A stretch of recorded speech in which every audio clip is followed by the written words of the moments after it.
welcome once again to the Cooper Associates County Ground. We're looking forward to this Royal London one-day cup game between Somerset and Glamorgan, two teams with 100% winning records so far in Group B of this year's competition. Clearly we're going to have a delayed toss and delayed start here at the Cooper Associates County Ground. We'll bring you up to date with news of timings as soon as we get those from our two umpires today, Russell Warren and Ian Ramage. Whilst you're here with us at the Cooper Associates County Ground, we do ask all members and supporters adhere to our spectator code of conduct, particularly with COVID in mind, and we would encourage all members to download and utilise the NHS app, checking into the ground on arrival. We have QR codes placed around the ground for your convenience. Also a reminder that smoking is not permitted in any of our stands or buildings. This includes e-cigarettes. We have designated smoking areas situated behind Block 5 of the Somerset stand, that's in the 12th man area, and also in the St James Street car park. Scorecards are available from the Somerset shop, Stragglers Coffee House, and our concession unit. And if you have just arrived, let me remind you of what is open for you today. We have a wide selection of hot and cold food and drinks available from the following outlets today. Remember, we are a cashless venue now, so you will not take a card with you.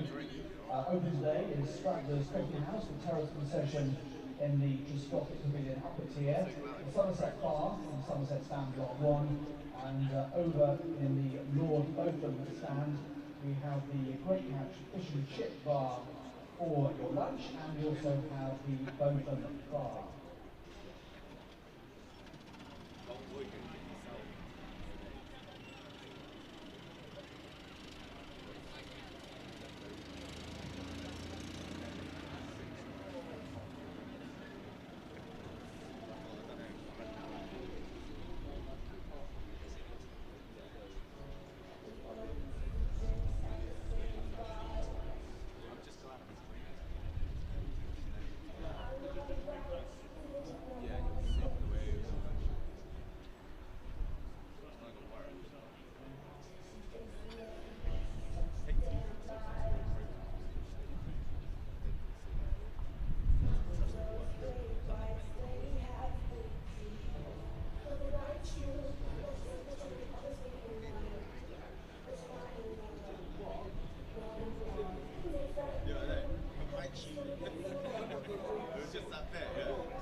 Once again, welcome to the Cooper Associates County Ground in Somerset against Glamorgan, World London one-day cup. Some good news from our match umpires, Russell Warren and Ian Ramish. The game, as long as there's no more further rain, will be getting underway at 11:05. So just 5 minutes later than scheduled. No loss of overs at this stage. Glamorgan have won the toss and have elected to field first. Glamorgan have won the toss and will be fielding first when play gets underway at 11:05. Let me confirm the Somerset team for you to begin with.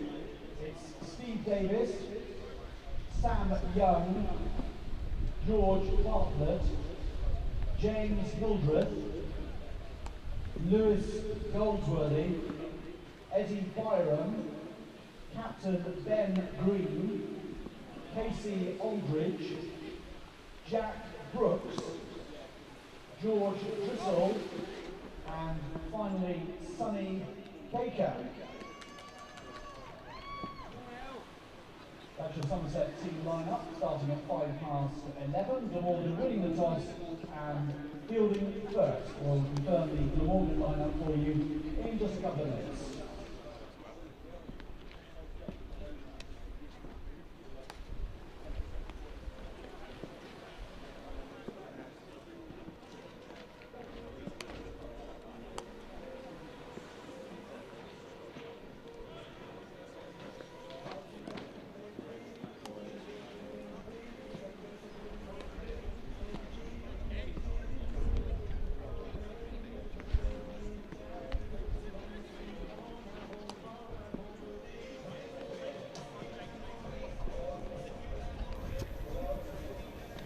Good morning, folks, and welcome to the Cooper Associates County Ground. The sun is shining. We had a little bit of rain not so long ago, but the sun is out now, and we have Somerset versus Glamorgan in this Royal London Cup clash. Now, the news is 11:05 start, no overs lost. Glamorgan have won the toss and elected to field.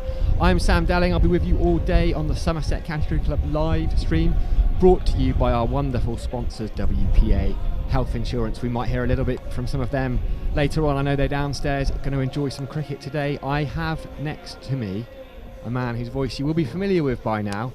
He sent me an amazing voice note the other day. He was very excited because Tom Lammonby had called him by his first name. He remembered them from a game they played together earlier in the summer. Harry Everett, how are you? I'm absolutely buzzing for this, Sam. I'm really, really impressed by the ground staff, the umpires and the captain's work to get this game on.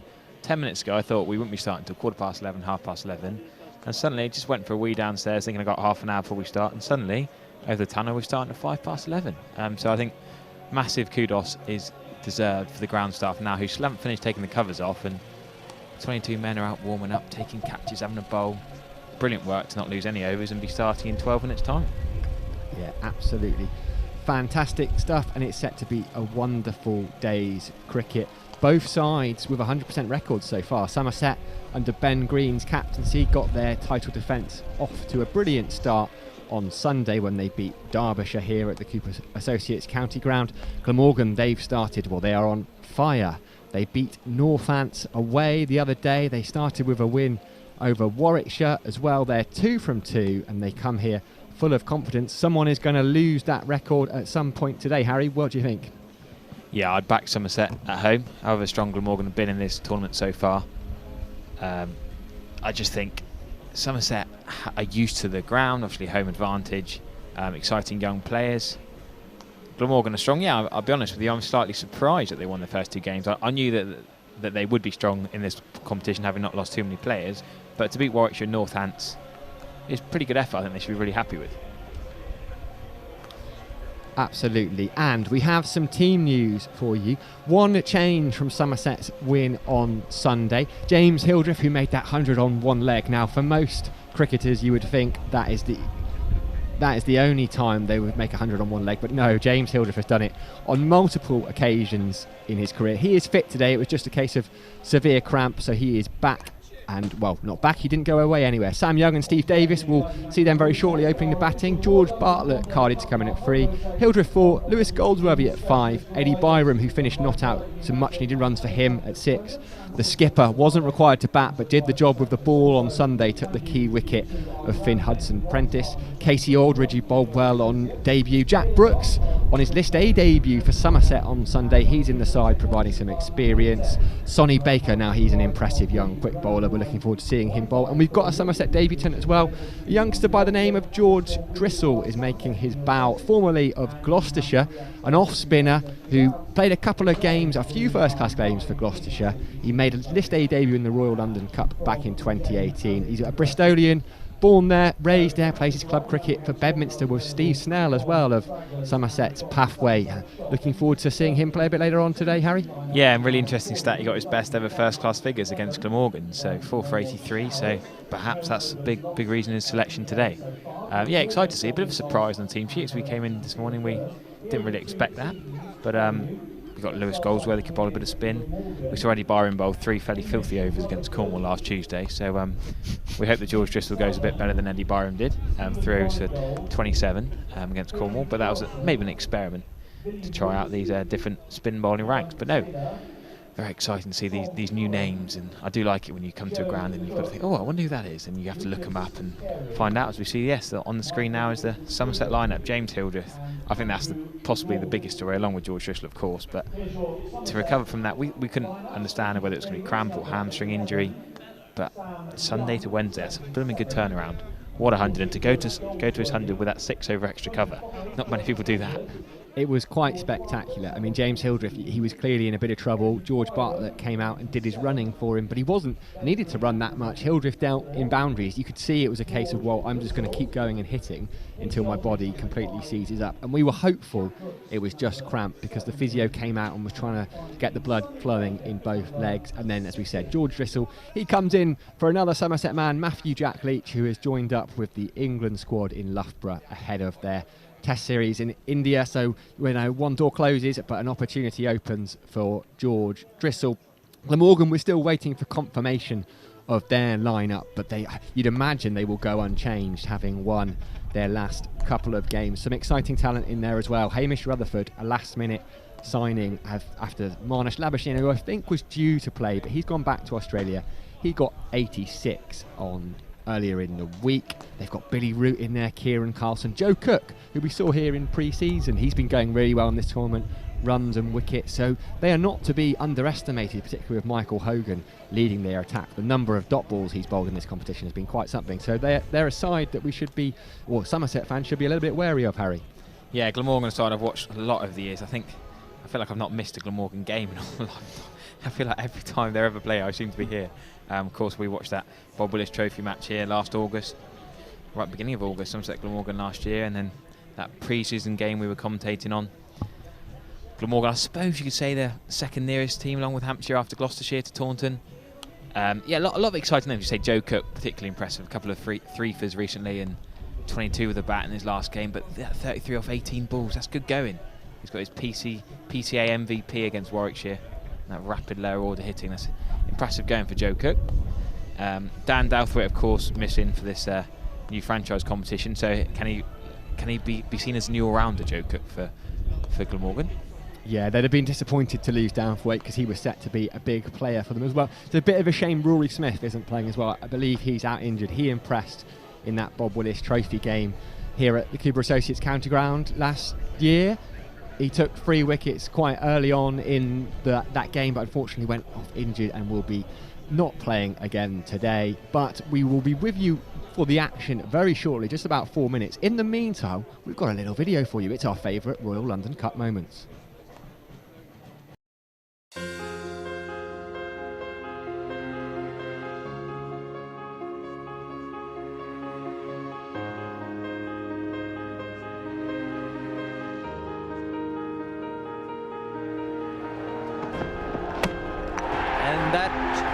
Is it. Somerset are the champions.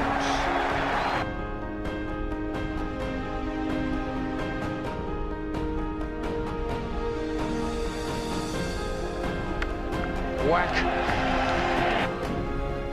That play got Connor Beverages. Thomas Turridges. He didn't mean to get them in singles. Jamie Cox won the toss this morning, decided to bat. They can find the untoward.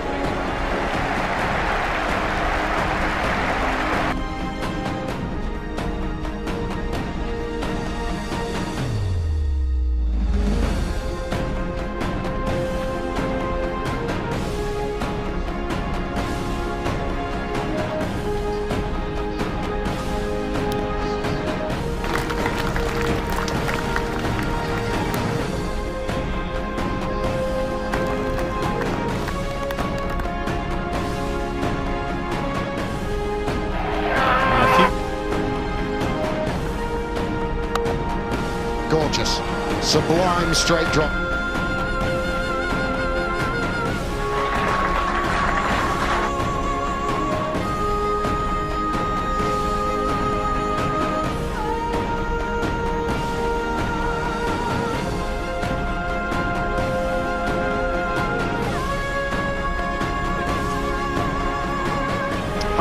For Azhar Ali, straight, sounded good, sounded really good, it's on the roof.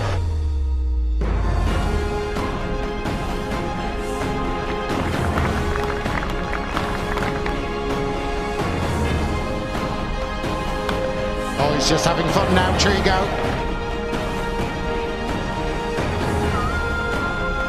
And now that is gone. Hit that nicely. And I think that's gone into the river. Prina Trigo joins in.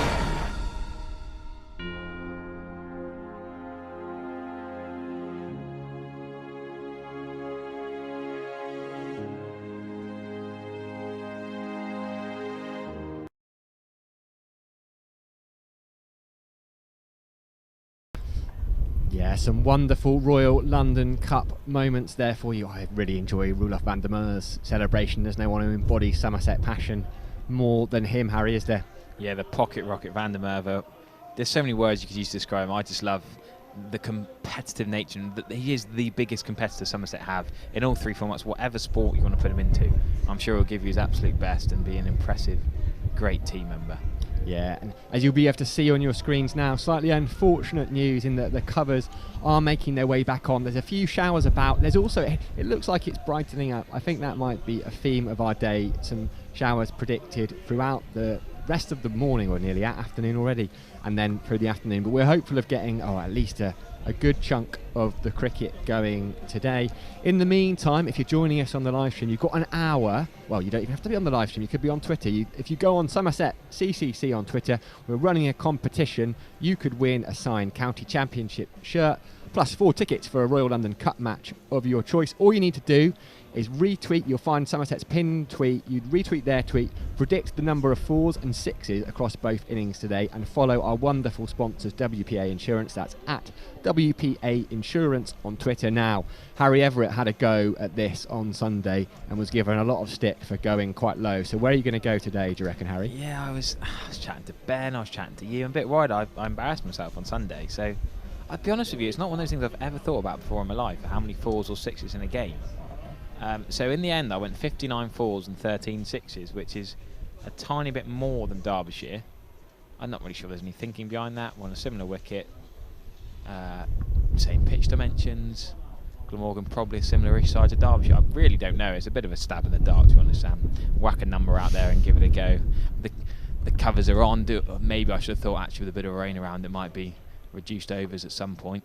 Maybe we won't get the full distance, so maybe I should have gone for less, but I just find it quite a difficult guess, really. Well, it's really difficult because I'm having a look at the Surrey versus Nottinghamshire scorecard. There was, I think it was 31 6s in only 60 overs there, so it really is, well, that's why it's a guessing competition. But get your entries in and you could win those fantastic prizes, including those 4 tickets for a Royal London Cup match. And there is a huge Royal London Cup match going on today, and there is a huge one on Sunday as well. Somerset face Yorkshire, who are in fine form themselves. It's the Steve Kirby derby. He won the county championship for them up in his maiden season in 2001. He was here with us on Sunday doing a wonderful job in the commentary box. Now Somerset's lead bowling coach. Now you have to act fast. There are only 400 tickets left for that game. As far as we're aware, no other county has managed to sell out a Royal London Cup game as of yet, so Somerset could be the first side. It could be a wonderful day on Sunday, and we could have a sellout, couldn't we, Harry? Yeah, very excited. The marine speedboat, the match ball's going to be delivered. There's going to be so many exciting little extra bits. Being a Sunday, what else is there to do on a Sunday? Come and watch all day on the cricket, have a few drinks, bring your friends, bring your family. Be a cracking day out last Sunday, home to Derbyshire, and very similar again with Yorkshire. They always bring a good following to Yorkshire. Be a big battle. They're really looking forward to that.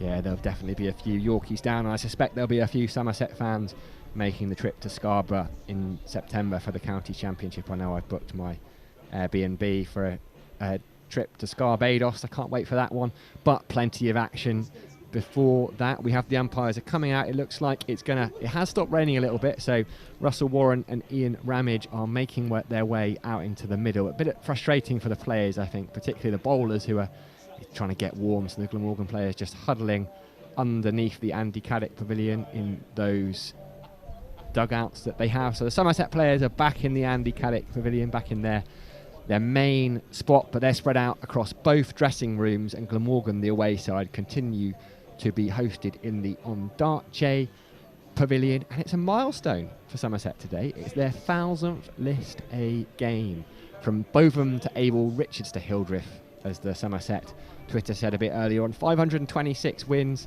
and 7 trophies. Could it be an 8th one, Harry? Could it be a title defence? Yeah, that'd be exciting, wouldn't it? I mean, what a year to do it after all the COVID complications and all the different things going on, and Somerset losing their players, this left, right and centre. I think it's a great opportunity. Great to see the youngsters coming through. I'm just thinking now that Kieran Castle's elected to bowl. Bit of weather around. Somerset bat. I think over the years Somerset seemed to chase quite well. Quite often we see Somerset like to bat second. So Somerset batting first will be a slightly different development. Did it home to Cornwall. Didn't score enough at home to Cornwall last Tuesday, though it was a warm up with a few different faces. What are your thoughts on that, Sam, with Somerset batting first? Yeah, it's a difficult one, isn't it? Somerset do seem to like to chase. People like Lewis Gregory in the side, they're very good in that. He's not here today, but Somerset, they've got players that like to know what they need to get and are perfectly set up to do that. But with the weather, I suppose you prefer to know what you need to get. There's going to be lots of different permutations. So if you're batting first on a potentially weather interrupted day, you're not quite sure how quickly you should be going, because if suddenly you lose 20 overs, say, in the first innings, then actually you want to have been going a little bit more quickly. So I suppose there's that element of doubt too. Yeah, Mr. Duckworth-Lewis and Mr. Stern can slightly stitch you up in the second innings occasionally. You might think you're going well, but actually you lose one wicket and the DLS pass shoots up 30 runs and you're stitched up, really. Well, we saw it yesterday. It was a slightly odd situation, and it was exactly right. But so Surrey, I think they were on something like 29 for 1 off 8 overs, and they ended up making 311 for 8 in their allotted 30 overs, but that was actually rounded down to 300 as the target, because Surrey had batted for more overs in the power play already, even though they didn't take advantage of them. So it does weird and wonderful things. We do love the Duckworth-Lewis-Stern method. Sometimes you're on the right end, occasionally you're on the wrong end of it, but it certainly adds an element of intrigue, doesn't it? Yeah, at the 5 games yesterday, 4 of the 5 were DLS games. Only Hampshire beating Sussex by 98 runs, managed to get a full 50 overs in the first innings, and 41.2 overs saw Sussex all out. So a bit of rain around this week, but we've had such a heat wave, we can't really complain. We've had pretty dry. So I know people can moan about the rain in England, but I think we should be grateful. There's been much wetter summers. We think back to pre-season, we were saying, we were on commentary on Sunday, how it was actually blooming cold, but it was so dry even in March. We've had some good batting decks this year, so a little bit of rain around. We won't worry too much. We should get a bit of play, and to be honest with you, I think we should be playing right now. There's no rain, the covers are on and the players are off the field, but it's not rained for the last 10 minutes.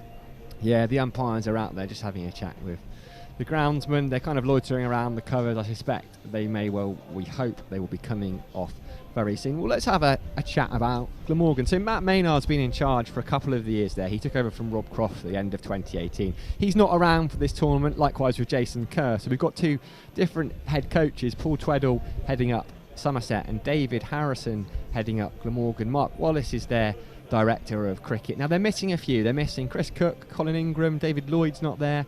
Dan Douthwaite, as we said, has been a late call-up to the other competition.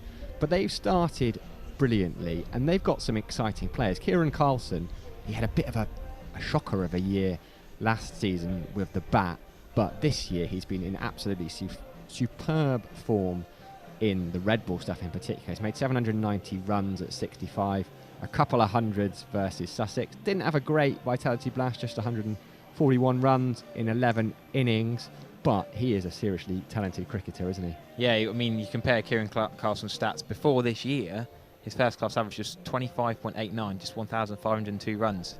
So that shows really this year he's really kicked on, hasn't it? It's been amazing how he's come through and really proven what Glamorgan fans have been thinking he could do for a few years now. And yeah, I'm really excited to watch him go today. And well, from Somerset point of view, you don't want him to go too well, but named Glamorgan captain after only 17 list day appearances. I mean, that's pretty good girls. As we think about Ben Green, he's not very experienced. That's what we're getting a lot this year. Don Best, captain for Yorkshire. A lot of youngsters who haven't had that much experience of the competition are getting a chance to captain and lead, and I think it's great for the game. Yeah, he kind of burst onto the scene a few years back, but he's still only 23 years old.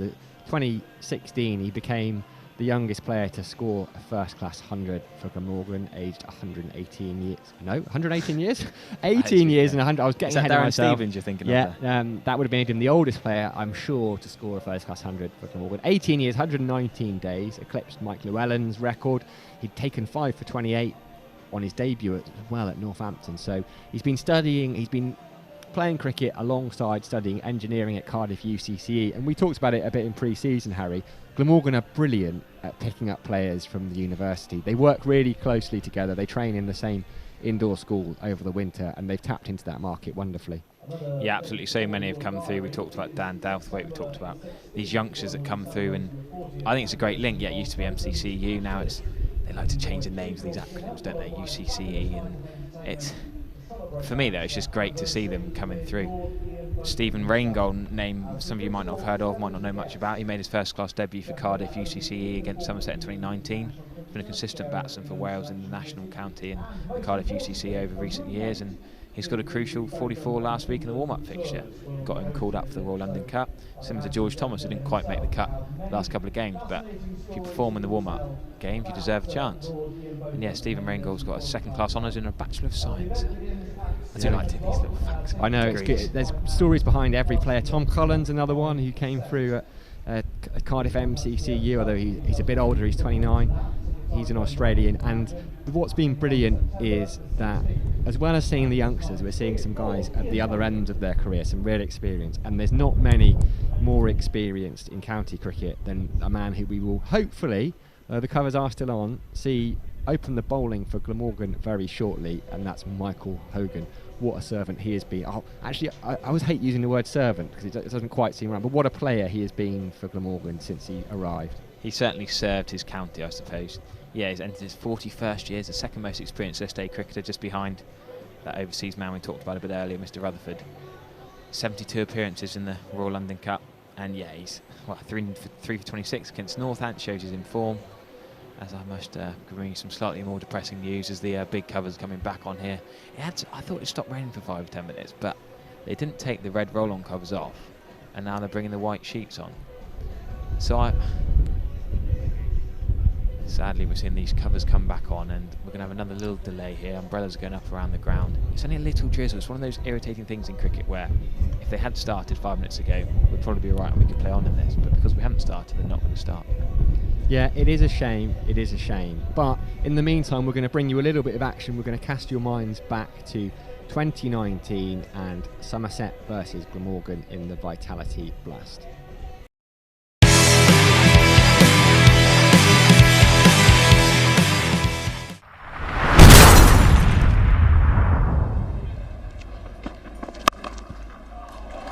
Cream through the covers. We've seen plenty of that from Tom Banton this summer. What a shot that is. Minimal effort. Oh, it's short, it's wide, and he's just crashed it through the covers.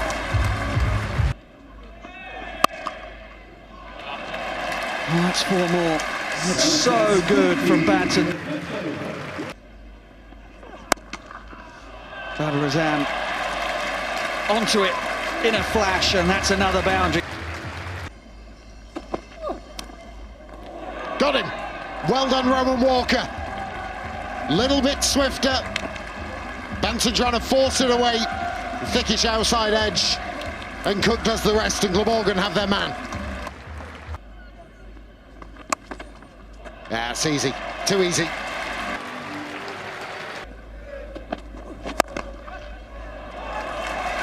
What a shot. Have to run here. Have to run, direct hit, and gone. I'm sure that is gone. We're going to have a look upstairs, but he looked way short. Oh, that's more like it. Middle of the bat again. Just using the pace that was there on this occasion.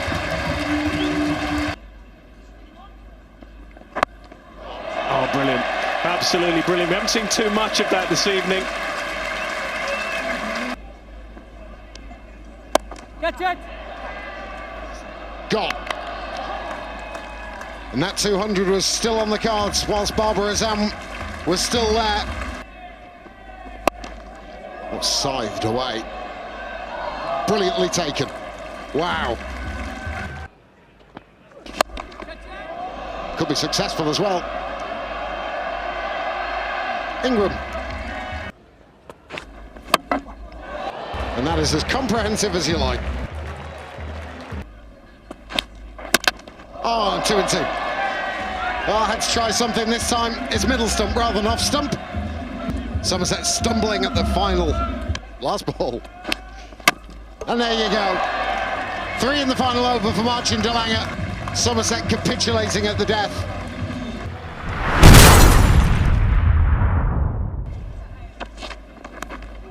And nicked and gone. First delivery for Tyrone Taylor, a huge wicket. A little bit of swing. You can see that road. It's going to be tight. He's giving it up, and he's hit on Tom Abel. It's a huge wicket for Somerset. Oh, it's punched away. It's going to be 4 runs. It's a lovely shot down the ground. Good shot. Club straight down the ground. That's more of what is needed.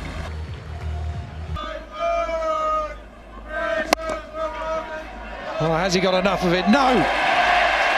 Picks out long off. Van der Merwe gets a wicket. Googly. Bang in front. Brilliant from Waller. Brilliant from Somerset. Yeah! Bowled him. Another Glamorgan batsman done in the flight of Waller.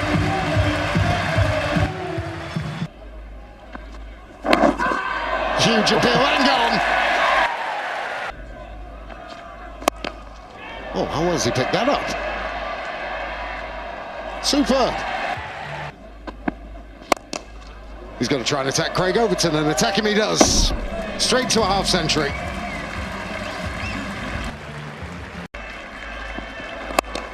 And he's gone for the big one. Just 1 too many.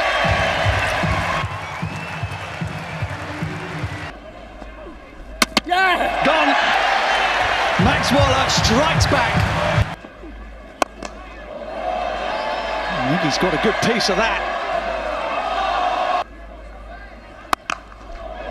Oh, and he slammed that.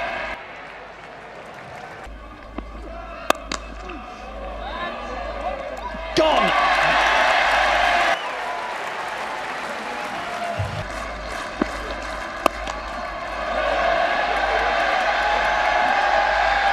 Van der Merwe takes another. Glamorgan all out for 152. A great win in front of the home crowd on a wonderful day for cricket.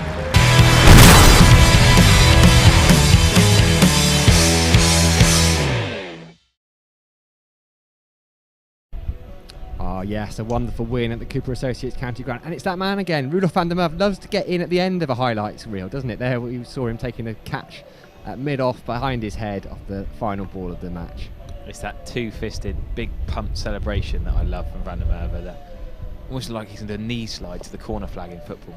We had him in the commentary box for one of the Vitality Blast games, and he very much enjoyed the win. And as soon as the game finished, I loved how excited he looked, and B, he was like, guys, I've got to scuffle off. I want to go and sing Blackbird in the changing room, which was brilliant. Now, you'll be able to see on your screen that scenes here at the Cooper Associates County Ground are suboptimal, for want of a better phrase. The covers are on the pitch, and they're also coming back on to cover the square. You can see it's a bit windy here. We've got a bit of steady rain. We've got a good crowd in, but the umbrellas are up. We're expecting a few thousand in today. We were really hopeful of getting some cricket, and just a quick reminder that you can still, and need to be quick as well, to buy your tickets for Somerset versus Yorkshire on Sunday, set to be the Royal London Cup's first sell-out game. 400 tickets left, largely in the Trade Nation stand that we can see in between the Andy Caddick Pavilion and the Colin Atkinson Pavilion. And here we go, we've got a lot of fun as well going on. The Royal Marine Band are going to be down. There's going to be various challenges, various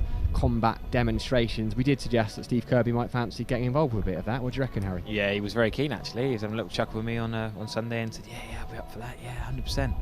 And worth mentioning also that Yorkshire, of course, the opponents on Sunday, they're currently in action at home to Northamptonshire. They are 17 for 1. Northamptonshire, of course, who lost to Glamorgan, who Somerset are hopefully playing before too long here today. Will Frane's on 14 not out. Harry Duke has gone for 2.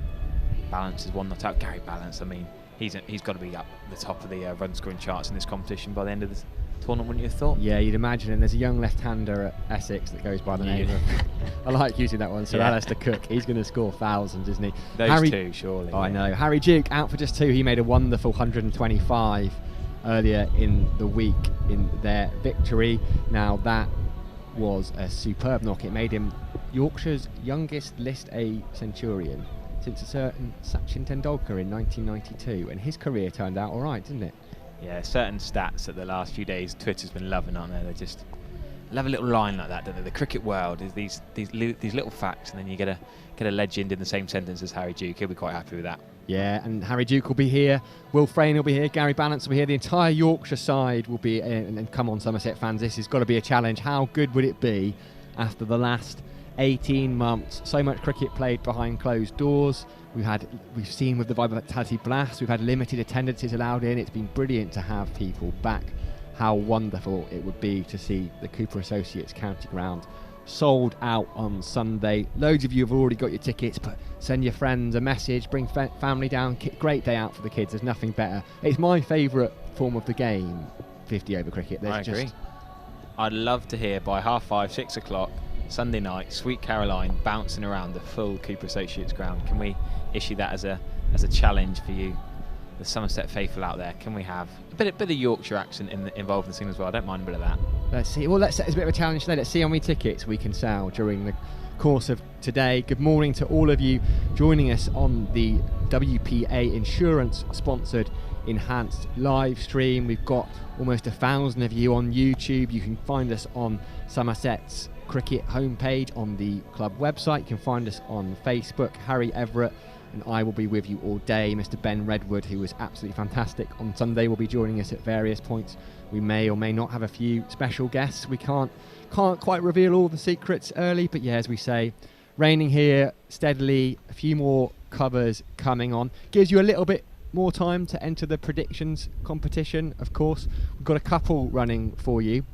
We have today's game, how many boundaries, how many 4s and 6s. If you go on Somerset CCC at Twitter, all you need to do is reply to that tweet and make sure you follow WPA Insurance for your chance to win a signed County Championship shirt and 4 Royal London Cup tickets. And then there's also the Predictions League. If you go on the Somerset website, it's open until the end of today. We're looking for your predictions for things like leading run scorer, leading wicket taker. Will there be 100 scored at a strike rate of more than 100? How many centuries there will be for Somerset? You and I had a go at that, didn't we, Harry, on Sunday? Were your predictions any better, do you reckon, than your boundary count for Sunday? A little bit better. I was a bit torn between Goldsworthy and Hildreth for the run scoring. I think I went for Goldsworthy in the end, actually. I thought he might come in before George Bartlett, but we'll see if we're going to have the same lineup as Sunday today. Bartlett did come in at 3 and Goldsworthy was down below Hildreth at 5, but I mean, Steve Davies and James Hildreth looked pretty good on Sunday. Either of them you'd have thought would be right up there. And the bowling, I went for Josh Davey, who's had a bit of an injury, which has stitched up my predictions. So many different ways you could go with predictions. It's one of them, you can know the game inside out and still get your predictions wrong. But James Hildreth, what a knock. I think we're going to wax lyrical about that all day. I'm going to keep mentioning that 100 he scored against Glamorgan. The first ever 100 I scored in a T20 game. I will never forget the way he swept and reverse swept. Unbelievable. Yeah, and Somerset were in a little bit of trouble at that point as well. He'd been dropped the game before for the first time in his career. He'd been left out. And Craig Keyswetter went off to play for England. And James Hildreth came back in style, sweeping, reverse sweeping. Oh, he's just... It's weird. I spoke to him a bit earlier in the summer, and he said he doesn't like watching himself bat. He says it's ugly, and I was like, James, you know, most people think it is very beautiful. He doesn't watch his videos, and then he quite fancies, or he enjoys himself against Glamorgan as well. He also made 158 in a Royal London one-day cup game here at the Cooper Associates County Ground. I believe it was a fine innings, and I believe we're going to see a few highlights of it very shortly. To Hildreth, who drives through from the Somerset Pavilion end. Wag bowls. Oh, that's out in bowls. Hildreth drops. Ingram bowls. Full toss to Hildreth. This is lofted away over the with a new ball, and that's heaved away, and it. Carey strike early on. Carey sees this one help. Hogan bowls. Hildreth drives. Meter circle as that's uppercut. In bowls straight driven down the ground. To Hildreth, who swings that away. That's it. And bowls. Hildreth again has hit this for 6. To Hildreth, who gets a full toss, and he's there. Hildreth gives himself room, hits it over the top. To Hildreth, this time he pulls it away, and that is good. And bowls. Hildreth gives himself room, gets to him. Hildreth gets a full toss, which he hits. Hildreth, who makes room for himself, and uppercut. Yeah, what a brilliant knock that was for James Hildreth, one of his many 500s. I mean, I'm hopeful. It looks like it's slightly stopped raining, but God, I could sit and watch James Hildreth bat all day. Couldn't you? You could watch highlights packages of him. Yeah, I've always loved the bloke. I found out a few months ago. I always thought he was predominantly a cricketer, but I found out a few months ago that he was on a tennis scholarship at Millfield originally. Interesting stat from Sunday related to Millfield School, actually. There were 5 ex-Millfield players in the side for the Royal London One Day Cup opener on Sunday, which I thought was a pretty good stat. For Somerset? Yeah. Oh, okay. Interesting. But then, yeah. Reveal. So we had James Hildreth in the side. Who else is in? Who else is a Millfield lad? It was Casey Millfield? No. A fallen at the first hurdle. GB? Yes. George Bartlett was. Okay, so we've got 2. Sonny Baker? No, he wouldn't have been. No, he was Kings. Jack Brooks wasn't. Before we give all the answers, I reckon we should send this out to the comments. We've got a few comments coming on the YouTube stream, on the Facebook Live. Before we tell you all the answers, do you want to go through a bit of a where these cricketers went to school? See if you can send us some comments, because we've got some lovely morning Harry, morning Sam from Mike in Ilminster. Roger Mills wishing the best for George Drissel. Teddy T saying morning Harry and Sam. It's lovely to have all the engagement saying hello, and a bit of a social side, isn't it?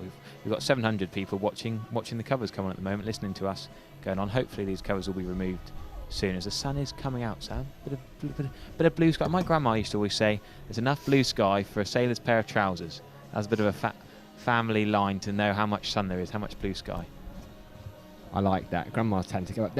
I don't know about you, but my grandmas were always very optimistic. It was always about to clear up. Even if it was hammering down, they would always say, oh yeah, I can see a bit of blue sky, I can always see it. The funny thing was, it was a lovely, positive, nice little line, and then my sister and I would end up arguing over how many sailors were actually, that's 3 sailors, blue pairs of trousers, or that's the hat and the top as well, or that's the blue welly boots. Oh, absolutely fantastic. Well, the umpires are wandering back out to have another look. Now, very shortly, we had a few of the Somerset boys got together to pick their ultimate county 11, and we're going to see that very shortly. But Harry, I wanted to ask you, who might feature in your ultimate county 11? I'm going to put Darren Stevens in there straight up. He's the first name on my team sheet. First name on team. Where are we putting him? 6? Should we put a team in and around him? Yeah, I think we'll start with. We might put the man whose pavilion we're in right now opening the batting. Is that fair enough? Yeah, I think he slots straight in, and I think a man we've talked about already this morning, James Hildreth, comes in at 3 or 4 for me. I think we've got to put him at 4. Yeah. Number 2 could be the young man you keep mentioning at Essex. I know he's more of a he's not really. Do we count him as a county? He's done more in the Test arena than perhaps the county arena. It depends what angle we're going to go down this, because Trescothick obviously played a lot of Test cricket, but then did very well in county cricket. Obviously, Trescothick played more county cricket than Alistair Cook has so far.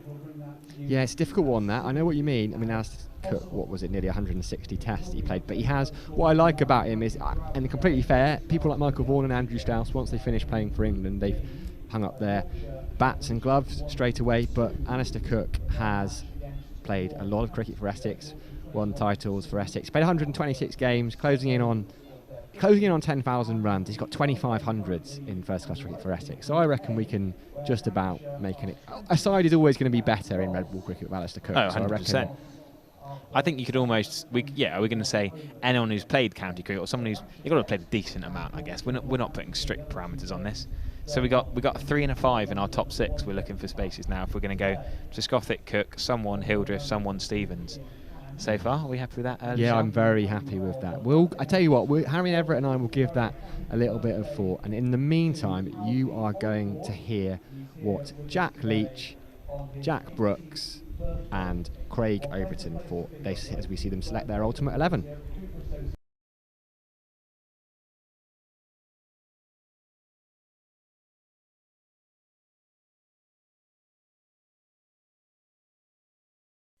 And great from a Somerset point of view to see yourself, Bessie, and of course Josh Butler out there. It shows that, you know, for kids in the West Country, there is a pathway out there to get to the very peak of your game. Yeah, definitely. No, yeah, it was great to be out there with Bessie. Obviously, it had some really special memories at Somerset with him bowling together and sort of winning games together for Somerset. And I think to do it for England, we talked about it before the game, was we wanted to continue that on,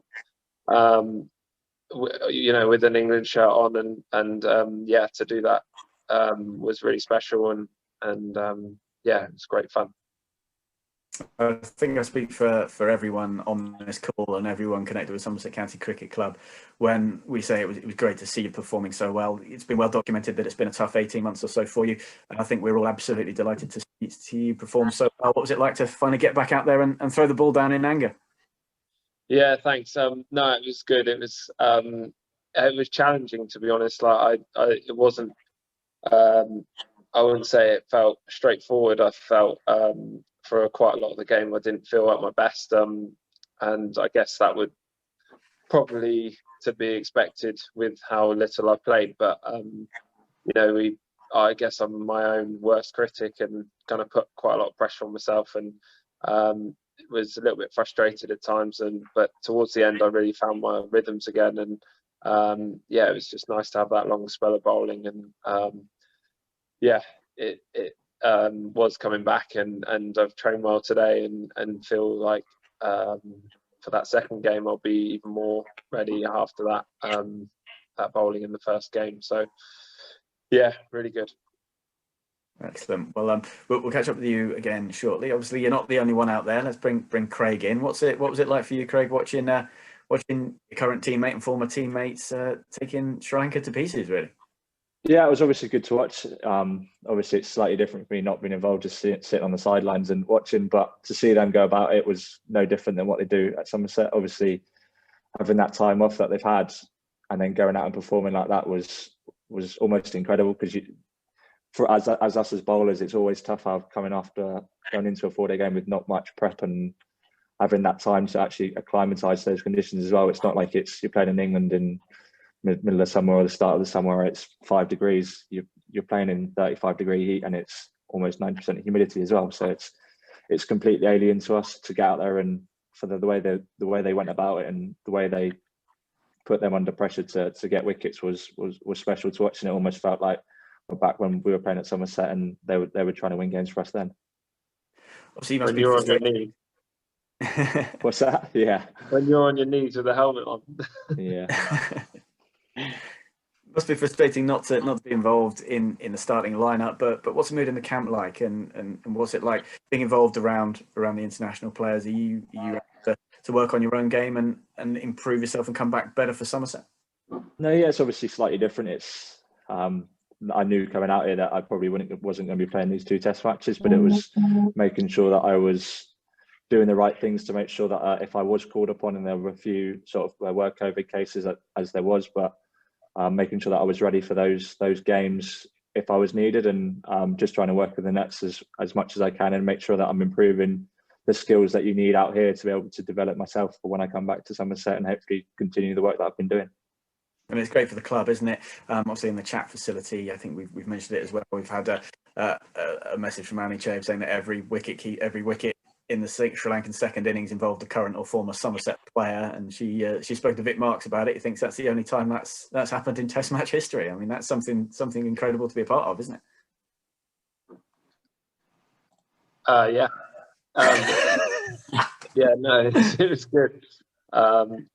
Yeah, it's nice to be out again with Joss. Obviously, the last time I was out here was the first time I played in an England shirt with Joss, and yeah, we obviously were pretty excited by Bold Leach, Court Butler, and yeah, obviously that happened a couple of times in the second innings. So yeah, we were pretty happy with that. Excellent. Now, moving on, who by the looks of it is pretending to be in a hotel in Australia as well. Are you over there, Jack, or are you just pretending in slightly less salubrious surroundings?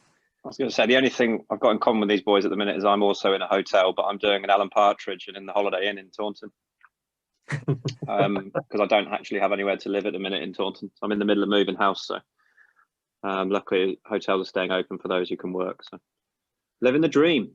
Have you got your own plate? I had to bring some cutlery and a plate from my girlfriend's apartment, so I've kitted myself out. What was it like for you? You've played with these guys for a couple of years now. How proud are you to have played with them and see them going on to perform at the very highest level? Yeah, it's fantastic. Obviously, I used to play against these clowns before I played with them for the last couple of years. Used to cop a lot from Craig. It would be no surprise to anyone listening. And always enjoyed a bit of a joust with Leach. In fact, those boys have both got me out, but it's not exactly a big scalp, is it? But no, it was a few times. Yeah, I've whacked Leach for a couple of massive sixes at Headingley before, which is always good to talk about. But yeah, no, like part of the reason I wanted to join Somerset was how many players they had who were on the fringes or going to be England players. So the team itself was always going to be high quality and challenging for trophies, and we proved that the last couple of years. It'd just be nice to get over the line and win a few more. Absolutely. I could chat to you all day, but we haven't got all day. I'm sure. I'm assuming we've got Zoom Premium, and this isn't going to kick us out. I don't want to talk to you all day though, so harsh but fair. I can understand that. We're here to talk about your ultimate county cricket 11s. I know that a lot of hard work has gone into it. We mentioned we was chatting to Craig just before we came on air about his, a bit Mike Bassett. His was written on the back of an envelope, but it all counts. So let's start off with your ultimate county cricketers that you've played with or against. Let's start off with the opening pair. Now, I think you were probably contractually obliged to select Mr. Trescothick, but let's start off with Jack Brooks. Who have you gone for as your opening pair? Yeah, it'd be no surprise that Trez is number one. Obviously played against him for years and he used to smack me everywhere. And since he obviously stopped playing for England regularly, he would have been scoring billions of runs for Somerset. And he's one of the world's best ever players, let alone county championship players. So it'd be silly not to pick him. And gun in the slips as well. And entertaining in the change rooms. And the other opening partner was, I had to pick a Northants player. He's the only Northants player that one of my teammates that's in the team. Stephen Peters, who retired about 6 years ago, but he played for nearly 20 years. Scored about 31 first-class 100, I think it was. And was a solid opening batter and gun fielder. Adam Lyth was on the fringes, but I went with my old Northants teammate. Okay. Jack Leach, any arguments with you regarding Trez? No arguments with Trez. I grew up watching him. He was probably my hero growing up. Not my hero anymore, but he definitely makes the side. And then I've got Sir Alistair Cook as my other opener. Obviously, we played against him a few times in the last couple of years, and yeah, I don't know. Well, I think he he's a pretty good player. So I'm going with him. And a knight of the realm. Yeah, exactly. He's a sir, so I had to go with him. Can I just say my team's all guys that I've played with? Okay. Played with. Okay. So it's probably a bit different to the other boys as well. No problem. Yeah. So far we got Trez, two out of 3 votes so far. Stephen Peters and Alistair Cook, Craig Overton. Again, any argument with having Trescothick as one of the opening pair? No argument there. I think he's shown for however long he's played for a long time. So however long he's played for, he's shown that he's a high class performer. And if he'd didn't have his mental health issues, I think he would have played for England for a lot longer than he did. So I think he's justified in our sides. Okay, and I mean, let's just talk about Trez for a minute, because he is a bit of a phenomenon to have played, at the level that he's had for so long. You mentioned, the issues that he's had that curtailed his England career, which is obviously sad for everyone who loves watching someone who's such an elegant player playing at the highest level. Let's talk a little bit about what he does off the field as well. Everyone knows what he does on the pitch, but it's sort of behind the scenes that maybe supporters, members, and members of the public don't get to see. He's just, he lives and breathes the club, doesn't he? Yeah, he's one of the most selfless persons you could probably think of. He'd do anything for you as a player, when he was a player. Now he's a coach. He'll do anything for you, no matter what it is. He's the first person to put his card behind the bar if we're having a round of drinks or something. He just offers everything, and he's you can't really say anything bad about him, really. Well, no, because you're not allowed, because he's got a big stand. So we're going with Trez. In a stand. They're going to name the whole town after him before long, don't they? So we're all agreed with Trez as opener. We've got Stephen Peters and Alistair Cook as potential opening partners. Craig, who have you gone with? I've gone for Alistair Cook as well. I think it showed in the final that we had last year. When he needs to turn up and score runs, he does. And he's scored 10,000 runs for England and scored a lot of runs for Essex as well. So I think he's well worth his place in the side. Okay. So are we going to have a fight with that, Jack Brooks? Are you going to put Stephen Peters ahead of Alistair Cook? Or are you going to go with the weight of numbers, both the runs he scored, the fact that he's a knight of the realm, so he's mates with the Queen, and also these two boys have picked him. You've got to train down in the next few weeks. I'll pick my battles, mate. I'll let Sir Alistair play a game. Okay. So an opening pair then of Sir Alistair Cook and, surely not before too long, Sir Marcus Trescothick, Lord of the West Country. Okay, so who is going to go in at the all-important number 3? Don't forget, if you guys are watching and if you've got some selections as well, please do put them in the chat facility. If I remember, I will definitely try and read them out. But let's start with Craig this time. Who have you got for at number 3? Well, I've got one of 3 really. So I'm not quite sure. Depends on where I want my overseas players. How many overseas players are we allowed? 1? You can have as many as you like, as long as it's not too many. I think it should only be 1. It should just be 1. Yeah, compared to what we've been playing with. Yeah. I think I'm probably swaying between Gary Balance or Trott. And I think I'll probably go Gary Balance. Gary Balance. Okay. Have you've obviously played against him. What was he like to play against? It's just so difficult to bowl to. When he's obviously didn't have he had those struggles in the Test matches, but when he came back to county cricket, the amount of runs that he scored was just ridiculous, and you never seemed to have a way of getting him out, especially when he was in that run of form that he was just scoring runs for fun. So obviously him being a left-hander I always found a little bit more tricky bowling to lefties than I do to the right-handers. So it was always difficult to bowl to. Well, if he gets picked, you don't want to bowl to this lot then, with Trez, Cook and Balance in the top 3. No. What about you two, the two Jacks? What was it like facing Gary Balance? Well, I've played with him for a few years. He's one of my mates. And he was a nightmare to bowl to, but because when he got in, it was just very difficult to get out. He could be quite destructive, but and good leading the charge off the field as well. He didn't make my 11 though, actually. I went for Kane Williamson, who I played with at Yorkshire for a few years. He's my overseas and probably the best player in the world at the minute on form and for his class, and arguably the best captain as well. And it's difficult to leave someone out like that if you've played with them. So unfortunately, Gary couldn't make it. I had him. That's a great shot, Kevin Williamson. Jack Leach, who have you got at 3? I've gone Chris Rogers. Obviously captained us in 2016, I think. So, I played against him when he played for Middlesex, and I think he got 200. And I obviously had a year with him in 2016, and I really enjoyed sort of bowling under his captaincy. He helped me a lot, definitely progressed my game on, and good fun in the dressing room. And and obviously scored a hell of a lot of runs. As an Aussie, came over here quite a lot to play county cricket and scored heavy runs. So I've gone for Chris Rogers. Okay, so the names in the frame then are Gary Ballance, Kane Williamson and Chris Rogers. I'll leave you 3 to argue that out amongst yourselves. Between the 3 of you, you've got to pick one of those 3, which isn't going to be easy. We've had some good suggestions coming in on the chat. We'll open it up to the floor. Names mentioned: Kevin Peterson, Ian Bell. We'll throw them in the mix. We'll leave it to you 3. You've got to come up with a team. Who's it going to be?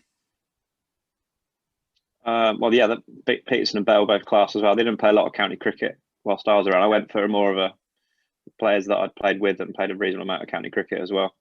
I'm still going to stick with Kane just because he's best player in the world. But Rogers scored a massive double under against Yorkshire once when I was bowling. You'd still be batting now, I think, if I was still bowling. And who was Craig's? Balance? Yeah, I mean you can't go wrong with any 3 of them. But I'm sticking with Kane. Okay, Jack Leach, Craig Overton, make your case. Go on, Leachy.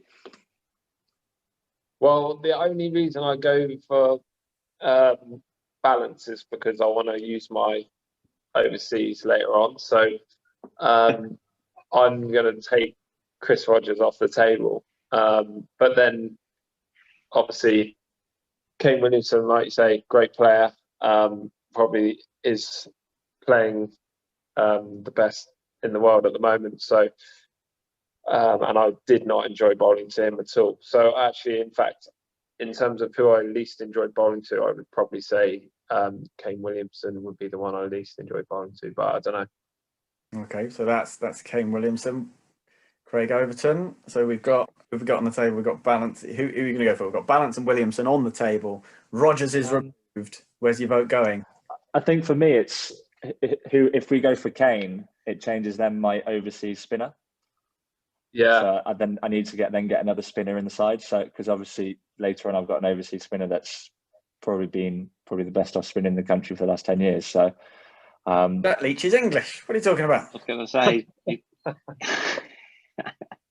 you don't pick Leach, you'll be uproar in this group, mate. People start picking off and throwing their iPads out the window. I think we'll go with Kane, I think, and then we'll get Leach in later on. Okay. So I'm very sorry, Jack Brooks, but are we allowed 2 overseas from now? Yeah, go on. 2. We'll let you have 2 overseas. Okay. Have 2 overseas. We've now pinned down our number 3 as being Kane Williamson. So far we have Trescothick, Cook, Williamson. Wow, wouldn't like to bowl to that. Let's look at number 4. We're going in 4. This is probably the easiest person we'll ever pick. I reckon we've got the same name. Go on then. Who have you got? Hildy? Yeah, Hildreth. Oh, I've gone Hildy at 5. So I've gone Joe Root at 4. Oh, I've got him at 5. Oh, right. Okay. Yeah, right. Okay. Shall we do 4 and 5? Would that sort of seamlessly take us into 4 and 5 there? Craig, who have you got at 5? I haven't played against Rooty in county cricket, so I went James Vince. Yeah, rack him off. Root and Hildreth. Root and Hildreth. Would you like to have some kind of, digital virtual fist fight as to who goes 4, who goes 5? I reckon Hildy will be pretty. Hildy won't be bothered because he's quite chilled. He wouldn't be asked if he batted 9. So put Root at 4 and Hildy at 5. Yeah. Okay. Okay. Craig, you've played with Root, so yeah, I've played with the Rooties. Yeah, so we'll put Rooty in there at 4. Okay. I was hoping there was going to be slightly more bickering than this, if I'm perfectly honest. But there we go. So far we've got Marcus Descothick, Alistair Cook, Kane Williamson, Joe Root. I'm assuming you meant Joe Root, not Billy. And at 5. I reckon, just to keep the uniformity going, perhaps we should go after 5 with 6. Who have you got? Who have we got at 6? Sorry, you go, Lucci. No, you go. No, you go, mate. You go. Oh, everyone is so polite. Well, I wanted to have an all-rounder at 6, so I've gone Stokes, but I feel like I don't even know how much Championship cricket he would have played, and I feel like that's probably not fair, is it? But yeah, well, I've played with him before in the Lions, and he's obviously class, but I was going more niche County Championship 11. Sticking to it. Because there's some purists out there listening, probably. Go on then. I've gone for a keeper, Johnny Bairstow. So I played a reasonable amount. He played a lot of county cricket in my early days with Yorkshire, and he basically won us a championship one year. Wow, good on him. Yeah. Who have you got, Craig? I've gone for a keeper at 6. Chris Reed. Yeah, good choice. He was my second choice. Your keeper bats at 7, doesn't he? I've got my all-rounder at 7. Okay. Is his name Craig Oversley? No. Yeah. Can't pick yourself. Okay. Shall we look at 6 and 7 then? Shall we look at all-rounder keeper 6 and 7 and pick 2 names from the ones you got in the hat? So far we've got Stokes, Bairstow and Reed in the hat for 6. Let's open it up to 7 as well, and then we can discuss the finer points of that. So who have you got there at 7? I'll go first, Leachy. Go on then. I've got my all-rounders Ricky Clark. Snaffles him in the slips, bowls. I think his average is probably mid-20s, and he scored a decent amount of runs as well. So he'll be my all-rounder that's been a proper county championship stalwart. Yeah, I've got my second game was against Warwickshire, and Ricky Clark was bowling at me, and I was night watchman. It was a TV game, and he ran. I blocked out the last few balls, and he said, "I'm coming for you in the morning, you ugly something." So I've never been a big fan, to be honest, but he can play cricket. So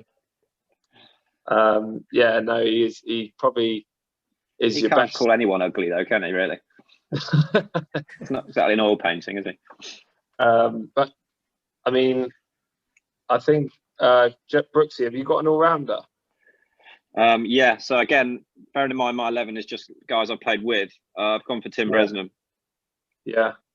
So I think those two are actually the best all-rounders, probably, aren't they?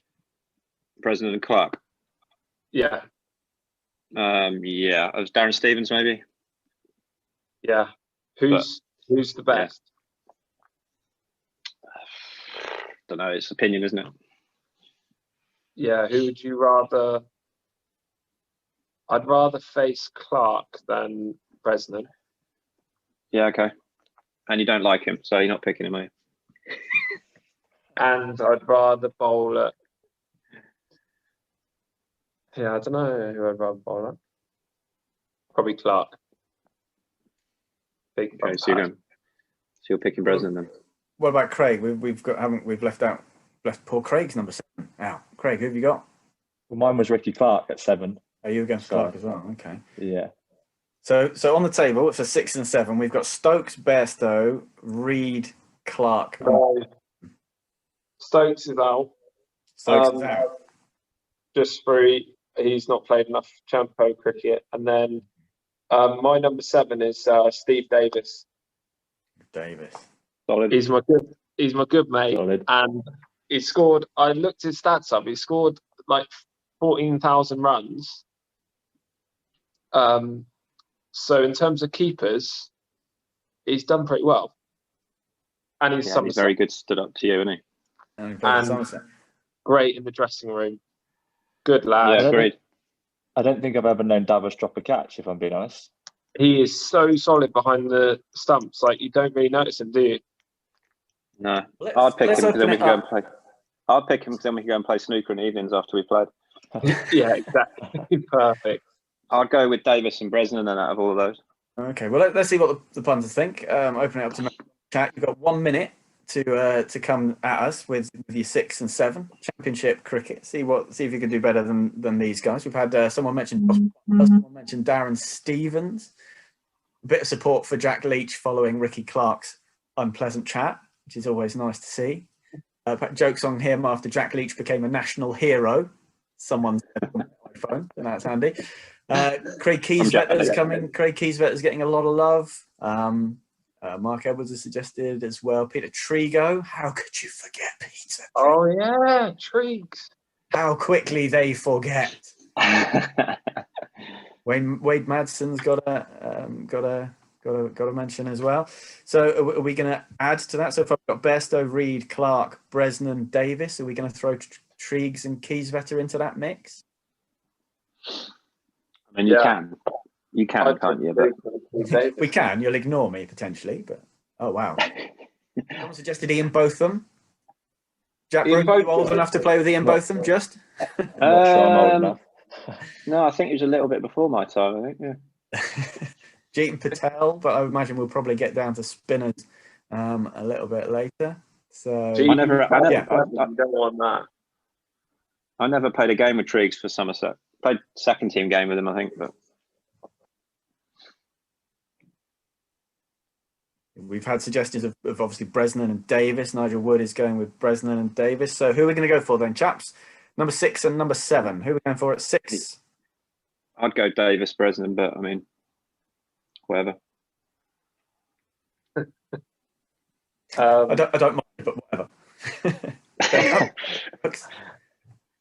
I'd go Davis. I'd go Triggs. Since it's the Somerset Davis and Bresnan. What are you going for, Craig Overton? I'll go Davos as well. Yeah. At 6, and then I'll go Brezzy at 7. Oh, Bresnan's smacking there, isn't he? Motion carried. Next. So there we go. So then, is anyone motion carried? I don't want any paddies. I don't want this coming up in the changing room during the season. I don't want any unpleasantness.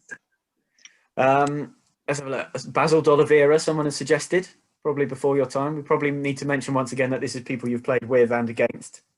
I think they're mentioning your age there, Brooksy, a little bit. How old am I?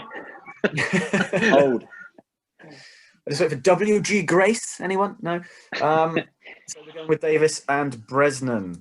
Phil Kingdom will be particularly pleased with that because he's happy with that. So far we have got Marcus Trescothick, Alistair Cook, Kane Williamson, Joe Root, James Hildreth, Steve Davis, and Tim Bresnan.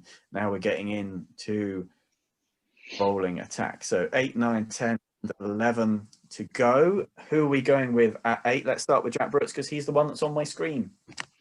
Right. Number 8. My number 8. I was going to go Liam Plunkett. I balanced my attack out because I went and again I played with him, and he's my sort of quick bowler in the attack. Craig's also in the team and could bat 8, but I think Liam's got more hundreds, so I just went with Liam a batting above him. Well, should we do the attack then, rather than doing it? Because you might have obviously different players in different positions. Let's go with your attack. Are you going seamers? You going with a spinner? Yeah. You going with 4 spinners? Yeah, so I've gone. Jack Brooks, what have you got?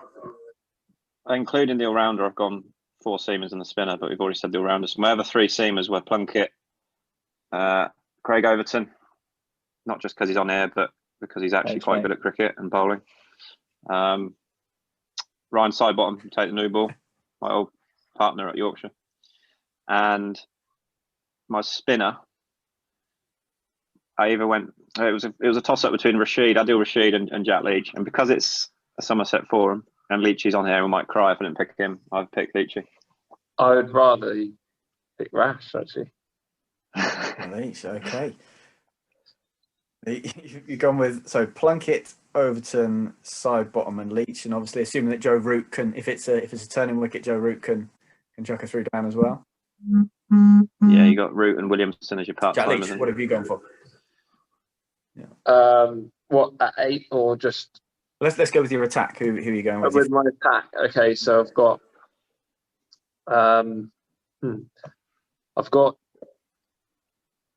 seamers. I've got Graham Onions and James Anderson.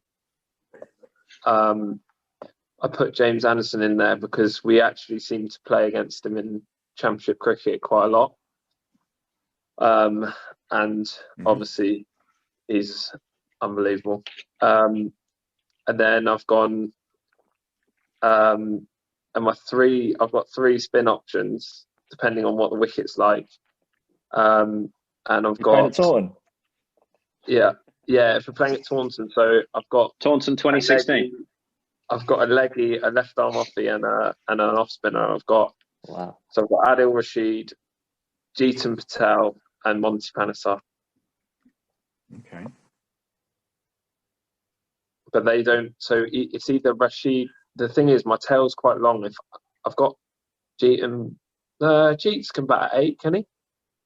Is that a bit high? I wouldn't mind it. I'd love him coming out at 8. Yeah, I wouldn't mind him coming in at 8. Yeah, but if we're playing on a spinning wicket, he could he's not going to be scared of it. He's going to be quite dangerous against the other spinners. Yeah, but I'd imagine that Craig and I are both going to want to play on a Taunton April the 5th deck, not a Hyderabad late August 2016 deck. Depends on the wicket, doesn't it? But yeah, so I suppose I could. I mean, you won't even wear your bowling boots in my game, mate. You're just going out there to field at mid-on and provide some entertainment. You can do that. Pretty sure we've got flats on in Leachy's game. yeah. Mate, I'm not even turning up. I'll come at lunch, have some food, and then wander out there. So yeah, those are the names that I've got. Okay, so you're chucking, we've got Onions, Anderson, Rashid Patel, and Monty into the hat, yeah? Yeah. Peter Such in there? No. What I'm loving, I'm getting the impression you've used the phrase, I've looked at his stats, and Jack Leach is taking this much more seriously than you, Jack Brooks. He's looking at stats, he's looking at what time of year it is, whether we're playing home and away. That is the sort of commitment to this that I was looking for from you, Jack Brooks, not rocking in. He's had a bit more. I think he's had a bit more spare time than me the last couple of days. Nothing to do. Craig Overton, what have you got? So far in the mix, we've got Plunkett, Onions, some fella called Overton, Jimmy Anderson, side bottom Rashid Patel, Monty, and Mr. Leach. What have you got for me? Well, mine sort of depends on how many overseas we're allowed. Did we say 2? Yeah. Or is it just 1? Yeah. So I initially, the spinner would have been either Jeets or Leachy for me. And then I'd quite like a left arm seamer, so it's either Keith Barker or Ryan Sidebottom, depending on who we chose. And then obviously Jimmy Anderson. What's that? So you've got left arm Jeets and Barks, which is quite a good combo. That's very good. And Barks can bat a little bit. I think he averages 25 to 30, so he's got a decent amount of runs. Jimmy at 11. I don't think you can go too far from him. And then my 10 was sort of in between Jack Brooks or Alfonso Thomas. So it was quite I couldn't really choose between them. They both had good skills. So it was a tough one. We'll call it quits there then. We'll just end it right there. Jack Brooks or Alfonso Thomas. Wow. So the motion is on the table from Craig Overton. Jack Brooks is one of the 2 mentioned, so it seems slightly unfair to get him to choose. Jack Leach, what do you reckon to that? Who would you go for? Given that one is a Somerset legend who played for many years and is leading wicket takers in competitions, the other is currently listening and looking at you. Who would you prefer to play with, or who would you least like to play against? Let's put it that way. Jack Brooks or Alfonso Thomas? Who strikes fear into your heart when you've got the bat in your hand most? Well, I didn't face Alfonso because I only played with him. So it would be hard to say, but Brooksy got me out. Brooksy's got me out a few times, I think. He's definitely got me out once. And I remember feeling quite scared, actually. Yeah, that's what happens, mate. Quite often people are scared of me, and that's even before they go on the pitch. Yeah. I think on this occasion I'll have to go for Jack Brooks. You're so kind, mate. You're so kind. Can I just say an argument? Did you have Jeets, Brooksy? No. I just feel like you had Jeets, Rash, didn't you? like the. I went for Leach in the end just because I was being nice. Yeah, I want to create an argument for Jeets instead of me, because I feel like his longevity, he's done it for what he was in 10 years. Yeah. And he's done well every year. So I just want to really argue that point. All right. With your left arm option of side bottom, first change? Yeah, out of those three, I'd have Onions first change. And then don't forget we've got Brezzy. We've got Brezzy as well, haven't we? Yeah. That's going to bowl. I mean, you can't go wrong with any of them, really, can you? No. Let's open it up to the floor as well. Get what the tail would be quite long though, that's from the public.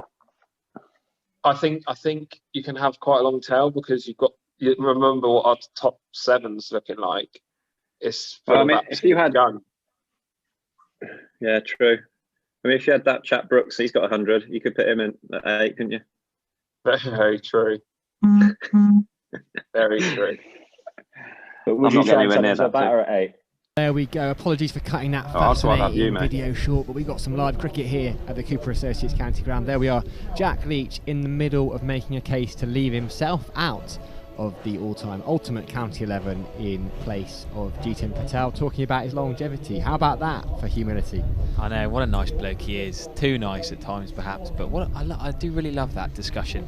I mean, I'd have put Rushworth in there. We won't get too deep into it now, but so many great names, and it's nice to hear Leach, Brooks and Overton talking, and those names that could possibly in there.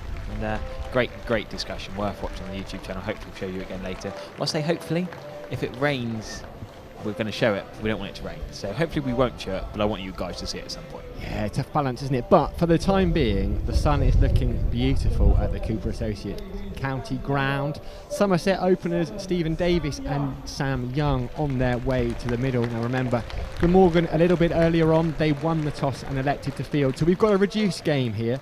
42 overs per side. Now if my maths is correct, that means you've got a couple of bowlers who can bowl 9 overs because of that number that is not divisible by 5, and then there are 3 other bowlers that can bowl 8. Could of course also use more than the 5 bowlers. In terms of the power play, they're slightly different as well. The first power play is going to be overs 1 to 9 inclusive, so just 2 fielders outside the circle. Second power play, overs 10 to 33 inclusive, where you have 4 outside the circle. Third power play is overs 34 to 42, where you can have 5 outside the circle. We went through the Somerset side a little bit earlier, and we've also got the Glamorgan side as well, which was, as we anticipated, is going to be unchanged. So that's Hamish Rutherford, Nick Selman, Steve Reingold, Kieran Carlson, Will Root, Callum Taylor, Tom Cullen, Joe Cook, who's been in fine form, Lucas Carey, Mr. Gorvin and Michael Hogan as well, who we're going to see opening the bowling with all his experience. That's what's brilliant. Andy Gorvin on one side and Michael Hogan on the other. Gorvin's played just the 1 game. Hogan has been in fine fettle. We're going to start from the Marcus Trescothick Pavilion end, which is where we are housed. I'm Sam Dowling. I'm here with Harry Everett. We're about to get this Royal London Cup clash underway. Slightly late, 10 past 12 start. And we're about to get underway, and here comes the first ball. Michael Hogan from the Marcus Edward Trescothick Pavilion end into Steve Davies, and a little bit of bounce there, just into the offside for no run. Glamorgan in yellow and blue, of course. Somerset in their trademark red and, oh, do you call it red or red and black, purple? What colour would you like to call that, Sam? I'd like to call it maroon. Maroon, very good word. Okay, I'll give you that. So we've got Sam Young and Steve Davies, right-left-hand combo. Steve Davies has scored a magnificent 94. Now all the plaudits are going to James Hildreth, but Steve Davies played one hell of a knock too, 94 on Sunday. Here he is to Mr. Hogan's second ball. A little bit short of a length, dabbed into leg side for 1, into mid-wicket. Get him off the mark. What an innings that was from Steve Davies, Sam. He just makes it look really easy, Harry. he's got that V that's kind of backward point, backward cover, and he's so fluent through that area. And when he's on song, it's just effortless. He keeps quite still. There's barely any movement. There's something about left-handers as well that are beautiful to watch. Yeah, nice to see all the people tuning in on the live stream.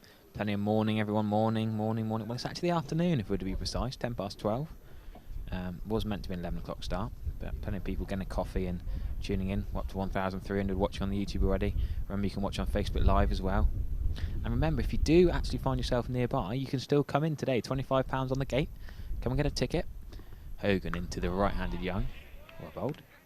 Yeah, tickets still available on the gate. So if you're our local, come and enjoy an afternoon's cricket. 42 overs, and the forecast's a lot better now. We've had our rain showers.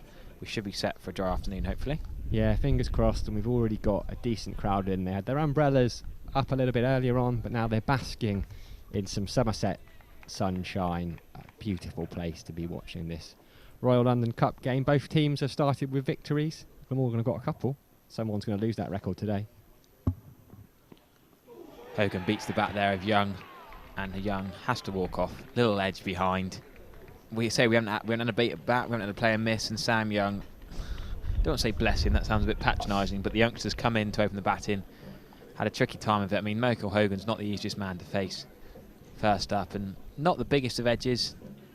Enough for him. He knew it was one of those, you know you're out, you walk off, and slow walk off. I just feel for the lad. He's come in, big opportunity. Hopefully he'll get another go, but chances like that don't come along too often. Yeah, it's this tournament. It's a big ask for some of these guys. I'm hopeful he'll get certainly the remainder of this tournament with the squad around. That'll be the plan.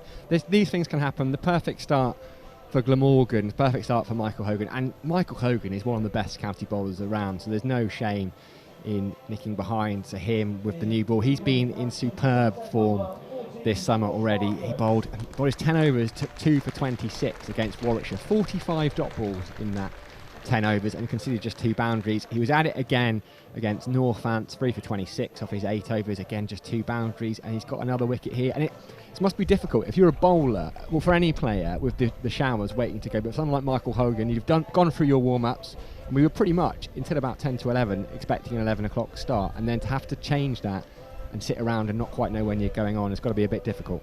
I'd also twist that around and say even possibly more so psychologically for the batsman. A bowler, you've got so many chances. You can bowl a bad ball, the worst happens, you get hit for 6. A batsman, 1 ball, you're out. So that's not ideal really, but we've got George Bartlett comes in, he gets a wide ball first up. That Sam Young would have said, why can't I get a wide ball first up?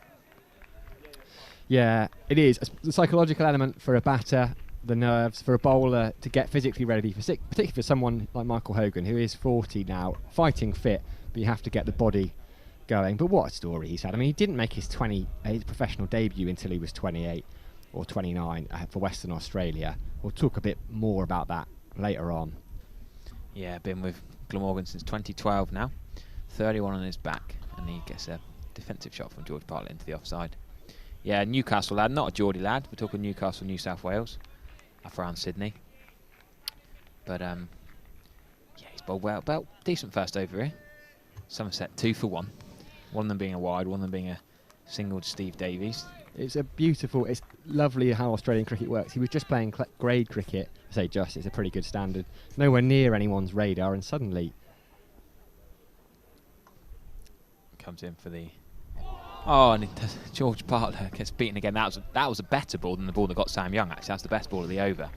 Really did George Bartlett all ends up. Sometimes the ball can be too good to get a batsman out.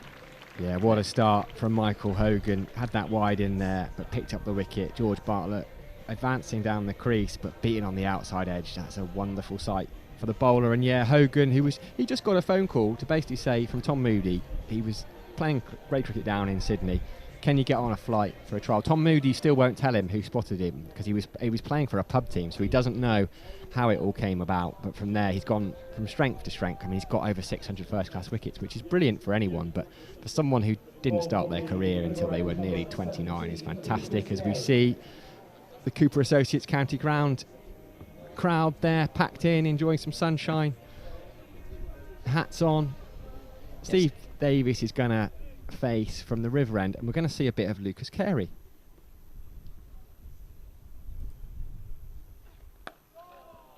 Push back towards the bowler who does the fielding. Takes a little bit of a slip there. Ends up on the turf, though looks like he's absolutely fine. Welsh lad, another one of their academy graduates.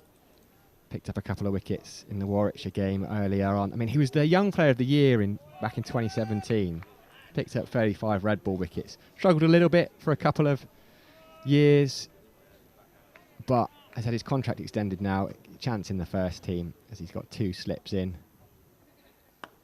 Davis pushes into the offside and they pick up an easy single. Yeah, my favourite Lucas Carey fact. Excuse my poor Welsh pronunciation, but I'm gonna try it. Known as the Pontar Dulé. Is that Welsh? Pontar Dulé Ponting, for his ability to hold his nerves to the bat. 10th run chases back in number 8. We talked the other day when Tim Groenewald retired. We talked about him and Leach and Overton digging Somerset out of trouble and getting them across the line. Well, the Pontar Dulé Ponting, Lucas Carey, known more for his bowling, opening the bowling now, but you take that as a seam bowler to be referred to as the Ponting of your town. You really would, and I believe he scored the winning runs against Glamorgan in the warm-up game against the Wales minor counties last week. So, but he's got his chance to impress with the ball here. He's going to bowl a Bartlett, and who just gets in behind that, pushes that towards mid-off for no run. Yeah, he scored 24 ball 29 at number 8 in that low-scoring thriller. Also scored a crucial 14 not out at number 10 in a 30-run partnership with Roman Walker in low-scoring thriller against Warwickshire 2 days later. So he's got this potential with the bat, and he's opening with a new ball here. So remember, new ball from each end in this, well, normally 50 over white ball competition.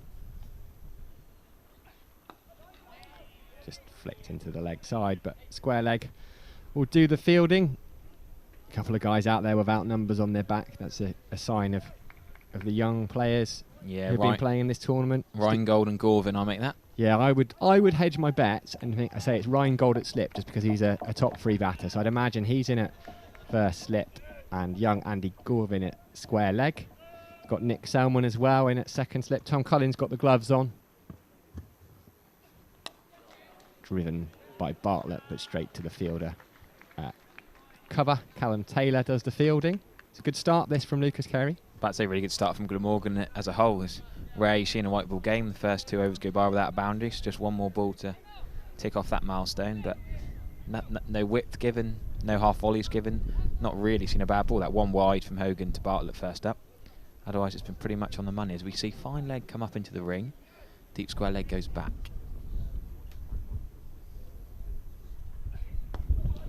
Lovely shot there from George Bartlett. He just tucked that through the mid-wicket area. Mid-on is going to do the chasing. They're going to pick up a couple. So George Bartlett ends the over by getting off the mark. Somerset have moved on to 5 for 1. Dare I suggest that had that been the outfield of a week ago, particularly that Cornwall game here last Tuesday, I'd probably been 4, but a bit of rain around, a bit slower, a bit of a slightly slower pitch. And just tucked away for 2, well played by George Bartlett. A bit of a green tinge to the wicket as well. Now we've had a few comments about the pronunciation. I'm going to take my hats off you because I didn't even try. But Pontar Dulé, I think, is my attempt at saying where Lucas Carey comes from.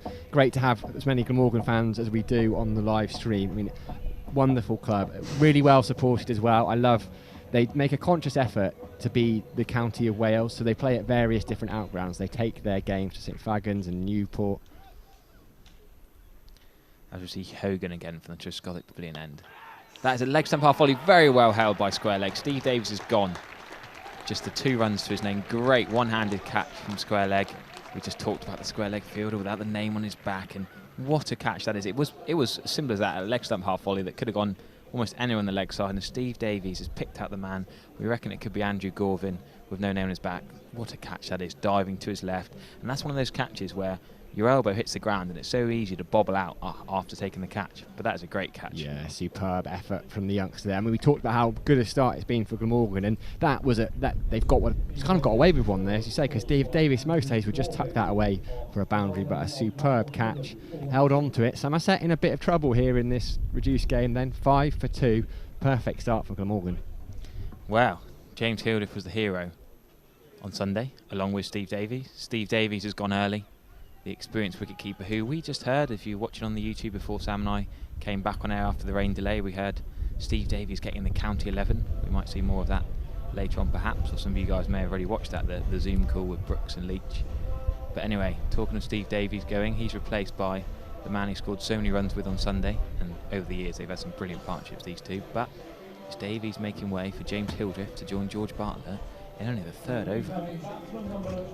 Yeah, and James Hildreth, he enjoys scoring runs, well, against everyone, but against Glamorgan. We saw his highlights of his 1.58 in the Royal London One Day Cup from a few years ago.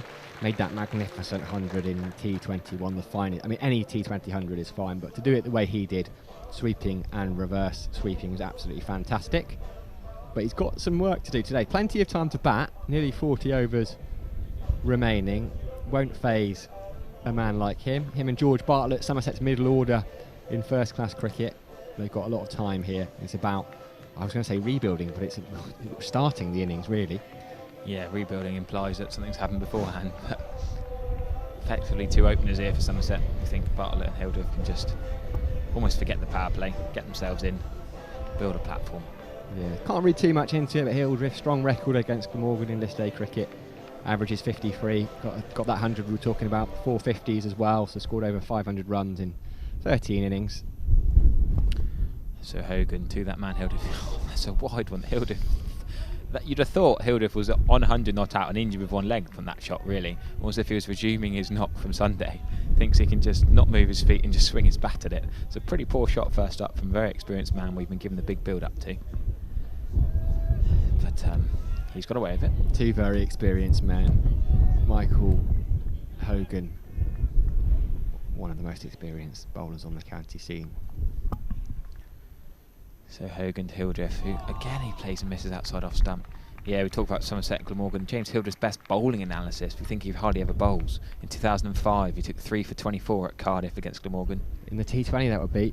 He took about 11 wickets, I think, in that tournament. Graham Smith really fancied his bowling. No one has since. As we see a couple of umbrellas come back up, looks like there's a few showers outside. We're going to get that, I think, today. A little bit of on and off. Yeah, the river stand umbrellas getting put up, but for now Michael Hogan will continue.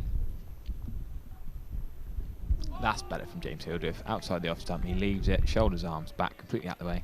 Yeah, I've already mentioned that Somerset Glamorgan game in 2018 when Hildreth scored 159. We saw a few highlights earlier on in a bit of a rain delay.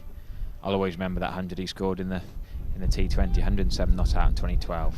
That was one of the best 100s in T20 you could wish to see, really. Sweeps and reverse sweeps as we see more and more umbrellas going up. The umpires are just coming together here. Yeah, it's getting heavier, this, and it looks like the players are going to have to go off. It's not a surprise, really. I mean, Glamorgan, Somerset in many ways will be the happier of the two sides to go off and have a bit of a rethink, because Glamorgan have been absolutely flying here. 2.4 overs gone. Got Somerset at 5 for 2. Both openers back in the pavilion cheaply. Mr. Hogan's got a wicket now. Do you think, in another era, I wonder if Michael Hogan might have actually got an Australia cap? He could have played that kind of Michael Nisa role. He's almost a bit unlucky that Justin Langer was coach a bit too late for him, because Hogan was a Western Australian, or played for Western Australia, so Justin Langer would have seen a lot of him playing cricket. Had he been Australia coach a few years earlier, he might well have been given a test cap, because back here 12-13 just before he came over here, he had more wickets than Pattinson, Doug Bollinger, Jackson Bird, Josh Hazlewood, but yeah, Mickey Arthur did not quite give him the call. Yeah, he's one of those who's really good on the counter. So you think of a Rushworth, or well, no, an Onions played Test cricket, but one of those who's just done bits, you could say, in county cricket. Just been there, that nagging line length, bit quicker than an Onions or a Rushworth, of course. Hogan, a bit taller, used to playing on the faster pitches of Australia. But yeah, I guess Australia just were one of the strongest Test teams. Early noughties, they were probably stronger, you'd say, when Hogan was coming through in his prime, sort of 09 up to 2015, perhaps. Australia weren't as strong as they were before, so yeah, perhaps he should have got to go ahead of maybe Jackson Bird, as you said. But there's so many ifs and buts in cricket, aren't there? We talk about the James Hildreth debate for years. Why didn't he get a go? But certain selectors have certain reasonings, and sadly, we're not selectors. They are, yeah. He's a little bit quicker than the likes of Rushworth. Probably not quickest. I remember I was very lucky to chat to him just before we took his 600th first-class wicket last year, and he said when he first got to Western Australia at Perth, pitch known for a lot of pace and bounce, and he got a bit excited and started bowling plenty of bumpers, and he was pulled aside and just said just a quiet word from Justin Langer. He said, right, you're here to bowl line and leg, we've cut that out. And it's certainly probably a good thing, because he has gone on to have a brilliant career. I mean, let's be honest, as his kids were born in Australia, but they're both Welsh speaking and have Welsh accents, so Cardiff is very much his home now. Yeah, it's worth mentioning the line and length difference from playing in Australia and England. I was playing for Devon Dumplings on Monday and chatting to the Australian overseas playing for Heathcote in the Devon Prem this year, and talking to him about the different lengths that you bowl. He plays for St Kilda in Melbourne, and it's a completely different length you want to hit on a. You think of an English road, you might think, oh, certain pitches are absolute batting tracks, they're rock hard, but not quite on the same level in Australian. You know, think of a Wacker or the new Perth Stadium, or just some of the really hard, sun-baked Australian surfaces. However dry and hot it gets here, they're never going to be quite the same as an Australian wicket, and the outfields aren't quite the same. The square side, we've heard Marnus Labuschagne talk about the different sizes of squares between the two countries. It is rather different cricket. I played out there a bit myself, and you realise that cricket is such a different sport in such different countries, and you've got to learn to hit a different line and a different length. And Michael Hogan's probably more suited now to bowling in England than he is in Australia. Yeah, and he certainly has adapted to it brilliantly. So we're hopeful of this one being a relatively short game, but we'll bring you a couple of updates from around the ground. Yorkshire Vikings taking on Northamptonshire. They're 63 for 5 up at Scarborough, in a bit of trouble there. That game was on. I enjoyed how that was on in the ground as well on the screens here during the earlier rain interval, just spreading the Royal London Cup love. Will Frayne went for 28. Ben Sanderson's picked up a wicket there. Tommy Taylor's picked up a wicket there. 3 wickets for White as well. So a bit of trouble, Yorkshire, who come here on Sunday, which you can still get your tickets for at the Cooper Associates County Ground, but only 400 left. So please be quick. You can buy them online at Somerset County Cricket Club's official website. They've just gone off for rain at Beckenham, where Lancashire are going very well. 71 without loss. Keaton Jennings 24 not out of 36. Josh Bohannon's got 39 unbeaten. Former Somerset man Nathan Gilchrist has had a bowl. Darren Stevens has opened. Look at this, 6 overs, no maidens, 0 for 11 from Darren Stevens. I mean, that, given that at Beckenham last week, I think didn't Kent score 400? Durham, scored 400 against them. Like, to go 6 overs for 11 is not bad going from Mr. Stevens. That's why he's well worth of our spot in our 11. We didn't finish our 11, did we? No, our county 11 of all time. Well, we say all time. Sort of probably more our lifetime, if we're being honest about it. We had Darren Stevens in at number 6, and part of that is because of his immense bowling. He's got to be the gun all-rounder of county cricket in recent years. What a player our 11 we talked about. Scothick, Cook, Hildreth and Stevens were our dead certs for that top 6. Rushworth and Onions we were talking about maybe at 10 or 11. But a few gaps to fill in, Sam. Feel free to open that up to the comments if you want to suggest who in that county 11 you might have been involved in that Zoom call. It was good to see that we were kind of agreed with as well. I mean, it was interesting. Jack Leach was very much looking at one point. I think he had 3 spinners. I think he had himself, Monty Panesar and Jeetan Patel in his own side, so he was looking at, as Jack Brooks was saying, at a Taunton 2016 pitch. Quite made me laugh when Craig Overton said, oh well, we're wearing our flats for Leachy's team, Brooks, we can just turn up and have some food, we don't really need to do much. But yeah, this is as Dan Kingdom points out on Twitter. Now if you don't follow Dan, I would recommend you do. Dan Kingdom 96, because I don't know where he gets his statistics from, but they're absolutely brilliant. As he rightly points out, if we start to lose overs more here, Duckworth, Lewis, Stern will come into it. So when we started the innings, because both sides were going to get to bat 42 overs, there wouldn't have been a recount, but with Somerset a couple down, that will count against them in the Duckworth Lewis, if it comes to that, but we're hopeful it won't. Brilliant to have you all with us on the live stream, more than 1,500 of you. Thanks very much as well to our friends at WPA Health Insurance, who are sponsoring us, a local company from just based main office just outside Taunton. There's a few of their team downstairs enjoying some hospitality, and rightly so. Very grateful for them sponsoring Somerset County Cricket Club here. And worth having a go at their Predictions League. We'll mention it again and again. Go on the description of the live stream, click on that link, open till the end of today's game. So you've had 2 games to get your eye in, and then you've learned from the first 2, and then we want the full predictions for the end of the Royal London Cup competition, who's going to be top run scorer, top wicket taker, etc, etc. Yeah, I like that. Very generous, isn't it, to get two games to get your eye in, so no excuse now. But yeah, fingers crossed we will have some more play. I'm just surveying the Cooper Associates County Ground. A few more umbrellas have gone down. There's still a couple. We'll do a bit of flat watch. I can see the Wyvern there on a couple of flags, which is good to see. Still, maybe 10 or so out on the flats. I'm sure we'll get a few more later. We haven't had John Hayes #flatwatch. We need to get that trending again. Get a bit of action back on that.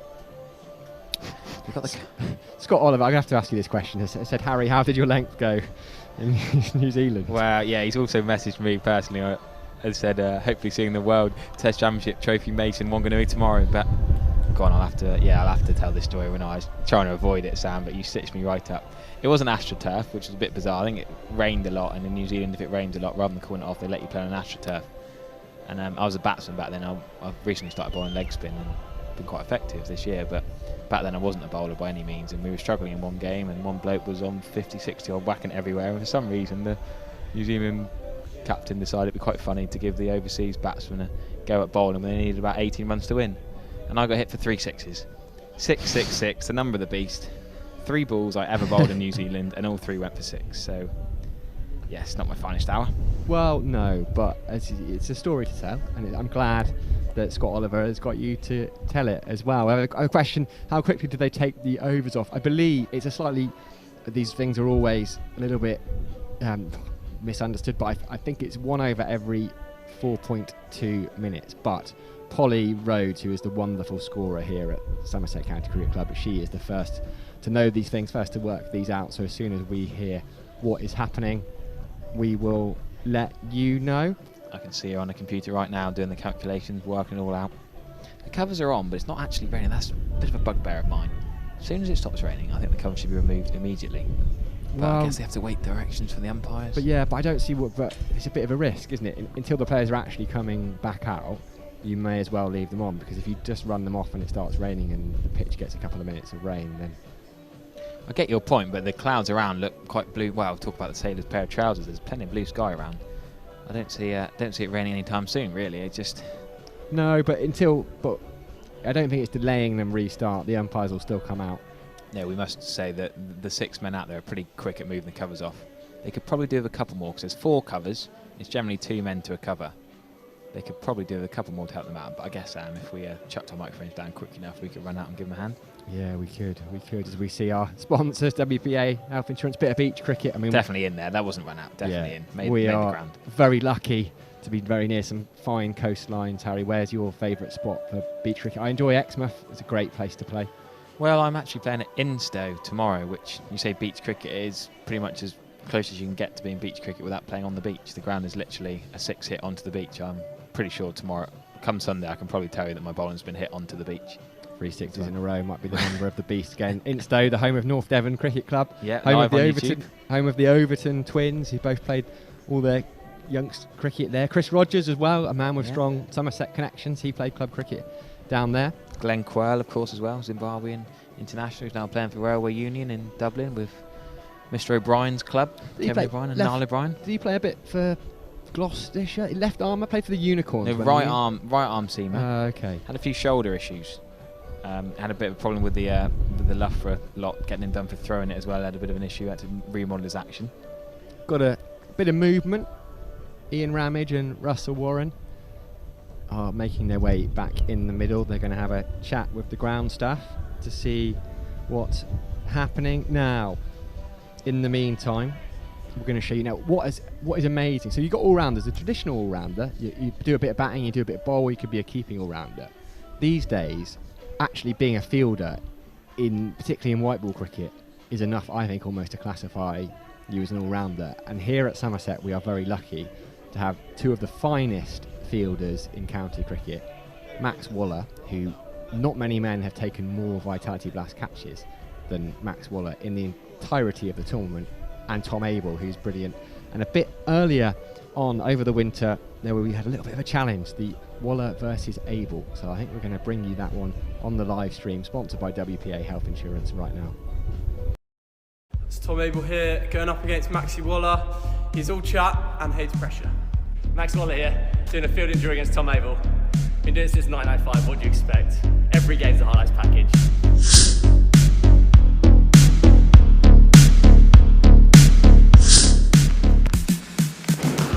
Here we are in the indoor score. We've got Waller and Abel warming up behind me. You can see Waller here to my right. Then you want to get some camera. Says he's going to hit.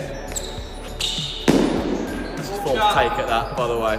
We've got Abel over here, still giving it absolute plenty. Quite frankly, the boys are fairly sick of all the banter what's going on.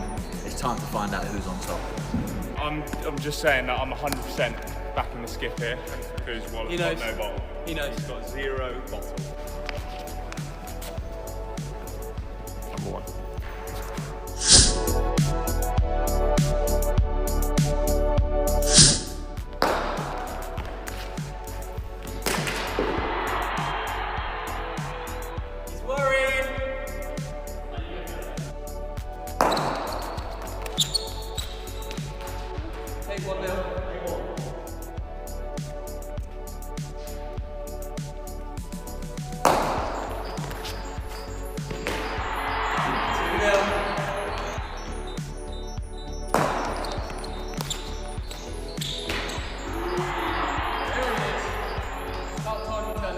Somebody's come to play.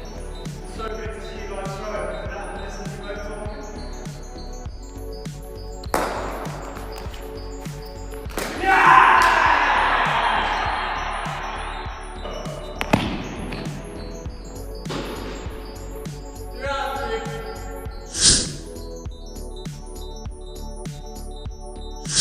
Okay, catch and challenge between Tom and Max. First person to drop 2 catches loses the challenge. Everyone needs to have the same amount of catches. Game on.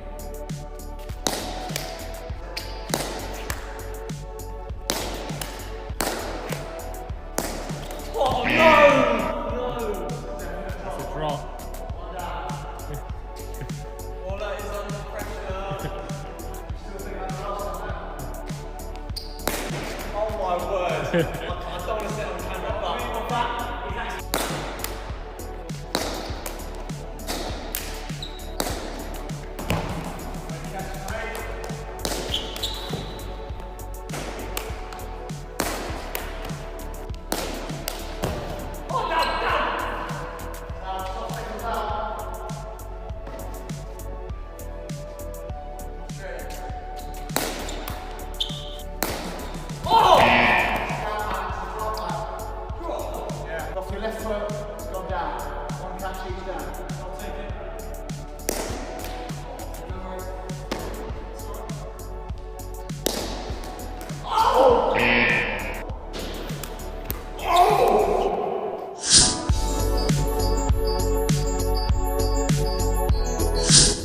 So after 2 challenges, it's 1-0. We've just taken a 10-minute break there, but Abel had to kind of just contend with his disappointment from losing the last challenge.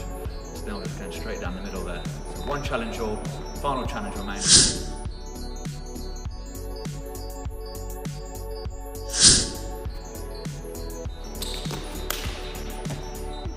Oh no! So close!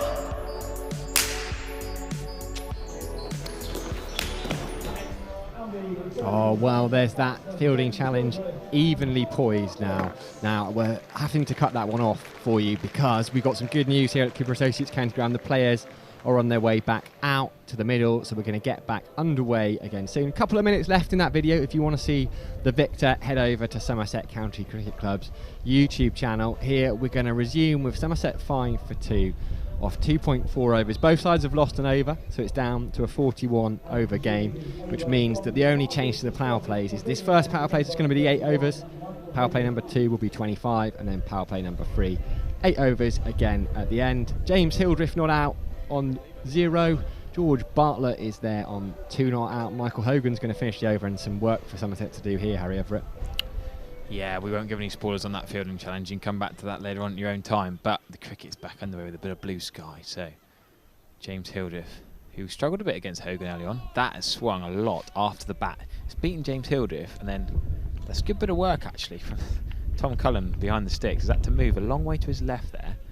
Real late swing from Hogan. Hildreth will be glad that's beaten him first, then swung quite so much. But I think Somerset have just got to get themselves in here. Forget that it's been reduced again. Don't worry about that. It's only 1 over. Just got to play themselves in and just try and get in on what is quite a tricky pitch and get some useful bowling.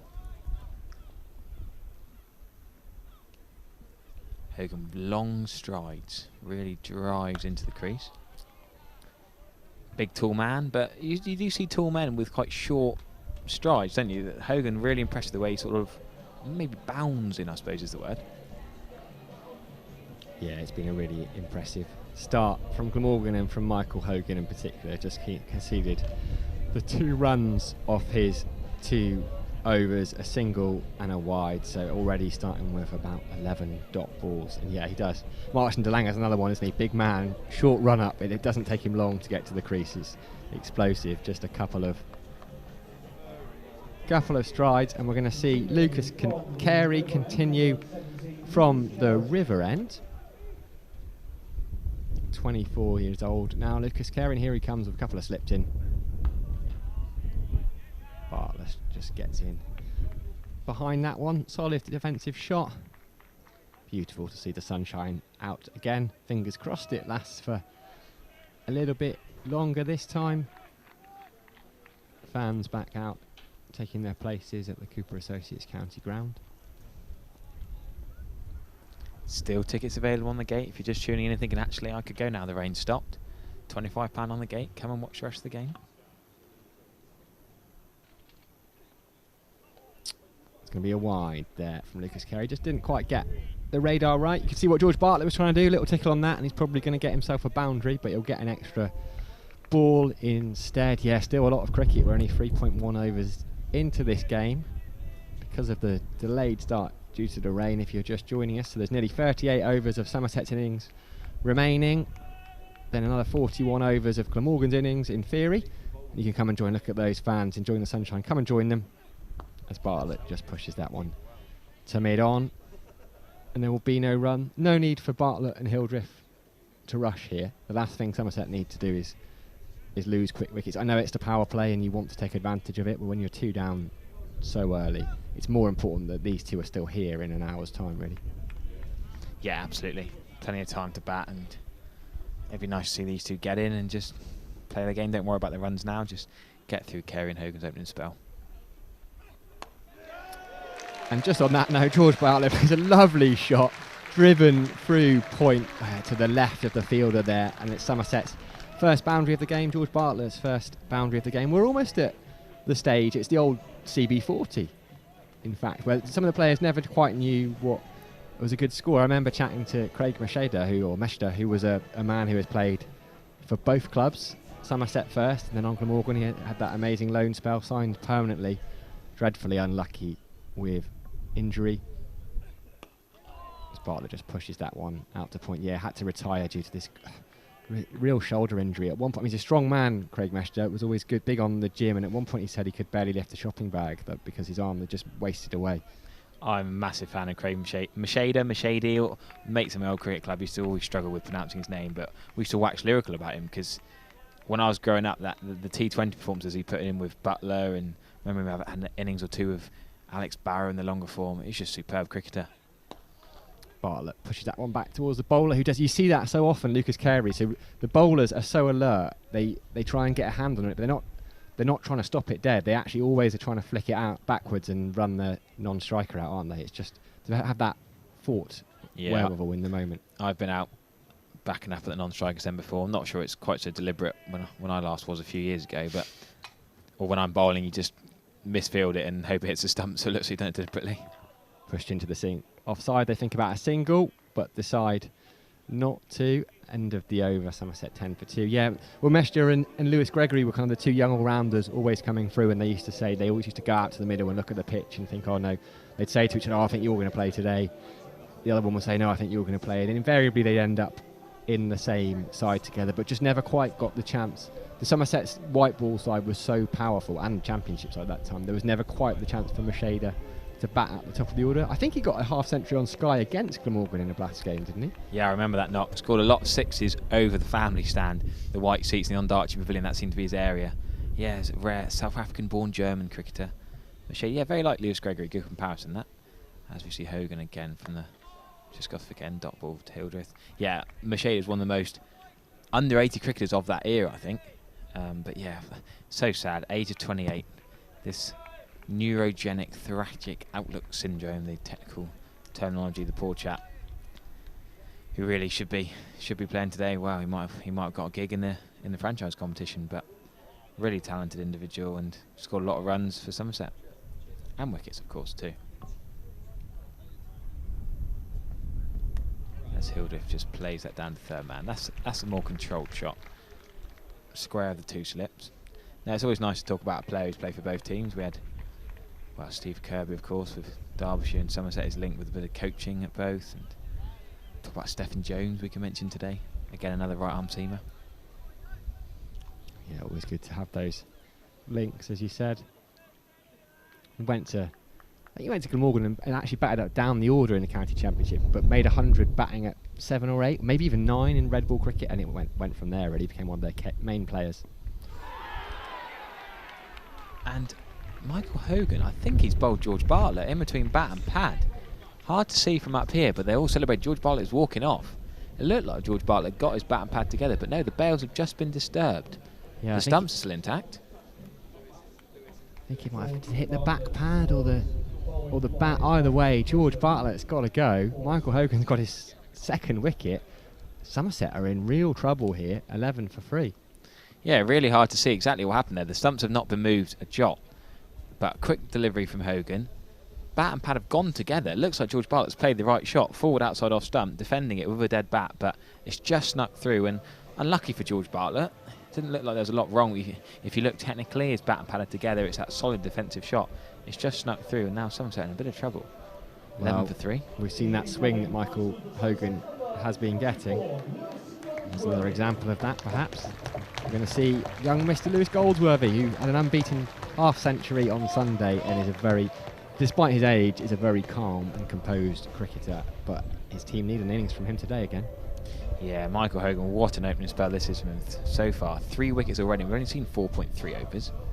Michael Hogan only into his third over himself. Superb, we bigged him up. We've talked about him, but now we'll see Lewis Goldsworthy and James Hildreth with a lot of work to do here. Hildreth, whose hamstring looks okay so far. He had that issue of cramp on Sunday. Not too many quick singles to worry about so far today. He's only got the 1 single so far that we just saw down to third man. But Michael Hogan with a great start for Glamorgan. 11 for 3. Lewis Goldsworthy, the young Cornishman who bowls left arm spin. Some of you haven't seen him before. Really exciting, talented youngster who's not as inexperienced as you think. He's become a staple part of all 3 formats for Somerset this year. And he does one of those sort of leave shots where it actually hits the bat. So he tried to leave it last minute, and as the bat was being taken away, just touched the bat, and second slip, couldn't stop it. It's gone just past second slip towards third man for 1. And Goldsworthy, well, that's a good way to get off the mark, I suppose. Completely unintentional. Done that a few times myself. You think last minute, actually you think I should leave this, and fortunately the tiny little edge doesn't go through to the slip cordon, and Goldsworthy gives Hildreth the strike back. Say, oh, you can face Michael Hogan. James, you've played him enough times. You can face the experienced Aussie seamer. Interesting technique from James Hildreth, shimmying down the wicket. First time we've seen that today. We say Hogan's not express quick, but quick enough to make you think you'd want as much time as possible. But Hildreth's confident enough. We always say how much time James Hildreth's got, so he can come down the wicket and still have time to play a shot. Yeah, it's just negating that early swing, and Hogan is probably quick enough that means Tom Cullen isn't going to come up to the stumps to him, so you've got that leeway to take a few steps down. Probably a tactic we'll see employed by James Hildreth. Yeah, this time he's not shimming down the wicket, but a big step, appeal for LBW, but James Hildreth looked to step to cross, and the impact was probably outside the line of off stump. Yeah, and it almost takes that LBW. It's going to be very hard for an umpire who sees effectively a batter either shimmying a couple of steps. If they take those steps early, in the umpire's mind, even if it is looking straight, they know how far the ball's still got to travel. And also, if you think about the edge, we saw Cullen take Sam Young bowled by Hogan. If you're that 2 yards further down the wicket, that catch is less likely to carry. So there's so many different positives to coming down the wicket to James Hildreth. Technique to Michael Hogan, nullifying the swing, get further down, less likely to be LBW, less likely to be caught behind. And probably not going to be used to Lucas Carey here. It's interesting to see how Lewis Goldsworthy plays this, taking strike for the first time against Carey from the River End. Yeah, it's been a brilliant start from Michael Hogan. 3 overs, 3 for 4. Our dream figures, Lucas Carey. It's going to continue. Tickled into the leg side Goldsworthy. I think it might well have come off his pad. We'll see what the umpire signals. Yeah, he looked to tickle it with his bat. Hit the pad and they scramble through for a single. I think they just got to take these singles, Somerset here. any leg by, any little inside edge, anything will do here, just to keep rotating the strike. Don't allow the bowlers to settle, because they have been so settled. The first 5 overs, the bowlers have completely dominated bat. Hildreth and Goldsworthy, time to play themselves in. Can they just get these singles without looking for boundaries? Because there aren't going to be very many bad balls to hit away. Just that one wide half volley that Bartlett hit for 4. Only boundary so far. Tickled down to fine leg by Hildreth. Yeah, your prediction for boundaries might have been from Sunday might have been quite good today, Harry. But Somerset have just need to bat here. You actually, there's still plenty of time left. Just negate, play out until the ball stops swinging, until the ball is still very new. It's fine just to take the shine off it. Still pick up the single, still show a bit of intent. Yeah, I was just thinking that actually. I should have swapped my predictions round. Reduced overs today and ball beating bat and be less boundaries. Goldsworthy just pats that one back at Carey for no run. Glamorgan, lots of energy from them out in the field, and rightly so. 3 early wickets have left Somerset in real trouble here at the Cooper Associates County Ground.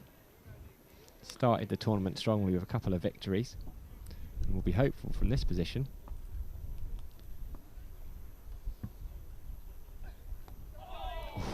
Bowlers head in hands. One of those that Lewis Goldsworthy got a little bit of bat on, but I think had he missed that, he might have been in trouble had it struck his pads. Picks up a single though. Yeah, good, just ticking over here from Hildreth and Goldsworthy. Useful little singles into leg side seems to be their ploy currently. Hildreth, we see him take that couple of steps. It was a short ball, clever there from Lucas Carey. Saw Hildreth coming, and Hildreth, he was almost trying to get out of the way of that. Hit him on the helmet, so they're going to have a look. I think James Hildreth's all right, hopefully, but protocol dictates, and rightly so, that if you get struck on the helmet, you need someone to have a look at you. So the physio is out there. It was a clever bit of bowling that from Lucas Carey. I mean, never like to see someone hit in the head, but actually he saw James Hildreth advancing and just tucked him up for room. Looking at James Hildreth there, they'll have a look at. Might need a new helmet. He looks like he's all right. Yeah, the physio didn't bring a second helmet out with him. He just came straight out to see if James was okay. Just checking the strength of the helmet. Looks like it's going to be all right. More of a glancing blow than a proper clonk. Yeah, just lobbed up, and he's going to be okay to continue. 1 ball remaining in this 6th over. More than 2,600 of you joining us on the WPA Insurance live stream on YouTube. Brilliant to have you with us. Somerset fans, Glamorgan fans, just fans of the Royal London Cup generally. I mean, how wonderful it has been in the last couple of years. The way that the live streams have developed and the availability of it. 3 games going on today. Still off for rain at Beckenham. That one hasn't moved on. 71 without loss. Yorkshire 90 for 6 now up at Scarborough. And we were saying they were struggling. They're doing a little bit better than Somerset are here right now. As Carey finishes the over. Good bit of running. Hildreth just pushes that into the offside. Saw that Callum Taylor was right back on the ring and scrambled through for a fairly comfortable single. Yeah, we say comfortable, but that's the one that slightly worry about being James Hildreth. That was the kind of run that he got out to on. Well, didn't get out to. He injured himself on Sunday going for that cheeky sort of single. We were worried he'd pulled his hammy, but it turned out to just be cramp, and then he batted with George Bartlett as a runner and still managed to smoke Derbyshire to all parts. Yeah, quite fantastic. And we were talking about the 4 and 6 predictions. You've still got 7 whole minutes to get your predictions in. That closes at 1 o'clock. Prizes to be won. Somerset County Cricket Club signed 4-day shirts, 4 tickets to the Royal London Cup. You need to go on the Somerset Twitter, reply to their tweet and tag WPA Insurance. Hogan again. This is full and straight, but LBW shout is slightly stifled, perhaps going down the leg side. Good delivery there. Bit of an inside edge from James Hildreth as well. And no run, but sharp, full delivery from Hogan. That's the fullest we've seen him bowl so far today. He's bowled that really good line length so far there. He's gone right up there, right in the block hole. Almost a Yorker length. Early on, James Hildreth thought he could swing that away, but didn't manage to get hold of that one. Yeah, super stuff this from Michael Hogan. So much experience, and it's all showing. That's a better shot from James Hildreth. Sort of a gentle cover drive into cover for no run. Yeah, so Kent, Lancashire, rain delay, Yorkshire, Northamptonshire, Yorkshire struggling. So it's one of those days, isn't it, with a bit of rain around. It's going to be ball dominating bat, you'd think. Yeah, absolutely, and it's great to see Michael Hogan dominating. Not if you're a Somerset fan, but if you're a Glamorgan fan, it's brilliant. He's not played much white ball cricket in the last couple of years. Been preferred to rest him for the red ball stuff, but he's come in and he's this tournament's leading wicket taker of 8 already. That is James Hildreth at his best. We were talking about it so much. I was talking about Steve Kirby on commentary on Sunday. A ball that's not massively short. It's probably only just going above the off stump. James Hildreth makes into a short ball.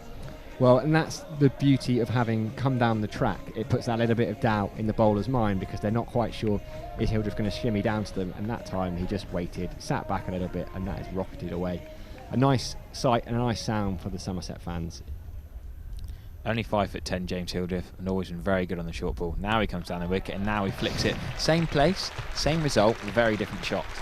Down the wicket, flicked over mid-wicket, and suddenly it looks a different game. 2 boundaries. And Michael Hogan, who's been troubling all 5 Somerset batsmen so far, because, yeah, as you said, because he's changed his length, and then he gets 2 boundaries in a row. I mean, if you just saw the pure shot, the frame on the batter, you would almost think it was a spinner, the way he just shimmied and flicked the wrists over mid-wicket. And as you said, gone in exactly the same area, very different shots, but same result. James Hildreth at his best against Glamorgan, who he seems to always enjoy batting against. That's sensible cricket. Leaves one outside off stump. Don't get carried away. He's won the over already. 2 4s.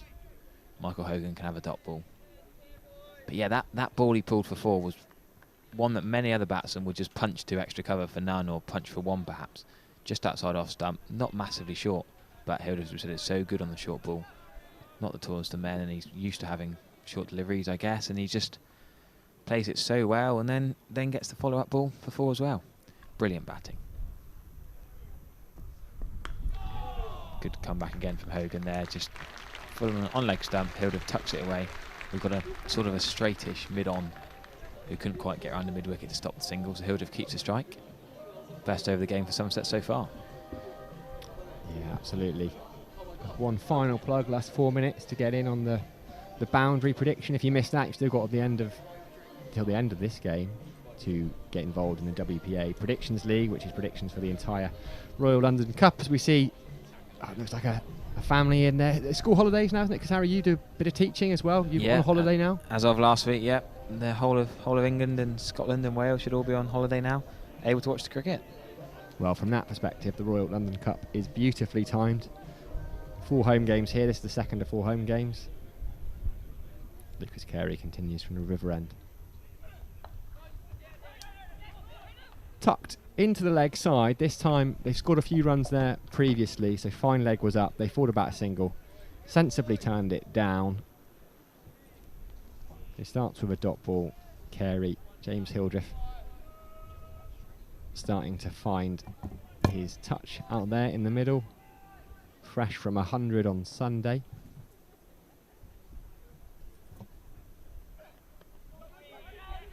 Oh, again, Hildreth was looking for the run there. He just dropped it really well.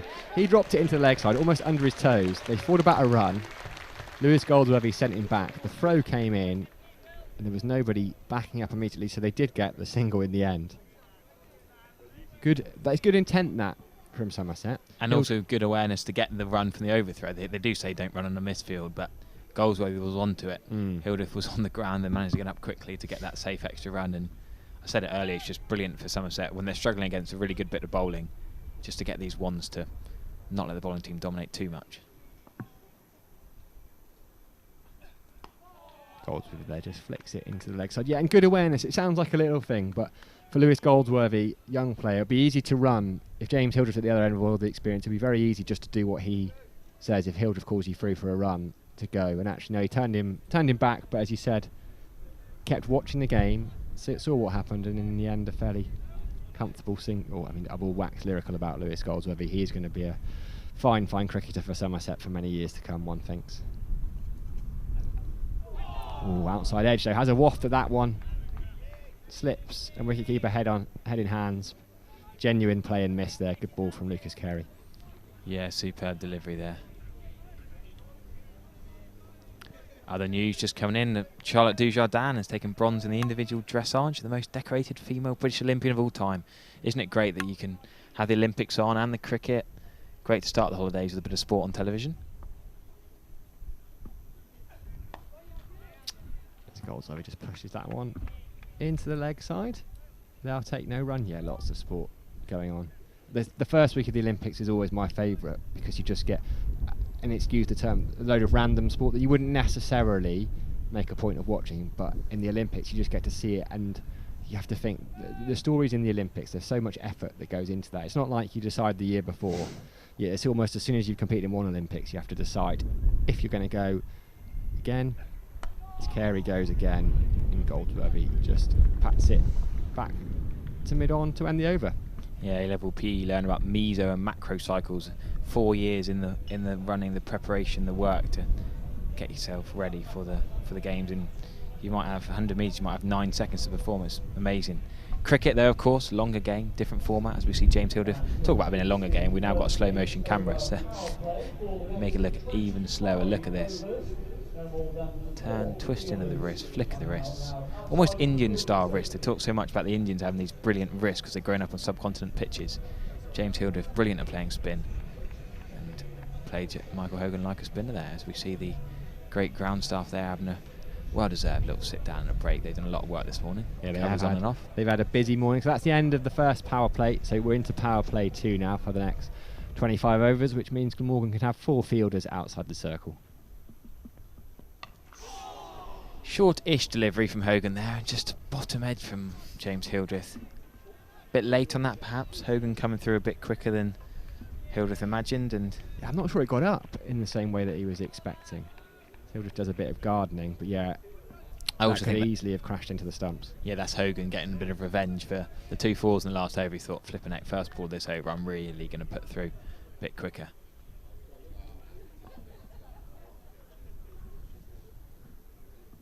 He comes in again. Well played by Hildreth. Looks for 1, but straight to deep cover. So yes, now we've got the slightly different fielding arrangement. We've got a deep third man, deep fine leg, and a deep square leg.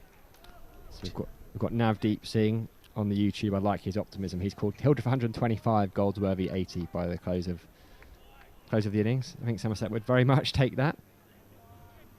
Here we see Hildreth's first boundary. It was the ball before the one we saw earlier. Just swiveled, stayed back, pulled it away for 4 imperiously. James Hildreth's gone, caught first slip. Good bit of bowling from Michael Hogan, has 4 wickets. James Hildreth was just bigging him up. We saw the slow motion replay, and now he's edged it. Easiest of catches to first slip, comfortable height, straight in at chest, neck height, reverse cut, straight in, no mistake. And Michael Hogan, what a spell of bowling. He was 3 for 4 after 3 overs. He now has his 4th wicket. James Hildreth took him for back-to-back boundaries in the last over. Hogan's come back with a bang, and Somerset are in real trouble here. Eddie Byram and Ben Green are still, well, proper batsmen. So Somerset do bat fairly deep in this young, inexperienced side. But to have Hildreth and Davies back in the pavilion so early is a big worry from the two top run scorers from Sunday. Well, quite. And we talked about how James Hildreth has a wonderful record of against Glamorgan. Michael Hogan has a wonderful white ball record against Somerset. Even coming into this game, he had taken more wickets against Somerset in List A cricket than any other county. He had 11 at 23s coming into the game. He's now got 15, so he's enhanced that record against Somerset, and well, he's only bowled 4 overs, so he's still got a little bit of time to go. Yeah, we cannot fault Michael Hogan so far. The only 2 boundaries that come off him was superb batting from James Hildreth, getting off his length, and soon after Hogan's got his revenge. So Eddie Byron, the left-hander, will slightly change things for Hogan. Michael Hogan, 40 years old. Good going to be charging in. We've seen Darren Stevens, we've seen Tiscothic, some of the golden oldies. That's it on the Stevens barometer. Now you're looking at people like, you're looking at Hildreth, thinking, well, you've got a decade left. You're looking at people like Murtagh, who's 40, Hogan 40 could have years left. As we see a little bit of rain coming in, we did have a message to say it's raining on the Blackdown Hills, and we hope it's not coming our way. It does look like it is slightly coming our way. Eddie Byram's taking his guard, so they're going to continue for the time being. Fingers crossed this one just passes through. Michael Hogan will be keen to stay out there, that's for sure. Yeah, well over 600 first-class wickets, and now ripping Somerset apart here with 4 for already. 26 for 4, all of them down to Michael Hogan. Still only 2 slips to Eddie Byram, who blocks that into gully. 2 slips and a gully. Now it's the end of the power play, Glamorgan can go a bit more defensive, but I think when you're all over Somerset here, they could almost have another slip in, go, oh, just to have a short extra cover, because the balls are popping a little bit. There's a bit of invariable bounce. Yeah, it is. And so Hogan's into his 5th over now. 1 bowler can bowl 9 overs, another 4 can bowl 8. You'd imagine on the evidence so far, it'd be an obvious pick as to who's going to get through 9 today. Yeah, as Mesnil Mann says, Hogan is a Glamorgan legend. The Big All Spaniel is optimistic for Somerset. Eddie Byram will make 150. Prince Kumar says he'll make 50 plus. A lot of chat in the YouTube comments. Great to see people interacting. Those you can't make to the ground today, really enjoying the stream. Good to see as we see around the wicket from Hogan. Bit of poor fielding from Gully there. Can't quite dive across and stop that. And Eddie Byram does get away off the mark with a 1.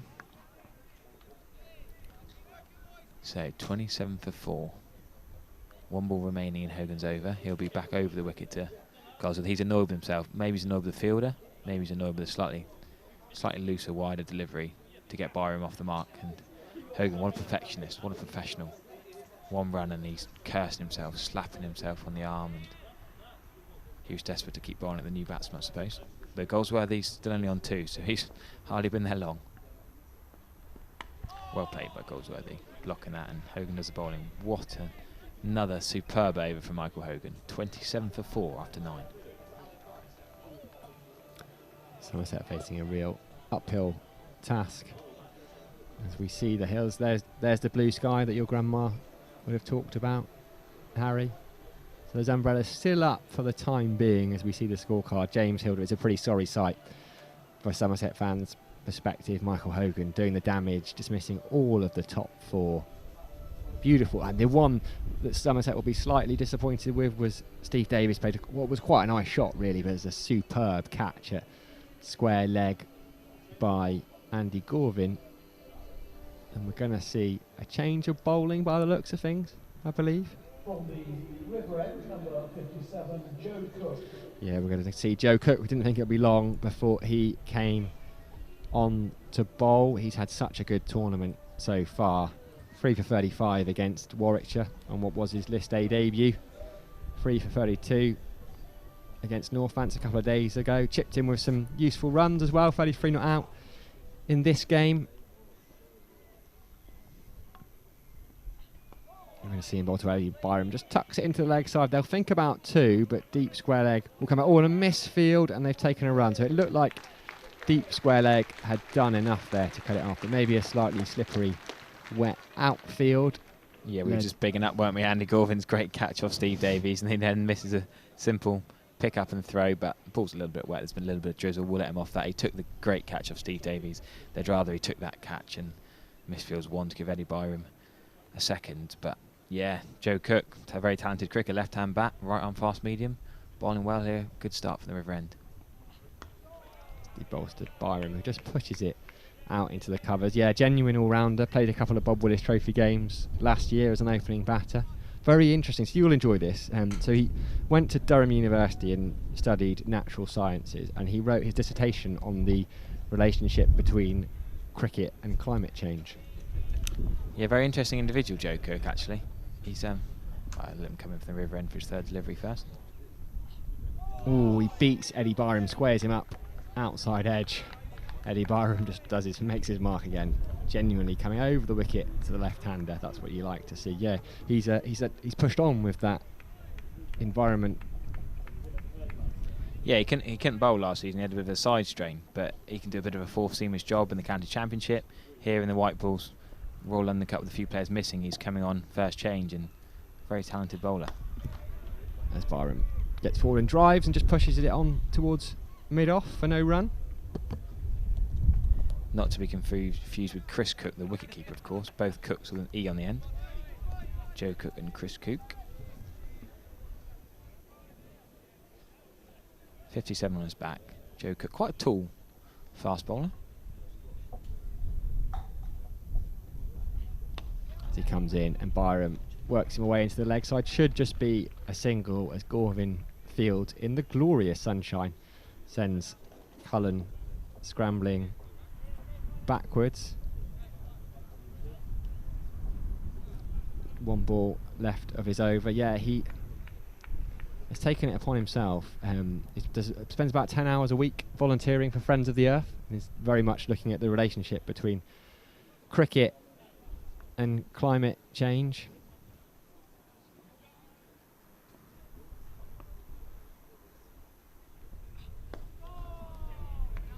Goldsworthy pushes it back towards him. Good start from Joe Cook. Good over. Somerset moved on to 30 for 4. 10 overs gone. Yeah, good bit of fielding off his own bowling there to just tidy up, finish off the over strongly. We talked about Baker the other day wearing these sleeves, this bit of coverage on the left elbow, bit of so we can dive across and stop it. Big thanks to WPA Health Insurance, of course, for supporting us on the live stream and giving this great facility that you guys have got at home. Hopefully you're enjoying the commentary and the live stream, the live pictures live on YouTube and live on Facebook. And they're not quite enjoying the cricket at the moment. Depends which persuasion you're of, aren't you? Glamorgan, I'm sure we've got plenty of Glamorgan fans, which is great to hear. They are remember in the pre-season game, they have a big away support, Glamorgan, and they weren't able to get here for pre-season, but I'm sure there are a few of them in today. Yeah, a lot of people tuned into our pre-season coverage as we see a change of bowling. The man we've been talking about, the man took that great catch at square leg to dismiss Steve Davies. Bit of a misfield in the last over, but Andy Gorvin, senior captain of the Welsh national county, who booked their semi-final spot in the national counties trophy after a 40-run victory against Herefordshire on the 18th of July. He's coming on to bowl right arm round the wicket to Eddie Byram, to tucks him away into leg side for possibly 2. No, just going to be 1. The jet-heeled orange boots Eddie Byram thought about a 2, but just a 1. Yeah, former Cardiff UCCE player, also known as the Crimson Caps. Andy Gorvin, not as tall as the other bowlers, but maybe a bit skiddy on this pitch. It's in a bit of slightly different bounce, a bit softer with a bit of rain around, so I reckon he'll get it to nibble a bit. Yeah, and grew up playing cricket at Hampshire, so that's a similar theme in a lot of the Glamorgan side. You know, they've got a lot of local lads, but also a lot of lads who came to Cardiff for uni and then stayed because they loved it so much. Bit shorter, a bit wider from Goldsworthy. See, if that was a cricket bowler, that would have probably been cut for 4, but a bit slower, Gorvin. And Goldsworthy was a little bit early on that. He probably wanted to cut that through cover point and just went out to cover. Take him a couple of balls with Gorvin to get going. What's he got here? Just the 1 slip, which also slightly surprised me. I feel like Glamorgan could be slightly more attacking, seeing as they're completely on top in this game. They've got a deep third, deep fine, and deep square leg. That's a similar ball there from Goldsworthy. It was timed better, but Goldsworthy had 2 short wide balls. Bit of a loose start here from Gorvin. He's had a leg side-ish 1 to Byron, whipped, could have been 2 just for 1, and then 2 short wide balls that Goldsworthy's just slapped straight to cover point on a harder deck without the rain around. I think that would have come on nicely for Goldsworthy to play that cut shot. He's a little bit irritated with himself, just swooshing the bat around. He knows he's missed out on a couple, but it's not so easy to bat on this as it was on Sunday. That's a better ball from Gorvin. Now he's found his line and length. Nice little bit of shape away. It's a nice action. It's that side-on action. You can see he opens his body up, and that's going to be the natural shape away. And I quite enjoy watching this, to be honest. Early signs are good. Yeah, Wales National County, of course, have been playing Devon in his 3-day game recently. So Andy Gorvin's not been available for them because he's in this Glamorgan squad. That's a decent enough delivery tucked away to leg side by Goldsworthy. Goldsworthy just trying to get used to the slightly different pace. He managed to tuck that into the leg side. Plays his club cricket for St Fagans now in Wales. Came up against George Drissel, the Somerset debutant, not so long ago in the Royal London National Club Championship Cup back in June. Picked up a couple of wickets as well in that game. Yeah, good little finish to the over there, Gorvin. Decent enough start. A couple of short wide ones he got away with, that we'll be happy enough statistically with the figures.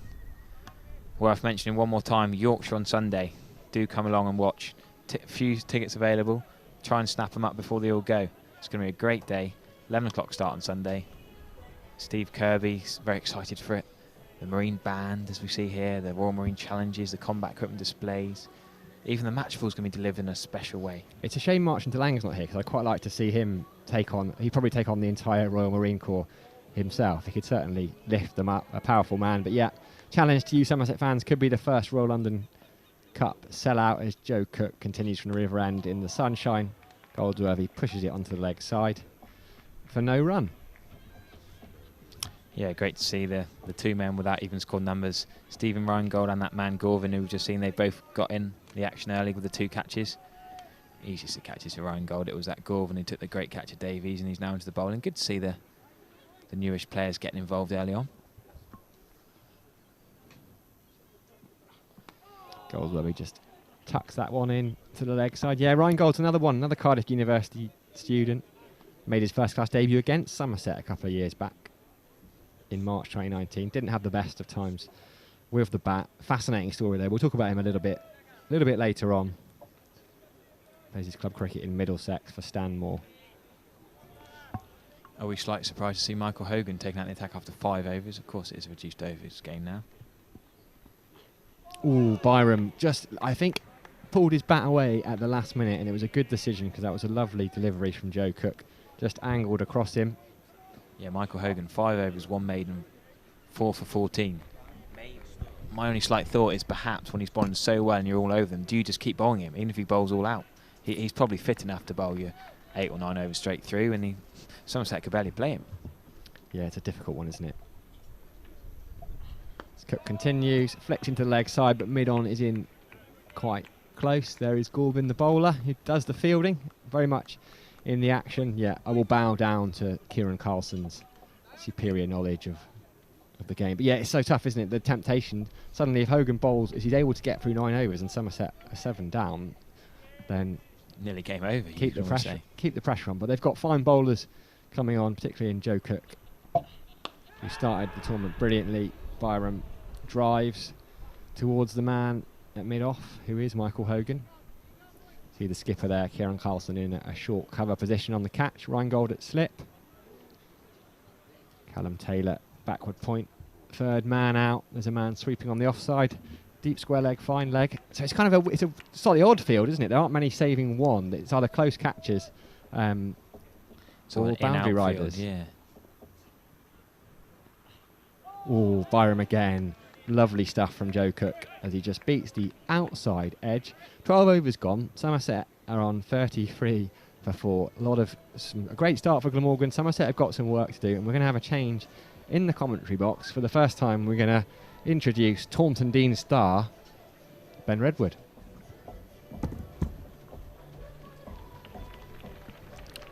Yeah, decent start that from Joe Cook. So 12 overs gone, 33 for 4.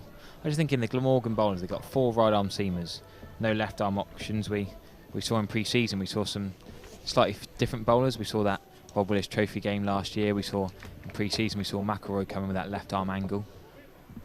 Saw some different spinners. We've seen Glamorgan bowl with Prem Sisodia recently, but now we've got Gorvin leg side wide. Not the best of starts to this second over. He's just trying to settle down, get his line of length back. He bowled a couple of decent balls that beat the bat at Goldsworthy. Yeah, it'd be interesting to see when Glamorgan go to spin. I don't think spin will be used too much today. Quite a green wicket with rain around. Everything to me looks like it's going to be a seamer-friendly day. So these 4 seamers might just be interchanged, moved around, maybe even change ends. Gorvin is well played by Goldsworthy into the offside. Ben, any observations from the Thatcher's deck on camera that we might have missed up here? It's a difficult day for batting out there. It's a very green wicket, as we saw on the Somerset Instagram page earlier. It's a very green deck. I'd have said, if we were to play a 50 over game, that 250 could be a winning score. Obviously it's a similar deck to the kind of wickets we see at Lords, where batting can be difficult in these games. Well played by Goldsworthy into the leg side there. Ball just moving into Goldsworthy on that ball, and he just tucked it into the deep square leg position for 1. I don't really think they need a deep square leg here. Gorvin's not the type to bowl short. A little bit short outside off stump that could have been cut by Goldsworthy in the last over, but he's not going to bowl you. He's not going to look for a bounce and be pulled for 6, you wouldn't have thought. To Byram, they've of course got the offside up, but to both batsmen they've got this deep square leg, deep fine leg, which you think is a bouncer ploy, but as I say that, commentators curse. A slightly short ball that Byram does pull. Not ridiculously short, not a bumper attempter, but pulled for Byram. I'd say that Byram plinks that into the leg sides. But no, it's a difficult day for batting, obviously, with the weather being neither. You don't know if you're either on the pitch, the rain comes, you're off the pitch. It's difficult for your mind to kind of get into the game. Gorvin is edged to 3rd man from Gorvin, and well picked up at third man, just keeps it to 1.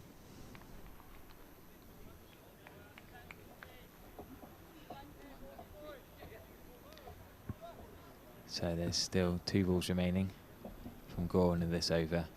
Bit of a rotation on the strike between Byram and Goldsworthy. Now we've got a deep cover, so now there are 4 men back.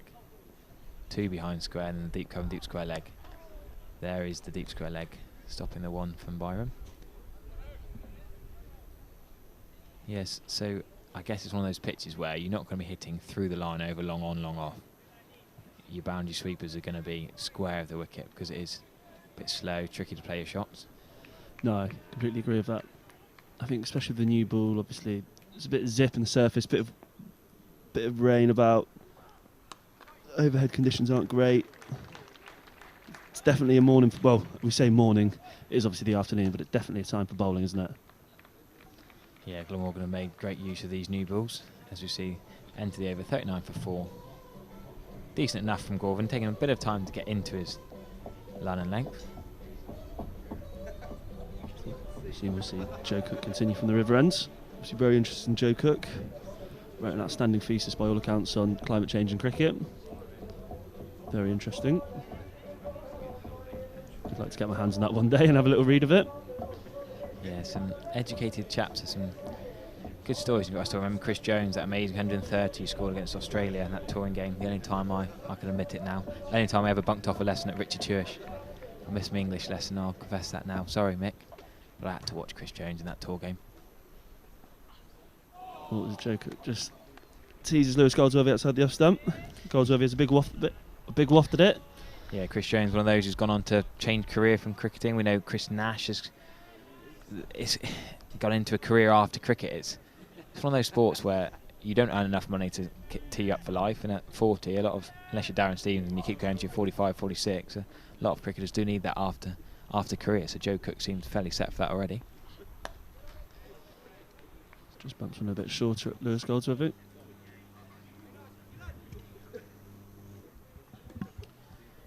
So big thanks to WPA who are enjoying their day out today at they're our partners, enjoying the hospitality today. God, making us hungry by watching them on the live stream. Must be nearly lunchtime for us, Ben, surely. Yeah, just another 20 odds, 30 odd overs to go. As Lewis Goldsworthy plays up down the ground for 4. Fantastic shot by the young cornishman. Joe Cook just slightly over pitches and Goldsworthy pounces and plays it down the grounds. Yeah, lovely shot. We haven't seen many boundaries this morning. Lewis Goldsworthy just picking off not the best of balls from Joe Cook, but because he came down the wicket, it made it a half volley. It was probably just outside off stump actually, but because Goldsworthy came across, he could then flick it through mid-on. Quick feet from Goldsworthy, footballer who can use his feet very well. Ooh, Goldsworthy nearly chops on there, nearly plays on. Obviously we've seen George Bartlett do that this morning. Looked very unlucky to get out in the way he did. Just came off something. I'm not sure if it came off back leg or something, or did it miss everything and just hit the stumps? I'm not too sure.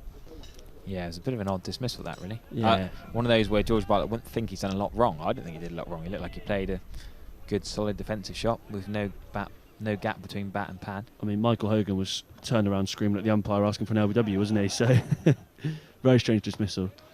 Cook just plays one slightly short of a length, and Goldsworthy just pushes that into the offside for a single. Somerset moved to 44 for 4. Sun coming out at the Cooper Associates County Ground. Hopefully we'll be able to get through the rest of the day with a bit of a better forecast. It's nice to see people supporting 50 over cricket and county cricket, with quite a few here at the Cooper Associates County Ground today. Block 5 of the Somerset stand looks very full, as does the river stands. Just plays the last one slightly short again, and Eddie Byron just plays that to point, and there's no run. Somerset 44 for 4 from 14 overs. Yeah, interesting to see the Somerset stand. Some of the blocks look particularly full, and others look a bit sparsely populated. As you see Harry Everett and I on the screen for the first time today, Thanks sporting our WPA shirts. Thank them again for their support for Somerset County Cricket Club and the live stream. So we're going to see Gorvin continue for the Triscothic Pavilion end. He's going to go, yes, looks like the same field. Deep square, deep cover, fine leg, third man, and the 4 men back. So then 5 men in the ring, of course. 4 + 5 = 9, and then the bowler and the wicket keeper. Good maths there, Harry. So no slip. Yeah, Ryan Gold's come out, slip to mid-wicket. Keeper's now stood up. Interesting development. I think that is a wise move. No, he's not a threatening pace, is he? So it's keeper. If the keeper stands up, he forces the batsman into making a decision. Can't go too stupid. Yeah, no, good. Wise decision. Yeah. Wise decision. Gorvin definitely the slowest of the 4 seams we've seen so far. When you're 45 for 4, 14th over, it puts pressure on the batsman, doesn't it? With the keeper standing behind you, probably giving you a bit of chat. Just plays on your mind a bit. Shall I go for that? Shall I not? Shall I come down the wicket slightly? Yeah, to Tom Cullen standing up to Gorvin, who's now around the wicket to Eddie Byram. See, that makes it tricky. That's a great little take. And you've got to be good with your gloves there to stand up. Lid donned, yellow helmet. Very similar to the Birmingham Bears, the Warwickshire yellow helmet. A lot of teams actually in the white ball stuff in recent years have been wearing yellow, haven't they? Glamorgan, Gloucestershire and Hampshire, even Somerset went through it. Well, not a yellow phase, but different colours they've changed around a bit.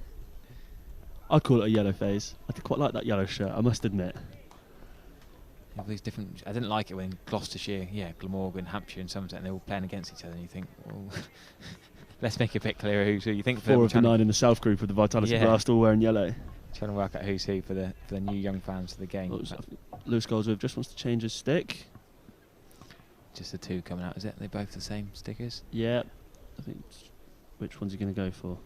Obviously, I remember once watching England play, and Ben Stokes had to send back the 12th man because he brought out a stick with no Red Bull sponsor on. So you've got to make sure the sponsor's on the back.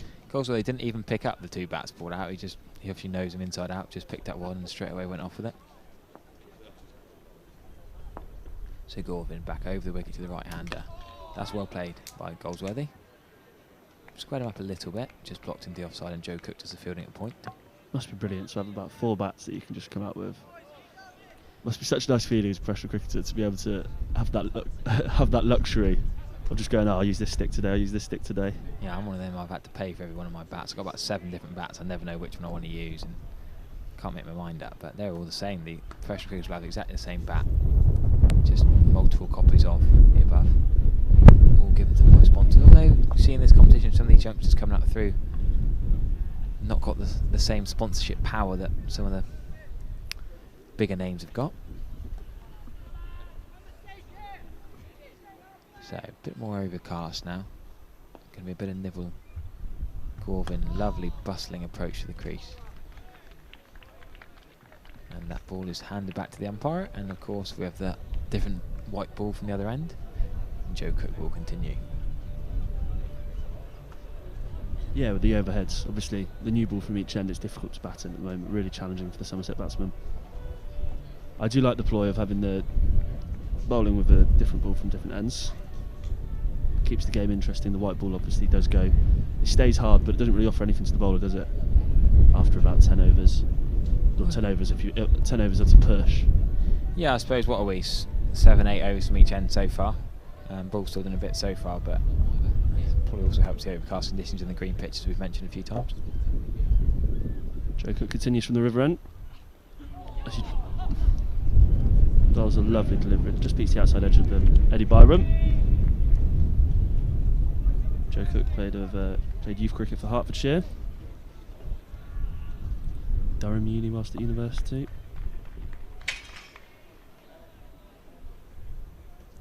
So Cook's just got the deep cover on the offside and no slip, so there's that wide third man as well.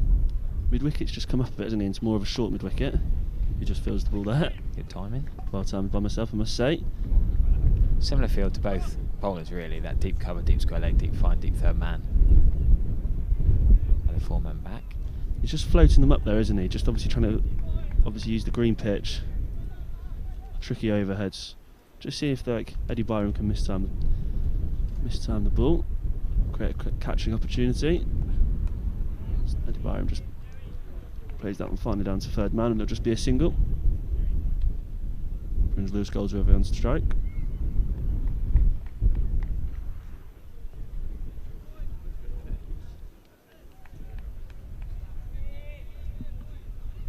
The sun comes out again here at the Cooper Associates County Ground in Taunton. Somerset at 47 for 4. Struggling a bit here. Hopefully these two can build a bit of a partnership. Goldsworthy plays that one lovely, but straight to Carlson at short extra cover, and there's no run.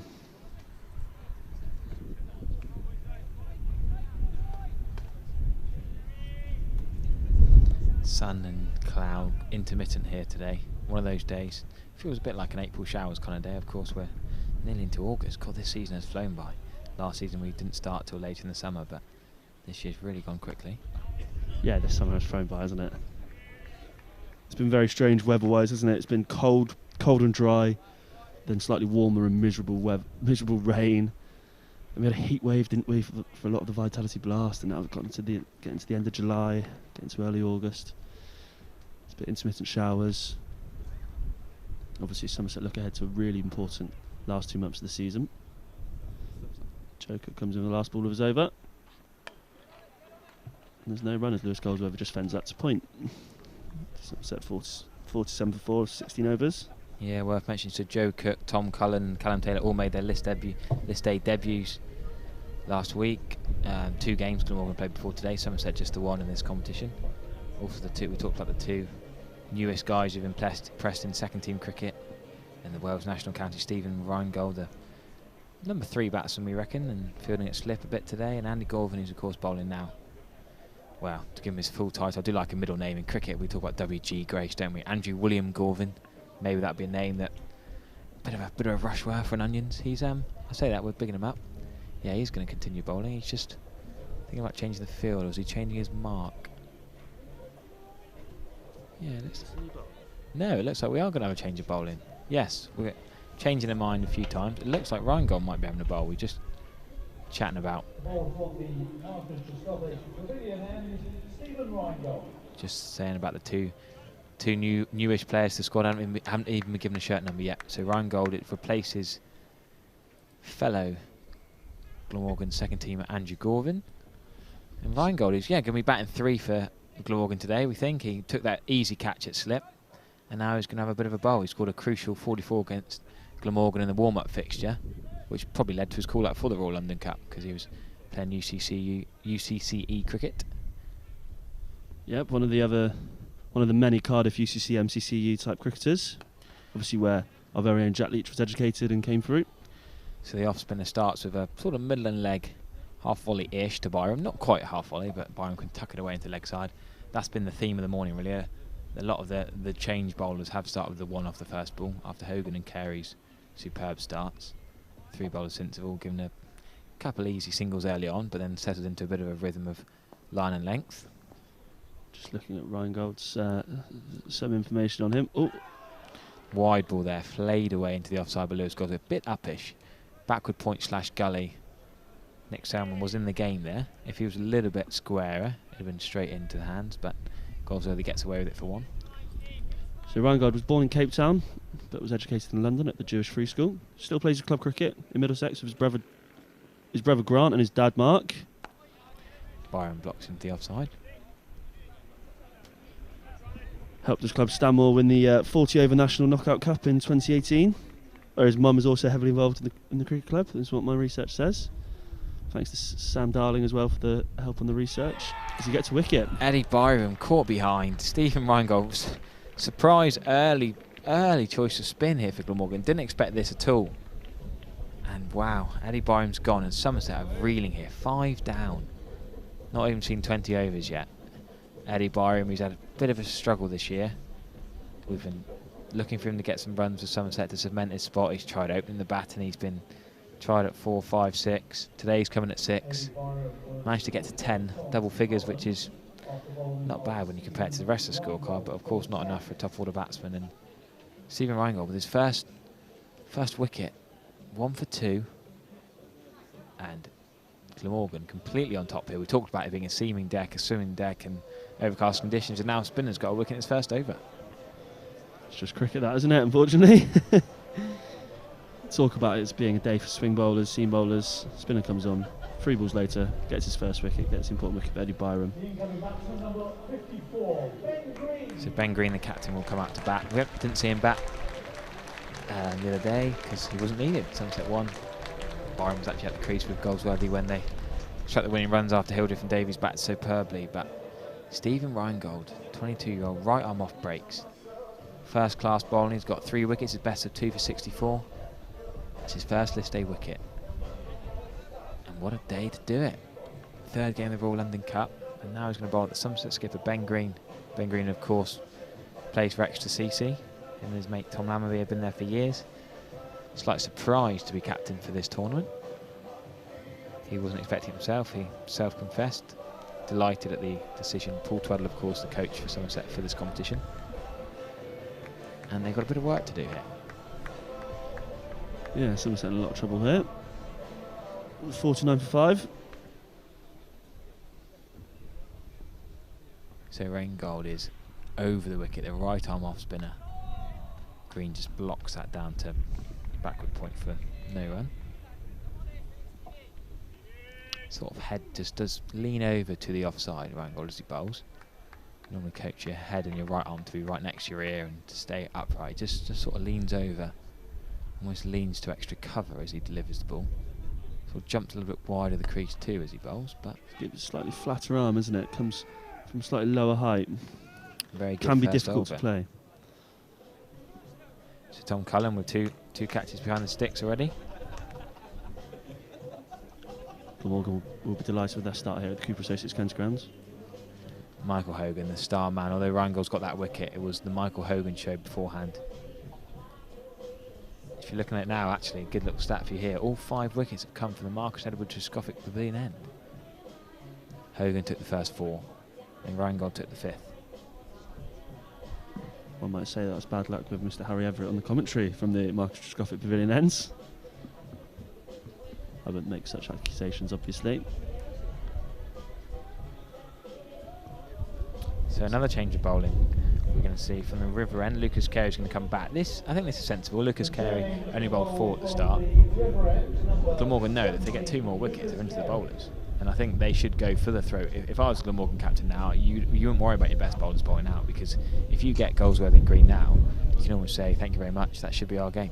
Yeah, you see, Glamorgan's spelling blood here, aren't they? Obviously bringing back Carey, opening bowler, about 4 overs for 12. Economy of 3 runs per over as he runs in from the River Ends. Lewis Goldsworthy on strike. Goldsworthy just fends that one back down the wicket, and there's no run. Still the same feel. We talk about these 4 men out. Deep cover, deep square, deep fine, deep third man. We talk about 4 seamers are similar right arm, although they're rather different height. We've got Hogan compared to Gorvin. Very different height, very different delivery, very different type of bowler. But now with Raingold the spin for the Trescothick Pavilion end, do you think Goldsworthy and Green, will they play any differently to the seam, or just keep going as they are? Runs in. Goldsworthy plays that down to fine leg. It's quite interesting that they've got no one out on the fence in front of square. They've got a deep point. The Somerset bring up their 50. 17.1 overs gone. Yeah, there's no one in front of square. Deep square leg, deep fine leg. Third man. Oh, and they did have a deep point, but he's just coming into the ring to the skipper Ben Green. Almost an apologetic clap for 50 from Somerset faithful. Embarrassingly, like 50 for 5 after 17 overs. Stifled applause. But as we say so often as Somerset supporters, you can never write us off. Got a fantastic track record over the last 5-6 years of lower order runs. Bowlers not necessarily in the team for their batting prowess, but saving Somerset and getting them to competitive totals. We've seen it a lot this year in the county championship. Obviously Ben Green is probably the last recognised batsman in the Somerset 11. 4 overs for 12 from Carey before this return to the bowling attack.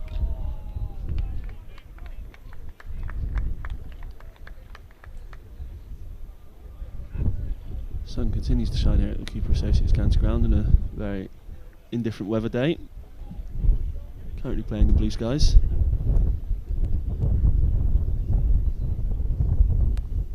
Glamorgan still well on top here at the Cooper Associates County Ground. If you're just tuning in, Michael Hogan took 4 wickets.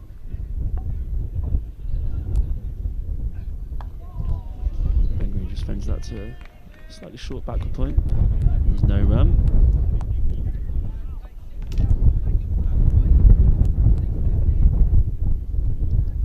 One ball to go of this over. Glamorgan have brought a slip into to Somerset's captain Ben Green. Obviously smelling blood on the attack.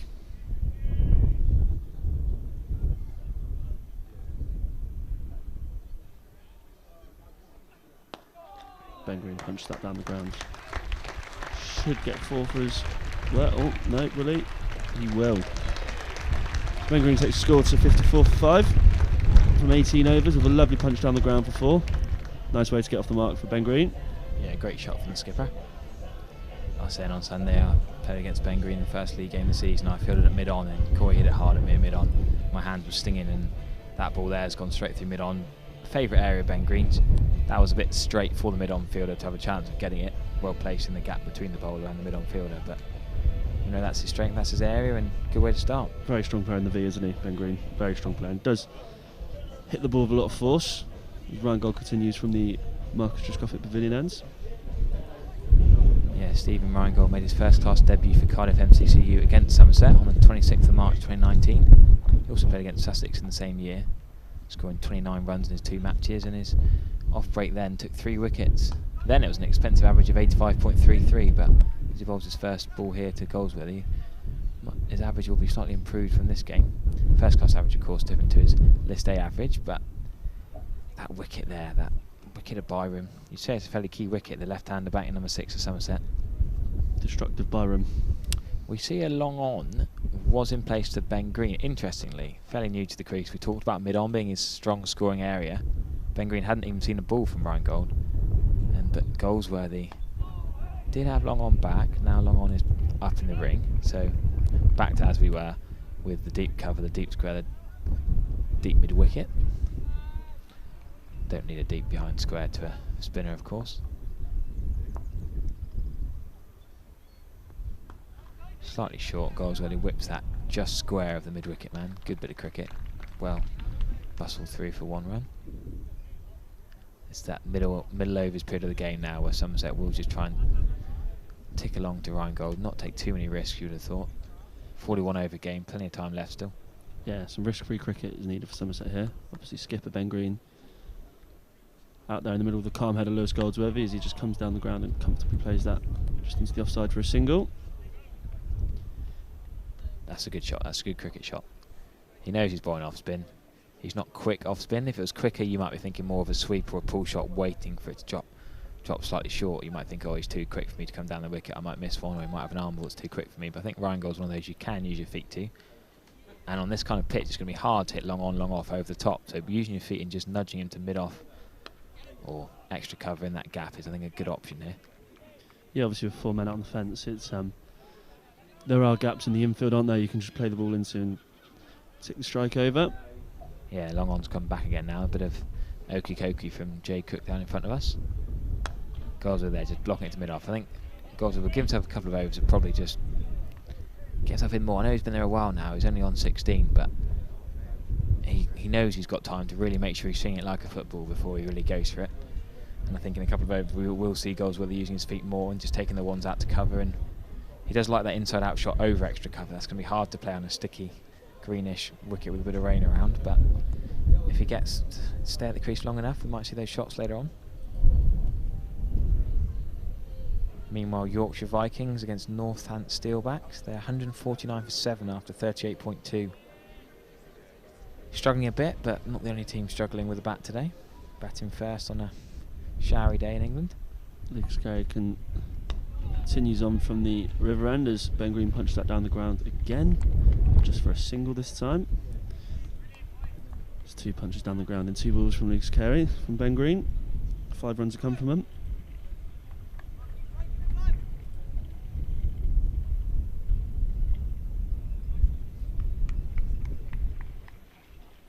We have a very tired Harry Everett in the commentary box with me today.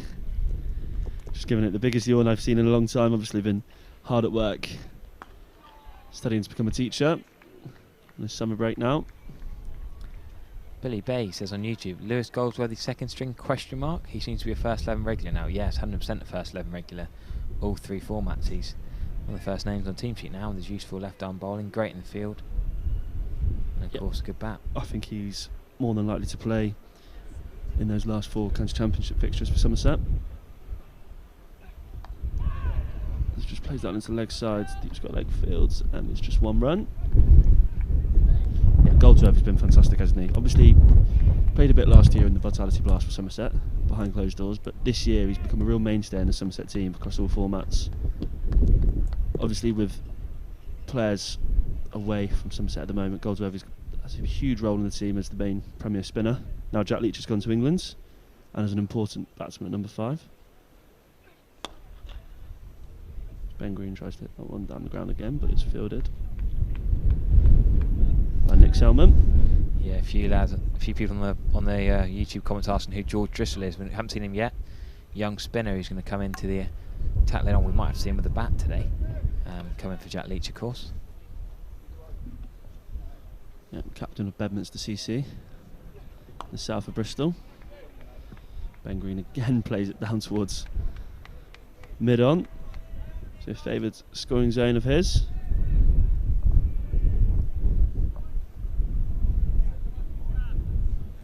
All a bit quiet in the ground now. The Somerset faithful like to cheer their men when they're going well. A bit nervous, a bit of an eerie silence around the ground. It's just left alone by Ben Green. That concludes the 20th over. Somerset 58 for 5.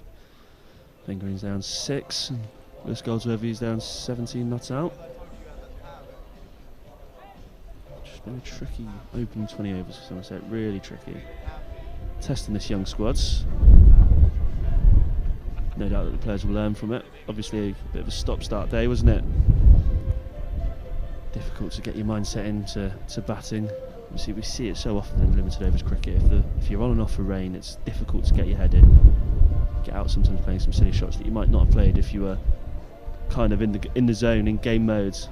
It's so hard to switch off and on and off as a batsman. Kieran Castle making a few fielding changes, having a good chat with Ryan Gold, the off spinner. Gives Jimmy Cook his hat. Joe Cook, I should say, not Jimmy Cook. Give you so many Cooks in cricket: Sam Cook, Alistair Cook, Chris Cook, James Cook, Jimmy Cook, former Joe Somerset. Cook. Somerset cricketer and coach. Loads of them, aren't there? Cooks everywhere. Too many cooks spoil the broth or spoil Harry's commentary. Lewis Goldsworthy, lovely shot, half volley, played out to deep extra cover. That's probably the best shot we've seen so far, only 2 runs, but definitely the best shot we've seen off the spinner. Slightly full outside off stump, and Lewis Goldsworthy's brilliant at that shot, throwing the hands at it, but safely controlled, head over the ball, hips are over Played his a couple shoulders. of fantastic ones on Sunday, didn't he? I like to call them inside-out shots, kind of inside-out over extra cover. Now we get a little bit of a shorter ball. See, that's what it does. That shot there off a decent ball from Ryan Gold then makes Ryan Gold pull his length back a touch, slightly short on middle and leg, and Ryan Gold is easily tickled away into the vacant square leg position, and deep square leg comes up to keep it to 1. Now Ben Green's different batsman, very different batsman to Goldsworthy, still right-handed but taller figure. He likes to hit in the mid-on V, as we've just been mentioning. He now does the same shot as Goldsworthy, though good cricket, tickling it over to square leg, and without taking a risk, Somerset have got 4 off 3 balls. And if they do that for the next 10 overs, happy days, game's back on. Just need these two to not take any risks, take the runs that they're on the offing. They've got no real class spinner. As we see Goldsworthy play forward and play a miss at that. Good bit of keeping from Cullen. A bit of a quicker ball there from Ryan Gold, wasn't it? Just beating Goldsworthy. I don't think it's done anything really off the pitch, not turned at all, but the quicker one just chucked down there, brings the keeper into play.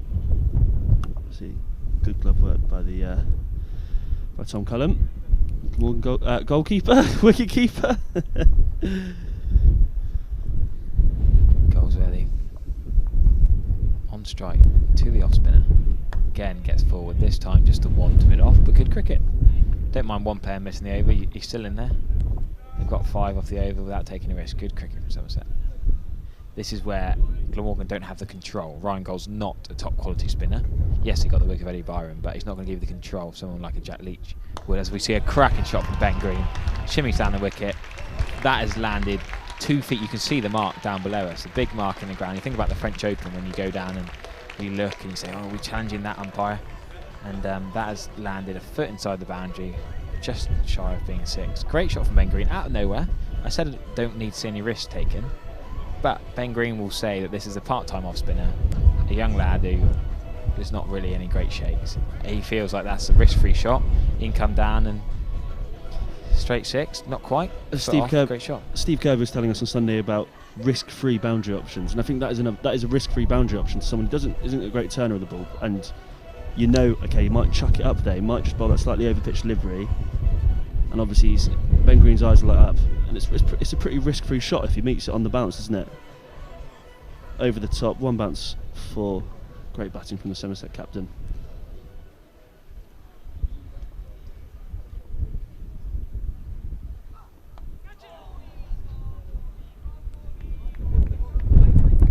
Bit of a misjudgment there from Goldsworthy, just down to third man off carries. We see Gorvin, come back from the river end. Is not much messing about here from Kieran Carlson. Quickly making bowling changes. Not much faff in the field. He wants to keep the over 8 going quickly, and he's making all the changes here. Gorvin now trying from the river end. He struggled a bit from the just got the pavilion end, but he's back on from the river end with a second chance, and Green will just glance into deep square leg for one. Good idea from Carlson to keep changing things up and see what they can do. As we said earlier, we've not seen a wicket yet from the river end, so maybe a change of bowling, maybe a change of luck from that end. Chop and change is good. It's difficult for batsmen to get their eye, and you do get used to certain bowlers, don't you? Chop and change, changing it up keeps it interesting. So yeah, as Harry's just alluded to, there's been no wickets taken from the river end. Great bit of fielding, lovely pick up, lost his hat. Billy Root is a great fielder. The man who's on tour the Barmy Army down under just as a mate, as a lad, not as Joe Root's brother. He sort of lives in the shadow of his England captain, but he's a great cricketer in his own right. About 8 for knots in that all conquering white ball side, of course. Useful off spinner and great in the field. No, I think him moving to Glamorgan was a good move for him, wasn't it? Yeah, he's really found his home. Him and Labuschagne have been sort of 2 of the best batsmen in recent years for Glamorgan. Kieran Carlson, of course, this year has really come through and showing what he's worth, the captain. That captain, he's now pushing Nick Selman back at long on, and the deep fine leg is coming up onto the 45 on the single for Ben Green, because we know Ben Green likes to hit over mid on. Whilst doing my research for today's game, I didn't know that Kieran Carlson went to that secondary school in Cardiff, the All Sporting Secondary School. I can't remember, is it Whitchurch Secondary School in Cardiff? Yeah, Gareth Bale and Sam Warburton. Geraint Thomas. All the legends of Welsh sport, really, yeah. Real fantastic sporting school. Yeah, that really good for a state school, isn't it, to see so many great top international legends, really, across different sports, across different Welsh sports. Yeah, I saw a great documentary on BBC iPlayer, Sam Warburton going back to school, speaking to his PE teacher, showing his gym and where they all came through. Yeah, fascinating. Meanwhile at Scarborough, Yorkshire is still struggling a little bit, although talking of Root, man, it looks a bit like Joe Root. Some really classy shots from Will Luxton. Looks a really serious young batsman on 44 not out. Just 18. Looks a bit like Joe Root. Worth having a watch once this game's finished, and I do love seeing these young lads coming through looking classy, and Matt Pillins is there on 17 not out. Just 9 overs remaining for Yorkshire, who are in a bit of sunshine at Scarborough. They've still got 50 overs scheduled. Here we're playing 41 overs as Michael Hogan. I talked about it earlier. I said Michael Hogan should just keep bowling here. He's ripped the heart out of Somerset. And Reingold, yes, he burgled is a bit harsh. No, I wouldn't say burgled. He managed to get Eddie Byram in his first over. He's not bowled particularly well since. But Michael Hogan is your express seamer, who's your Aussie quick. He's the man, you'd think, for Glamorgan, and Ben Green won't want to fancy him. Maybe he shouldn't have hit that straight 4, nearly 6 down the ground, because maybe Reingold would have had another over if he'd stayed in his crease. What I was so impressed with Hogan about in his first spell was the way he got such late movement on the ball, and you could see once the ball had beaten the batsman, it was really difficult for the wicketkeepers to kind of get to, wasn't it? Yeah, you nailed it. First ball there, inside edge, late movement.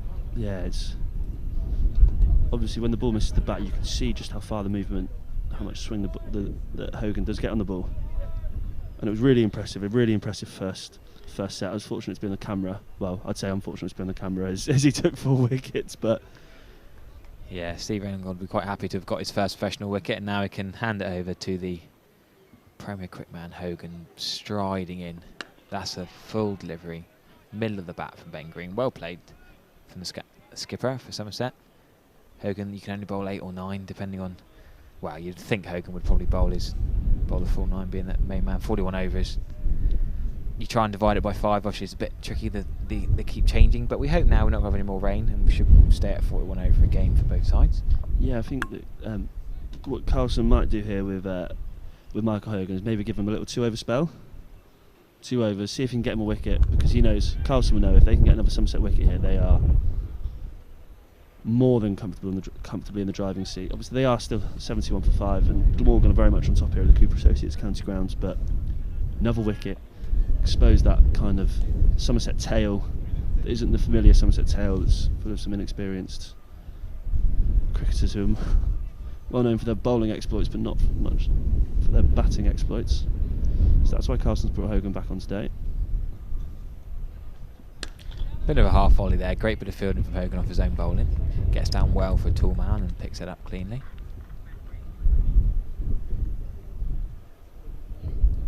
Slow motion, not quite 6, but lovely use of the feet from bed. Hands do just twist as he makes contact. If he'd kept those hands a little bit firmer, probably would have got the 6 that he was a foot shy of, but a great shot down below us.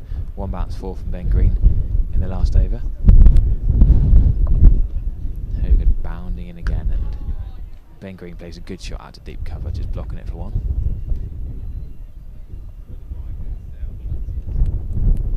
Mountain Goat is already looking forward to what Sonny Baker can do today.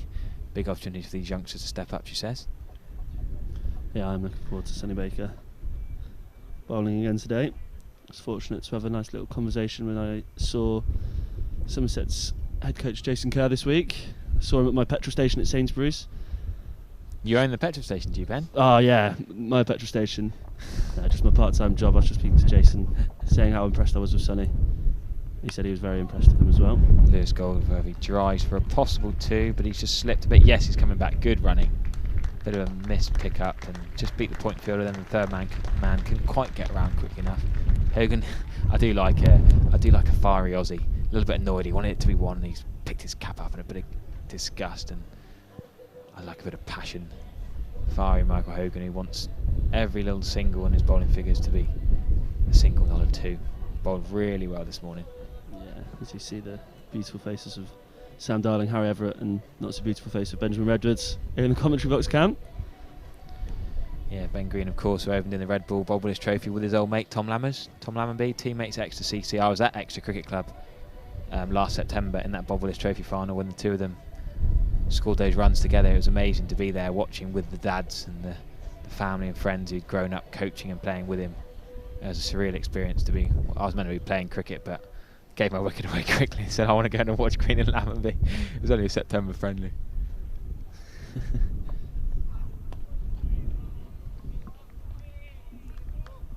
So we got young Gorvin continuing from the river end. Yeah, Gorvin continuing from the river ends. Obviously no number on his back, no name, no number. Just making it a tiny bit challenging for Harry Everett and I to just work out who it is, but yeah, it is Gorvin. The other unnamed and unnumbered player is obviously Stephen Ryangold, who got the wicket of Eddie Byron. Ben Green just plays that to cover. There's no run.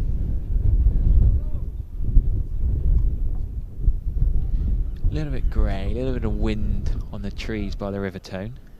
So you can just see the clouds forming over to our left from the commentary box here at the Cooper Associates County Grounds. Oh, slightly aerial from Ben Green, nothing too worrying, but he thought he brought Ryangold into the game there at short mid-wicket. There's just 1 run from it. Just the 4 extras by Glamorgan, a pretty tidy affair. We saw Somerset give away far too many extras in their young, inexperienced bowling lineup against Cornwall last Tuesday. Quite a disciplined start from Glamorgan so far with the ball. What a fantastic shot that is from Lewis Goldsworthy. That'll just be for 1 run. Just slightly rocks back and plays it into the offsides. So we've still got that deep square, deep fine leg, deep cover, deep third man. I do like that. That last shot kind of encapsulates everything that Lewis Goldsworthy is as a batsman. He just rocks forward, rocks back, obviously manipulates the bowler. He's not a very tall man, is he, Lewis Goldsworthy? But he just uses this great agility, great low centre of gravity to just rock on the crease and just kind of give him the best opportunity to score runs on every occasion. Fantastic young batsman. You see Somerset Sports on the screen just with a pint in his hands. What better way to spend the Wednesday, eh? Yeah, there's no better way in my opinion. My summer holidays have always been spent here at the Cooper Associates County Grounds. Ben Green just punched that one down the ground again, and it'll just be a single.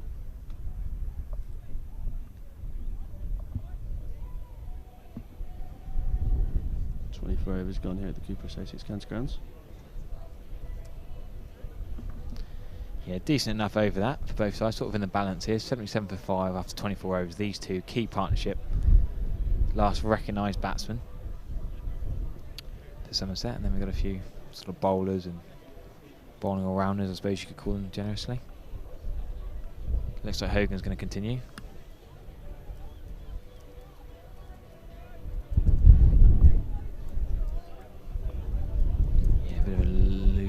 Ominous. We're losing a bit of sight of the edge of the contacts from our position. Trying to be positive, but we'll have Michael Hogan from the Trescothick Pavilion end. So that's just played again. Ben Green playing towards mid-on, long-on. It's just a single. There they are, the famous hills of Somerset, West Somerset, the contacts. Well, you can't see them well, can you? No. They're not quite as grey as they look on the camera. They look slightly better in real life. But yeah, I went for a few walks up there in lockdown. Lovely spot. I'll finish off this over, then we'll bring on Sammy D back into the attack from the pavilion end with Michael Hogan. Attack of the Mike variety as opposed to bowling variety. Good well run 2 there from Lewis Goldsworthy. Well, and Ben Green, of course, and it takes 2 to run a 2. So well appreciated here by the Somerset crowds. Yeah, I do rate that. I shouldn't be too biased, but I feel like Somerset are really good at recognising well run. You know, it's a quiet passage of play. It annoys you when certain cricket fans only clap 4s and 6s, but a well run 2 is crucial, particularly in a situation like this when they have been struggling. I think well run 2s are so important in these low scoring games, aren't they? So important. Oh, what a ball that is from Michael Hogan. That has done Lewis Goldsworthy all end up, and that's just one of those. No cricketer's good enough to nick that ball almost. It's done so much. Lewis Goldsworthy's been cut in half. It could have hit off stump. I think that's what you just turn around and go, yep, fair play, done me that. You have a little giggle. Hogan thinks flipping it. How's that not hit the stump? But that has come in a mile. That is an absolute hooper, that one. Good luck to anybody playing that. Michael Hogan giggling as he walks back to his mark. Goldsworthy not worried about that because he knows it's almost an unplayable delivery. That's well played in behind that solidly, and Hogan is now following through all the way to about 2 yards from young Goldsworthy's face. Probably not giving him much chat, but just that ominous presence, the big Aussie quick charging at you.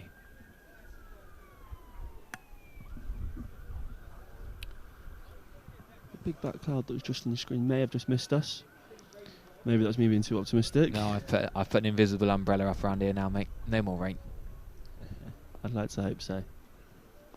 Hogan with 31 on his back, big strides. And Goldsworthy chops that onto his toe. That might hurt. Back foot punch that's just hit his toe. And left a little divot at the ground. He's going to move off. Replace your divots, of course. You know what? I do love low scoring cricket. It's fascinating, isn't it? It's just a great contest between bat and ball at the moment. Goldsworthy really digging in for his team here, obviously. Showing maturity way beyond his years. It does make me laugh how the Somerset comments, when Somerset are struggling with the bat, they quickly move on to the bowling and just start talking about bowlers.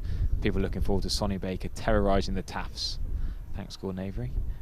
Well bowled again from Hogan, and Goldsworthy just blocks that back to Michael Hogan. Mountain Goat's description of the very good seed. I think was it the first or second ball of the over that describes the delivery as a rude delivery. It was a rude delivery, wasn't it? Yeah, we're going to see a drinks break here. I mean, you can almost open your mouth and have a bit of rain, but it's not raining currently, so... There's sanitisation as well. Obviously, we're still in these COVID times. Yeah, Ben Green's going to take his jumper off. Good sign. I don't think it's... I'm surprised he came out with a jumper. He's a Devon lad. It's not like he's a foreigner who's used to warm environment. It's still 18 degrees today. It's not that chilly, Ben Green, but maybe he's superstitious about his jumper, particularly as a captain, but... Just a quick break, and they are back on to continue with, young Gorvin's going to continue from the river end. I am soon going to make way for Sam Dorlin to take over and continue with Ben Redwood for a few overs. So I'll give you this little partnership change for the next 6 overs or so. So Andrew Gorvin's to continue from the river end here at the Cooper Associates County Grounds. in front of the Lord Ian Botham stands. See no name, no number on the back of his shirt. Seen quite a lot of that here in the 50 over cricket this year. Obviously so many list A debuts, some debutants, so many youngsters playing, which is fantastic to see. So slightly over pitched that one, Ben Green. Oh, that's a glorious shot for 4 runs. Through the offside this time for Ben Green. Just pierces it between cover and slightly wider mid-off. Fantastic shot, fantastic cricket. Moves to 21 not out. So you're in 26th over.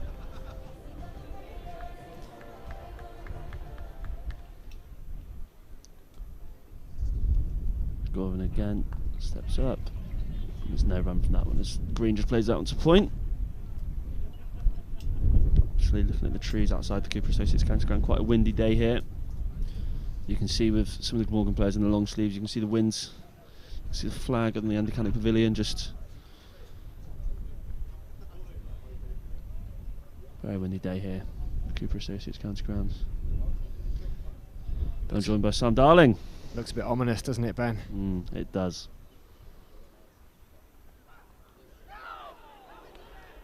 I have no idea what's happened there. Good bit of work from Tom Cullen, I think. Maybe not quite what he'd intended, but he's stopped the ball. Bails have come off. We'll have a quick look at the replay. Is that just done a bit off the surface and just nipped away as the players run off of the as the rain comes out at the Cooper Associates County Grounds? Ben Green and Lewis Goldsworthy obviously in a bit of a sticky situation, just run off. Yeah, could have been much worse. Looked like that delivery just did Ben Green. Basically, it was a wonderful ball, nipped off the surface, moved away. He is remained at the crease. In theory, in practice, he's had to run off because it is absolutely lashing down here, and it's very dark, isn't it, Ben? I spoke too soon. I said that perhaps we've just missed that little black cloud that you saw on your camera a minute ago, but no, unfortunately not. I love your optimism as well to describe it as that little black cloud. Yeah. It's not such a darker black kind of cloud. It's kind of, but it looks pretty murky to the left of us here in the media centre of the Microscopic Pavilion. Yeah, as Teddy T describes it on YouTube, oh goodness, torrential rain in Taunton. Yes, but it is, as Ben was just saying, it's very windy. We're hoping it'll pass through quite quickly. We've seen it this morning, 5 to 11, we were thinking we're starting on time. Then this shower comes, then it looked like, so we've been on and off all morning. Somerset, well, I was going to say halfway through the innings, they're not because they've only got 16 overs left, but 84 from 5, from where they were at one point, and at one point, to be honest, it was looking like they were going to get bundled out for not very many at all. Well, this partnership between Ben Green and Lewis Goldsworthy is worth 35 or 53 balls, potentially giving Somerset a platform and a way back into the game. It's still uphill.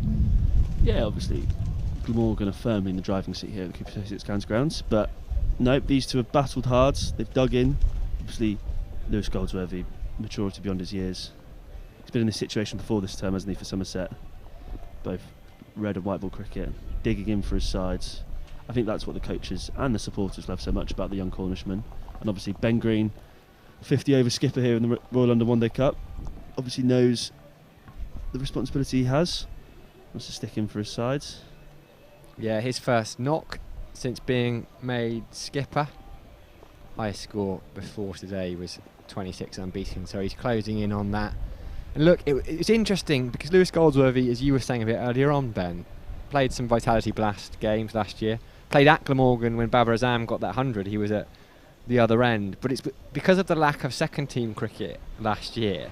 When these second team lads have come in, the first team guys don't necessarily know an awful lot about them because they haven't seen them in and around. Because of the bubbles as well, they weren't necessarily training with them over the winter and then at the start of last summer. But Goldsworthy has come in and everyone is saying on YouTube that he is a mainstay. It feels ridiculous to say that he's probably only played, 20, 25 games in his career? Yeah, but it doesn't sound so ridiculous because we've been here and watched him so often this year, Sam, and he's just played fantastic. I've been speaking to people at the club, around the club, obviously, local youngsters around Somerset, the Somerset area. People have been fairly impressed with the way he batted over the Windsor. He's been so impressive, and as impressive as well, we're very grateful for our insurance by WPA, our insurance, our sponsorship by WPA Health Insurance. They can do plenty on offer, local company based just outside Taunton. We're delighted to have them with us, partnering Somerset for the duration of this Royal London One Day Cup. As we see the scenes there. Sheets are on at the bowlers end, not quite got full covers yet, like we saw a little bit earlier on, so just protecting the bowlers run up. Looks like, so the current cut-off time is 3:22 for this innings, but that's on the basis that it's going to be 41 overs. So Somerset, well, we will lose an over for every 4.2 minutes, I believe. So I don't know, who do you think this favours here, Ben? Because Somerset was starting to get going, but if it's reduced, say they lose 5-6 overs here, suddenly they've only got 10 overs to post a score. Yeah, I mean, you'd say if the rain comes, probably favours Glamorgan, the visitors. Yeah, it would definitely favour Glamorgan, wouldn't it? Oh, I mean, they bowled themselves into such a good position, haven't they, that actually anything playing on favours them, rain favours them in many ways. Michael Hogan, how impressive has he been? Yeah, he's bowled fantastically, hasn't he? Fantastic cricketer. Glamorgan have bowled well. They've been well captained today. Kieran Carlson's bowled them well. Chopped and changed his bowlers. Hasn't let the Somerset batsman settle at all, has he? No, and we've seen, four seamers. We've got the spinner, Stephen Reingold, his maiden professional wicket. Part-time off-spinner, as I hear you chaps were describing him as, or Harry Everett certainly was.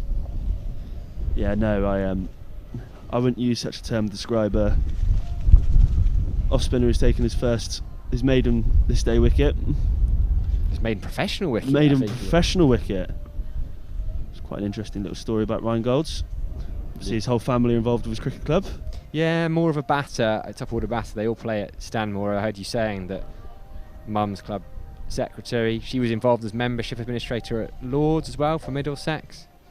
So they all played, as you mentioned, they went to the Jewish Free School in London. So they played for Maccabi GB's cricket team in the 2017, and forgive my pronunciation, Maccabi games. So the brothers went out there.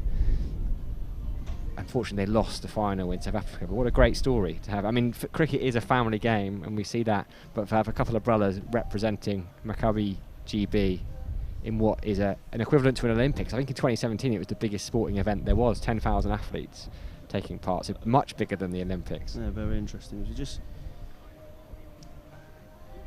just look at the highlights on the screen from today's game so far, what we've seen so far. Stephen Davis, the only man that can consider himself a bit unlucky, really. Yeah, it was a great little grab, wasn't it, there? It was a great grab.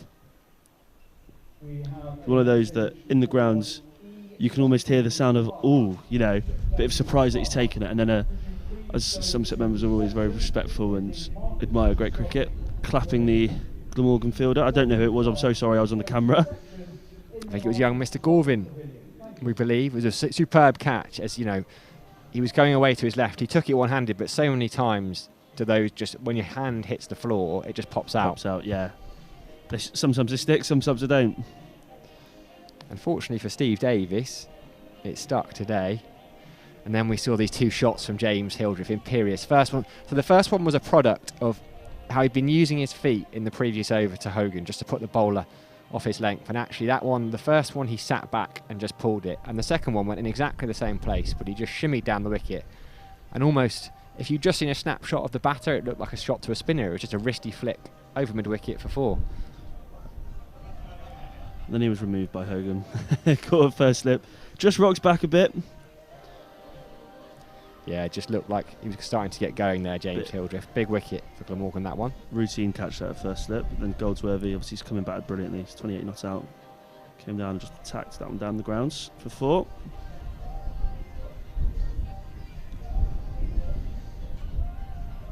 There he is. Mr. Reingold, Eddie Byron very honestly walking off, not waiting for the umpire to give his signal. And we are just seeing the covers, those sheets to protect the square coming on here at the Cooper Associates County Ground. And that's a lovely shot, isn't it, from Ben Green, that checked on drive down the ground. I don't know if there's a better looking shot in cricket than that one. It's one of my favourites. Yeah, no, it's usually the way you can tell someone's a good cricketer, can't you? How they play that shot down the ground towards long on. I remember watching that on the Amazon documentary, The Test. It was how Virat Kohli gets off the mark so often by playing that punch down the ground towards long on. It is such a difficult shot to play. It's the hardest shot. And it's when players can play it so early in their innings, it shows they're a good batsman. Yeah, a bit of a show of intent from Ben Green there towards the end of the Somerset innings so far. Coming down the ground, taking on Ryan Golden, probably led to his removal from the attack as Kieran Carlson realised that they needed to break this partnership and return to Michael Hogan. But yeah, some work as and when they do go back out there, depending on how many overs they lose, and they will lose some overs, that's inevitable. How do you think Lewis Goldsworthy and Ben Green need to go about this? Because they've got a bit of a partnership, but they are going to have to get a move on as well. Yeah, it really depends on how many overs they lose, but we will lose overs. It's almost we will definitely do that. So, yeah, I think that maybe they'll just go out there, obviously try and reset, because as I alluded to earlier, going on and off is so difficult for batsmen to get into the mindset of, right, I'm batting, right, I'm off, I'm batting again. So maybe they'll go out there, try and give themselves like an over or two to set, and then unfortunately they're going to have to go for it just to post any sort of competitive total. So we're in a 41 note over game at the moment. It's likely to go down. Yeah, still raining at Beckenham, unfortunately. Lancashire had reached 71 without loss, despite Darren Stevens bowling a beautiful 6-over spell, conceding just 11. I said to Harry a bit earlier, because they're at Beckenham, where, if you remember last week, Durham posted 400. So to bowl 6 overs for just 11, to go at less than 2 overs on what is, by the sounds of things, a bit of a motorway at Beckenham is some going, isn't it? The GOAT, isn't he? He is the GOAT. Yeah, that's very good going. Very good going. Didn't you even speak to... Did you speak to a certain Mr. Australian Test cricketer about him? Or was that somebody else? Yeah, no, I had the fortune of speaking to Marnus Labuschagne, so it was quite funny, because Labuschagne and his mates, he just loves his cricket. He loves Glamorgan. He spoke so highly with Glamorgan. He was constantly in contact with Matt Maynard. Talks about, I mean, that spell in county cricket in 2019 where he scored upward of 1,000 runs at a ridiculous average. He said, because it's easy to forget now, but Labuschagne's had a very middling average. Like, he was not really, people were thinking, oh, he's got the talent, but he wasn't producing the runs until he came over here to Glamorgan and just scored runs for fun. So he credits Matt Maynard for that. But yes, he plays garage cricket, him and his friends. It's a decent standard as well of guys who play state cricket over in Australia. The minimum standard is like first grade. Matt Renshaw plays a little bit, Sam Heslett, a few other chaps who play state cricket over there. And he said in the garage, when he's bowling with a tennis ball, he pretends to be Darren Stevens. And he was talking with Free, like, you know, keep her up, pin them back, LBW, and within 2 weeks... Yeah. What happened? I did. When I read that, I did have a little giggle to myself, because obviously knowing the kind of character the Marnus Labuschagne is, yeah, he badgers county cricket, he badgers county cricketers, and obviously Darren Stevens, obviously a county cricket legend. Obviously, when he hit his 190 odd this year against Glamorgan, it was Labuschagne who removed him. Labuschagne was just floating him up. Stevens was whacking him over his head for 6, wasn't it? Then he just slightly mistimed 1. Labuschagne looked very happy to remove the wily old Kent all-rounder. Yeah, it was brilliant story. Both wonderful. It's great to see. He just says he loves the purity of county cricket. He was talking about how you were in an international cricket, you go and you've been in a hotel room, you've been flying around, move from really nice hotel to hotel, but with county cricket, actually, you get on the road with your teammates and you get to actually explore part of the country, which is fantastic. Now, got some slightly better news from Somerset in terms of the Cooper Associates county ground is once again bathed in sunshine, but in the meantime, on our live stream sponsored by WPA Health Insurance, we're going to play an interview with a Somerset legend. It's the Demon of Frome. At one point, we're talking about families in cricket, the Dredge family, you'd have a Frome Cricket Club side with about 7 Dredges in it, really. But here is the Demon of Frome himself, the off-spinner Colin Dredge, having a chat. Colin Dredge, Hi How there. lovely here to be in your presence here at Frome. Well, it's nice to see you come this far north of Somerset. But how could we not come up to see you? on a wet day as well. I mean, you're one of the living legends of the club, having been one of the members of the glory years too. I don't know about legend. I was just another cog in the machine, but I was very privileged to play with some good players, and I couldn't have played it a better time. It all fell in the slot, shall we say.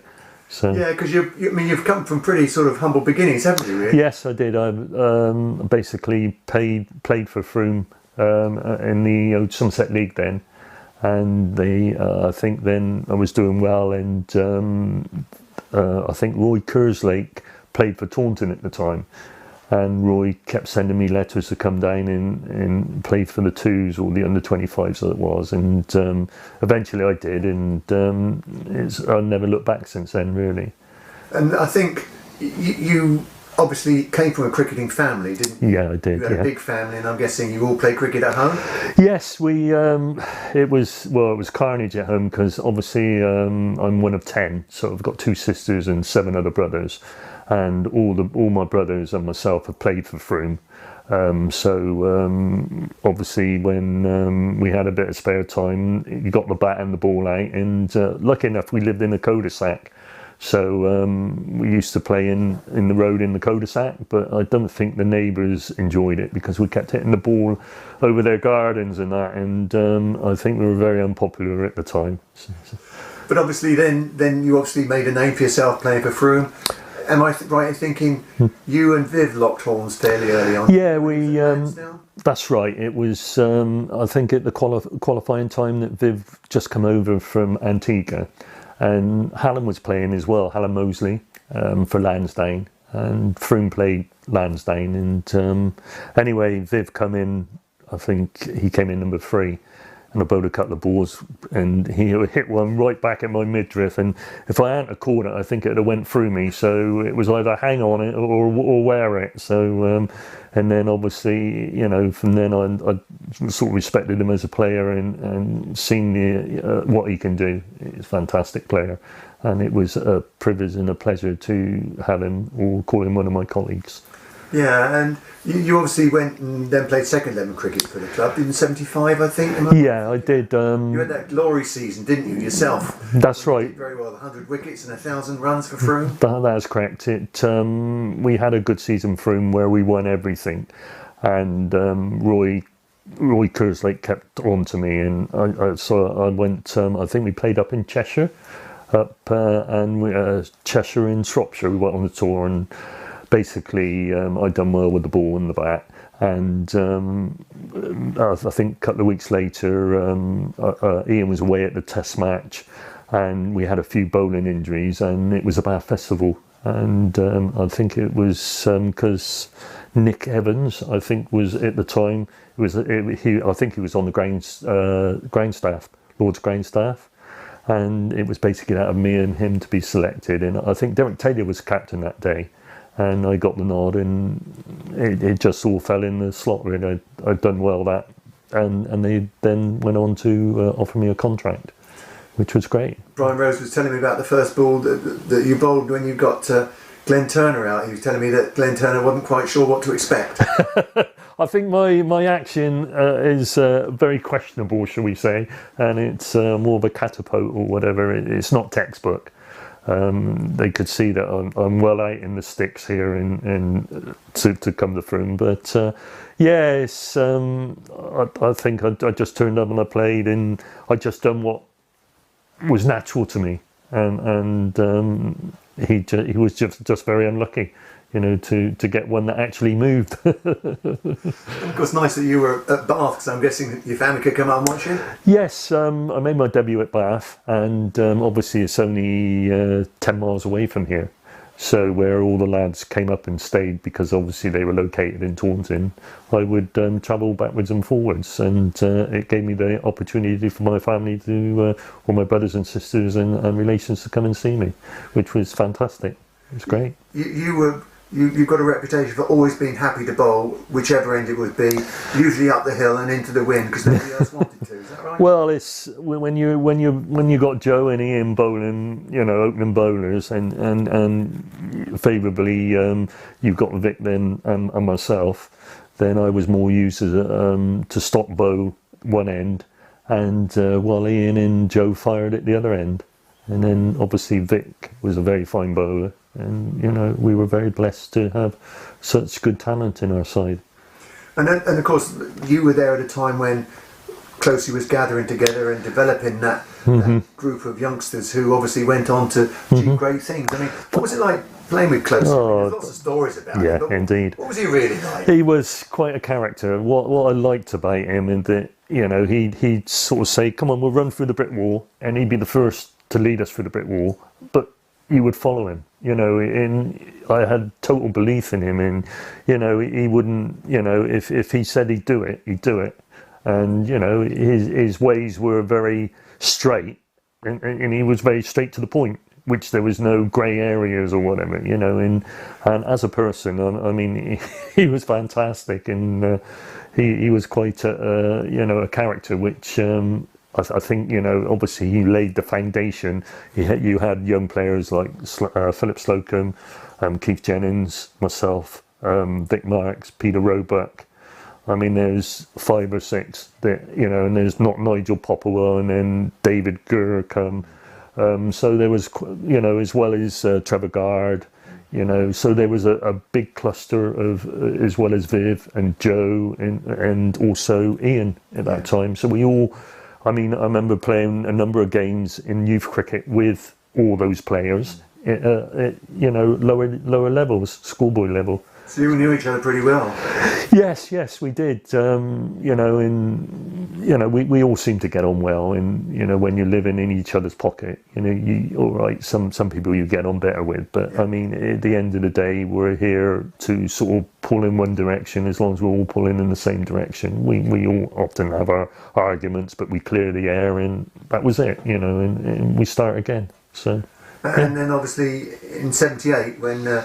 Rosie took over as captain. We got through to two finals. Final, didn't we? Yeah, we did. Really. Yeah. And you played at Lord's that day, didn't you, against Sussex? That is correct. Yeah, so what sort of an experience was that for you? That was, I mean, it was unbelievable, really. To only sort of be playing professional cricket. I think it was for 2 years then, and being in a Lord's final straight away, and was great. I think as we look back on that experience, I mean, that weekend we lost to Sussex on the Saturday in the Gillette final, and then we lost to Glamorgan in the John Player League. All we had to do was beat them, and we lost by 1 run, I think, in the end or whatever.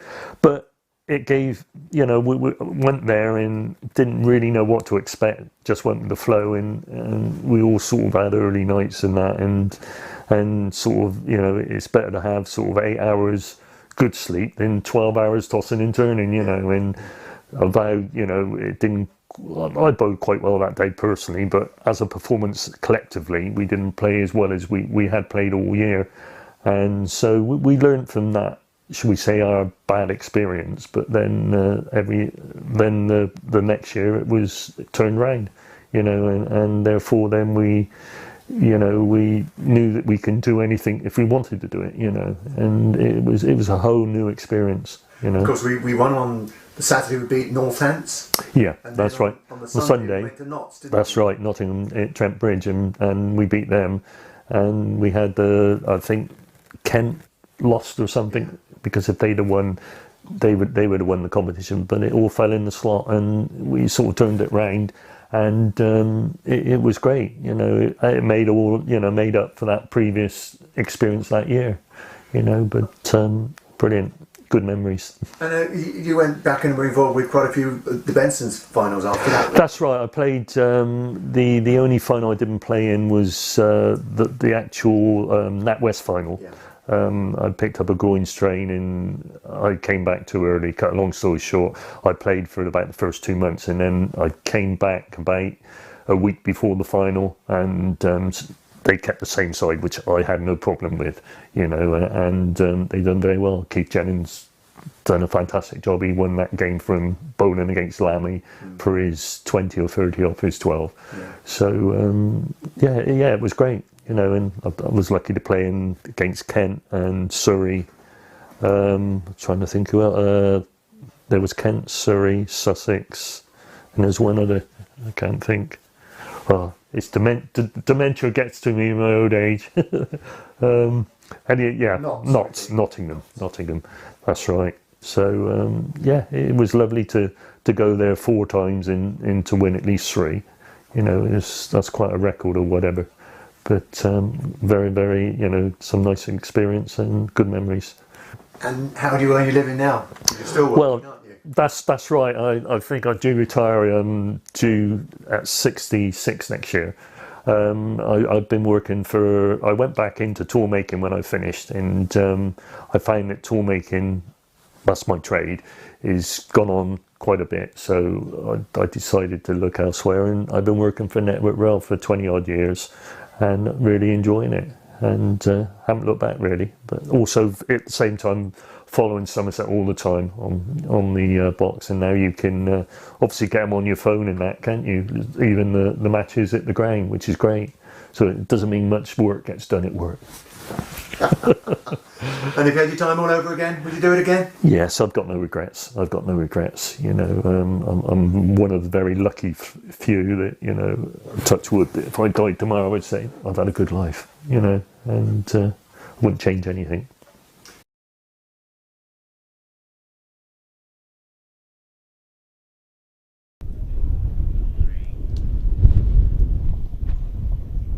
Yeah, that was Colin Dredge there, a man with over 700 wickets in Somerset colours and a key player.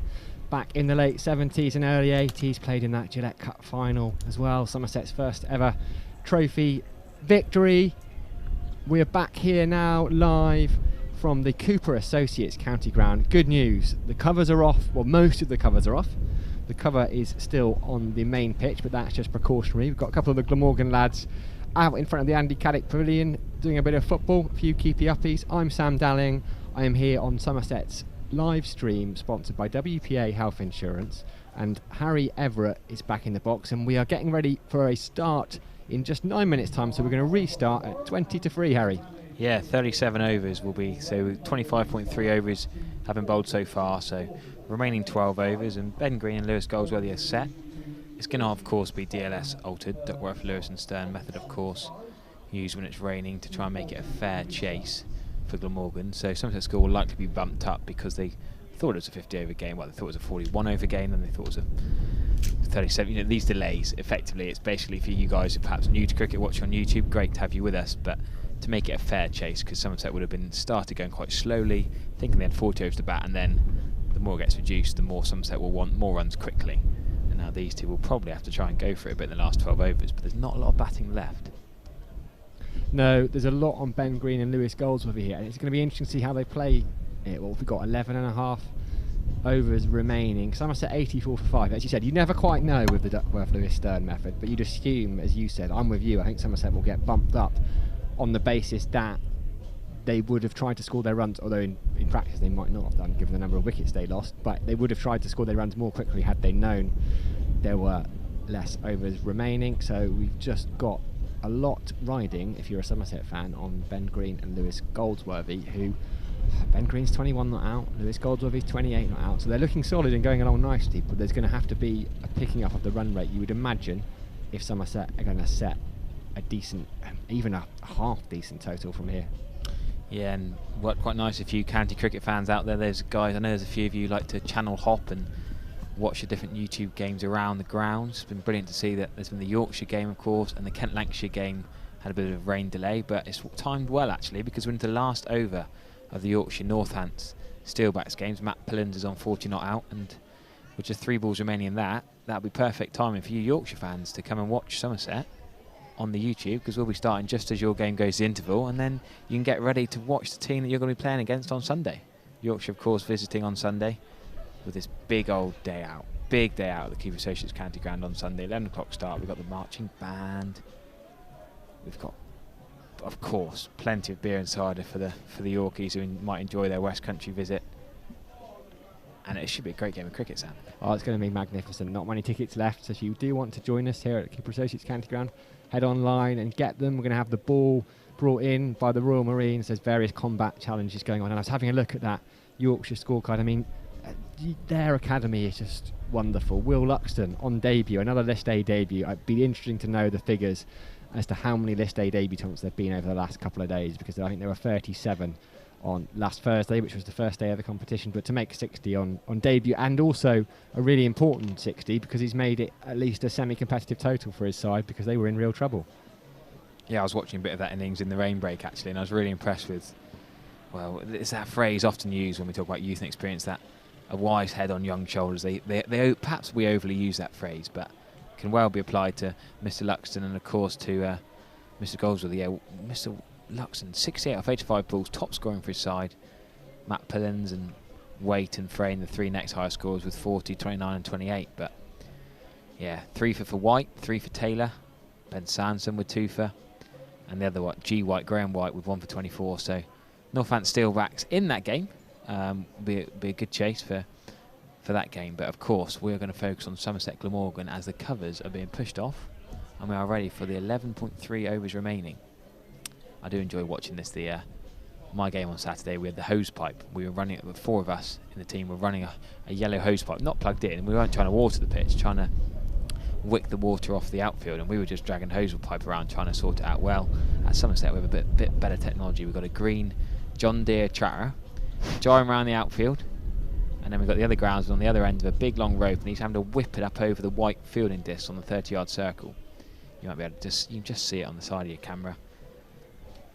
He's got a bit of art to it, isn't there, Sam? You've got to whip the rope so it doesn't knock all the 30-yard circle markers up. So he lifts it just in time, and then he drops it again. Then lifts it just in time, and then he drops it again. Look at that. It's one of those things you don't really want to see it practiced that much because of the implications. What it means is rain, but yet going to make it a little bit easier for the fielders who are gathered together outside the Andy Caddick Pavilion. They'll be quite happy. David Harrison, the coach, will be quite happy with his side's work so far today, won't he? Yeah, absolutely. Michael Hogan, of course, has been superb. Ripped the heart out of that Somerset's top order, and Ryan Gold, the part-time off-spinner, with the only other wicket of Eddie Byron. But yeah, we keep mentioning this Yorkshire game. I do keep recommending that you get on it fast. Just while we've been talking about it, there's been 50 tickets sold just early this afternoon. So if you want to get up here, don't miss out. It could be the first Royal London Cup game of 2021 with a full sellout. Oh, wouldn't that be magnificent? And it's going to be a fine afternoon. This afternoon is set to be a fine afternoon, but yeah, on a Sunday, the Sabbath, family day, no club cricket going on or no league cricket in these parts, so there'll be plenty of Sunday cricket going on, and I think in other leagues outside Somerset they may well play on a Sunday. But if you're not playing club cricket, is the point, get yourself down here, enjoy watching people who have represented many of the local clubs as well. We're just going to go back, and we've been talking about these grounds and see the man's not done a good enough job whipping the rope up, because now the fellow ground staff are going to have to go around replacing all the 30-yard circle discs. This is the excitement we've got to in the rain break when we're waiting for the players to come back out. Just 2 more minutes of watching this rope flicking, Sam. Shall I add this to your list of? It's a very long list of Harry Everett bugbears, isn't there? There's many things that you would like extinguished from the game, and this appears to be another one of them.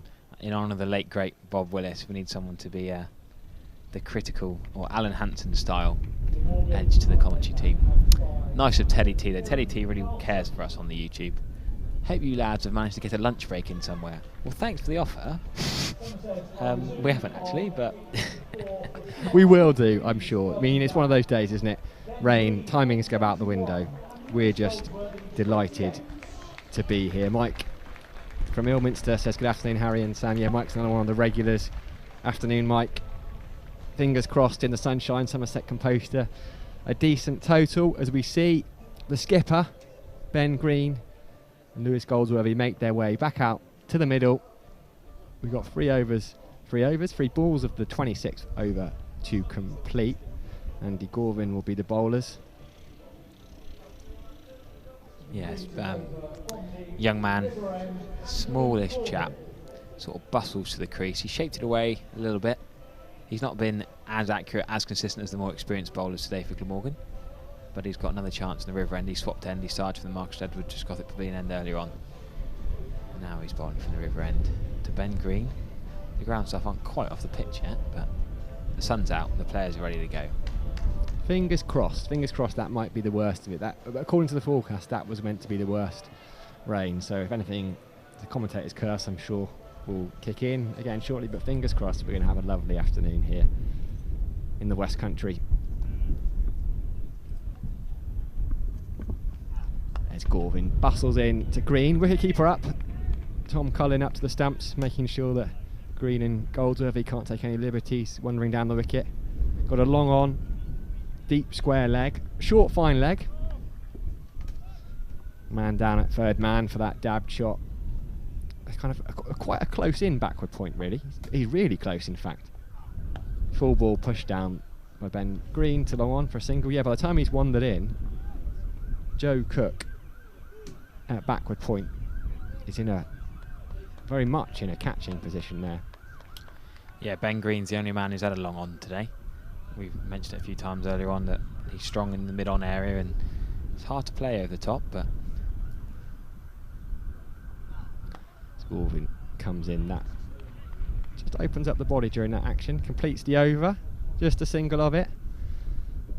Somerset then, 11 overs remaining, they've got 85 for 5. Ben Green is a man who has scored runs quickly in the Blast this year. There's a couple of little cameos down the order, so we know he's capable of it. Yeah, really good T20 form for Ben Green this year. Actually, a few games ago, is at the stage where Somerset fans, and I must include myself actually, was surprised that he was batting below Tom Lammonby.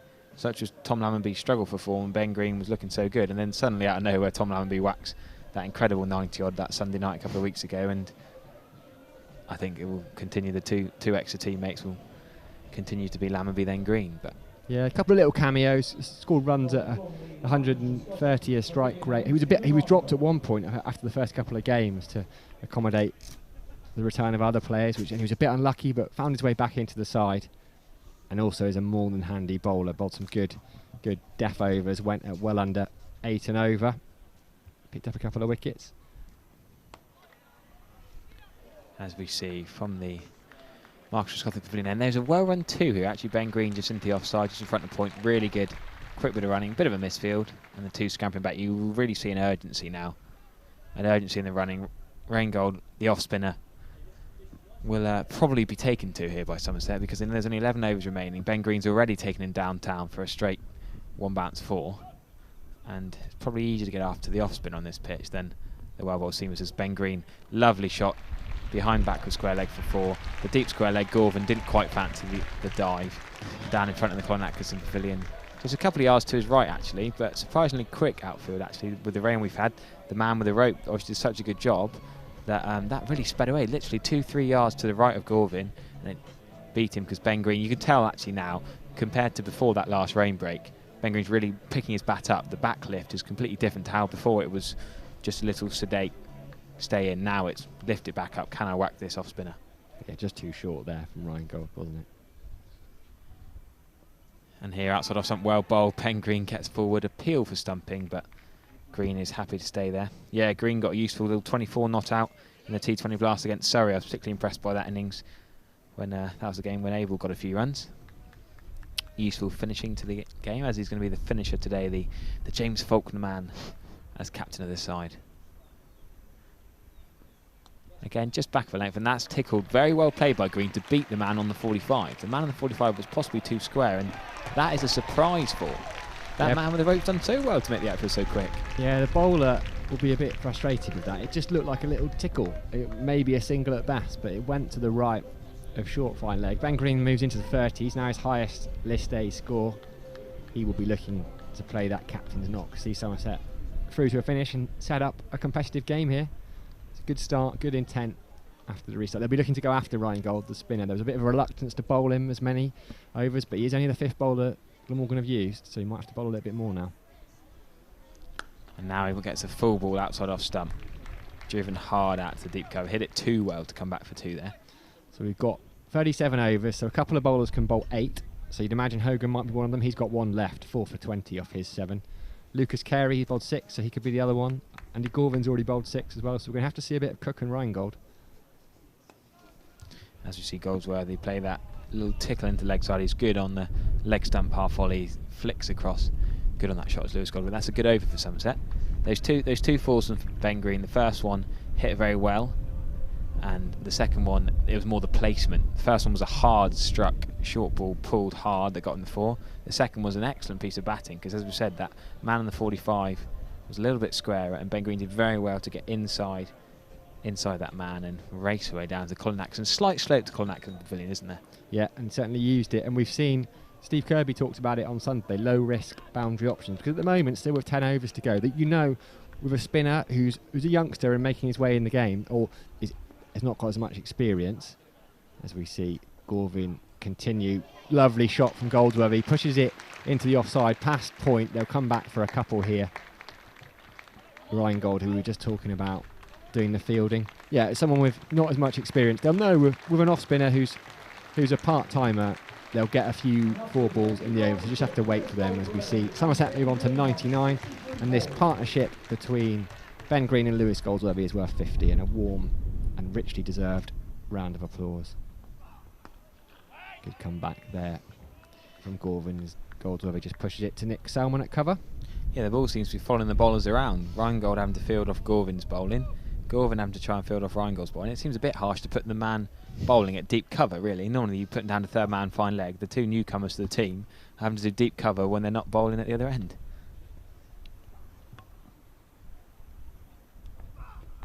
Goldwyn bustles in. Goldsworthy opens the face. We'll have another round of applause as Lucas Carey does the fielding down at third man. Somerset into 3 figures, 100 for 5 now. 57 balls remaining in the innings for them. They'll be looking to push up towards 170, 180. Yeah, hard to put a score guess on this. Pushed by Green. Scramble through for a single mid-off. Had to take a step to his left. Kieran Carlson, the skipper there, juggling. Quite a comfortable single, but there, yeah. I mean, if you'd have given Glamorgan before the game a chase of less than 5 and over in this game, they'd have been quite happy.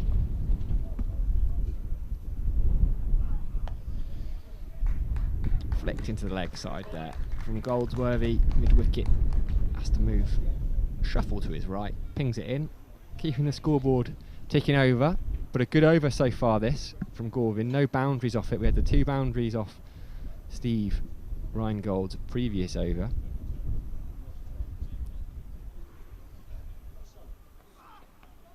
LBW appeal, but half-hearted. You could see the way Ben Green were just looking to work that towards the leg side.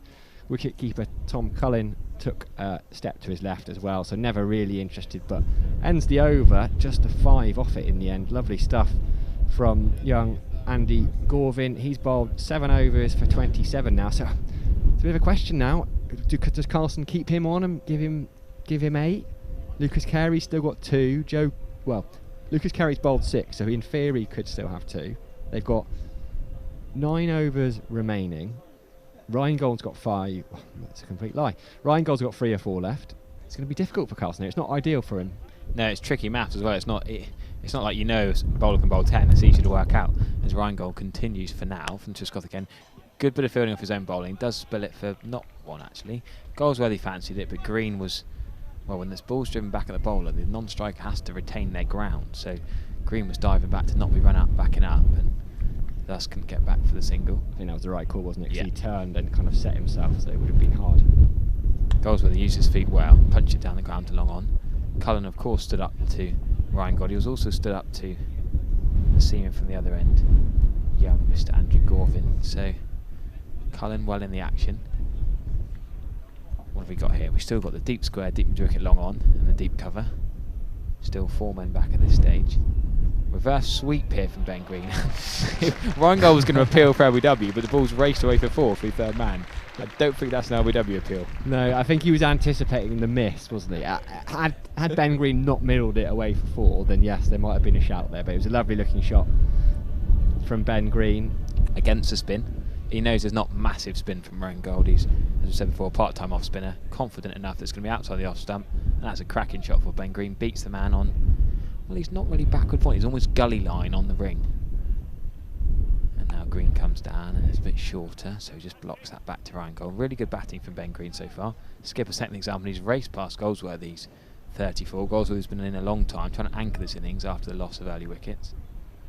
Ben Green, the aggressor. Yeah, it's a tricky situation for Kieran Carlson, because either he knows Rheingold's going to have to bowl a couple more, and it's either introduce someone fresh or keep going with the man. Leg stumpish from Rheingold and flicked away for one by Ben Green.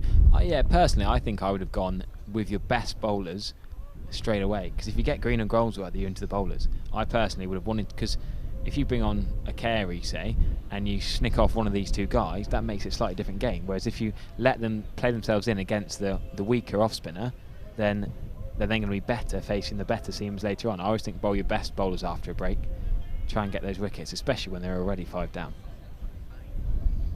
Yeah, I'm with you, Harry. I'm with you. You could easily, it doesn't matter necessarily who bowls the last couple of overs if you're into if you haven't got them because you bowl a side out, or if you'd rather bowl at numbers 9, 10, 11 than a potentially well set Ben Green and Lewis Goldsworthy.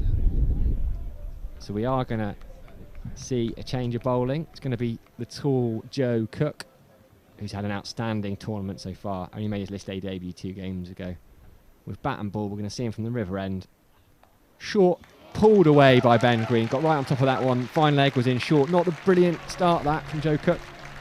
Fantastic from Ben Green, who moves on to 43. Yeah, Ben Green has looked completely different to any other bats on this pitch. Yes, it's probably easier coming in when you know there's only 10 overs left. You can play with a bit of freedom, but he's done really well here to get to 43 or 44 balls, closest to 100 strike rate by a mile of any of the Somerset batsmen. He's really just playing positive cricket here very well. Clever cricket there. Just stays back in his crease.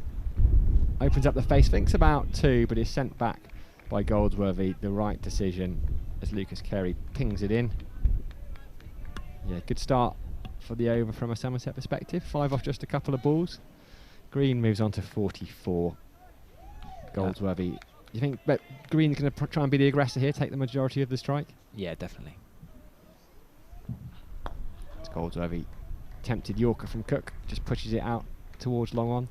They come through for a single. I was just waiting again. Typical commentators comment for Goldsworthy. They should just step back and smash it for 6. But yeah, I think Goldsworthy will play second fiddle, give Ben Green as much of the strike as possible. Yeah, and if Green gets out, then Goldsworthy will take on the aggressive role. Outside of something. That's a genuine edge from Green, but he's going to get away with it. No slips or gully or close catches in at this stage of the game. I wouldn't, also from a Somerset point of view now, I wouldn't particularly rely on the carded batting order. It might be worth putting someone like a Jack Brooks, who hits the ball in very awkward, odd areas. Might be worth putting him in at number 8 with 7 overs remaining now to, if one of these two were to get out. Goals are in. It's going to be a wide. He just took a couple of steps down towards Joe Cook. Also took a step across, but it's gone down the leg side, and you can't get away with anything down the leg side in one-day cricket. So they'll have an extra ball, an extra run. Somerset, who ticked over to 115, so a fielder covering mid-wicket, saving the single. Goldsworthy pushed it down the ground to long on. Yeah, Goldsworthy will happily take these easy ones to long on, give Ben Green the strike, and Ben Green's a bigger man, slightly older than Lewis Goldsworthy, although both fairly new to the List A game. Ben Green will, I think he will try and use his feet to the seam at some point too as well. Anything short, he's been good on the pull shot. There's no fine leg back, so all he's got to do is play it behind deep square leg and then get a 4 like we saw a minute ago down towards Gimlet's Hill and the old scoreboard where Tractor Driver normally sits. Yeah, we saw it, but I wonder if he's here today. I'm sure he is. He was here on Sunday in the queue with Joe Cook. As a bit of a false start, you see it's pretty windy here at the Cooper Associates County Ground, and the bail just blew off at the non-striker's end. To Green short, pulled again, but didn't quite get hold of it in the same way as he did at the start of the over, and it'll go out. Yeah, it's Billy Root who does the fielding at deep square leg. Not seen any of Billy Root with the ball, but we may well see him with the bat as Somerset end the 30th over 118 for 5. Yeah, I'm slightly surprised by that. I mean, I thought Billy Root would be a similar bowler to Rheingold actually. I thought if you're going to bowl Ryan Gold for 5 overs, and you may as well have given Billy Root a go. But as I said, yeah, perfectly called, I must say. Down to square leg from Ben Green, trying to get that pull shot behind square. Hard to do, not the quickest of bowlers, Joe Cook. You know, it's standard area to hit that would be exactly where Billy Root is at deep square. Just trying to wait on it and play it a little bit behind square. So we've now got to the final power play, the last 7 overs where 5 men are allowed out of the ring. So long off now goes back as well. So Ryan Gold, the off spinner, Ben Green's area, could be deep extra cover here. And he's obviously got the standard 5 really have to a spinner, long on, deep mid wicket, deep square, deep cover. But that deep square, as I mentioned him, has got no chance. Ryan Gold short and leg stumpish. Got to be honest, there's poor bowling from Ryan Gold. Starts with a short leg side delivery, and Ben Green gets his 50 with another emphatic, even more emphatic than the previous pull shot for 4. Smacks that away for 4 behind square leg, and the Somerset skipper has done brilliantly here to get to 50 runs and really helped Somerset get a decent score out of what was a tricky position. Yeah, just 48 balls for his 50, so ticking along nicely. That tempo has upped massively since the last rain break. How does Ryan Gold respond? What a shot that is from Ben Green. That's probably the best shot of the lot, actually. Only 1 run, but nailed a sweep shot. We've not seen a sweep shot all day. We saw the reverse sweep from Green a minute ago, down to third man. That's the first orthodox sweep shot we've seen. Absolutely nailed it, but hit it so well. It went straight to mid-wicket for 1 run. And now Goldsworthy would have been straight. How does he play? He does like the inside-out shot over extra cover down the wicket to a spinner. And he tried. Wonderful stuff from Harry Everett there. Just going to get a single, though. Oh, I love it when that happens. I always think I've got some kind of radio piece to the batsman out there, but I promise I haven't. Good bit of fielding by Billy Root. Sprinted round to his right. Is a good fielder, Billy Root. Stop there from in a 2 or a 4 there. Goldsworthy got that well. Green's back and straight. Shot a ball off this over so far. That's probably the first deliberate shot for 1. I'd say every other shot this over has been attempted to go for 4. Decided to cash in on Ryan Gold before he probably comes out the attack after this over. Yeah, 7 off it so far. A couple of balls remaining, so a productive one from Somerset's perspective. Goldsworthy stays in his crease and goes through extra cover this time. Good stop, diving stop for extra cover on the 1. Just the 1 run for Goldsworthy. Yeah, that's it. You can see Goldsworthy's eyeing up that extra cover region. He's got to try and beat the man Callum Taylor in at short extra cover, and then in between the long off and deep cover man. Ben Green more like to go leg side, and yet again it's a short ball. Gets away with that, does Ryan Gold, picks out straight to the man on the 45.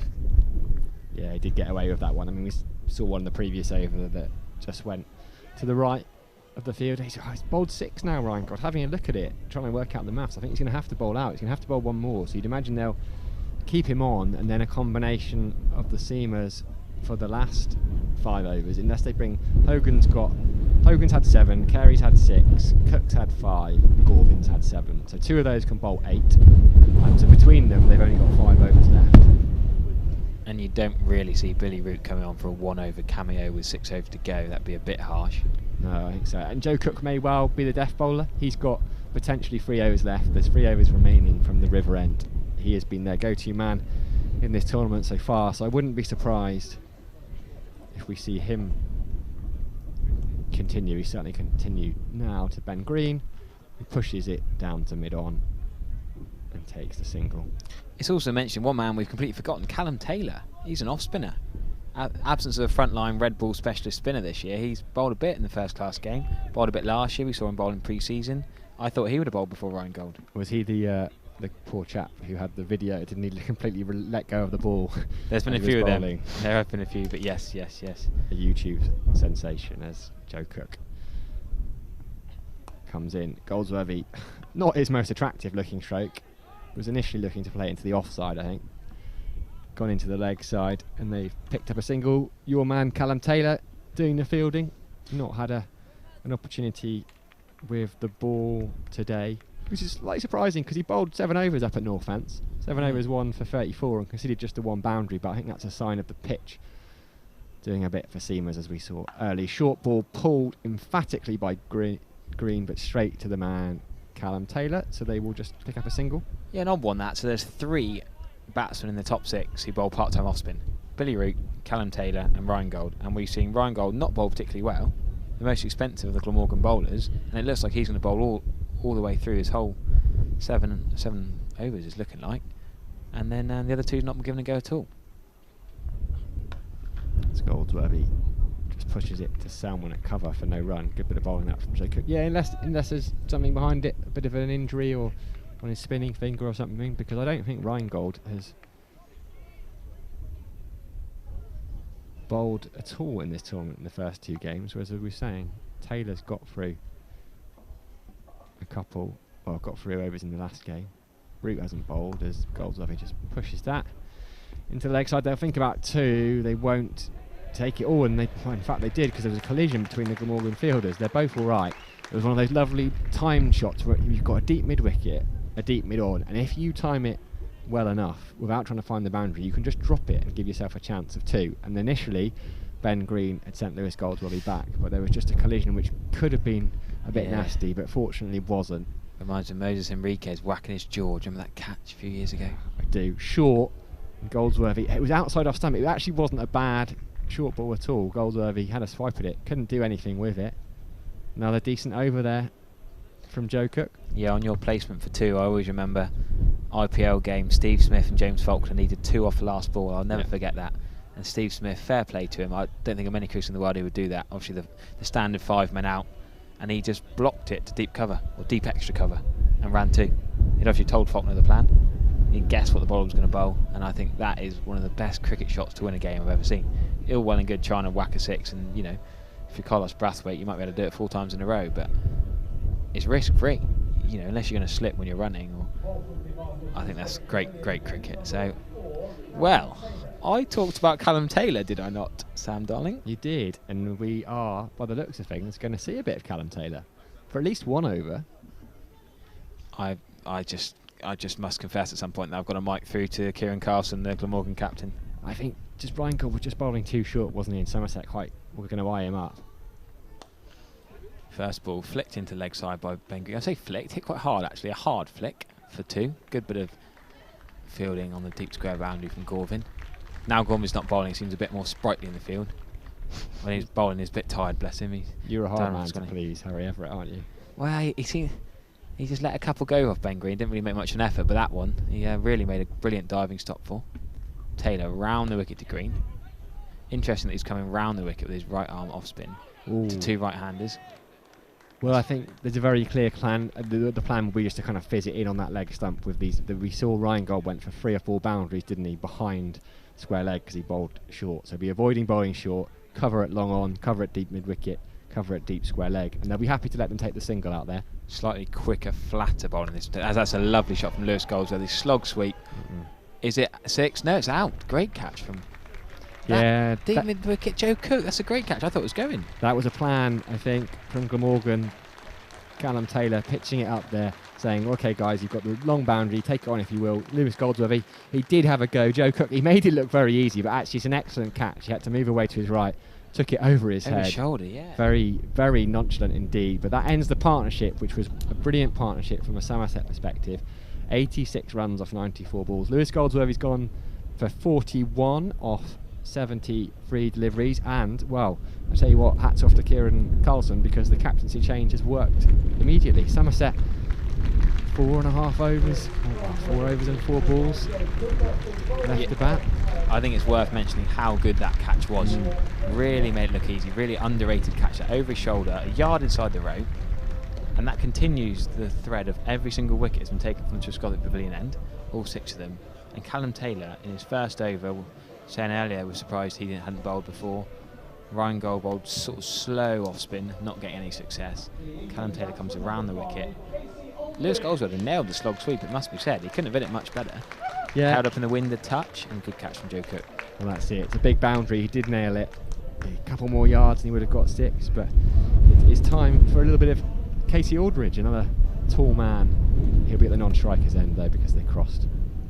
Yeah, good 41 there from Goldsworthy. He really had to dig Somerset out of the hole, batted for a long time, got us back into the game.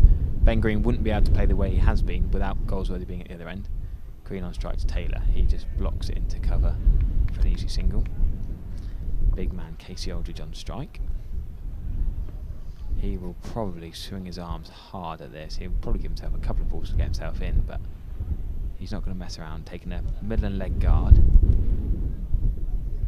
So we're going to see there's a man come across. Kieran Carlson has come across to mid wicket to save that single, but still still the cover on the leg side as Taylor will probably just fit it in there. Just a one in the offside, is it? A good bit of fielding by Cook? Yes. Comes in well. Ben Green will be happy to take the strike. Though tricky for him now. Does he keep going as he has been with 5 overs remaining? Does he give himself a couple of overs just to knock it around, get Aldridge in, and then start going again? See how he plays it.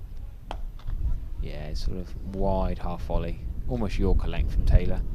Knocked out to the long off for one. Slightly odd field there because Carlson came across from mid wicket, so it was the last ball of the over. Green scored a lot of his runs down the ground and behind square on the leg side, but apart from that reverse sweep, he's not scored many behind square on the offside. And you'd have thought, keep mid wicket in, try and keep Casey Aldridge on strike for the next over.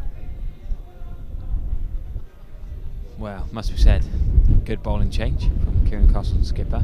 Callum Taylor, 1 for 5. That's the key breakthrough, really. Goldsworthy and Green were going so well.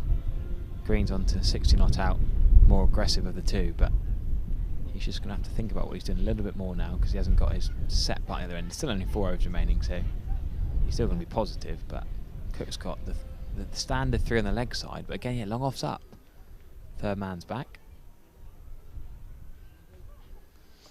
Cook takes Green's outside edge. He was wandering towards him and perhaps looking to push it into the leg side. They'll take a single. So 23 balls remaining for Somerset. Run a ball takes them to 162.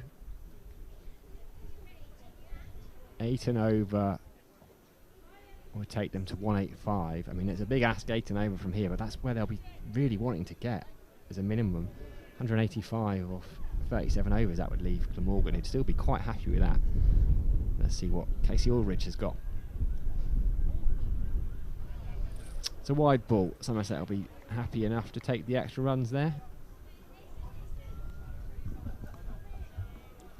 Yeah, so no man back at long off, so that you would think would be the go-to boundary option, but there's also no man back at mid wicket now. Square leg, long on, deep cover, and third man, the 4 men back. Cook bowls short and sensible cricket from Aldridge, just runs it down to third man, gives his skipper Ben Green the strike, who's going really nicely. Green's on 61 off 58, a lot of responsibility on his shoulders. There's Max Waller in at the Cooper Associates County Ground today, got his Somerset tracksuit on, enjoying the sunshine. Good to see him. Good to see Ben Green striking it well down the ground, attempted Yorker. Umpire had to take evasive action, and that's a much needed boundary for Somerset. Ben Green moves on to 65. Lovely shot. Yeah, that is cracking. That is in his area. Ben Green loves the mid-on. Loves the mid-on boundary. Straight through the line. Slightly slower ball there. Picked up well by Ben Green. Deposited down to the Lord Ian Botham stand.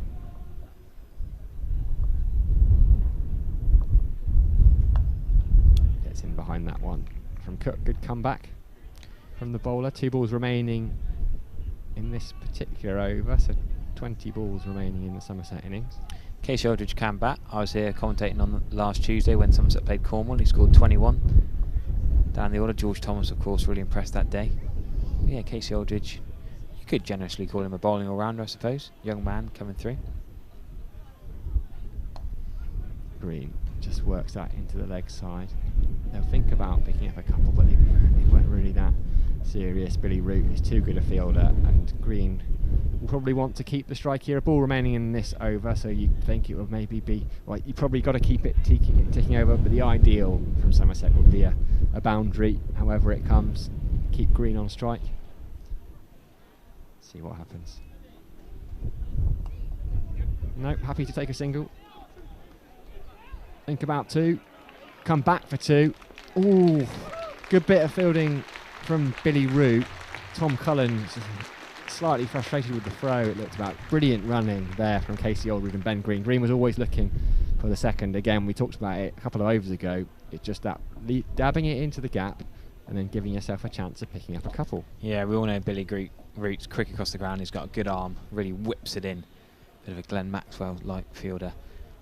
But Casey Aldridge placement there, just right weight on it. Good 2, and that's great for Somerset to get Ben Green on strike. 66.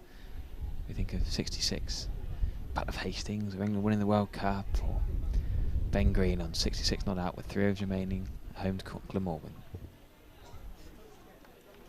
So, big discussion as to who's going to bowl this. Used to be Billy Root's squad number as well until he changed it, didn't it? Yeah. I'm a big fan of Billy Root over the years. I still remember that Notts white ball side when he batted number 8. He was underrated. He was one of their leading run scorers in that side. I mean, he just had to move to get his shout.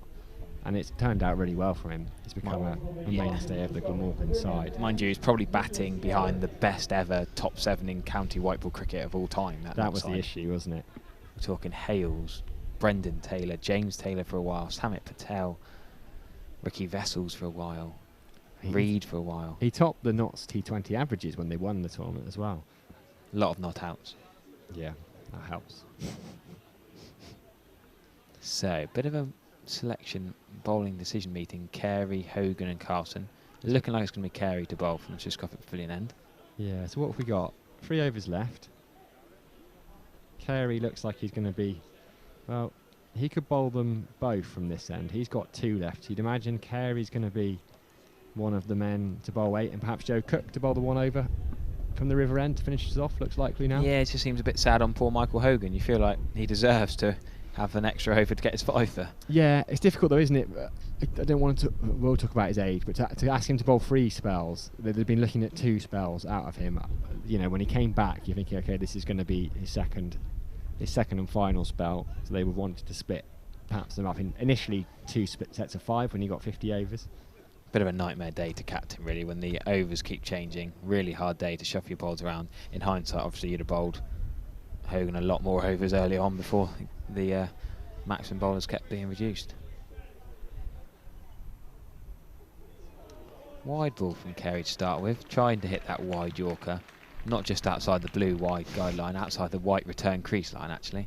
Probably the easiest decision the umpire's made all day. It's almost a no ball, isn't it? If it doesn't pitch. If it doesn't pitch on the wicket, it's a no ball, correct? It's very close to it, and we see Ben Green taking that stance way. I mean, he's even outside off stump. He was the previous ball, obviously going to target the leg side. Carey again goes to that Yorker outside the off stump, and Billy Root dives round to his left on the offside. Possibly any other field on the side you might run 2-2, but not Billy Root. Yeah, struck that one well. Round of applause at the Cooper Associates County Ground as Somerset bring up 150. Very clear plan from Carey there. He's got 2 men on the edge of the ring at point, the wide Yorkers, and it nearly worked. Ben Green slashing at that one just in front of the man at point. Yeah, backward point and a point. To Casey Aldridge is just the 1 orthodox point. Deep square, deep fine, deep mid wicket, deep long on. So it's going to be a... all in the deep. Yeah, leg side. They're thinking here. You generally expect a man of Casey Aldridge's side to, and being a bowler really, is probably going to swing leg side here. No, he just nudges it into the offside and says, Ben Green, you have the strike. There might be 3 overs left, but you're better at whacking it than me, so go for it. Yeah, it's calculated, isn't it? Maybe they're going to leave it until the last over to have a thrash. Better to get 2.5 overs of Ben Green on strike as much as possible, picking up 4 or 5 boundaries and potentially scoring 1, holding out. Glamorgan have a lot of time to bowl these remaining 3 overs. Cut-off's not till 3:40. It shouldn't take that long. As we see another wide ball from Carey. But if he keeps doing that, they might do. Second wide in the over. That's every single ball to Ben Green. He's trying to bowl a wide Yorker to the backward point, the point, and the deep cover. Bit of a teapot, but can have no real complaints about that call. Oh, absolutely not, no. There's a couple of inches outside the white return crease line before he's off the wicket entirely. And that would be no ball territory. I haven't seen a no ball today. I've seen missed out on your free hit. You enjoy a free hit? Yeah, I do actually. Somerset could do with one now. Although it surprised me, well, quite often you do see free hits to no avail. Batsmen overly swing and then just end up missing it. Right, big reshuffle now. Change of plan. All this Yorker wide off stump. Your 3:40 cut-off time. I mean, they don't need to worry, which is great. And it's great to get their field correct. Move players across. Deep square legs gone out. So is he now going to go short and into the leg side, or is he going to go leg stump Yorker? Carey from the yes, the former of the two, and it's a wide. Short leg stump, sort of aimed to be at the body, I guess, but ended up being a wide, and Cullen takes on the leg side, and a bit frustrating here. This is the problem, I suppose, when you bring a bowler who's not bowled for goodness knows how many hours, with the rain delays and the change in bowling attack, and now he's come back on. He's now jogging back to his mark and doing a morning morkel, running around in that semicircle. Ben Green takes the 1 to point this time. Better ball from Carey. It was an odd plan, wasn't it? Fine, it was not working outside off stump, those really full wide Yorkers. Then to dig a short ball in, it was so short and leg side, you got fine leg up in the square. It was just a slightly odd delivery to bowl. I understand you're saying, Ben Green, all right, whack me if you think you can, as fine leg now goes down to deep fine leg. Joe Cook comes in from deep mid wicket to an orthodox mid wicket. Aldridge back, that little trigger movement, and he just not blocks it, but just nudges, whatever you want to call it, into the offside. Deep cover for 1. Well fielded by Billy Root again.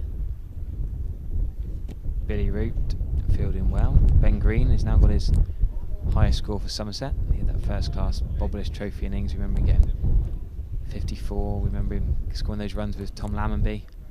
He's now on 68. He's setting the standard as skipper today. There you go, that's the ball he wants to hit. Appeal for a glove behind, a little bit of bat, but Lucas Carey was just trying to stop getting the wide given here, I think. I'm not quite sure why that's not wided. Well, unless it came further off something on the arm, it must have been. Carey looks very disappointed. We'll see it on the replay, but I agree, it must have taken something off that back shoulder. The sleeve, maybe, as he swung through that shot. Ben Green's not rubbing anything. No. Dot ball. Of course, it's been a long old over. Lucas Carey. He's still going here. And that's a better ball. Hit the thigh better, Ben Green. Cannot score a run off it. Lucas Carey's a bit pumped up, possibly overly pumped up. He's got through the over there. And Somerset 155 for 6 with 2 overs remaining. Yeah, 9 ball over there. It's only 4 off the bat, but an additional 3 runs, 3 wides. I think we are going to see. Wow, I tell you what, spoken too soon. We're going to see Mr. Hogan. Well deserved. The Holt's coming back. Yeah, he does deserve to finish it off, even for the 1 over. Odd 7 overs, 4 for 20. Not getting this right at all on commentary at all. I thought I called quite a lot right on commentary so far. I don't know if I have. I thought Joe Cook would finish him off. Michael Hogan, star bowler today, well worthy of his 8th over to bowl at these 2 former England under 19 players in Ben Green and Casey Aldridge. Yeah, players at the opposite ends of their career, but all fine performers. Hogan starts with a short ball, pulled by Aldridge, didn't get hold of it, but also didn't get enough on it to give a catch long on, so they'll come through for a single. Yeah, Hogan will be using all his experience here, bowling from the river end, having spent the rest of the day down here at the Marcus Trescothick Pavilion end. Perfect bit of plinkage there from Casey Aldridge. Heavy ball from Hogan, and he couldn't have plinked it any better in the gap between mid-wicket and long on. Good result, get Green on strike.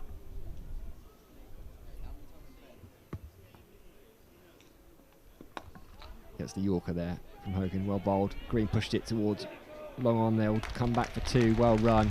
Aldridge was really sharp, it was him really at the danger end. He was well home there. Good support. Somerset faithful love a good 2, don't they? Yeah, clever running, keep Green on strike. Good delivery, didn't really deserve to concede a couple because he got his Yorker right. But they scrambled through for 2.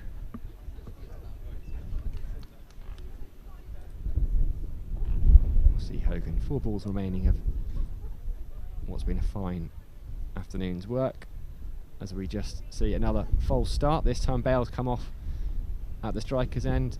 Ben Green replacing them. A lot of wind blowing around here at the Cooper Associates County Ground. Helped us in many ways, helps dry up the outfield, has helped blow through those showers we've seen a couple of times as we go again. Hogan, Green just took a step towards the off stump there. Short ball from Hogan, despairing dive from Billy Root, well placed by Ben Green. Picks up another boundary. He's played that shot superbly today, Ben Green. I say his 2 areas today have been the drive to mid-on, the front foot shot. He's sort of got a front foot shot and a back foot shot that he's executed perfectly today.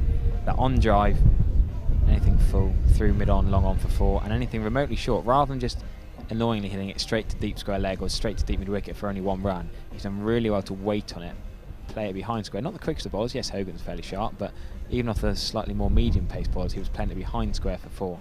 And he's now brought up he's the highest score today in the Royal London Cup, going past Luxton's 68 for Yorkshire earlier. Just the 3 games today. Yeah, always in control of that. So he's picked up 9 boundaries, 4 of them down the ground, mid on, mid off, and 4 of them with that swiveled pull shot as he drives down the ground again. He's not even running. He's going to get a boundary through mid on. Hogan tried the Yorker, ended up being a bit of a half volley. Aldridge was all the way down the other end running. Ben Green did not move. He knew that was going to race away to the boundary from the moment he struck the ball. Perfectly showing what the commentators were just saying about his 2 areas, mid on and deep square leg. Yeah, backward square leg. 10 boundaries. The only other boundary he had was a reverse sweep. Hogan, that one it's taken the outside edge, but the fielder is going to get there, cut it off. Hamish Rutherford pings it in, left-handed. Not spoken about him much. I was about to say, it's a name. I can't remember him picking up the ball all day. I don't recall using his name. Green, forgot who's playing. Moves on to 79. 1 ball remaining of this, the penultimate over. So you'd imagine here he might try and pick up 2 with a little drop into the leg side, but they want to keep Green on strike. Aldridge finds the outside edge, not quite how they'd have hoped. He'd have to look to come back for 2. You can't turn down runs at this stage, but it means Aldridge will take the strike as we go into the final over. Really good batting from Ben Green, really impressive from him today. Those shots he's played superbly well and ruined Michael Hogan's figures there. He shouldn't have bowled from the river end, Matt. Well, Michael Hogan should just keep bowling from the Scoffit Pavilion end. A generous round of applause there, though, from the Cooper Associates County Ground, because he has finished with 4 for 33 off 8 overs. So that 1 over, as you said, cost him 13 at the end when he came back, but still a fine effort from Michael Hogan, who now has 9 wickets for the tournament. 2 for 26, 3 for 26. So it's going to be the wide man, the man who struggled a bit last over with a few wides, but Lucas Carey is confident enough to still take this final last over. And that's a good shot from Casey Aldridge for just 1 run down to mid-off. That's fine. Give Ben Green the strike. Yeah, quite.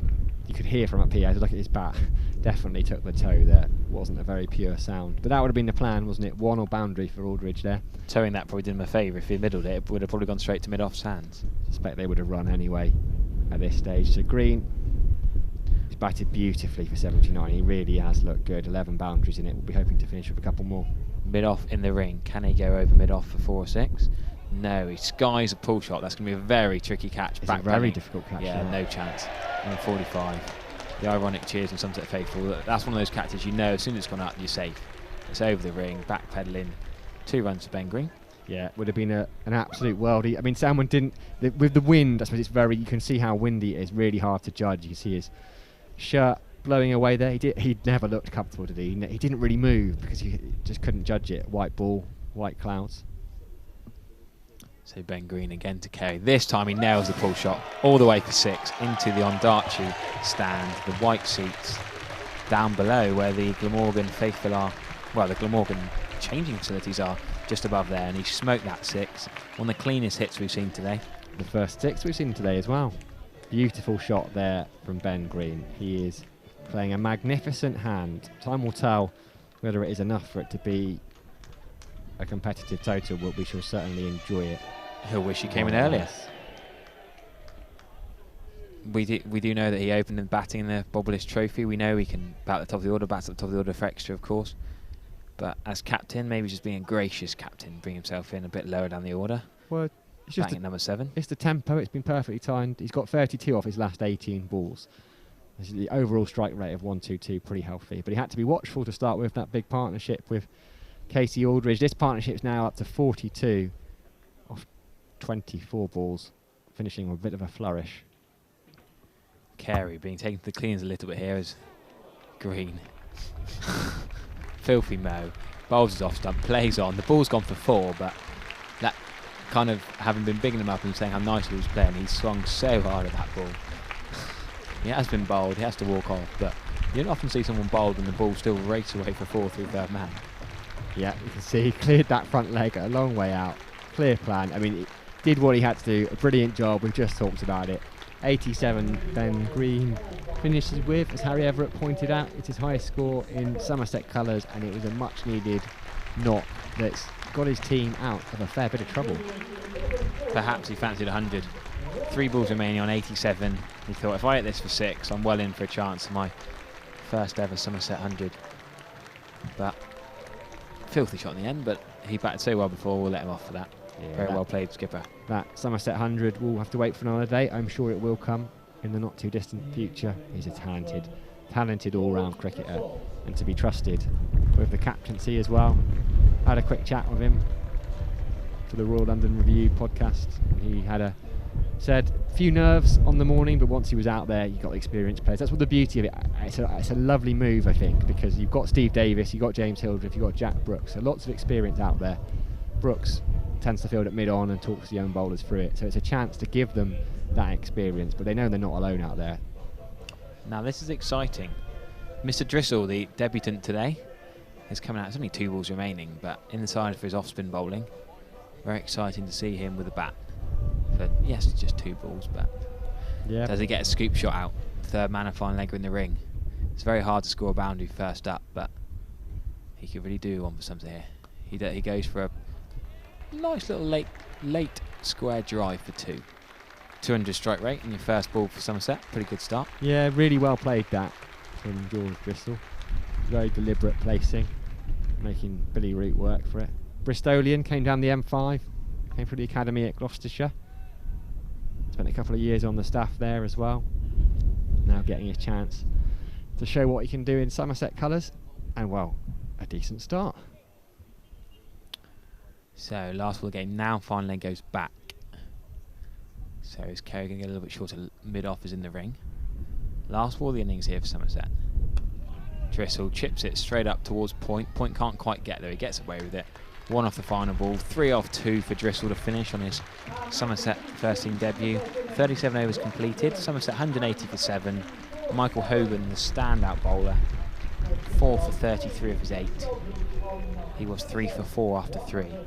Superb bowling from Hogan at the start particularly. Glamorgan still done well, even with Ben Green's 87 at the end. I think Glamorgan will be pretty happy with that. Yeah, I think so. I mean, if you'd have handed them, a run chase of 182 at the start, I know it's 37 overs, but it's about 4.9 runs an over here at the Cooper Associates County Ground with deep boundaries. The boundaries are about as big as they can be on both off and leg side. So yeah, the way they've started the tournament, they bowled brilliantly. There was an excellent bit of fight back from Lewis Goldsworthy, who made 41 in that middle order. He put on a partnership worth 86 with Ben Green, then a flourish at the end from Ben Green. He batted beautifully, put on 42 with Casey Aldridge. Now we will find out if Glamorgan can chase those runs in about 20 minutes time. If you are nipping away to grab a cup of tea, make it quick, because we've got a very special guest coming into the commentary box, and it is just a 20-minute interval, remember. Because of the rain, we will make up a little bit of time as we see Steve Kirby march his way out to the middle. Is that Josh Davey as well, maybe going out there for a bit of a bowl? I think it is.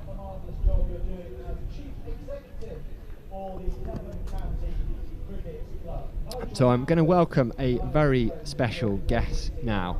He is, well, he was Southgate Cricket Club's 1999 Colt of the Year. I found a wonderful word art document. I should remember that.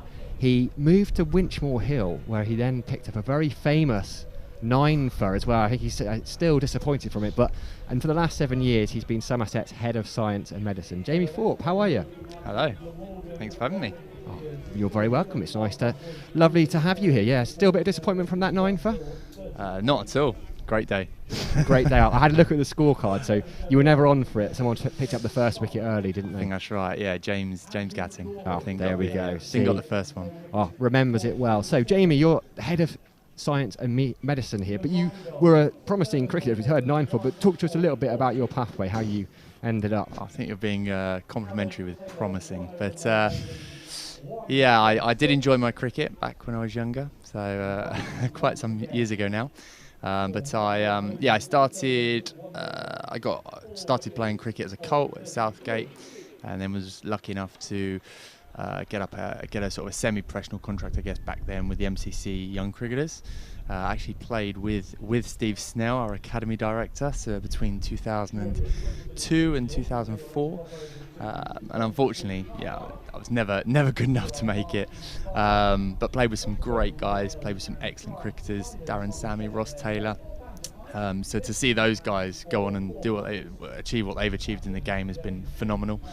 But yeah, I then just stuck to club cricket and enjoyed my time there, and thought, actually, you know, I can maybe do another career that might allow me to incorporate a bit of my passion. Yeah, and that was, so Steve Kirby's been headed up that programme. Would it have been Mark Elaine at your time there, or a bit early for him? That was a bit late for me. I was Clive Radley. So Clive okay. Radley, Stuart Welsh would have been my coach, and Owen Dawkins, who's at Gloucester now. Yes, a wonderful programme that's kind of based out of Lords, and has had. We saw Finn Hunt's apprentice get runs here the other day for Derbyshire. He's a product of that MCC Young Cricketers Academy. And you talked about people like Darren Sammy going on to do what they've done, but you've gone on a different path, but are equally high achieving. So, head of science and medicine. I mean, tell us a little bit about what that entails, because your role is as much, and if not more, perhaps about prevention rather than cure.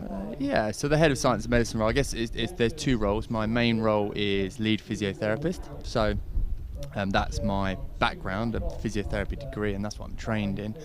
But I guess the head of science and medicine role is essentially for me just taking a little bit more ownership of the department as a whole, so incorporating all the elements of health and fitness that go on at the club, and then making sure that's all combined to a sort of a common goal, making sure that all that information that can come in from that area is all being filtered in a usable way for the coaches to affect on-field performance. Yeah, and is it quite exciting to be involved, because you've been at Somerset 7 years now? Yeah, my eighth season, but seven years, yeah. And because of the advancement of technology, I'd imagine things have moved quite quickly, particularly in the last decade and the last 7 or 8 years. So there are things you can do now that you probably might not have dreamt of when you started.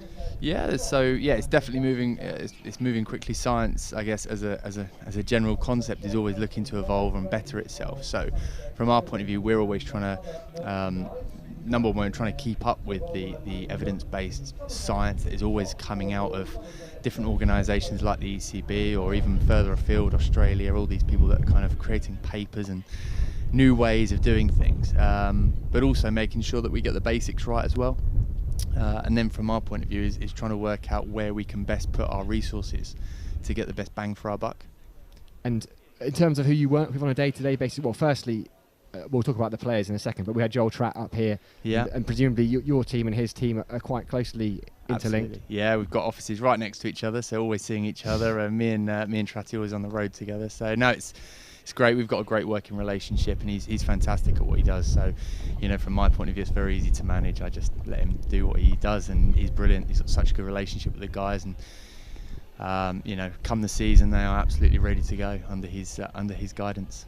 And presumably you're feeding him a lot of the information. Is it right that there was some DNA testing that took place to try and work out how players are kind of made up, fast and slow twitch fibres, things like that? There's been numerous things you can use, sort of different products. It's not something we've gone down the route of using routinely. But you know, I think people like Joel, who spend their time watching guys move, seeing how people respond to physical training, they've got such a good understanding of every player's bodies that, you know, it's not always about me giving information to him. He'll give so much information back to me, which is helpful. So it's about us, you know, working as a team to make sure that we get the best for these guys, and give them the best chance of being on the pitch for the whole season. That way they can get exposure to the coaching, get better, and put in performances for Somerset and win games of cricket. That's ultimately what it's about. Quite. And on a day-to-day basis, so maybe we'll start with over the winter and in pre-season, when you probably haven't got the day-to-day contact that you would like with a lot of the players. A lot of the youngsters will be around, but in a normal year, some of the other more senior players will be away. But you're still involved with their programme throughout? Yeah, absolutely. So we're still in communication with whichever team they may be, whether that's England, whether they're going off to a franchise team. We make sure that we link up with their medical teams. We give a full handover of that player. Trying to work with that team, really. I think you've got it in the modern day cricketer, that's going to be part and parcel of their career now, is that they're going to have more opportunities to go abroad, play in franchise competitions, or have winters away. And I think that's it's just as important that we work with those medical teams rather than trying to control everything, because I don't think that's possible these days. And then if it's the younger lads who are sort of spending a winter in Perth or South Africa, then it's making sure we've got constant comms with them so that they've got some real positive support and guidance through that period as well. And for the young guys, is it as much about education as well? But some of the someone like James Hildreth will still have your support, but he's been doing it 20 years, so we'll know how it works for him. Whereas some of the younger guys, their bodies are still developing, and they might not have been taught this stuff at school. So the education element. Absolutely, it's education, not just for them, but for us. We're learning about the players every day as well. So for us, it's about working with the player, not preaching to the player, but working with the player to find out what works best for them. Not everyone enjoys the same recovery strategies, not everyone enjoys the same activation strategies. So from our point of view, we want to find out what works for each individual player, expose them to different options, and then from there we sort of can build something with them, really, rather than us just preaching there's one message. I think there's plenty of ways to skin a cat. Well, yeah, I was going to say the one-size-fits-all approach is probably not just getting people to, for example, for fitness, just getting people to run doesn't work anymore. You've got to look. And we have that information that, in fairness, that information wouldn't have been available maybe 20, 30 years ago, but now you have that granular detail. Absolutely, yeah. You've got GPS systems now. You've got all the kind of the technology that can provide you with this science-based information, which can be helpful. But again, we take it with a pinch of salt. Just because it's written on a piece of paper doesn't make it always real. We've got to actually see how it fits our environment, fits our cricketing needs and our performance needs, and it's got to fit with that player, that individual. And on a match day like today, you're here, you've got your Somerset kit on, you've been up in the dressing room, but I would only imagine it is not a day that you can sit back and just watch cricket. You're fully working. So for people that might not know, day to day on a match day, how would that work for you? Yeah, so on a match day, if I'm fully covering the match, then there's the preparation ahead of the match. So players will sometimes want strappings or soft tissue work ahead of the match, and then obviously during the game, you've got to make sure we're ready for any traumatic event that could occur, although rare. We need to be on standby to make sure that is looked over, and that we're not letting players get injured and we're just having a coffee in the back. It doesn't always go down well. And then if there are any players who are undertaking rehab, then we'll try and use that time as well to make sure we get them in and get exposure with them, to get them in the gym or get them having their treatment, whatever they need to do. And then post-match, making sure the players have got the recovery strategies they need to go again in 2 days' time, which with this schedule, especially for the one-day cup, it's quite compact. I was going to ask you about that because it's been relentless, and the Vitality Blast as well was the same, and because of the way the fixtures were working, often players were on coaches or in cars until 2-3 in the morning, coming back with a game the next day. So it's not quite as much as all Somerset fans enjoyed the Botham days, where you would probably go to the local pub and find the side. It's equally as important when leaving the ground what the players are then doing. Yeah, absolutely. It's again, it goes back to education, doesn't it? And it's been pretty tough for anyone to go to the pub the last 18 months. So but our guys are great. They really do take responsibility for that, and they won't be going out to the pub, as you say, post match. They'll be doing all the right things and getting themselves recovered as best they can for the next fixture. Yeah, and to touch on something, so we're sponsored by WPA Health Insurance, who are very kindly looking after our live stream here, and they're a local company, and their ethos is very much about well-being. So, and as well as I don't know if it's a byproduct or a main part of your job, because you're in charge of the rehab, so you're spending, unfortunately, injuries do happen to players, and some of them can be quite long-term, and as well as, I don't know, someone tears a hamstring, there's that to repair. For a young person, for any person, being out of action, not being able to do what they love doing or their job, takes its toll mentally, and you're kind of the front line in terms of talking to them.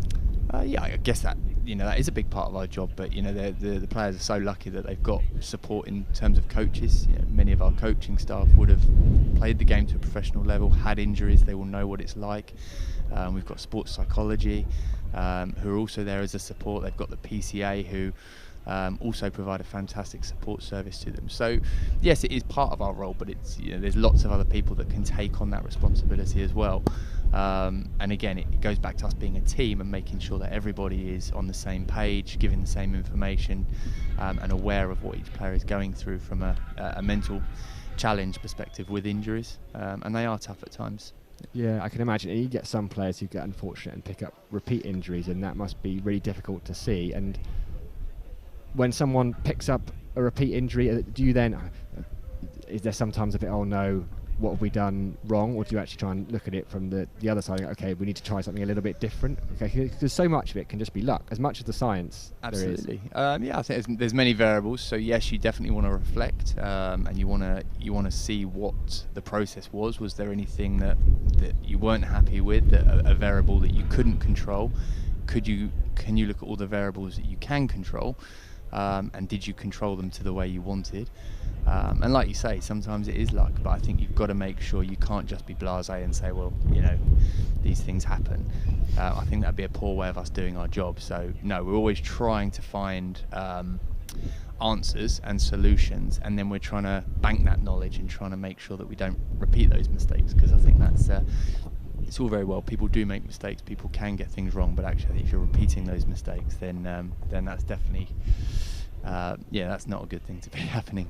Well, no, very much so. And it's interesting to hear something you talked about a little bit earlier, the collaborative element. When players are going around, some players can be playing for 3 or 4 teams over the winter. And you see in other sports, I'm thinking of football, for example, there's often a bit of tension between club and international, but it sounds like there's very much a collaborative approach in cricket, which is nice to hear.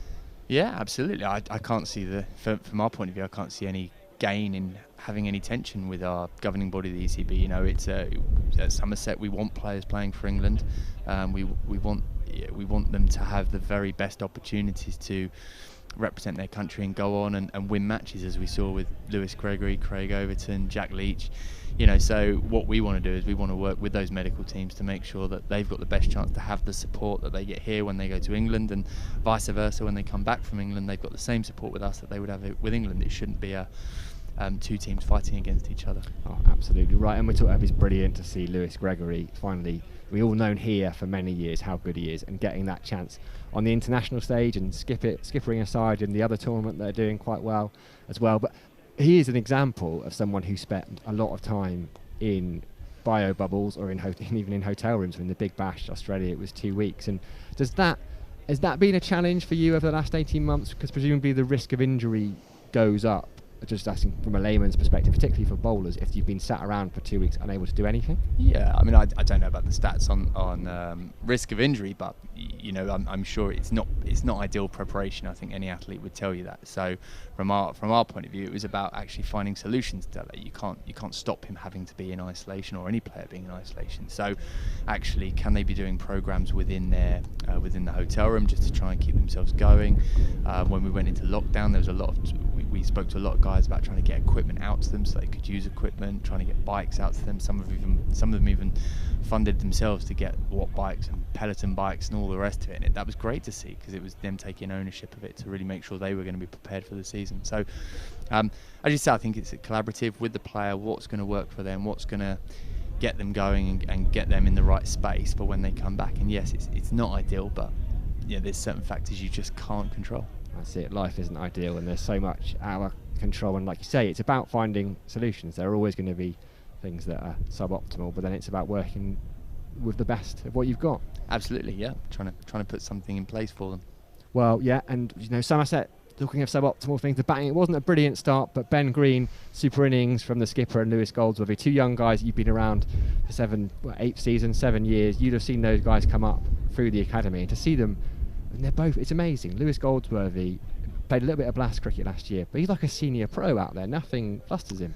No, he's superb, isn't he? Some of the performances he's put in this year has been great. And like you say, he's just bedded into first team cricket, and it looks seamless, isn't it, the transition? So no, it's great. And obviously Ben's been around a little bit longer. I think everyone knows how talented he is, and it's great for him to showcase what he can do. Well, absolutely magnificent, yeah, and he certainly did today. And we're going to see Sonny Baker and Casey Aldridge. We're just seeing Sonny steaming in there.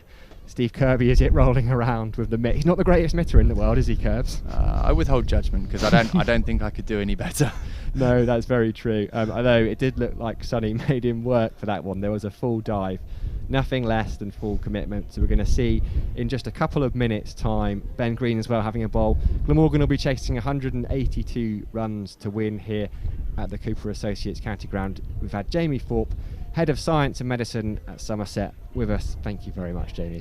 Thank you very much for having me. You're very welcome.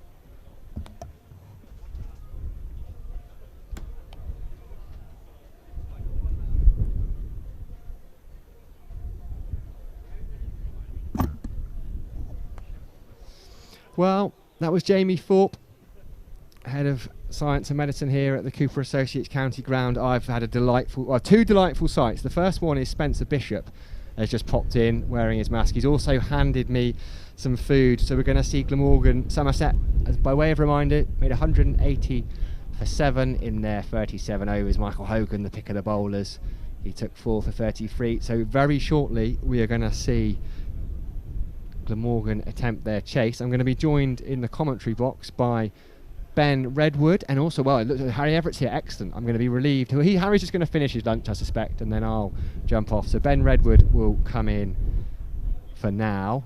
Sun is shining. Beautiful scenes here at the Cooper Associates County Ground. Brilliant to have you all with us on our enhanced live stream, sponsored by WPA Insurance. Get your health insurance with them. Check them out. Local company.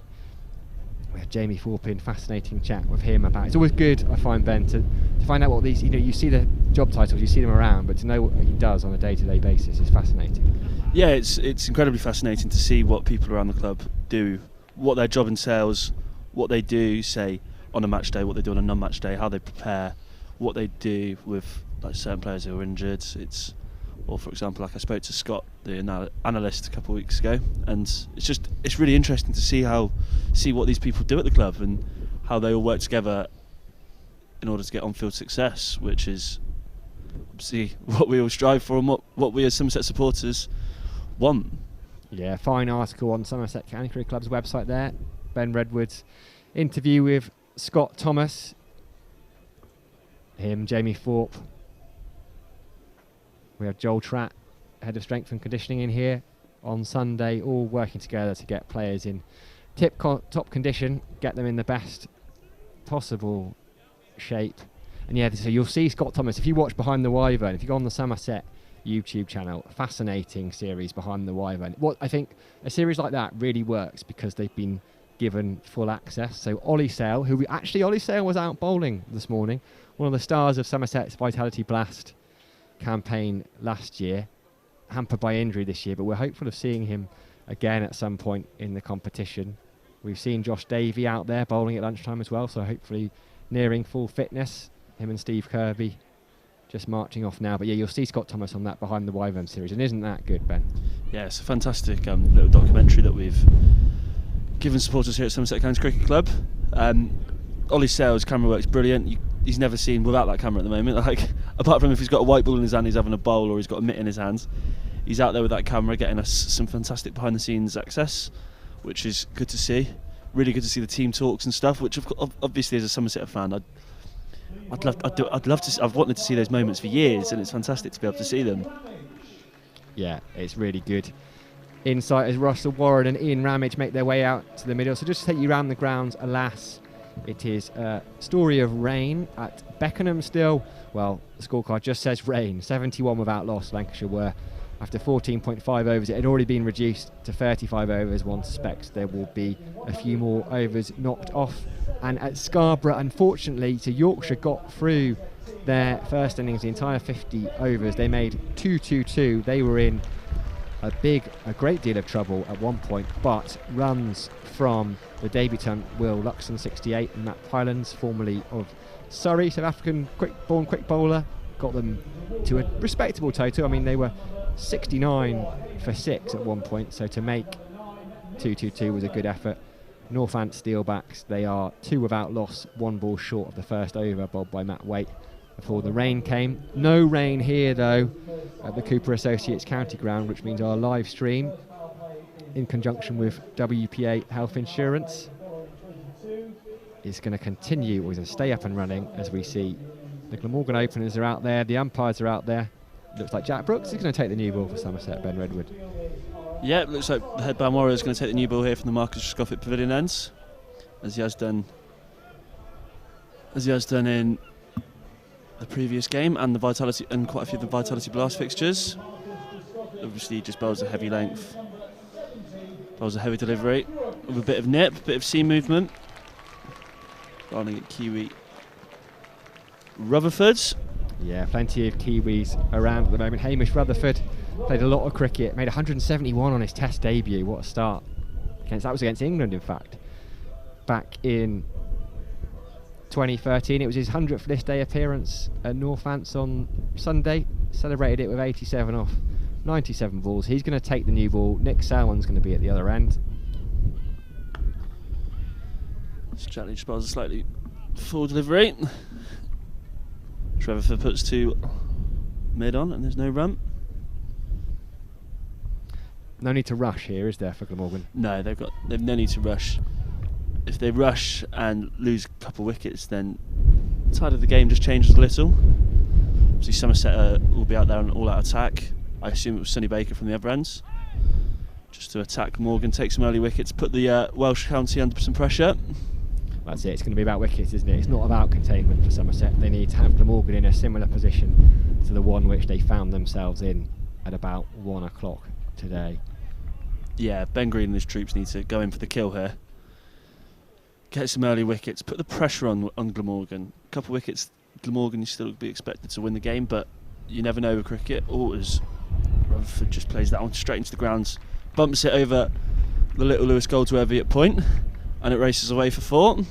Yeah, not the tallest man in the world there. A fine fielder, mind, but could have done nothing about that one. Very good shot from Rutherford to get off the mark.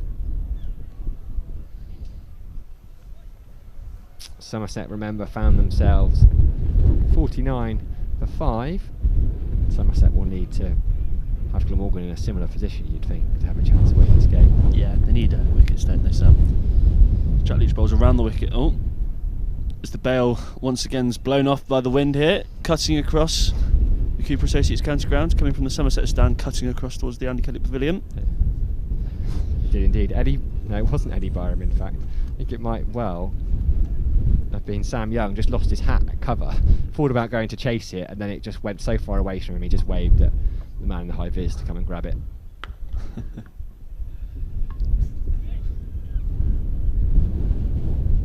Yeah, it's not a day, especially the new style of caps, obviously like the flexi caps. They don't buckle up like the old school ones. Obviously I prefer the old school ones. But the flexis, once a bit of wind, and say you start sprinting and there's a bit of wind, you can wave goodbye to them, can't you? Which is exactly what Sam Young did. Rutherford just rocks into the back foot and just gets a bit of an edge on it, and it goes for 4. Sonny Baker just climbs into the Colin Atkinson Pavilion to get the ball. Yeah, a bit streaky that from Rutherford, but they do say he's going to flash quite hard, and he did. It was a bit short from Jack Brooks. Casey Aldridge head in hands at second slip. Quite a distance away from Casey Aldridge there, wasn't it? Oh, there's a huge LBW appeal, and that's out. Jack Brooks' wicket. Glamorgan are 8 for 1. Interesting. Hamish Rutherford didn't like it. From here, it looked like, because it was swinging in, it looked like it might be straying down the leg side. Morgan just gave the umpire a quizzical look, didn't he? It's hit him on the back foot. You see Rutherford's reaction. I suppose it wasn't. It was more of a shrug, wasn't it? Yeah, fantastic image there of Jack Brooks, arms aloft, Flintoff-esque. Well, he's playing the Flintoff 05 Ashes around the wicket to the left-hander as well. Yep. Yeah, it's. I mean, I might be slightly biased. I've given it out from up here, but looked pretty close. But fantastic for Jack Brooks, fantastic for Somerset, fantastic start. Glamorgan 8 for 1 after 1 over. Yeah, there's a couple of boundaries, but finished off with a wicket. Jack Brooks will be happy. He's taken up the Roelof van der Merwe role of being the man to lead the celebrations for Somerset, and the man who's going to step into my role now is going to be Harry Everett. He's finished his lunch.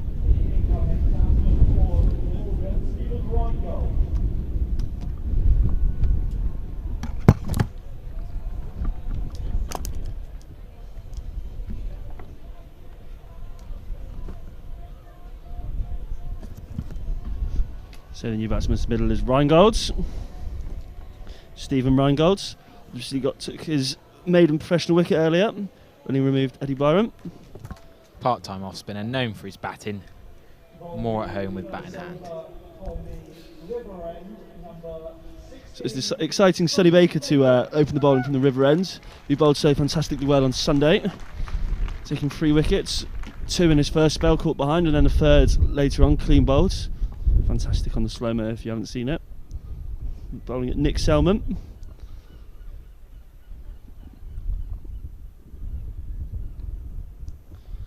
Just a slightly wider delivery. Selman looks at the umpire, perhaps asking for a wide. See Nick Selman, the 25-year-old right-hand batsman, dual Australian British citizen, born in Brisbane, not a bad place to be born. Yeah, Rutherford looked really good there, looked solid, aggressive, positive start. The pitch looks like it's dried out a little bit, as you'd expect. Soggy, wet morning, good day to win the toss for Glamorgan to bowl first. Easier to bat second innings when it's dried out, but got a bit harder. Ball's probably not going to do quite as much as second innings. But as I say, Harry, if you asked Ben Green what he wanted from his first over, I see nearly chops on, he'd have loved the wicket, wouldn't he?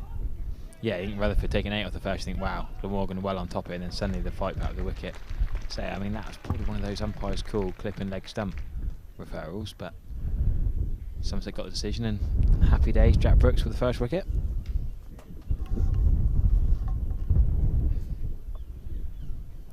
Rutherford, of course, son of Ken Rutherford,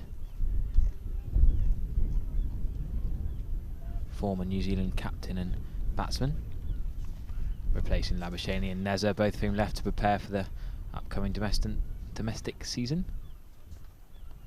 Baker, really quick start there.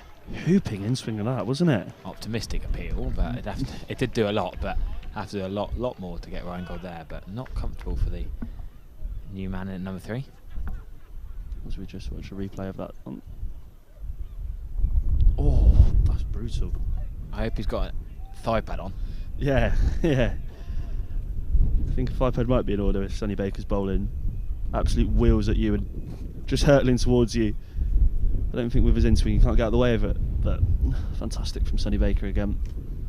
She steams in again from the River Ends. Bowls slightly back of the length. Reingold jumps onto it, then there's no run. George Bartlett, the fielder. Thank goodness for greener, says Teddy T. Yeah, quite. The star of the first innings for Somerset, of course, being Ben Green, the skipper, the batter. But star for Glamorgan was Michael Hogan, who took his Glamorgan List A best. 1 run better than what he took against Somerset in 2013. 4 for 34 that day, 4 for 33 today. His best figures in one-day cricket for the county. Yeah, I was really impressed with Hogan's bowling earlier. Great opening spell.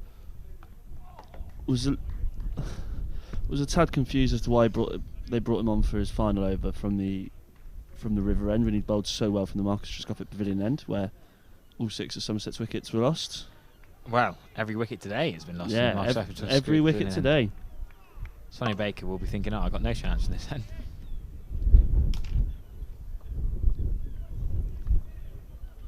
Showing how much this tournament matters to the lads playing, the real passion being shown out there.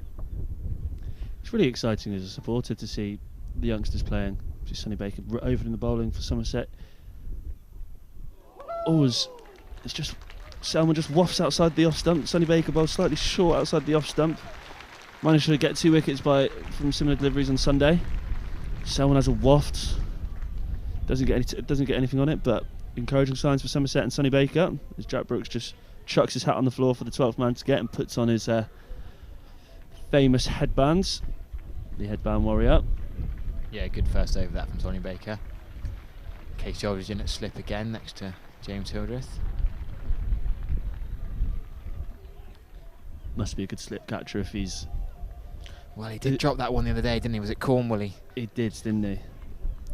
He has taken a few in the Championship this year as 12th man. Obviously a pretty handy fielder if he's always on 12th man duty and gets straight into the slips. Christmas Eve birthday, Case Aldridge, only 20 years old. 24th December 2000, what a way to spend your birthday on Christmas Eve. Jack Brooks comes in from the Marcus Trescothick Pavilion end. There's no run. Sam Young, no hat. Obviously the wind took it a minute ago and he's decided, no, I'm going to expose my head to the elements. So Glamorgan needed 4.89 runs and over at the start of this chase. DLS choosing not to change it at all, which is possibly slightly changing. No one quite understands the DLS other than Mr. Duckworth Lewis and Mr. Stern. And I think no one else fully understands what's going on, but we trust it.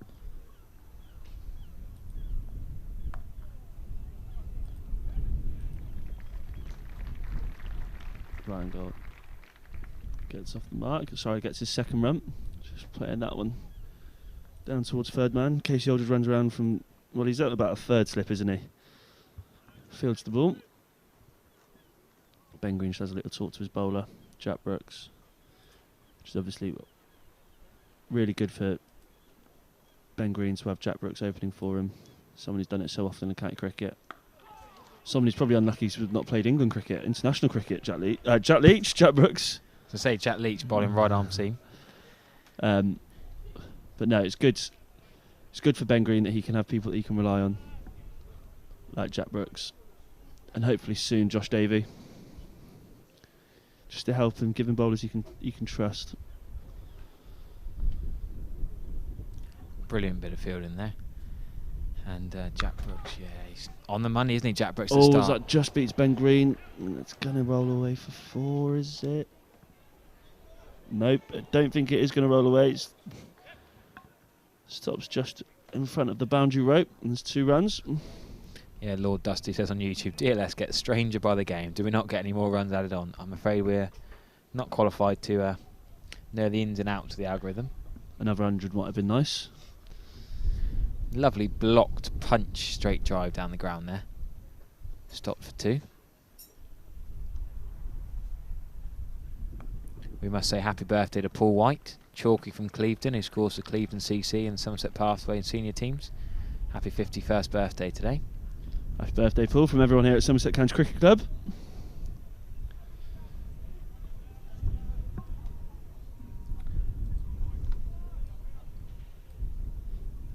Last over, Jack Brooks' second over.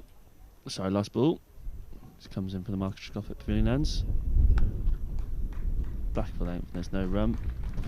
He picks the ball up, both feet in the crease, and then hoists the ball towards the stumps. Gets an interesting look from Selman. Gently, almost apologetically from Brooks. It was no malice and it just seemed unnecessary. It was not malicious whatsoever, was it? Normally the bowlers want to keep the ball in the air. If I would do it on the Saturday, the bowler would scream at me saying, "Why are you getting the ball on the ground? Keep the ball up." I mean, I have no idea what's going on there. I thought that was the end of Jack Brooks' over. 1 more to go, I think. He hopes to get Salmon now. Aldridge into gully for the last couple of balls. Hildreth stayed at first slip. So decent enough start from Somerset. They got that 1 early breakthrough.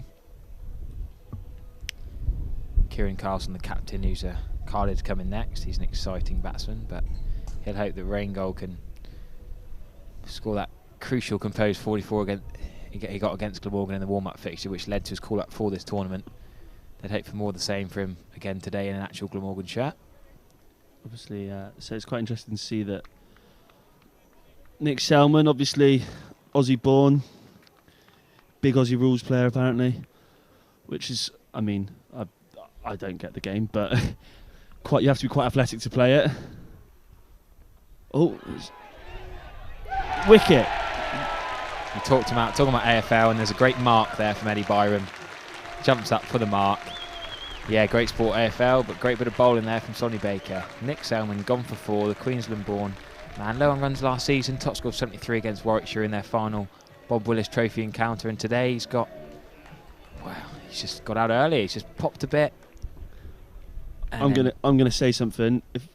If Eddie Byram's not in the orange spikes, I don't think he gets that one.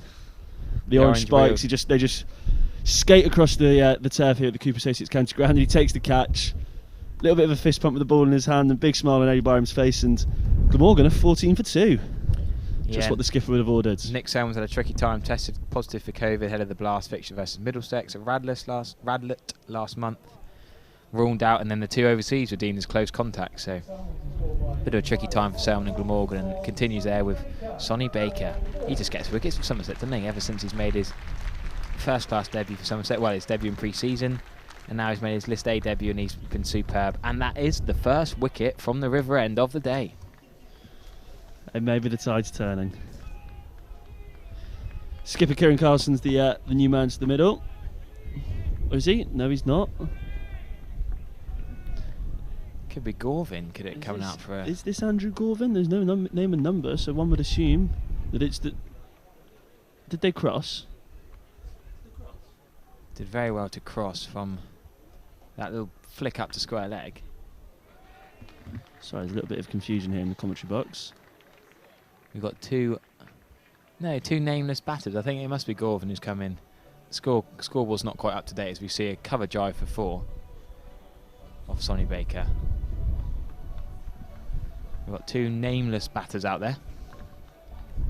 Well, I say nameless, just not named on the back of the shirt. It was in the fielding, it was Gorvin and Rangel. So Gorvin coming in higher than carded.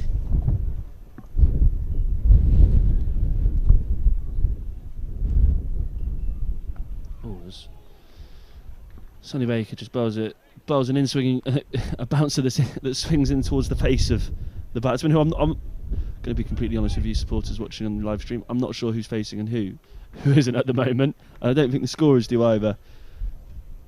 Just a slight bit of confusion up here in the media centre. So Sonny Baker has got these 2 slips again, Aldridge and Hildreth. Eddie Byram in that catching position at square leg. I say a catching position, it's just a standard square leg, but in the last couple of balls it's worked. Got rid of the dangerous Nick Selman, experienced opener in a young side for Glamorgan. Quite interesting to see that the non-striking batsman has asked Sonny Baker to take off his what he wears. He wears like a white bandage type thing to protect his elbows when he fields. Yeah, I'm talking about them a lot in the last couple of games, and surprised it's the first time it's been mentioned with the white ball.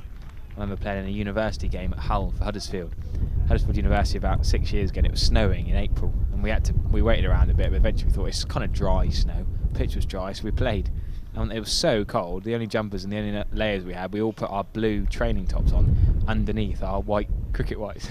So these bowlers bowling with blue sleeves, and the batsmen were complaining that we had blue sleeves bowling. I mean, there's only one word to describe that, and I'm sorry, but that is village.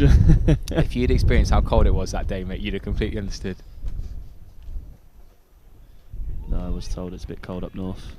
Yeah, I think it must have been about -3 when we're playing cricket in April. It's ridiculous. I've never been so cold in my life on a cricket field. And you don't cricket white. They don't make enough white jumpers for those conditions.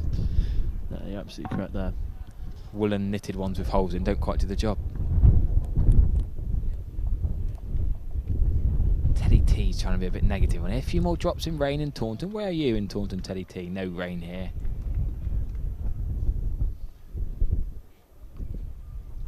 Eddie Byram's orange shoes getting a lot of credit on the YouTube comments. Must be a nicely judged leave. I was speaking to some people in Somerset County Sports on Sunday, just talking about Eddie Byram's wheels, and they said they have had a few requests to try and stock them. See, you'd look fantastic on a Saturday in whites in those wheels, wouldn't you? You'd look brilliant. I'd be scared of you as a batsman if a bowler ran in those. I'll stick to my plain white spikes, thanks mate. Let's just see a replay of Jack Brooks's LBW of Hamish Rutherford. Brooks needs to continue here from the Marcus Scofitt Pavilion ends. Morgan 19 for 2 from 4 overs.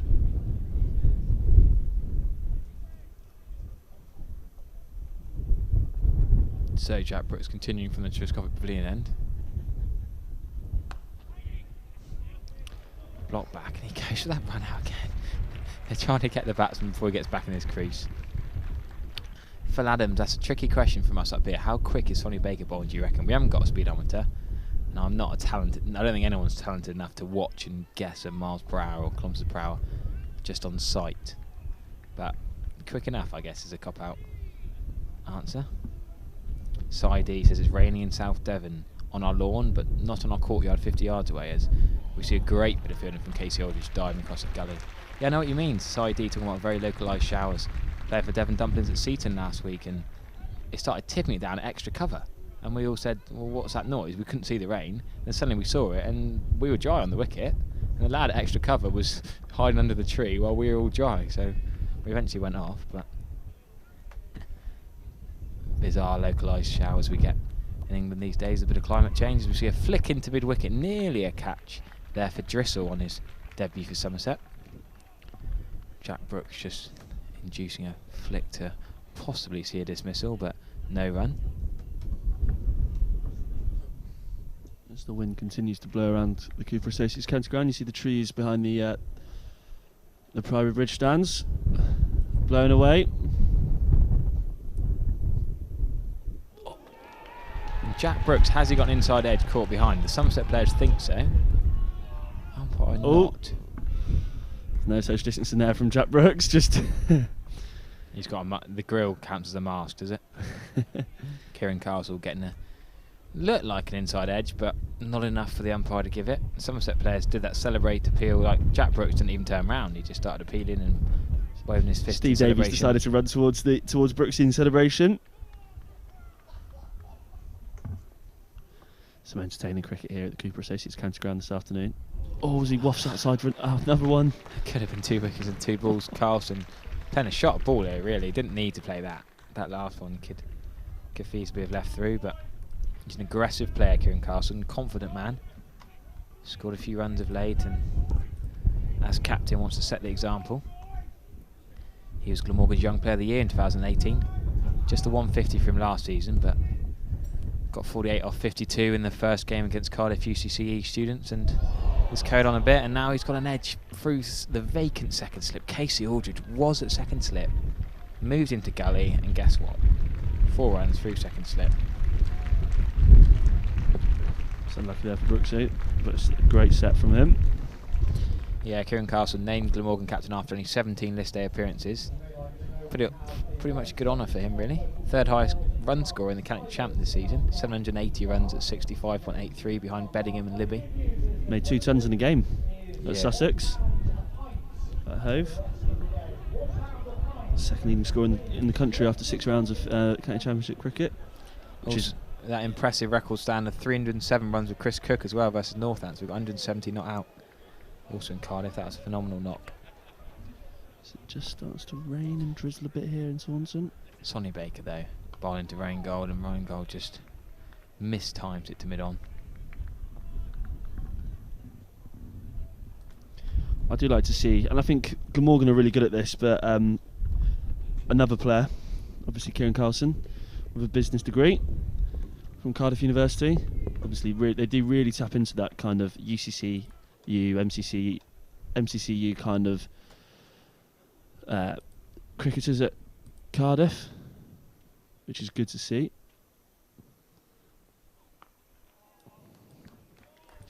Baker just bowls a good ball and there's no run from it. That star man for Somerset in the field, Lewis Goldsworthy. We saw a bit of that fielding masterclass, Waller v Abel, which you can see on the YouTube channel. Well worth a look at Somerset's YouTube channel. We've mentioned that Beyond the Wyvern, some of the other great masterclasses on there, but I'd like to see Lewis Goldsworthy in a bit of a fielding masterclass going forward. I reckon he could be up there with Abel and Waller going forward.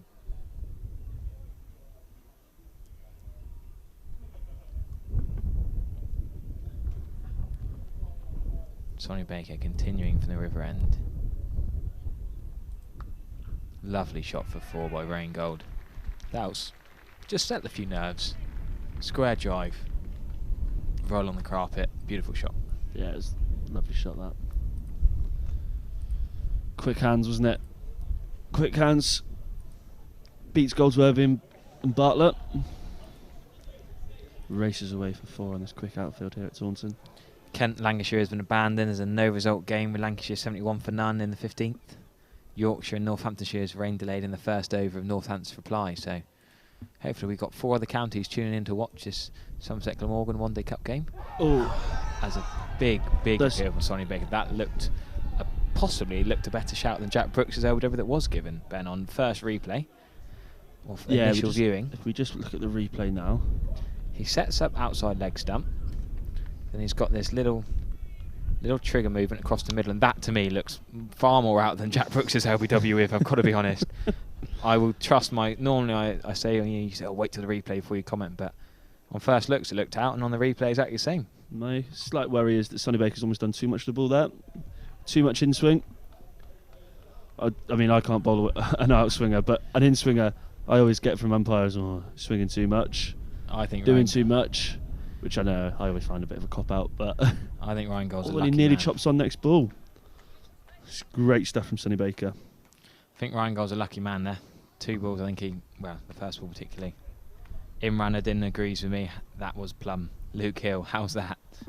Teddy T, plum. Phil Adams, that's dead. Everyone on YouTube agrees with me, all the Somerset fans at least. Thank you to our third umpires here in the YouTube comment section. We really appreciate it. Yeah, we'll send that upstairs. But it didn't like, I would admit I'm a terrible umpire. I'm very bad at first viewing, but that one you could just tell. First, you know, there's sometimes an umpiring decision you feel like you can just tell first up, and Jack Brooks just looked like it was going down leg. Rutherford was perhaps a bit unlucky. Ryan Gold's got away with one. Carlson though, the lovely off drive. Great bit of fielding from skipper Ben Green at mid-off. Fielded really well against Cornwall. Ben Green fielded really well against Derbyshire. Setting the standard as a skipper. Yeah, he really has set the standard, hasn't he? He's bowled well in the last couple of games. Obviously bowled really well on Sunday. He's captained well. Today's batted well. He's really shown that his selection of captaincy was the right call. And as a Somerset supporter, it's really good to see youngsters given the opportunities to captain the side and lead the sides. He's doing a really good job as Ben Green. Obviously the long locks coming out of the cap. Further chat to Ben Green on Monday in I won't say my petrol station, but at work. It's Jack Leach bowls an absolute seed. Yeah, that's a Jaffa, that is. It was almost too good to get a snick on. There's been a few balls there that have been too good to get an edge. Fair play to him. Well bowled, Jack Brooks. It's definitely a bowler's day, isn't it? Ryan Gold just retakes his guards.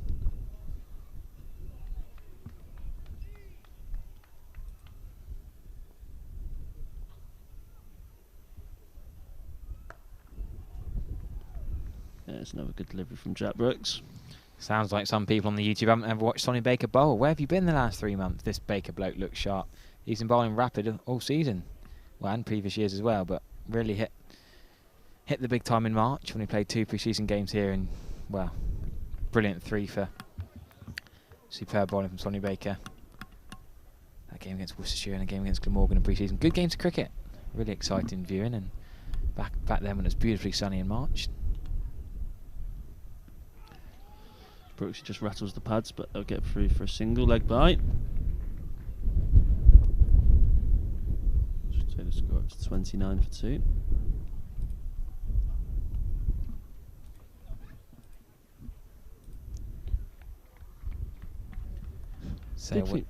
I did think it was going to drizzle and start to rain, but it did just drizzle for a couple seconds, and then it's kind of the strong winds down here in the southwest kind of pushed it on past us here at the Cooper Associates County Grounds, and it's once again basking sunshine as Jack Brooks once again beats the outside edge. Really good opening spell this from Jack Brooks. Not got as much pace as Sonny Baker, but what he lacks with pace, he doesn't lack with accuracy. Beautiful line and length just outside the off stump. Not giving anything away to Carlson. It's been fantastic to see this emergence of Jack Brooks as a white ball cricketer. It's been fantastic for us, really. 3 overs, 1 for 16, and now he's into his 4th. Just 2 balls remaining, well bowled again. James Hilder is enjoying this at first slip. Casey Aldridge is 1 minute he's at slip, then he's at gully. Ben Green can't quite make his mind up where he wants him. Yeah, he's kind of, what's he standing at? Maybe a third now? A 4th? Yeah, probably a 3rd, I suppose. Like a wide, there's a big gap. But to be fair, all the slips are quite spread out between Davies to Hildreth and Hildreth to Aldridge. It's almost like they're trying to cover a slip and half each, which is a risky method. As he once again plays and misses this Carlson. The Australians are renowned as probably one of the best slipping countries, particularly in Test cricket. I think Mark Waugh was superb, not always in the slips, even at short leg. These greats in the slip, I always think the Australians are the best to watch. But New Zealand recently have been superb. Latham took some great catches in the slips. Even Daryl Mitchell looks like he's got buckets for hands. Tim Southey will bowl full tilt one end and then be fielding slip to Trent Bolt at the other end. I do like watching a good slipper. I think it's so important in the modern game. You got to take your chances, haven't you? You got to take your catches at slip. Obviously, this year in the Championship, we've seen Somerset won't be happy with how they fielded and how they fielded the slip positions. We saw on Behind the Wyvern that Lewis Gregor wasn't happy with their fielding, despite winning at the Kia Oval, and they have dropped a few catches in the slips this year in the Championship, which obviously under the guidance of Ben Green, they hope they'll change. Or as he just plays on to his pad there. Sonny Baker very animated, really enjoying this spell.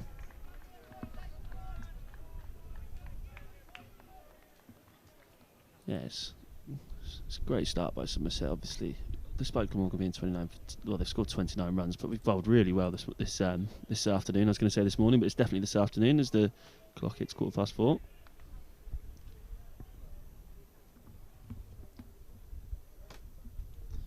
The visitors require 152 runs to win from 30 overs. Great to see father and sons coming to watch the cricket. Great to see youngsters coming in the summer holidays, really getting into the game. It's a great tournament to get young people, families coming to watch cricket who might not have watched much before. We got Matt P on Twitter says Zach's first ever live cricket today.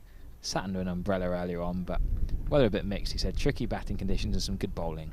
Long way to go yet. Great to see families coming in and youngsters coming to watch the game. Do you remember your first game then, Harry? I do actually. Jack Russell was playing it. It was a Somerset versus England Legends game. Interesting. I can't tell you much more about it because I was single figures, I remember. I just remember getting autographs and Jack Russell, I think Ramprakash might have played. Sure, someone on the YouTube comments will be able to tell me the exact year, month, date, scorecard. Probably not a scorecard link because it wouldn't be. Would it be online back in those days? Someone might have copied it up. Sure. Sonny Baker runs in from the Early river end. noughties. There's no run. Well, what about yours, Ben? I don't want to make everybody jealous, but my first proper game in terms of getting a ticket. Obviously, I used to do swimming lessons just next door, so I used to sometimes come in with my dad late on in the championship or whatever one-day cricket was. But I remember my first proper game where I came in, had a ticket, brought a ticket, I sat in the old pavilion, first row, Somerset Gloucestershire 2006. Somerset scored the what was it? The world record then, 250 for free from 20 overs, which I remember to this day. I just fell in love with cricket then, fell in love with Somerset. Not a bad start. Oh, Sonny Baker just slightly over pitches on a Carlson, hits that into the offside, and it's just going to slowly roll away and should just reach the boundary. Yeah, Sam Young. Good hands there from Carlson. Waited on that to play it square. Yeah, I grew up, used to get the bus from Tiverton up to sit in the old pavilion in the county championship. I remember a few mates from school would come watch the county championship in the Easter holidays and the summer holidays. I remember, yeah, freezing cold in Easter. We'd bring our jumpers and coats and the wind would rattle through the old pavilion just to where we are sat now, really. Possibly a little bit lower in the old pavilion and right behind the bowler's arm, and we'd be here all day and we'd go and get an ice cream from Morrison's at half time or at lunch. Yeah. I mean, that's the same as me. He just plays that on and just beats George Bartlett. Extra cover and goes for another 4. Two lovely shots there from Kieran Carlson. Credit must be given to put away over pitch balls for Baker, who's bowling quick in swingers. And he gives 2 that hold their line a bit. Lovely, lovely cricket. Obviously the power play will finish it. So we have 8 over power play with 2 fielders out. So just one more ball left of the power play. Where Somerset only allowed 2 fielders out. So you expect, obviously, with Sonny Baker bowling quite sharp, the Glamorgan batsmen to try and get their runs this over, which they have done. They've thrown their hands through the ball. Risky ploy though. Does he go again? Got again? Reward for it though. Yeah, two textbook shots though. Not really much risk in that. Both along the carpet. Exactly. We now see an extra cover. Casey Aldridge out of the slip gully area. Not quite, sort of catching, but not too close. He knows how hard Carlson can hit it. And that, if it wasn't for my man Lewis Goldsworthy, who I reckon is a star fielder in this lineup today, that probably would have been 4 as well. Cracking dive and stop, and he knows his football. He knows how to make it look good for the cameras as well. Goldsworthy, always the aesthetic cricketer. Athletic and aesthetic. What a man. Yeah, he's very athletic, isn't he? Nice slow-mo of a beautifully beating of the bat delivery from Jack Brooks. That slow-mo camera is fantastic. Gets just some fantastic shots. Yeah, I had a go with that in pre-season, really enjoyed getting a few shots. It's good fun, the slow-mo. Really good fun. Jack Brooks will continue here from the Marcus Trescothick pavilion ends, as we just see more replays of Jack Brooks beating the outside edge.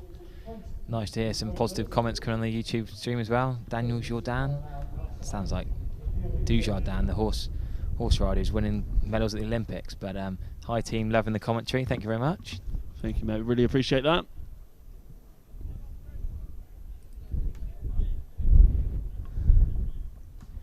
James Aston asked to bring back Andy Caddick. An interesting shout.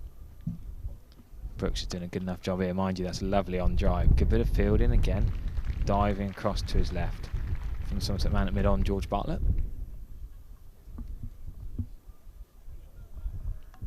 DLS par is currently 46, Glamorgan 8 runs behind, but big blue skies here. Why are we worrying about DLS? It's interesting to see how DLS thinks they are up with the rate, but those 2 early wickets means that Glamorgan would have to have scored a fair few runs to be on target according to those stats.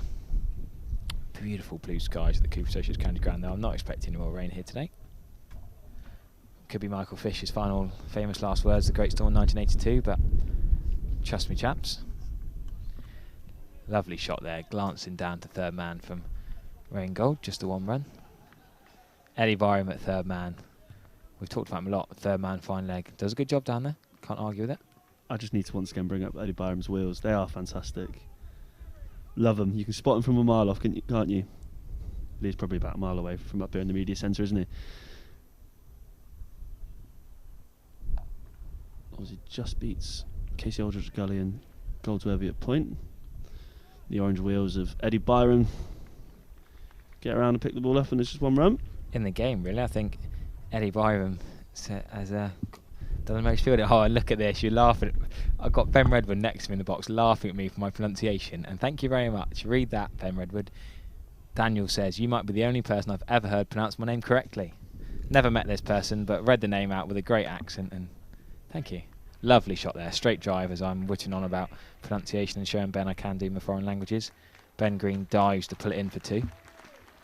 Glamorgan playing some nice shots here, these 2 right-hand batsmen. End of the power play now, we've got deep third, deep cover, deep fine leg, deep square leg.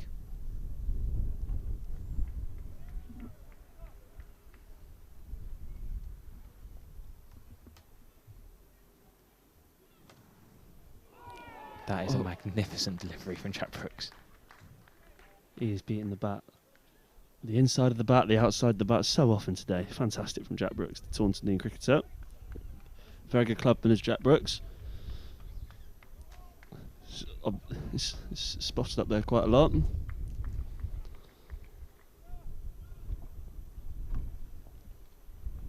Obviously this year he's signed on. Perhaps expected to play, perhaps a bit... Oh, that's misfielder, but there's no boundary. Yeah, Jack Brooks probably expected to play perhaps a bit more club cricket than he has, but he's been in the T20 squad and made his T20 debut, made his list A debut for Somerset in this 2021 season. That kind of shot, people might say, oh, we could have had a wicket there. Well, they lost the slip in the gully, but with the power play having ended, the fielders go out and then the batsmen feel free to throw their hands at wide balls like that. He probably wouldn't have played that shot 2 overs ago in the power play. So, fair shot, and Eddie Byram does well to stop that for just 1 at third man.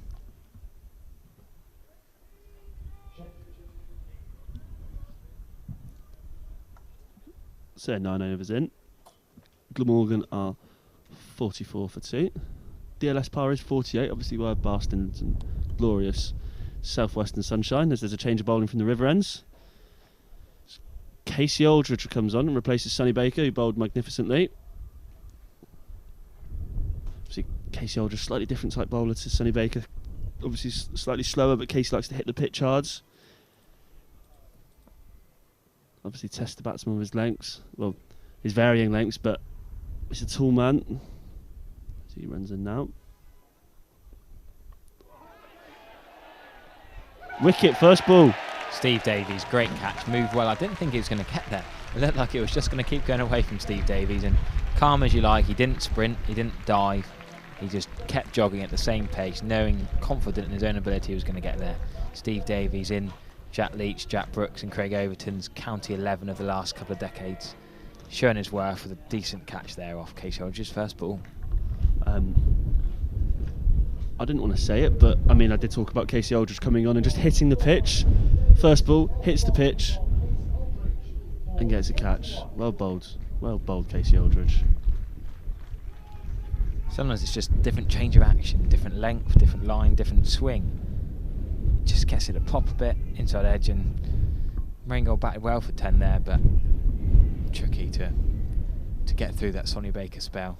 He's done well to get through that and then get out to the first change bowler. How many times do you see an opening batsman survive the opening spell and then get out to the first change? I've done it many times myself.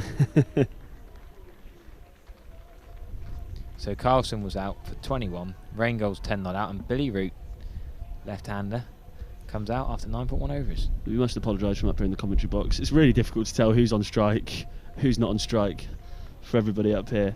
With two players who are both similar height, both right-hand bat. Both have no name, no number on the back of their shirts, so we do apologise for that, but thanks for sticking with us. We see Billy Root comes out. Obviously brother of England captain Joe Root, but a fine cricketer himself. Paul Stevens must be a pragmatic Glamorgan fan. Here we go, Glammy press self-destruct again. I'm not going to try and pronounce this next name. Come on, Glamorgan, switch it on. Ben, you can have a go at that. Is it? As we see, a near miss there, first ball. Oh. Well, I say first ball because the batsman actually switched. It's rain gold. Casey Aldridge causing havoc here. 2 balls in, and he could have had 2 wickets and 2 balls just over the top. If that was Aldridge himself at slip, he might have called it. If Aldridge was at slip, I think we're more than a 48 for 4. So unlucky. Well bowled, Casey Aldridge. 2 balls. Do well to bowl Anfield at slip off the same delivery there, wouldn't he? James Hildreth, not a bad slipper, but just not quite tall enough there. Aldridge hits the pitch again. Ryan Gordge plays that into the leg sides. Scams through for a single. Phil Adams says short of a length seems to be the area to go to today.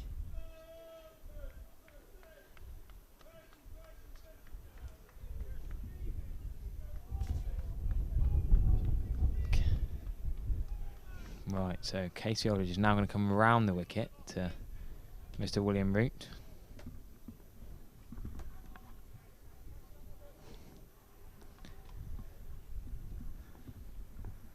So Aldridge round the wicket to Root. First of all, very well played pull shot. I was about to say Billy Root's strength is probably on the pull. Another short man. He's good on the sweep against spin. He's good on the sweep and the reverse sweep. Against seamers, he's very good on the pull shot. And you know with Aldridge, we were just talking about him bowling back of a length. And he's played that nicely. Controlled. Down to the leg side for 1 run. Nice way to get it off the mark. Didn't try and hit it for 4 or 6. Knew the men were out there, just controlled it into the space. Now that one there is a beauty of delivery from Aldridge. It is a wide ball, yes, but that's a brute of a delivery. That was mean, that wasn't it? Yeah. That was mean. There's wides and there's unpleasant wides. Ryan God did not like that. Did not like that whatsoever. It's a great first over from Casey Aldridge. Obviously, so unlucky with the boundary to come off of it, but another day that could be caught. He steams in again from the river ends. That's an ambitious appeal from Aldridge. Looked like it was possibly outside the line and got forward well there to Ryan Gold. Rattles his fly pad, it looked like. Great stuff from Casey Aldridge.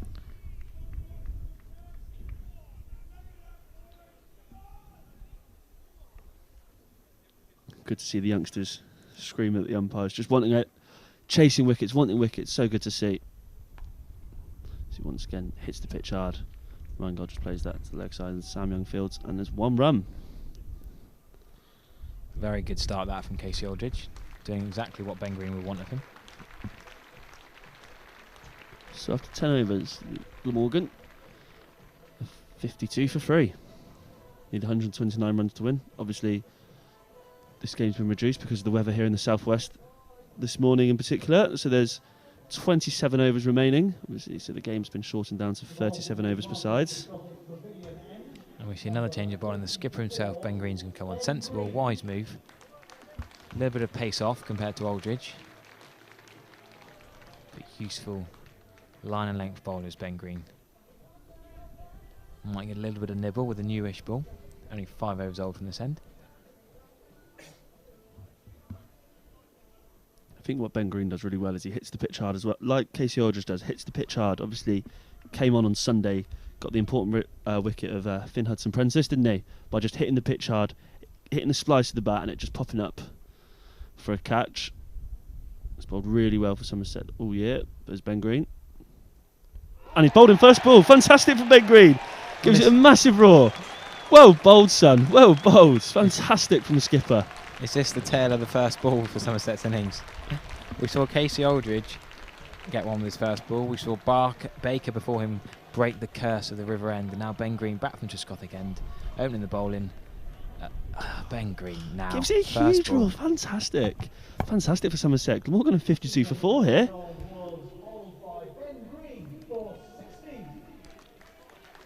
Is it just done something? Is he bowled? Was it an off cutter and just perhaps a bit of bat involved as it's gone on to hit the stumps? Removes Reingold though for 16. 2 new batsmen in the middle. Great start for Somerset. 52 for 4 from 10.1 overs. Game on, big time. And exciting developments in the commentary box. We're soon going to both make way. Sammy D will come back on with a mark from WPA, our sponsors. Health insurance is going to come on hopefully at the end of the over. Have a bit of a chat whilst talking through the rest of the play. 6 more wickets for Somerset to win this one. 129 for Glamorgan. You never know in cricket, do you? Well, we have 2 minutes to get out to the middle, and we're seeing that be used fairly long time for Tom Cullen to get out to the middle. Wicket keeper batsman. Right hand bat. Tom Cullen with a lot of work to do. Rebuilding, you would call it. Long way to go in this game.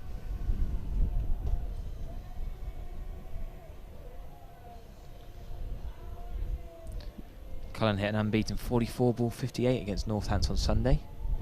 Maiden list day 50 in just his 2nd game in the format. Of course, deputising for Chris Cook behind the stumps. Chris Cook is away in this franchise competition. Unnamed one? Unnamed franchise competition? Yeah, Cullen won't want us to talk about his first list day game, his first his first bat for Glamorgan. Got a first bowler last week. Ben Greenwell's another delivering back to him. So Tom Cullen is from Perth in Western Australia. Few Australian links today, and we've had Selman, we've had Hogan. Of course, now we've got... And he's another Cardiff MCCU player. A lot of them around. See our very own Jack Leach went to Cardiff MCCU. Oh, that just gets the inside edge and goes away for 4. Tough chance for Steve Davies. Yeah, difficult for Davos there. No blame apportioned to him. Quite interesting here about Tom Cullen is that Matt Maynard, obviously former, was he head coach down here? Really liked him, likes his feisty character. It's a bit of Australian feistiness, isn't there? It's part of their DNA, part of their makeup. Bit feisty, bit hard, bit do what they can to win. Bit of aggression. I like it on the cricket pitch.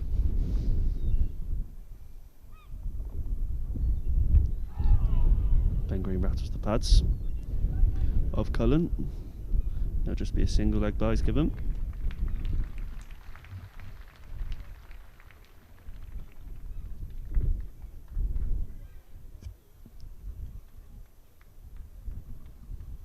As we see the Cooper Associates County ground just basked in sunshine. It's beautiful. No better sight is there, Harry Everett. No better sight. Plenty of sunshine left in this game, Ben. Talking of Ben of the green variety. 2 balls remaining in this over. Bit of a reshuffle in the field. What's the thinking here? 2 slips, Hildreth, Aldridge. Billy Root on strike. Deep square, deep fine leg. Blocked into the offside. Solid from Billy Root. Last time he played there, I remember following Billy Root out to the motorway junction, out to his hotel. Personalised number plate, of course. Eyeballing each other at the red light. That's alright. Good lad, Billy Root. Enjoy spending a bit of time with him in the Barmy Army tour in the Ashes down under, what, 2-3 years ago? But back before he was a big name county player, just enjoying a lad's holiday watching the cricket. Watching his brother, of course, as he drives one into the covers for no run. Just ordinary lads, aren't they, county cricketers, who just happen to be better than us at the game. Yeah, I think I'd agree with that. A lot of them mostly nice guys. Ordinary lads, just have a great talent for the game that we love. I wish we had it. I wish I had it. Right, we're going to make a double substitution here. Going to be replaced by Sam Darling. Fantastic commentator, fantastic cricket writer. And Mark from WPA, our principal sponsors. Mr. Darling, I'll hand over to you.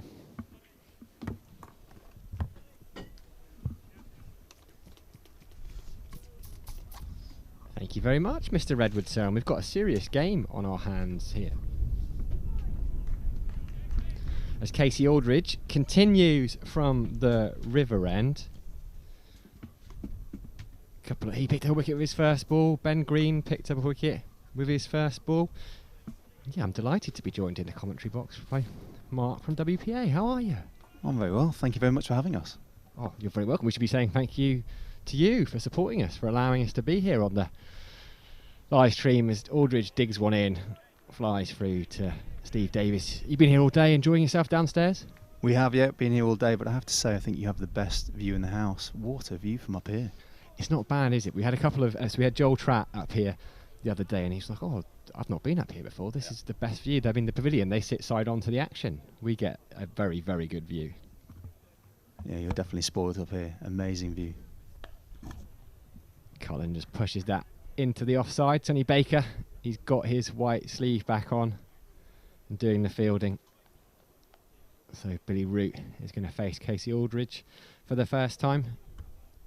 Big Somerset fan then, Mark? Very much so. I mean, our company's just down the road, and we have quite a lot of people who come to quite a lot of the games. So coming here and spending a day watching Somerset play is just such a treat. Yeah, for everyone. This is, well, it's not work for me. I'm just enjoying myself, to be honest. I was going to say it's lovely. It's a lovely day out. Put it in the diary. Out at the Cooper Associates County Ground as Billy Root drives that out, but straight to Eddie Byram in those wonderful orange trainers that he's got on. They've been the cause of a lot of comment on the YouTube. Many fans of those orange trainers of Eddie Byram's, Mark. Well, you can't miss them, can you? You kind of you know who that is just from the trainers. He went flying not so long ago, and you could tell straight away just from the shoes who it was. You really can. Well directed bumper there from Aldridge that Root just jumps out the way of, well, ducks out the way of, in fact. But yeah, unlike a minute ago, I'm glad I wasn't on when poor Harry and Ben had two batters without names on the back of their shirts trying to work out who was who. And it wasn't even the two guys without shirts in the field. Kieran Carlson had obviously changed during the interval. Maybe they did that deliberately to test you. The boys did a fine job. Bit of a false start from Casey Aldridge there.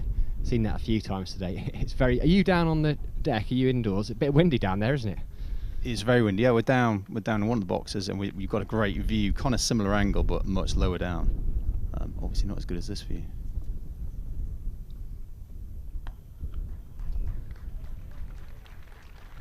Ends a good over there, Casey Aldridge. Glamorgan 58 for 4. What do you reckon? I mean, they seem to be calling it half time these days, so we'll call it half time. Thinking Somerset, a brilliant effort from Goldsworthy and Ben Green, but a little bit short. That was what we were thinking downstairs. So we thought, they're a little bit short. With our extensive cricket knowledge, which isn't that extensive, we just thought, we thought we'd get more. I mean, I come to watch the 2020s, 180 in 2020, seemed about right.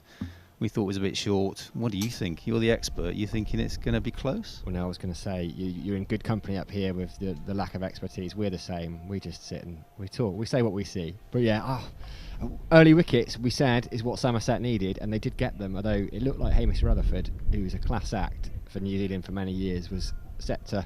Well, he started really well, and then Jack Brooks picked him up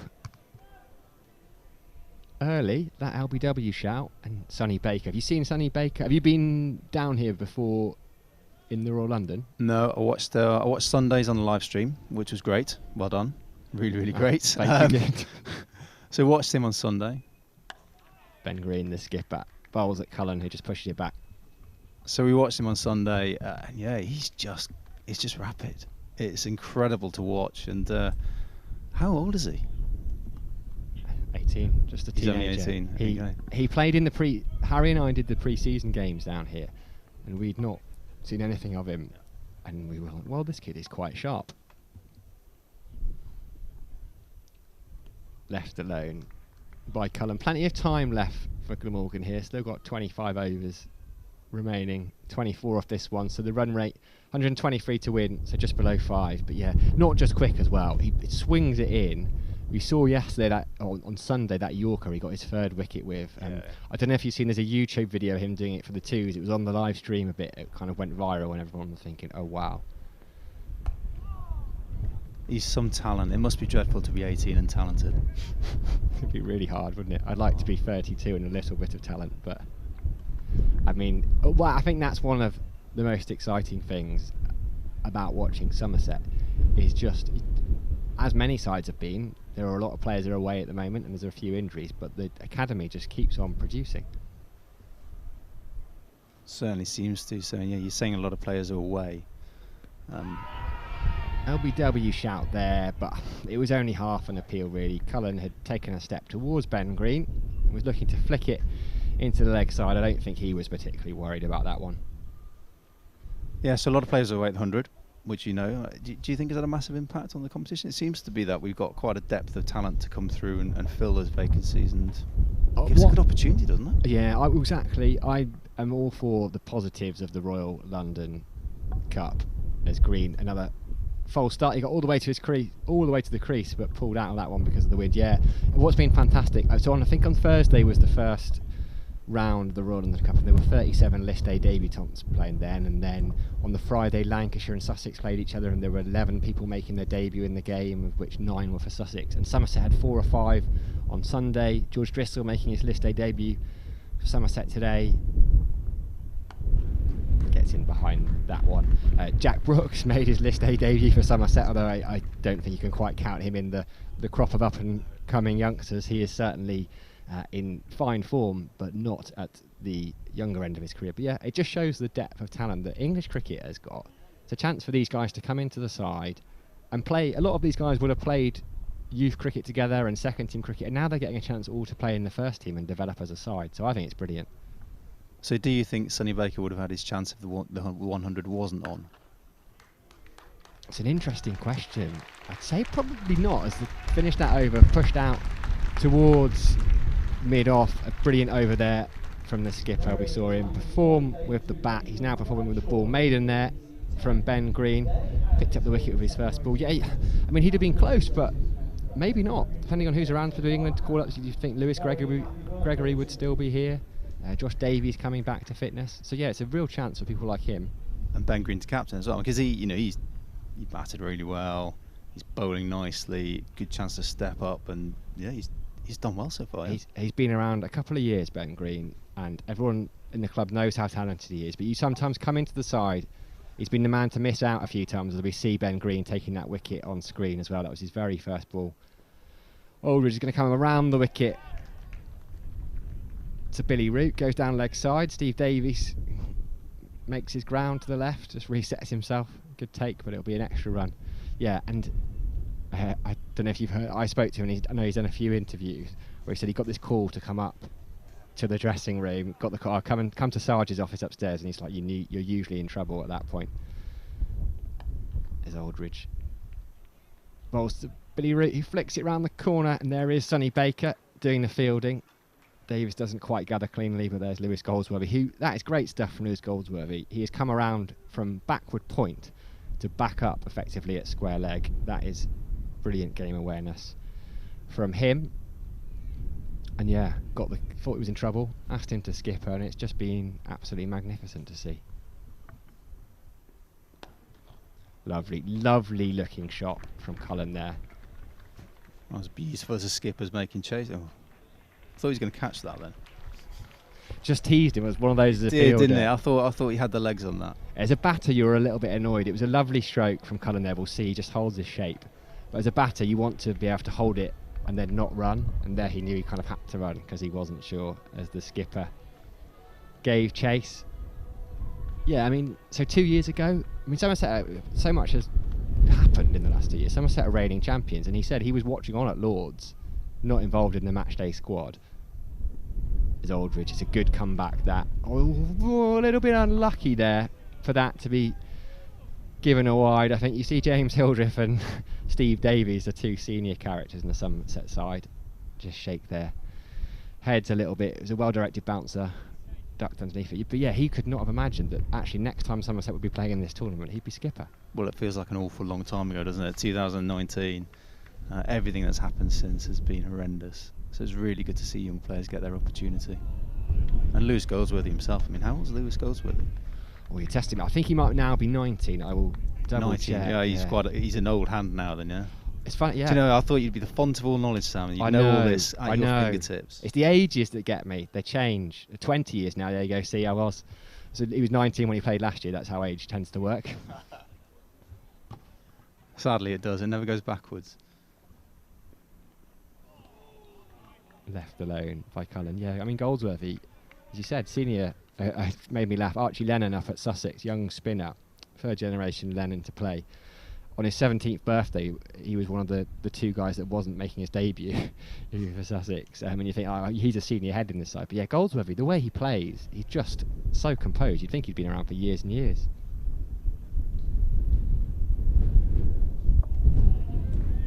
Left alone, outside off stump.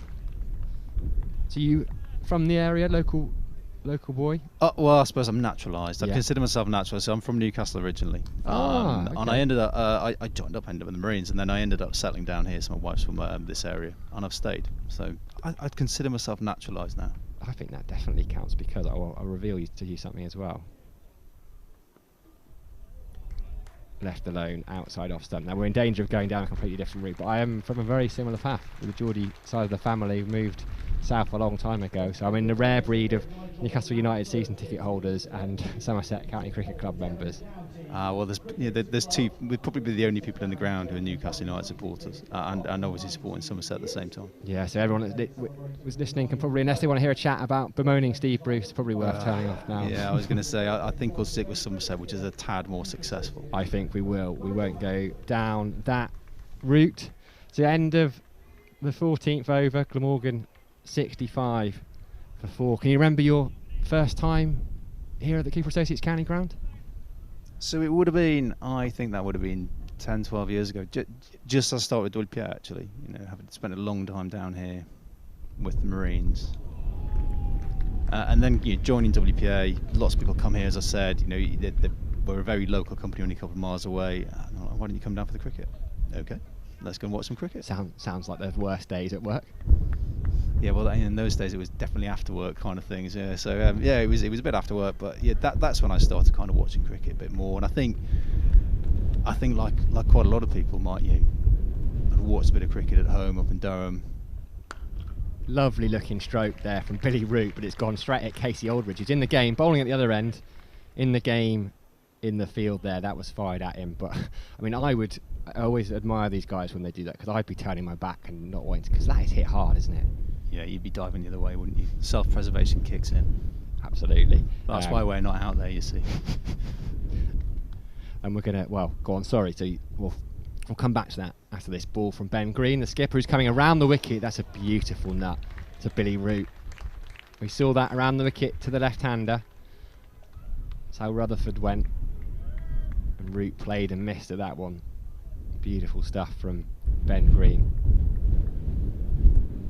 Look at this, we've got a few comments actually. We've got Chris Lingwood is watching. He's in Durham, Toon supporter, and Somerset are his new South team. I knew there was a reason other than Beefy. It's almost an exact replica of Green. Root just goes for a wonder back to square leg. Another play and miss. Yes, Lordy and Botham, whose stand we are looking at, and I think he's the chairman up at Durham now. I think you're right. I think he is. Yeah. I was just trying to get his title right. I think it's chair. But yeah, he went up and finished his playing career up there. Left Somerset, went to Worcestershire, and Durham in their early days, early 90s, when they became a first-class county. See, and that's what I remember when they got promoted to be a first-class county. There was quite an excitement in the North East at the time, so I was still living up there. My father and my grandfather used to go to cricket, and I think that's their love of cricket. They'd go, my granddad and my dad would go and watch the cricket at Durham, and then I might go and watch a one-day game down at Headingley and that kind of thing. But to be honest, it isn't until I kind of, I suppose, the Ashes in 2005. I was still in the Marines at the time. That was a big buzz. We were back in the UK, and then joining WPA. I've spent a lot of time here, coming here to watch the games. Fantastic. It's Root. Just kind of gets on the back foot, doesn't get that one away to Aldridge. Well, it was perfect, growing up here, having moved here quite young. Another good over there we see from Ben Green. You could just pop down either after work or after school, gates would be open. It was very different when I first started coming here. Almost every stand, I think, apart. The Colin Atkinson Pavilion was there. The players were housed in there when I first started coming. I always remember there was a wonderful steward, sadly he passed away a number of years ago, called Cliff, who'd sit at the bottom of the away dressing room, and that was a members area, but the kids, we were all trying to get autographs, and so there was a wall there, we'd all be up trying to see the star away player, and he'd get quite annoyed, but a lovely chap, and an amazing way to spend weekends and evenings after work or school. The ground now, though, is amazing, isn't it? You coming here and it blows you away. It's so beautifully presented. It is the jewel in the crown, and when you're driving in, as we're driving in today, you can see the floodlights, and they've become a landmark. It's what I love about it is it has changed so much, but has retained its charm. There's still feels quite homely, quite family. Which is but yeah, you're talking elite level sport. It's homely and family. How do you balance the two? It's very difficult to do, and we've seen so many grounds lose its charm and just become almost soulless bowls, as we're going to see Lewis Goldsworthy into the attack from the river end for the first time. So Steve Davies up to the stumps, pushed down the ground by Cullen. Now we've got, before I lose this comment, it's Sam Souden Garcia. He must be the only Spaniard who supports Sunderland and Somerset. I mean, that is a smaller, in the Venn diagram, that's probably that is tiny, isn't it? But I do feel for him supporting Sunderland. I'm sure you feel the same. I do. But then I kind of felt, if you're going to be that foolish, as Goldsworthy continued, and Cullen just pushes it back. Oh, Rob Weaver, we've got another one. We've got another Newcastle and Somerset fan. Okay, good. The club is joining. We're going to have at least 2 more listeners for the rest of today, as Cullen pushes it into the leg side. Can we have some kind of special subsection within the supporters club, or some kind of membership, or even a special shirt? Well, it's what, half and half shirt. Half and half. Well, that's in your hands to sort. I'm happy to wear a half and half shirt. My 2 shirts and get my sewing machine out. Oh, I'd love a link up between the 2 clubs. I tell you what, I would not mind commentating on Newcastle United in the winter and then doing Somerset in the summer. That would be not half bad. In the winter, you'd just be thoroughly depressed, and then you come here for the happiness in the summer. Goldsworthy's going to bowl at Billy Root, the left-hander, just trying to work out his field. Sonny Baker's going to come. He was sweeping on what would be Billy Root's leg side. He's going to come across the point. So we're allowed 4 out of the circle. Goldsworthy and Green are just going to have a think about what they want to do. Long on, long off, deep square leg. Eddie Byram and those distinctive trainers sweeping on the offside. Favourite moment then in the 10-12 years down here? I'm putting you on the spot, I apologise. You massively put me on the spot. You could have warned me prior to. I could have done. I should have written it down on a bit of paper. But you don't have to answer right now. But I tell you, well, while you're thinking, how good has it been? So I'm imagining you still follow Durham a little bit, and they've got that kit, the throwback retro kit. How nice is that? It's fantastic. It just looks great. Yeah, fantastic. I'm still thinking of my favourite moment. There's been so many, that's why. And that he had his field right there, Goldsworthy. It was punched straight at Ben Green, but it just slipped through his hands, diving away to the left, so they take a single. Yeah, Durham is another. I love being up at Durham, so I've still got family in the area. I went to university up there, so I was at Chester Street earlier in the season. It was so nice to be there. As Goldsworthy dives away to his left as he attempts to stop the single. I think it was a bump ball. Throw from Sam Young knocks the bails off. It might have been a bump ball, but that is kind of 20-year-old acrobatics there. He's a very good footballer, Lewis Goldsworthy, as well. They call him Messi. I think he played Cornish lag. I think he played. It was on the cusp of semi-pro football as well. I watched them warming up, actually. They're playing football when they're warming up. And you think that's got to be potential for injury. I know, it's a little bit short, that. And Billy Root just pushes that into the offside, but Eddie Byram does the fielding. Yeah, it's a difficult one. It's hard to stop them. James Hildreth, funnily enough, I've heard, is quite feisty in that.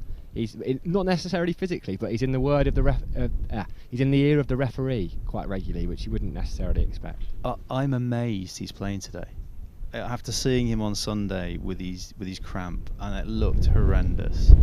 And yeah, we've all had cramp, and you kind of think to yourself, how has he managed to get himself fit again? I'd be off for a month. I know, it was quite something. It was a serious effort. That. Oh, we've got a few more Somerset and Newcastle fans. It's brilliant to see.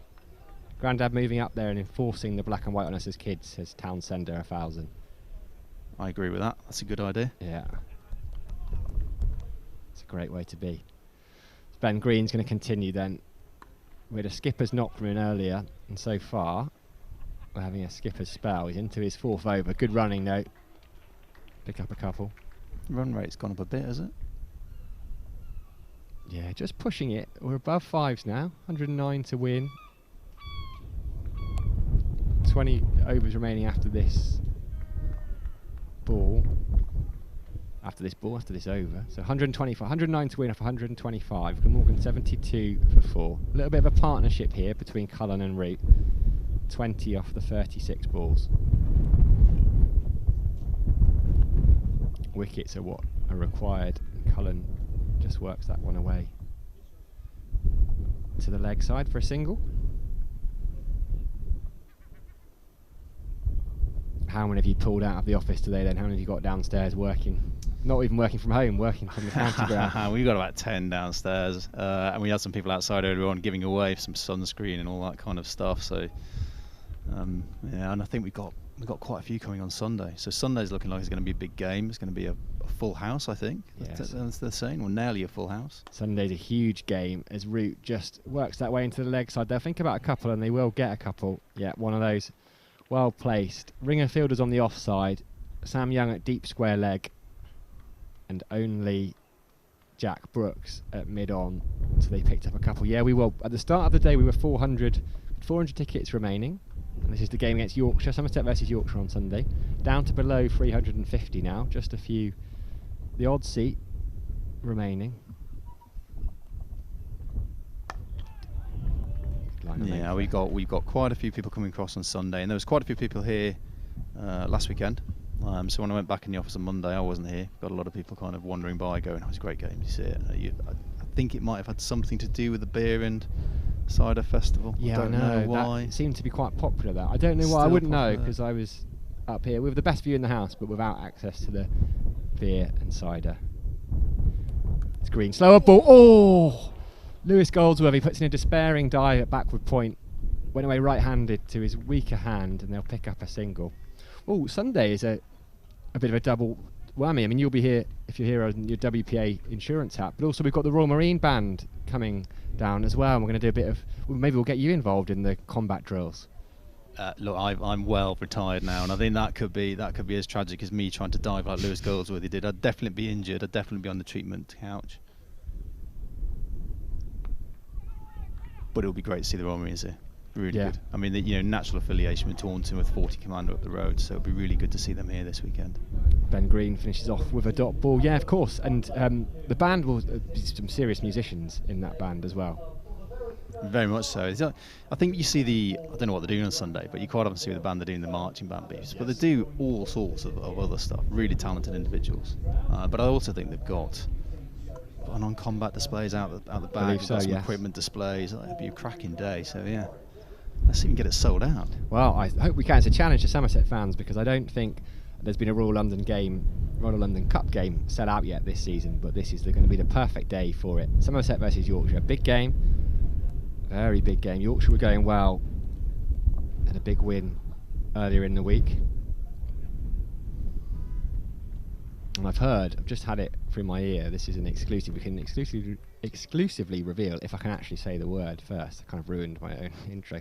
But the Royal Marine Band have confirmed they've learnt Blackbird. Oh, there you go. There you go. So I'm a bit upset they don't know it already, based in 40 Commando. So we'll hope for a Somerset victory, as Lewis Goldsworthy is going to continue, again, conversation going on between Ben Green, just trying to get the field right here. Sonny Baker's having to do a lot of work. But he's young enough to go running around, isn't he? He is. It's the thing these days. You get your best fielders in the. It's about having fielders in the key position. There's no grazing, hiding down at third man anymore. Plenty of cricketers in the Royal Marines. Well, I played cricket over at Taunton Cricket Club, and we often had a few Marines that would come over. Well, you would do with the number of guys just up the road there. It's fantastic. Got to do actually a couple of the guys ended up doing the training for the juniors, and so we ended up getting invited down to join in with a little bit of that. It was quite hard work down at Exmouth. Down at Limpston, the Commando Training Centre. Yeah. Tickles a single into the leg side. great memories. I can imagine. I'm sure they did have there was at one point one of our friends, who's one of the sergeants, said, "Right lads, morale's too high," and is it 8 minutes to run down into the sea, jump? I can't remember what it was called, but jump in the sea. So that'll be down on the estuary and get yourself down onto the mud flats. Welcome to Lympstone. As Cullen dances down the track, pushes it back. Goldsworthy into his second over. So of the 10 you've got in, all big cricket fans. I mean, I've heard, I do know someone at your office who said there's a bit of a scramble for tickets. Yeah, there is, every week. So I think I know who you know. She did say to me, I know someone who's doing the commentary. But there's a scramble for tickets. Like I said, we've got plenty of people down here this weekend. It's brilliant. On and Sunday, it's amazing the amount of knowledge that we've got quite a few people in there who know a lot, played at school or whatever else. I didn't play at school. We didn't do that in my school. Kind of gets it's a weird shot there from Billy Root. It's gone down to Jack Brooks at third man. Looked like a bit of an outside edge.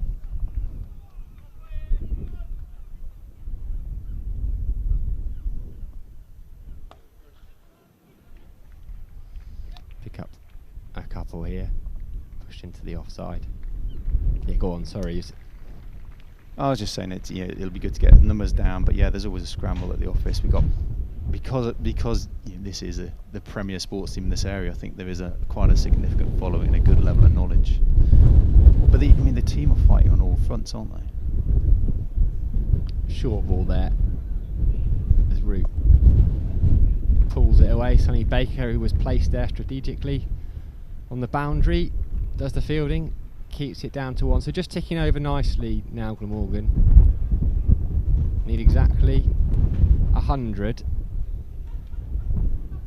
19 overs remaining, so the run rate is 5.26 and over. Tom Collins on 16 not out. Billy Root 12 not out. Partnerships 29 off 47, and Somerset will need to pick up a wicket here just to put Glamorgan under a little bit of pressure. I think, as you said, it is though. We see the wind there. Look, we've seen bowlers pull out of their run-ups a couple of times already because of the wind. But it is the Premier. It's a top-level sports club. It's a top-level sports club that's fighting on in all competitions for the win. And question for you: you're the expert in this commentary box anyway. What's the does that worry you around the squad? They've got a lot of people wearing the 100. We've got some injuries. They were playing 2020 in the quarterfinals and Division 1 for the county championships. Royal London Cup's going, and they obviously want to retain that. I mean, that must put some stress on the team. But like I said, the squad here, is it big enough to cope? Casey Aldridge comes on from the Marcus Trescothick Pavilion end. Switch of ends for him. Root gets in behind it. I tell you what, it's been remarkable, the number of youngsters. It's certainly proving that way. This one was always going to be a difficult time. It was quite hard to predict before the season started, before this tournament started. I was on Wednesday trying to do research and thinking, I've got no idea who is going to play for each different team. But this started strongly with a chance to win it today. Short ball pulled away by Root, but always in control of it. Sam Young does the fielding at deep square leg, but the Vitality Blast has been remarkable because they started with 2 defeats, and they just found Somerset. So 10 years ago, probably when you started coming down, you will remember the side of Trescothick, Butler, Keyswetter, Pollard. Yep. It was a power hitting side. Xander De Bruyne had Alfonso Thomas, Murali Kartik. So that team would blow sides away. And actually, this is an extremely talented, largely young team, but a very different team, and they seem to have found a way of winning games as a team with everyone playing their part.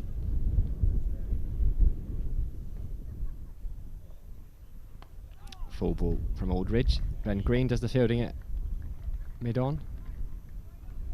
Yeah, so they've changed their makeup really, haven't they? They've got that depth of talent. They've got that team belief. I can't remember which 2020 game it was a few weeks ago. They were, the score looked a bit short, and they came out absolutely pumped. They played Hampshire, and Hampshire was set to win it. Colin de Grandhomme kind of gave it away, but they won from what was effectively a losing position. Middlesex as well. Ooh, give Tom Cullen the benefit of the doubt. He did just open the face there, and then picked up a boundary. He's going to move on to 20. But you sense the same today, though, don't you? They came out ready to field. They looked like plenty of energy in the field. They looked like they were ready for it. So it'd be great to see them pull this win off. Yeah, they would be. They pride themselves on that. And what was remarkable, before the other competition started during the Blast, were picking up injury after injury. Like, at one point, there was a game where they were missing 5 of their top 6 through injury or England call-ups, and were still winning games. Guys were coming in. Aldridge flicked into the leg side. They're going to try and pick up a couple. No, it looked like it was maybe on there. George Drissel comes around. It was perfectly placed. You had Ben Green at mid-wicket, Sonny Baker at deep fine leg, and George Drissel at deep square leg. All got to the ball about the same time. So yeah, fantastic effort. You know, Tom Abel got injured early, the Red Bull skipper, so he missed most of the Blast. He's still out as well, isn't he, for another few weeks? Yeah, fingers crossed he'll be back in time for the back end of the season. Tom Banton started to typically. It's a long debate we could have as Aldridge comes around the wicket to Root, who just jumps upwards and squirts it towards Ben Green. Yeah, finally found form, having barely played any cricket for a year, and he gets to go and carry drinks for England for a while, so he was missing. It's a little bit frustrating, isn't it? It's a little, you get called up for England, incredibly proud moment for a player, but it must be difficult for not playing. Yeah, I mean, it was just such a shame because he's had a difficult year, contracted COVID, spent so much time in bubbles, made what I thought was a brilliant decision to step away from the Big Bash. Decided actually he spent so much time in bubbles, because that one, the 2-week quarantine in a hotel room can be really tough. And yeah, he'd had a tough time against a Red Bull and just scored that 100. And brilliant to get called up for England. And what you also can't allow for is that one of the team unfortunately tested positive for COVID, and suddenly they were in 10 days isolation. So we're going to see Sonny Baker come back from the river end. Ben Green is going to a man who's already become his wicket-taking option.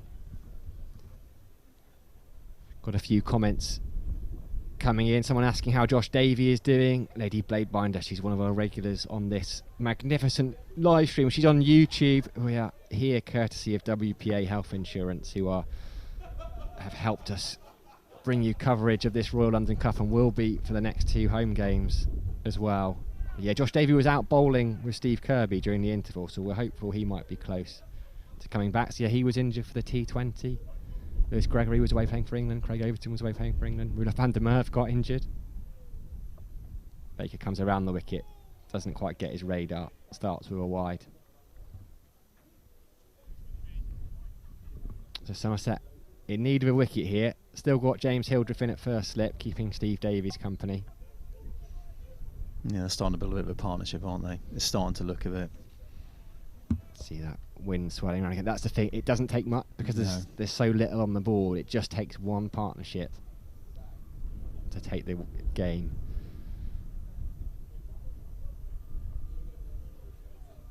Short ball pulled away nicely by Joe Root. Love Joe Root. In fact, Billy Root. Apologies to Billy Root. It was a lovely looking shot. He just rocked onto the back foot, checked it. Man at mid wicket couldn't stop it, so it went wide in front of square. Ran away for 4. Played that right into the ground in full control, and that's going to see James Hildreth come out of slip. Can't imagine Billy Root would be too upset if you're comparing him to Joe Root, would he? Oh, I don't know. I think he's probably always lived in his brother's shadow. But he did get 100 against them. I think he got Joe out. I think they played against each other in the first class game up at Headingley earlier in the summer, as Baker continues. Short again. Ooh. Plays that well in the end, Root. Just took his, as you say, you just see that signal. Just jumped up a little bit. There's a little bit in these pitches.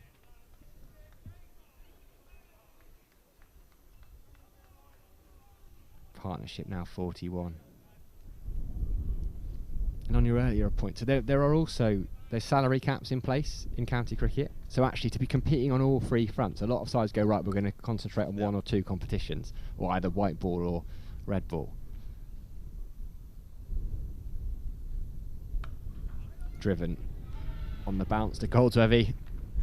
A crowd catch, few crowd members celebrating, but it went straight into the ground. Yes, how do you feel? One to focus on? I mean, obviously, they want to win the county championship. the Holy Grail. The Holy Grail. Wouldn't it be nice? I'm dreaming. I certainly am. Given that we sponsor the shirts, it would be quite nice. All short ball guided well. It's a lovely shot from Billy Root. Right in front of us. I think it's bounced. No, it hasn't. Umpire has signalled a 6. Oh, JT, the umpire signals a 6. Jack Brooks has said it's just a 4. Yeah, umpire's reversed his signal. We've got Kevin Howells next door to us. Wonderful voice of BBC. He called it straight away as a 4. He was up like a shot. Lovely shot from Billy Root, though. And you see the pace of Sonny Baker. A couple of short balls. First one's been pulled away for 4. That one just lofted it over Steve Davies' head, way over Steve Davies' head. And that's just the kind of over that takes the game away from Somerset a little bit. Down to 84 to win now.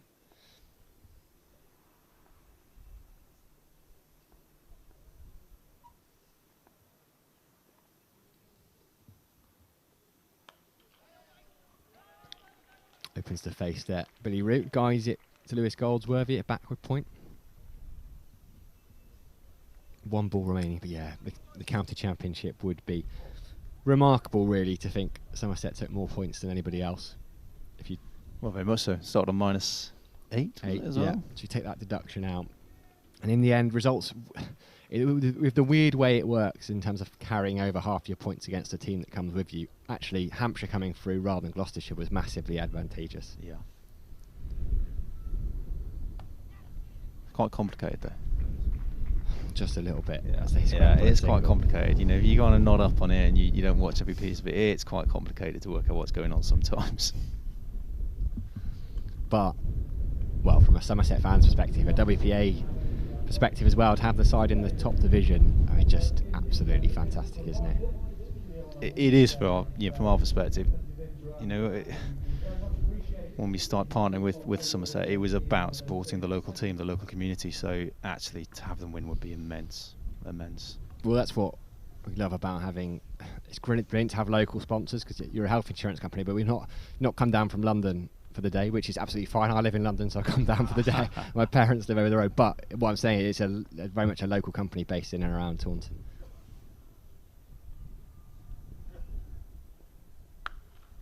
Lovely shot there from Billy Root. Hit it so well they'll only pick up 1 of Casey Aldridge. Which again, I think goes some way to maintaining this family kind of local feel of the club. You know, even though it is spectacularly professional, elite, it's still got a great feel about it. Oh yeah, you look at that. And you look at the side as well. A lot of these players have come through the academy. Aldridge comes over the wicket. Good line and length to Cullen.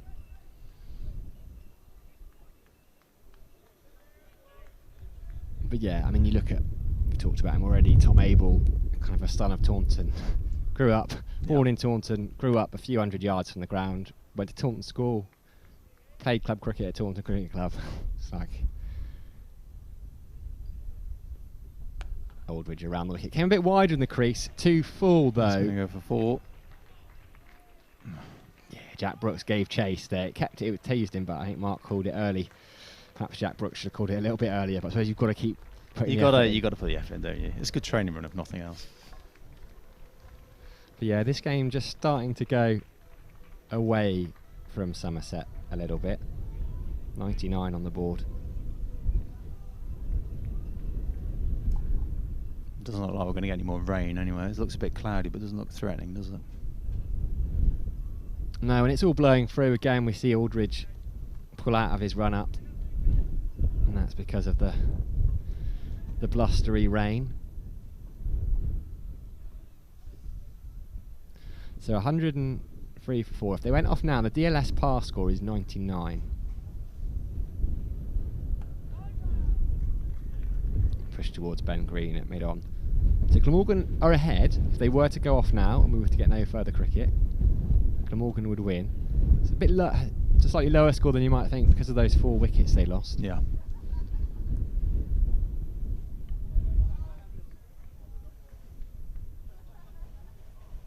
Hildreth comes out of slip then. He's going to come in to mid-wicket.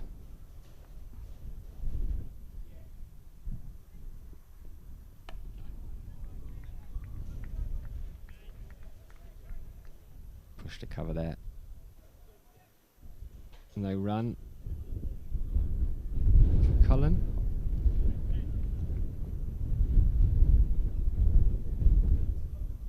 He's moved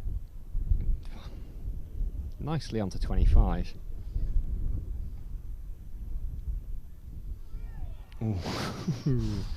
Well directed bouncer there. Cullen ducked out of the way very well, just kind of lost his balance, recovered it quite well, I think.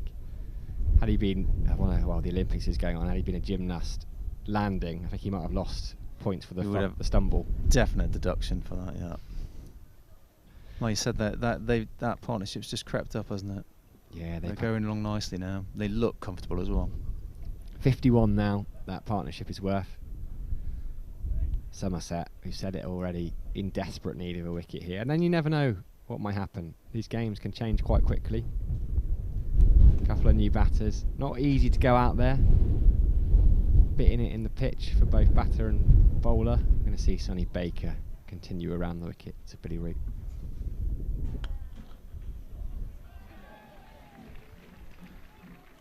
Glorious shot that from Billy Root.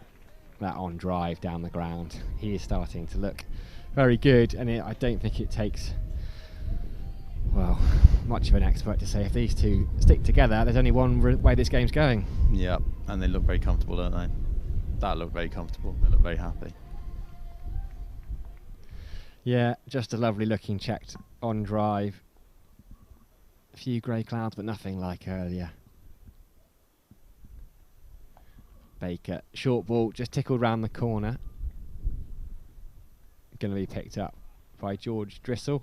Haven't seen him bowl yet on his Somerset debut, young off spinner. Had a couple of years up the road at Gloucestershire, came through their academy, but we won't hold that against him too much. As long as you end up in the right place. Had a few who've crossed the line. Steve Kirby, who was up in the commentary box on Sunday, did a wonderful stint. Thoroughly enjoyed hearing from Steve as Baker comes over the wicket to Cullen.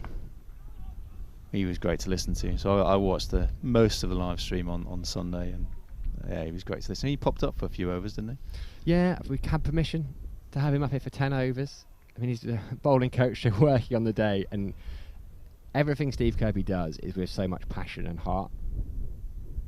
And you could see, I mean, wonderful insight as we see that shot a second ago from Billy Root, the previous over. Wonderful insight.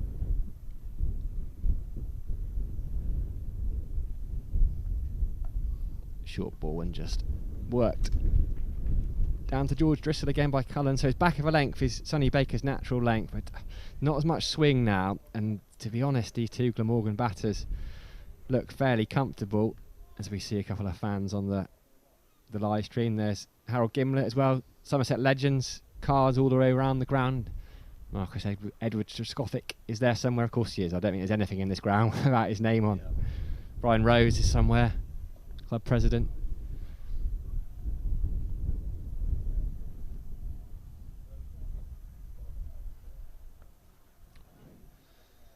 If we win the county championship, we might get a few more of those cards put up.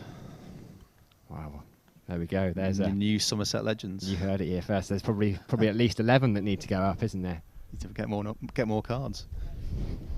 We've got a couple of home games. Fixtures are out, are exciting. A couple of home games. Nottinghamshire and Lancashire. I think Lancashire came down here and won the title a few years back. Somerset got trips to Scarborough. I'm looking forward to that. A team away day, WPA Health Insurance up at Scarborough. How tempting that would be, yeah. Got one of our colleagues, Chris Nash, is going to come down for the Nottinghamshire game. Of course, Chris Nash. I forgot Chris Nash is with you guys now. He came on our County Cricket Natters podcast earlier in the summer. I've interviewed Chris. Lovely guy. Have you spoken to him about his in-depth knowledge of motorway service stations? No, but I will be sure to pick that up with him the minute I get back to the office. Yeah. Please do. Ask him about it. You go, oh no, Sam's not asking. He came on the podcast and we did about 10 minutes of... Yeah, so one of his things on social media was that he knows, so we were just doing the best motorway service station. I think at one point we asked him, we basically said if Alex Hales was a service station, which service station would he be? So I'm sure he will love you for that. And speaking of Scarborough, still rain up there, so as Harry mentioned earlier on, the game at Beckenham has been abandoned, unfortunately, due to the rain.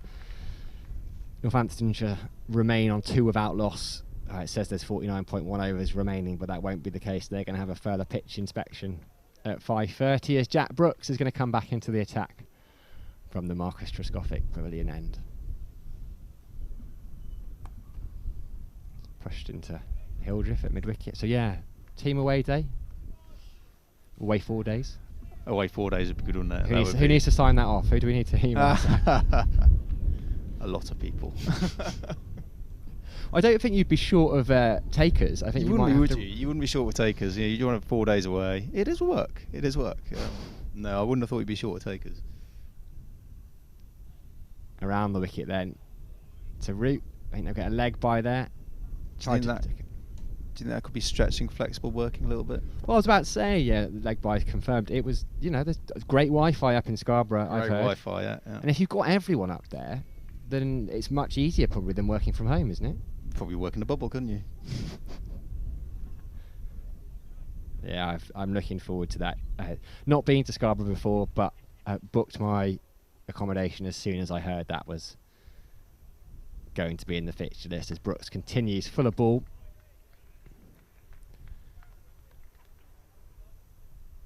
Few comments on the YouTube about the nicest ground. New Road, yeah, that is lovely. Do wonderful cakes in the afternoon as well at New Road. Tom's coming down, fingers crossed, going to be down for the Lancashire game. All this fun to come in September. We've got the Royal London Cup first.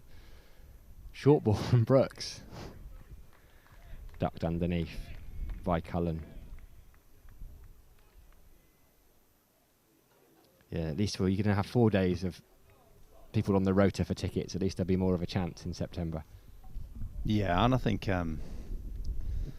still, like I said, it's not been a struggle to get people to come along to the games. No. Put it that way.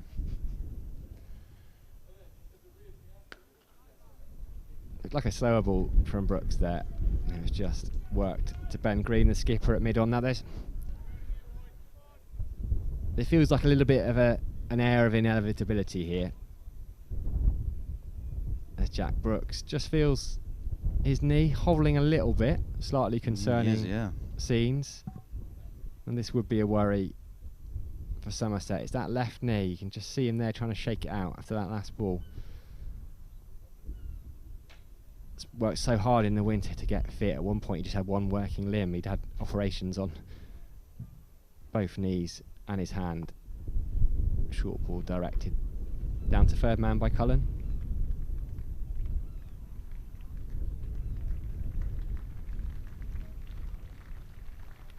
Yeah, Mark Batson, Scarborough's lovely. Get yourself down to North Bay Beach, sorry. I fully intend to. Difficult to beat Sedbergh, says William Hesson. Yeah, I've not been there as we see the end of the over 112 for 4, but Paul Edwards, who is arguably the finest cricket writer there is out there, he just adores the place, and I'm lucky enough to have him on the podcast over the weekend, Royal London Review, and he just waxed lyrical about the place. He spent 4 days there. Beautiful. Now, we mentioned a little bit earlier on that we haven't seen him. We are going to see George Drissel making his debut for Somerset. Without a number on his shirt, an off spinner. A couple of years up at Gloucestershire, came through their academy. Plays his club cricket up at Bedminster, which is where Steve Snell as well is, the academy pathway director. In the runs as well, Steve Snell this season. He's another man to cross the Gloucestershire-Somerset divide. Ended up playing in the Champions League for Somerset, actually. I think Craig Keyswetter and Josh Butler both away for the start on international duty as he starts. Tall off spinner, and it's just worked into the leg side by Cullen for a single. This could be the bowling change we need, look. This could be it. This could be the turning point. I'm optimistic. How to make yourself a hero, eh? In Somerset colours, that'd be brilliant, wouldn't it? It's going to come around the wicket to Billy Root. Did take 4 for 83 against Glamorgan in 2019 in a red ball game. That was his best return. Bit short there, and Billy Root just pushes it down to mid-off. He's been impressive, Billy Root. Fine cricketer. Made the move from Nottinghamshire a few years ago. I mean, he was playing, it was an amazing white ball side, winning white ball trophies, but he was just batting down the order. Because they had a supremely talented side, as Cullen just pushes it back to mid-on. But yeah, another story of someone who got released by an academy when he was young. Drissel, oh, it's a lovely looking shot by Cullen. They'll pick up for a couple. Just gave himself some room. Crashed it past Ben. Oh, I mean, that almost sounded like what I imagine Scarborough would be. We had a few seagulls flying past. It's the sound of the seaside. Do you know, I've not been to Scarborough for years. That's where my parents used to take us on holiday as children, wow. so I've not been up there for years. I imagine it's changed a bit. Or maybe not at all. It could be one of those kind of places that just sits. I hope it is one of those places that just sits in a moment in time. Drissel then, tall off spinner. I look forward to hearing your review of Scarborough then. Take the TripAdvisor. I will. I don't know, can you review an entire place? Is there a place to review the place as a whole? I think you can review a whole town. Can you? I think you can. Excellent. Right, well, I will have a look at that. As George Drissel completes his first over in Somerset colours. It was a good one, just a 4 off it, but as we've said, just in dire need of a wicket. This partnership's on to 64 off 83 balls. No rush. Need 65 off 13 overs. Yeah, certainly not out of sight. It's certainly only 1 wicket away from turning. It does. It just puts a bit of pressure on, doesn't it? Bit of a fluster. It brings the energy the fielding side will get from that.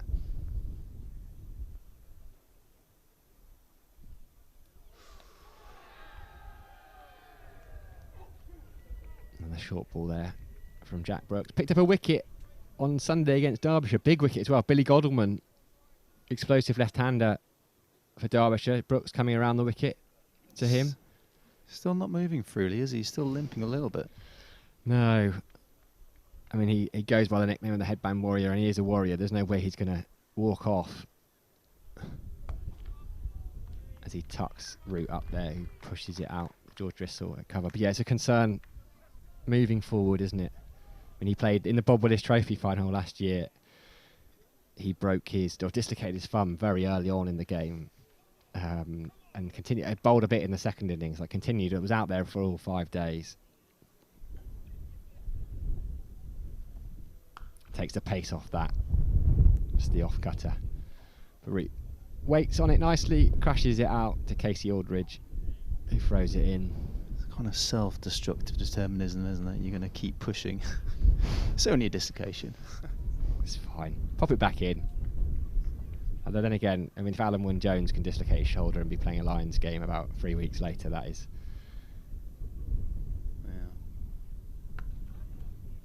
Geraint Thomas dislocating his shoulder in the Tour de France and cracking on. So if anything, Jack Brooks should have bowled more in the Bob Willis Trophy final. That's what we've concluded. I think you should tell him. He said, I remember speaking to him afterwards, just after his operation, so he literally, I said, how long have you got, Jack? I said, well, I can't really go anywhere, so go as long as you want.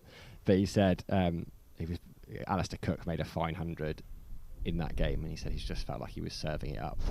And Alistair Cook said, oh yeah, I said to him after, I thought something was wrong.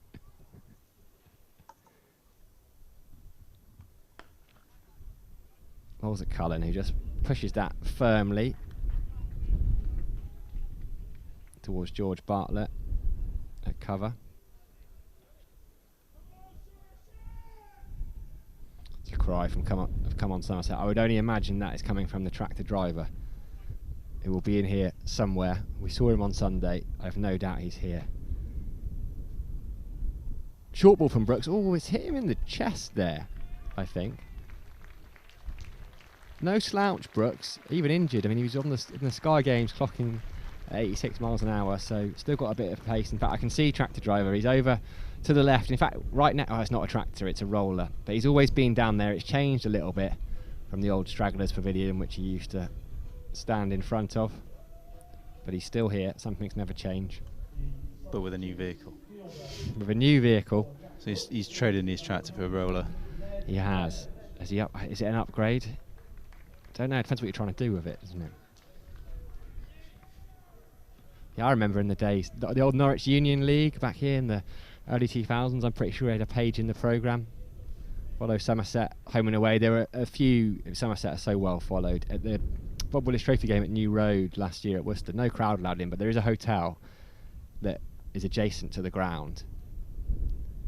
Gristle continues around the wicket, and there were Somerset fans. They were basically fully booked with Somerset fans, and you couldn't open the windows properly. There were no balconies, and you couldn't open the windows, but they were still in there, all watching. The Abel family were in there, in fact, as route goes. So you weren't allowed to actually enter the ground. No, no. Watch from the closed or locked shut windows. Yeah. So Tractor was in there. I think they probably together found the best place to be. A chap called Mark Edwards, who follows Somerset home and away. Tractor driver was up there. Just love that commitment to the cause as Cullen comes down the ground and Driscoll fields well off his own bowling. It's been a good start from this young off spinner. Might well see a little bit more of him in this tournament. Jack Leach back on England duty. He played that game against Derbyshire on Sunday.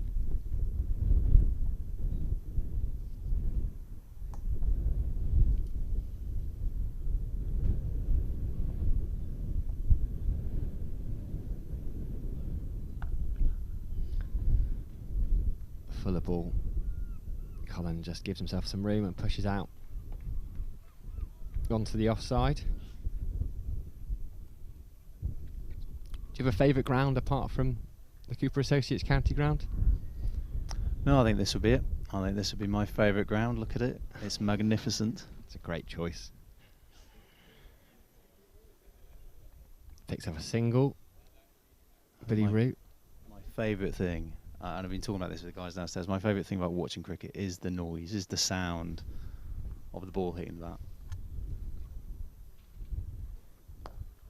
It just sounds so true all the time. We saw it again there as Tom Cullen pushes it down the ground, picks up a single. You feel quite close to it, don't you?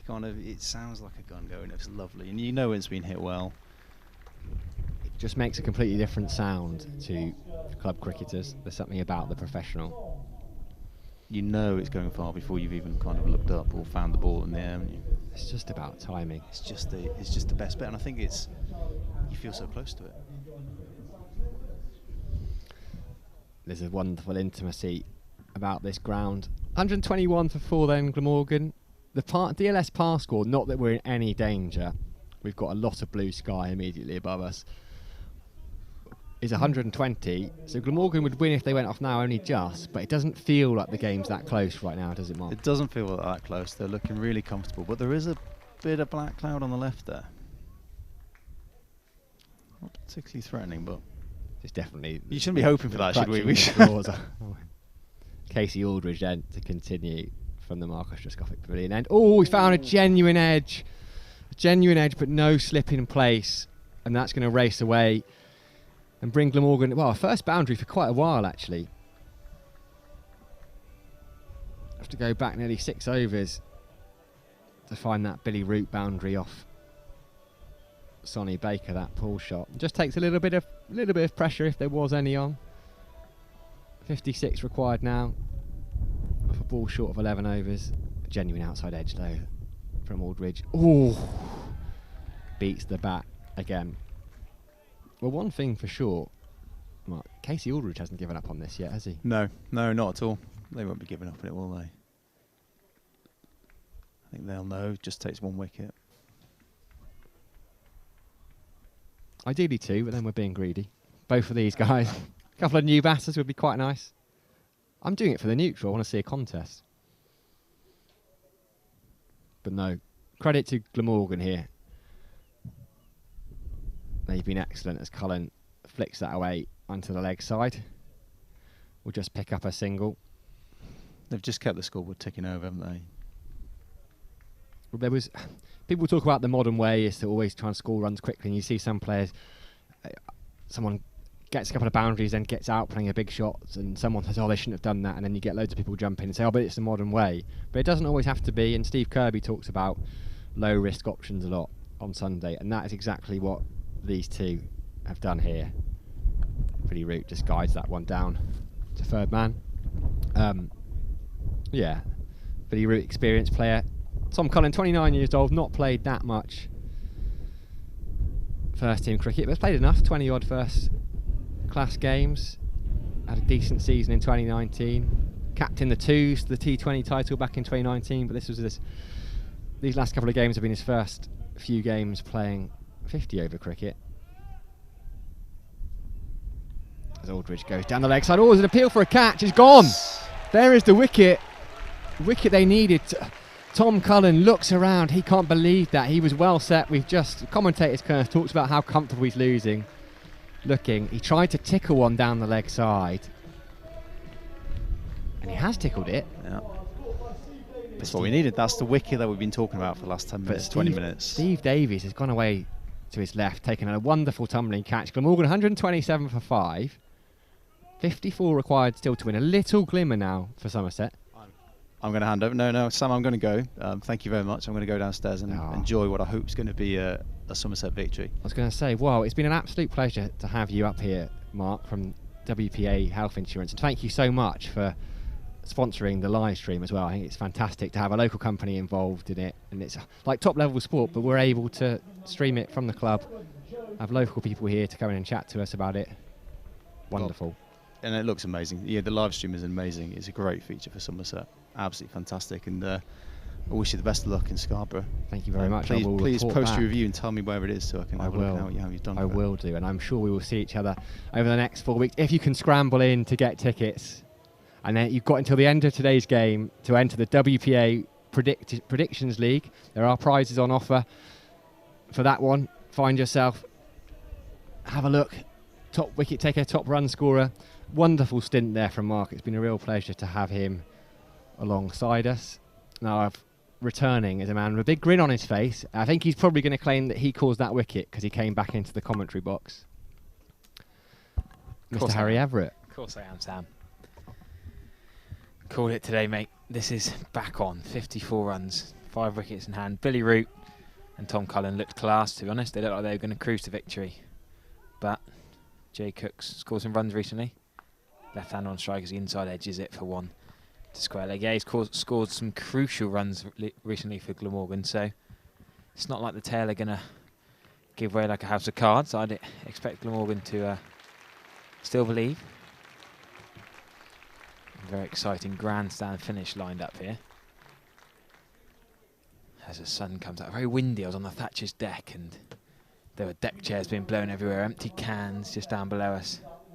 Bit of carnage amongst the cameramen with everything going everywhere in the wind. It's hard for them. Any cans belonging to you, Harry? No, I did sit in the deck chair for a little bit with someone left their Thatcher's haze next to me, so it did look like I'd been on it, but no. Any scones? I saw they had scones and cream down there. Yeah, I didn't get offered one. Upsetting. Were you just loitering, were you, with your WPA t-shirt on, thinking? Thought I could blend in with the do that's on downstairs. I think it's a stag do, actually. Thought I could blend in with them and try and join the party and get a scone, but no, didn't happen. But no, Tractor Driver's in fine voice. The greatest Somerset fan in the history of the club might be a large statement, but the loudest. Oh, he's one of the loudest. I'll give you a run for his money, though. Certain Mr. Will Penny, who's messaging in, he's watching it intently from up in Bristol. There's Joe Cook, the new batter in, left-hander, pushes it down the ground. He's a big fan of the Royal London Cup, very much with Somerset. Huge Somerset fan, used to play his cricket at Staple Grove. You could hear him appealing all the way around Somerset on a Saturday. If you knew Staple Grove were at home, as Cook goes down the track and pushes it into the offside. Cracking shot that from Cook early on in his innings to come down and play down to deep cover. I guess with the spin, George Drissel, who played once for Gloucester in 2018, just his second List A game today. Drissel from Brizzle. Well, I thought, could we get away with that? Looks like you just have. He fires that one in. Root goes down on the sweep.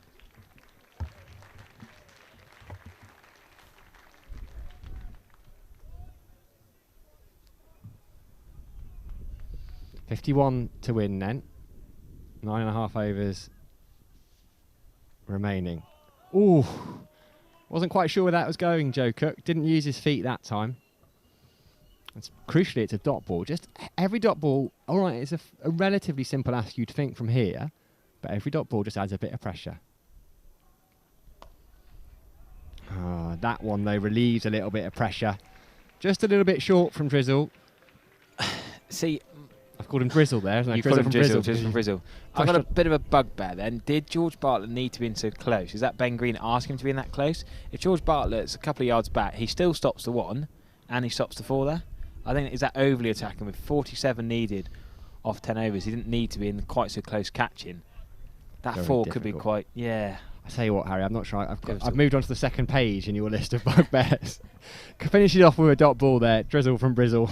Lewis Goldsworthy does the fielding. Harry Everett's got another bugbear. Life is all good. We know life is back then. Yeah, I'm just, you've got to have a critic in the commentary box. You can't have everyone being too overly positive. Just, yeah, little things. What can you do differently? I like to analyse the game as we see a few youngsters walking around Gimlet's Hill enjoying their afternoon out. Yeah, I always like to think, what can you do differently? What can Somerset do differently here with the field settings, with the bowling? I don't think they need to have quite such an attacking field there. That should have been a dot ball. Yes, it's a little bit short from Drizzle. We'll call him Drizzle. Whatever we call him. As Aldridge comes into Mr. William Root. See, there you go. Goldsworthy, dot ball, slightly short. Back foot punch to Goldsworthy, dot ball, fine. Now Root is going to have to think about, can he score? Whereas if that back foot punch a minute ago from Cook was a dot ball, it might be a different over. These little fine margins can make a batsman play a silly shot because they got a dot ball rather than a run. Small margins make all the difference in this lovely game of cricket we enjoy so much. So Aldridge, tall right arm round the wicket. That is great hands from Billy Root. That ball should have gone to extra cover, but he played it with his hands under his eyes so well to open the face out. Middle of the pack, caught that, pinged off his bat, out to deep cover. The ball does fly off his bat. He times it so well. Must be in the family, the timing. So 37 Root. He's looked a class above, to be fair, today. Ben Green, of course, top scorer for Somerset, looked very good. That's an aggressive. That's a different kind of innings, an aggressive finishing, lower in the order innings. Whereas, as we see, got him though. He has looked a class above, and it's not him. No, so it's not got him. He's got Cook though. Got Cook. He's got Cook. Cook with a knee on the end. Bit of a filthy heave, to be honest with you. Foot's nowhere near the pitch of the ball, and he's just thrown the hands at it. In fact, I say nowhere near. He's opened up. His foot's gone to open up and try and slog that straight over his head, which is a tricky shot. I know he scored some runs recently, but boy, that surprised me from Mr. J. Cook. Well, it's the way. Again, it's just that's the way he plays, and he does hit a quick, hard ball when he scored his runs quickly. 33 not out of 18 against Northants, but it just wasn't really necessary. Well, not really. It wasn't necessary at all in this situation. I think his captain will be a little bit annoyed. Yeah, I think more than a little bit. I think that's game back on. He's opened the door for Somerset. Well, 1 wicket was enough, to give Somerset a little bit of a glimmer. All of a sudden, they've got a proper route back into this game, and completely unnecessarily. Somerset have got a route back into this game. Glamorgan have got a route to win this game. Route of the Billy variety, of course. Taylor. So Taylor. You don't need to explain it. Oh, you do for some fans. They might think, what's he on about? I don't think you do. It's tailor-made, that setup. Sorry, Sam just has to do me one over there. Tailor-made. Well played. So, Callum Taylor. I thought he would have come in early in the order. 8's a bit hot. Bear in mind, this man didn't bowl. And he's a part-time off-spinner who I thought would bat in the top 6. Didn't get to bowl until right near the end and got the key wicket, actually. Are we adding that to your list? Callum Taylor's treatment. Right, so what we're going to get here, going to get at least 1 slip going, if not 2. I think Casey Aldridge is making his way to 2nd slip. What do you think of this? Yeah, I like that. I think at a new batsman, you've got to go aggressive attacking at new batsman. Taylor's not faced the ball yet. Casey Aldridge is pumped up over the wicket. And that's a lovely leave. What an extravagant leave. You remember Marnus Labuschagne with his lightsabers. You see that, and then he's leaving it in the ashes. Anyone would think they might have been netting together a little bit in the last couple of months. Yeah, exactly. They've had a bit of a laugh, and what a leave that is. What would have been more funny, though, is if that was a straight one that hits off stump. A few Glamorgan fans saying, Hugh Knight, Glammy doing what Glammy do best. Alex Williams, Glammy panic time. Callum Taylor, that's a wild swish. This is Callum Taylor, who was nominated Second 11 Player of the Year and Young Player of the Year at the end of season awards of 2019. Came over from Queensland in 2016. Another slight link to Marnus Labuschagne. Yeah, born in Newport though, so he's a Welsh lad. Yeah, they've got these few links between Australia and South Wales. His dad was the skipper of Pontypool Rugby Football Club. Pontypool's a bit easy in the pronunciation. I know. I was quite, when I read that, I was like, quite pleased I've got that one. Aldridge full on leg stump. I think that'll be going down the leg side, similar to the Brooks LWW we did see given, but this one not given. Stifled appeal. Yeah. Leg by. Brilliant stuff there from Casey Aldridge. And the thing is, talking about panic time, but there's no need to panic yet, is there? They do seem to be panicking, but 45 needed off 8 overs. It's not easy, but it sounds a lot, but you're right, it's not quite as many as they need. But then the DLS par is 141, so they're 5 runs behind. Doesn't look like it's going to rain. My forecast says dry, but then that's always a little bit to worry about. It's those wickets. But so George Driscoll's going to continue. He's bowled 3 overs. Casey Aldridge has now bowled 7 overs. So remember, 2 Somerset bowlers can bowl 8. Jack Brooks has bowled 7 overs too. So Ben Green, whereas Glamorgan ended up using 1 over of Callum Taylor. So Ben Green's bowled 4, Lewis Goldsworthy's bowled 2, George Driscoll's bowled 3. So he's got a little bit more, looks like he's using a little bit more bowling juggling. I wonder if he'll come back himself and bowl the death. We saw that the other day, he bowled the death, although Ravi Rampal gave him a bit of tap. He was good at the death for Somerset and T20s as well. It's going to be interesting. I see how Callum Taylor plays this. He's going to be annoyed he's back to number 8. Does he got a point to prove? Does he get a little not out? Does he go ultra aggressive? Is he angry? Of course, he played for Newport CC alongside Mark Wallace, Glamorgan's director of cricket, so nice little link from there as he takes strike to Driscoll. Lovely looking shot there from Taylor. They'll scramble 3 for 2. Yep, good running. Brilliant wrist there to get over the ball and really whip it through extra cover. A bit of power and pace to beat Ben Green at extra cover and make the deep cover man really run round. Yeah, his very first ball in professional cricket. Just a reverse sweep off Somerset's Rudolph van der Merwe. So a man, he doesn't mind a bit of pressure. He does again. It's those hockey wrists, and he's got that one that squirted away past James Hildreth at short third man. Going to pick up a boundary there. George Driscoll's got his head on his hands. Maybe this was a Glamorgan plan. Maybe they knew with those hockey wrists that he would be good against the spinners. Maybe they thought, let's wait till Driscoll comes on, then put him in a bit lower down the order. Similar to Billy Root. Yeah. Brilliant wrists. I think it's a really underrated skill. New in the modern game. Used to be technique, rigid, solid. Now they do really whip their wrists into it and makes you access different areas and get power behind square where otherwise you wouldn't. You see these kind of hockey shots. Josh Butler was so good at it in his still so good at it as he goes onto the back foot. Taylor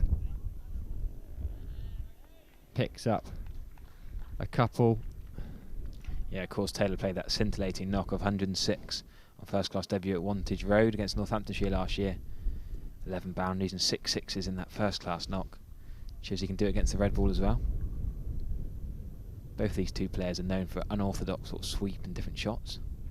Makes it so hard to bowl to, doesn't it, as he gets a dot ball there. It's quite a good ball that from a spinner, almost a Yorker from a spinner, got right underneath Billy Root's bat. Good fielding off his own bowling as well, done well to dive across to stop the one from going to mid-on.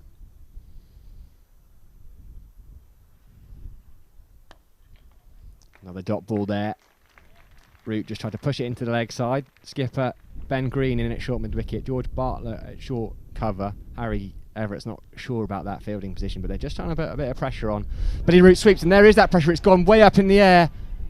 James Hildreth underneath it. It was always going to be a catch taken. Billy Root, he's made 37, top scorer in this innings. He's got to go. We've got a game on again. There's suddenly a few smiles up here in amongst the Somerset production team. Glamorgan are 7 wickets down, Harry. What a massive wicket that is. Billy Root, I was just saying he's given I can't even say the word, the unorthodox. He can play his reverse sweeps, but he went for a normal orthodox sweep there, probably more of a slog sweep. Really went hard at it. Didn't need to play that yet. Maybe he's panicked too early. We talked about hitting the panic button. This could be one hell of a collapse from Glamorgan. Looked like they were cruising to victory. And Root now on 37, skied one up to Hildreth. Hildreth didn't pick it up at first. Hildreth on the 45 on the short fine leg. Didn't pick it up and then suddenly thought, oh, that's me. Went in to get it, and that is a massive wicket. Driscoll not looking for wickets, just trying to bowl dot balls. And fair play to him, the lad on debut for Somerset. Superb. Yeah, first wicket in Somerset colours and couldn't have come at a better time. Billy Root only made the 37, top scorer, joint top scorer with Cullen. Came off 51 balls, but he's made it look very easy out there.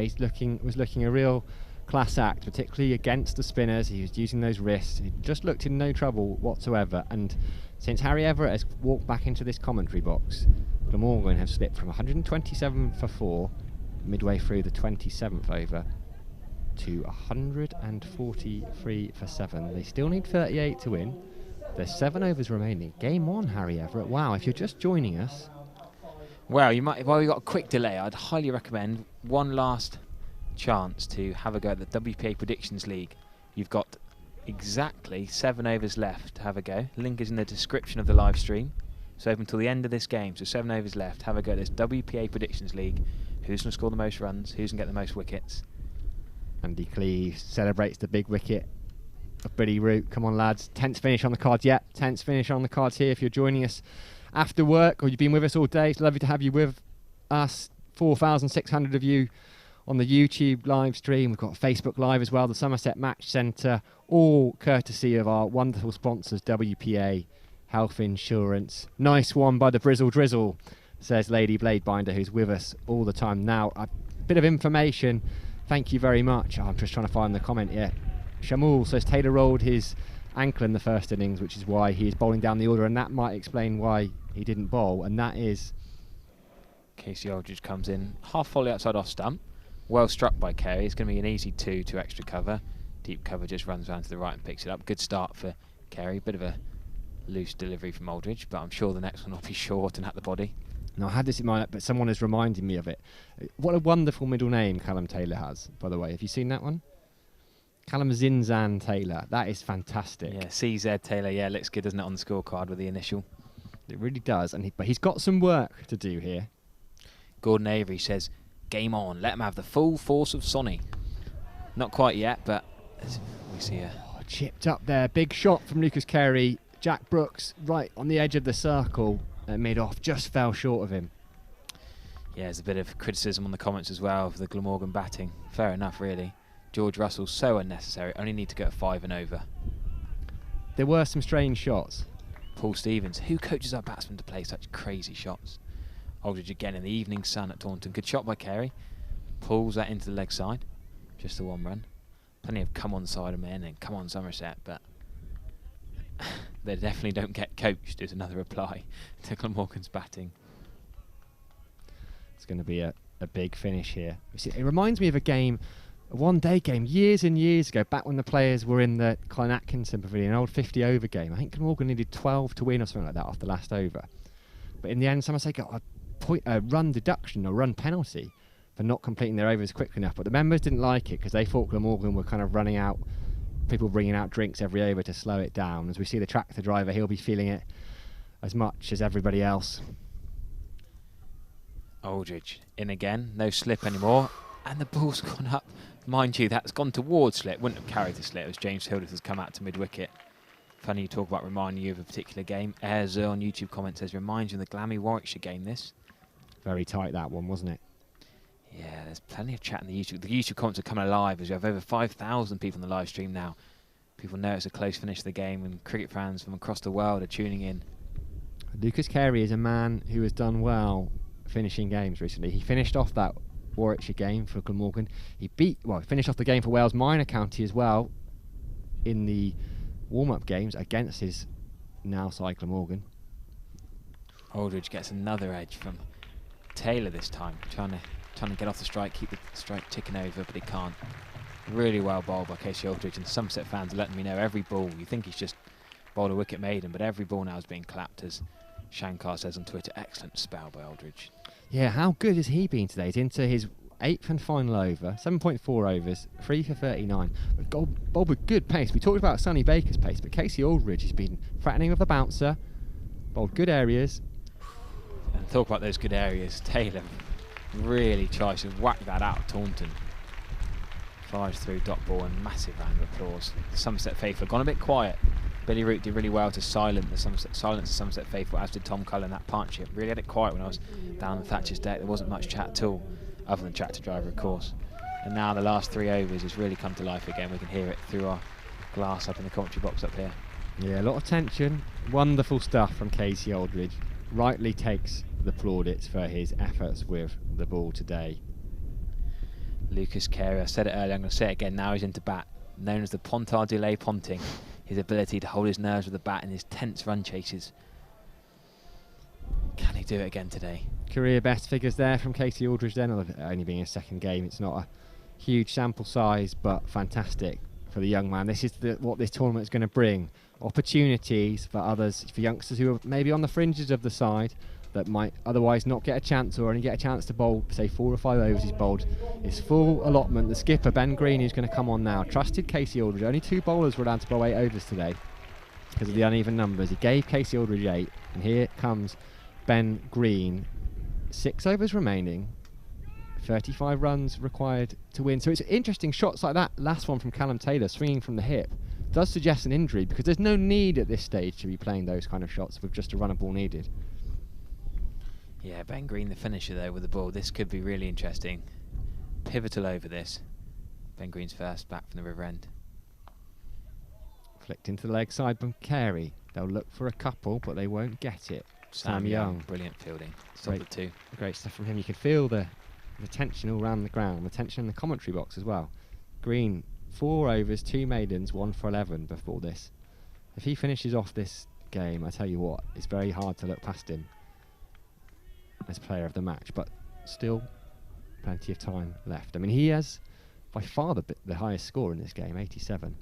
And now he's got work to do with the ball outside off stump, pushed out towards the Brizzle Drizzle, who fires it in to Steve Davies. It's going to be difficult to get away from that now, That's Harry, going to isn't stick, it? 100%. I mean, you look at this in the context of this game, actually. 87 Ben Green's got. Next top scorer is Lewis Goldsworthy with 41. A couple of guys with 37 for Glamorgan, Billy Root and Tom Collins. So it was an outstanding knock from the Somerset skipper. Now he's got ball in the hand, takes the pace off it, but Carey waits and just cuts it away. George Drizzle does well on the cover boundary. Had to make good ground to his left there, gets a warm round of applause from the Somerset fans. This is my favourite part of any game at Taunton, when Somerset are close to victory, can scent that victory, and the crowd just suddenly awake from their afternoon naps and their calm afternoon, at the bar. They might be chatting, they might be distracted, and suddenly the last 10 overs, that wicket is really livened everything up again. Oh, it's a lovely looking shot. It was a bit short there from Ben Green, and that raced off Lucas Carey's bat away to the boundary. Nothing George Drizzle could do about that. Casey Aldridge putting a despairing dive at cover, but that takes a little bit of pressure off Glamorgan. That's one of the best shots of the day, actually. I think it's not really that short, not really that wide, and he's absolutely crunched that. It's not really moved his feet. His feet have gone leg side, thrown his hand at it in the middle of the bat. Aldridge isn't really on the edge of the ring. He's not really catching. He's trying to stop 1 and 4 here. In the end, stopped neither. Swung away by Carey, and there's a man at mid-wicket, but it's gone to his left. Sam Young is going to go round from deep square leg and cut it off. 2 more valuable runs, though, for Glamorgan, who are still very much in this game, and if they do win it, they'll be free from the tournament. They've been very impressive, and they're still not out of it. Great bit of fielding there from Sam Young. We can't tell from here whether his feet touch the boundary, giving him the benefit of the doubt. Great sliding stop right on the rope. That could be a crucial 2 runs. Carey then, he's got 10 not out, 12 not out now off 7 balls. Could be a crucial hand. Green, Yorker swung away, it's gone over George Bartlett. Off cutter from Ben Green, taking the pace off the ball, and it's gone the second boundary of the over. This has very much been Glamorgan's over. Ben Green not gone quite how the Somerset skipper would have planned. They've taken 14 off it. Glamorgan now required just 21 off 30 balls. Yeah, I said before that over that it was going to be a crucial over. You thought possibly in Somerset's, well, we were saying about Ben Green to be man of the match. If he was to finish it off, it would have been crucial really for Somerset to get through that over with just 5 or 6 off it. But really good batting from Lucas Carey. We can't take it away from him. He's batted particularly well in that over. He's cashed in, and that's really strong it right back in Glamorgan's favour now. Just 21 needed off 5. Yeah, brilliant stuff from Lucas Carey. Has a little bit of form with this before. Got 39 against Somerset in a Royal London One Day Cup, as it was then, game. A bit further down the order. Didn't quite find victory in that game, but he could be set to win the game for his side today. But we've got a change of bowling, Harry. Yeah, big call this. Really big call. Brooks is obviously involved chatting, but Sonny Baker, who generally tends to bowl from the river end, in-swinging Yorkers is his speciality. So you think about Mitchell Stark, obviously left arm slightly different, but the in-swinging Yorkers, possibly the best ball to bowl at the death if you can nail it. Probably the hardest ball to hit. If he nails this, this could be an inspired bowling change. And he just leaves it open, doesn't he? I quite like this because Baker's only bowled 6, Brooks has bowled 7s. If he bowls Brooks for an 8th now, he can't use anyone else for 8. So actually by using Baker, he takes him up to 7, and then he's got the option, Ben Green, who's going to use, because you imagine he might well have to take himself off after that previous over. No, yeah, you've got to say that Sonny Baker would be harder to hit. If Sonny Baker gets this right, he'll be harder to hit than Jack Brooks. Jack Brooks' pace is probably easier to get after, but then if Sonny Baker's slightly loose, any edge is going to fly away for 4. But third man and fine leg are both back. Baker's got his white sleeve back on, and he's bowled him. First ball of the over, massive wicket for Sonny Baker. Inside edge, we called it. He's gone for that off-stump Yorker, and the inside edge. Sonny Baker, what a call from Ben Green. We've got to give credit to the skipper here. That's a massive call to give the ball to your young paceman from Torquay. Don't give it to Jack Brooks. Well bowled. Superb skipper captaincy. I mean, he would have been looking for that in-swinging Yorker. It wasn't quite that. It was way too far outside off stump. But give hats off to Ben Green. Hats off to Sonny Baker. That previous over swung it back very much in Glamorgan's favour. They're now 8 down though. Callum Taylor trudges off. Still got the dangerous Lucas Carey out there. Going to see. Is it going to be Andy Gorvin? It's going to be Andy Gorvin. We thought he came in earlier with no name on the back of his shirt. He's going to come in, the seam of the captain of Wales' national county. Bit of pressure then. Chance to win the game though still. Not a brilliant shot there. Not a brilliant shot, you have to say. It was way outside off stump. Wouldn't have quite been a wide, but to drag that on. Wow, Sonny Baker. We've seen that. So what's that? Is that now the 3rd wicket that has fallen with the first ball of someone's spell? Casey yes, Aldridge, Ben Green, and now Sonny Baker. That's it. So I tell you what, got to give credit to Ben Green for that. Andy Gorvin then field 3 in the ring on the offside, a man sweeping. Baker again, second ball of this over, and it's very similar, very nearly the same outcome. Outside off stump, in swinging Yorker, swings at it, does Gorvin. And an inside edge, and James Hildreth at sort of in between mid-wicket and square leg. Great stop. And no run. The excitement levels are up here. Sam's sweating. He's going to take his pullover off and he's going to get the aircon on. It's so tense up here. Trail by 20 to Glamorgan. 4 and a bit overs to get him.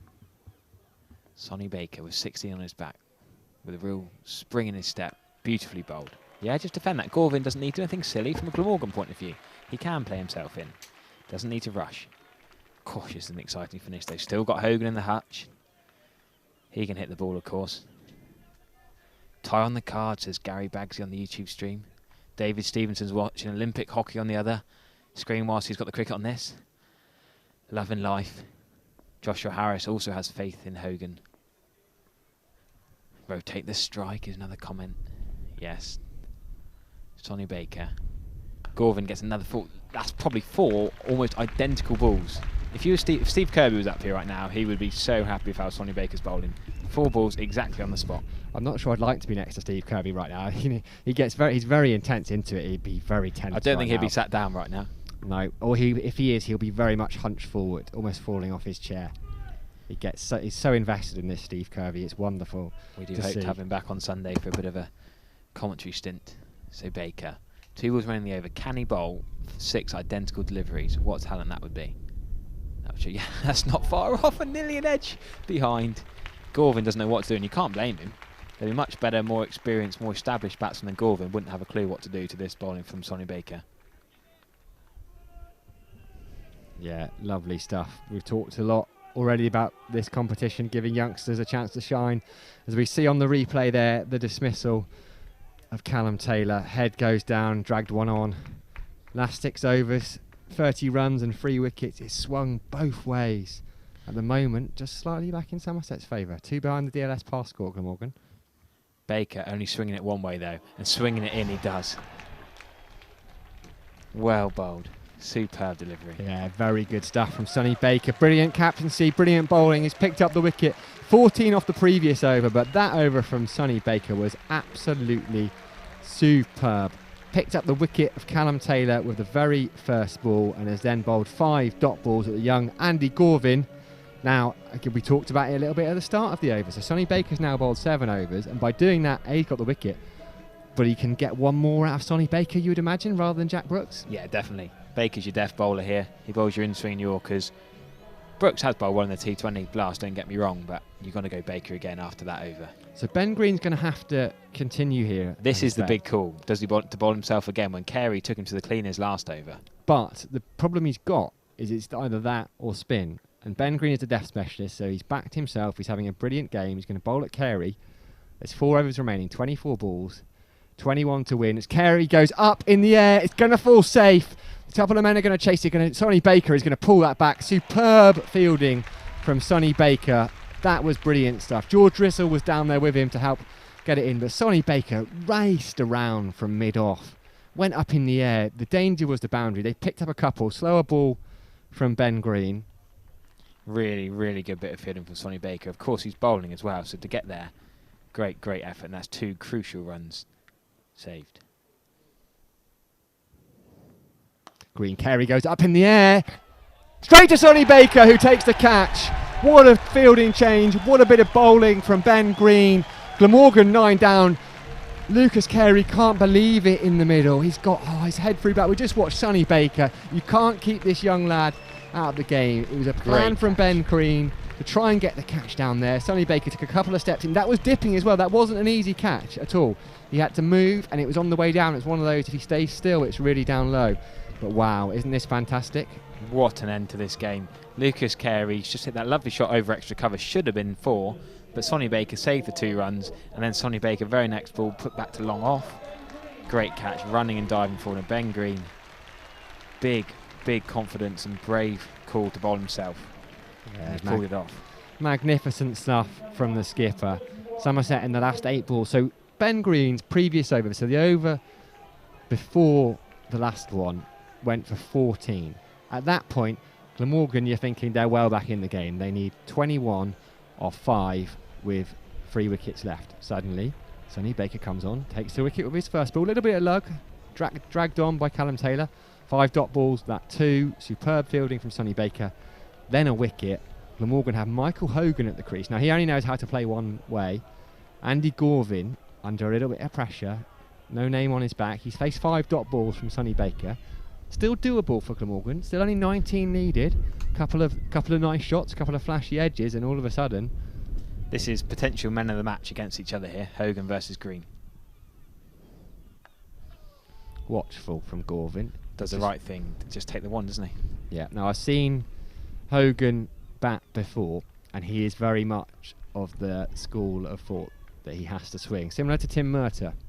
Well, I was saying Ravi Rampal just likes to swing, and he whacked it the other day for Derbyshire and very effectively did so. But Hogan with that amazing 4 for Ben Green with the top score runs of the match, and now these two competing for the man of the match position and to win their side of the game. Simple as that.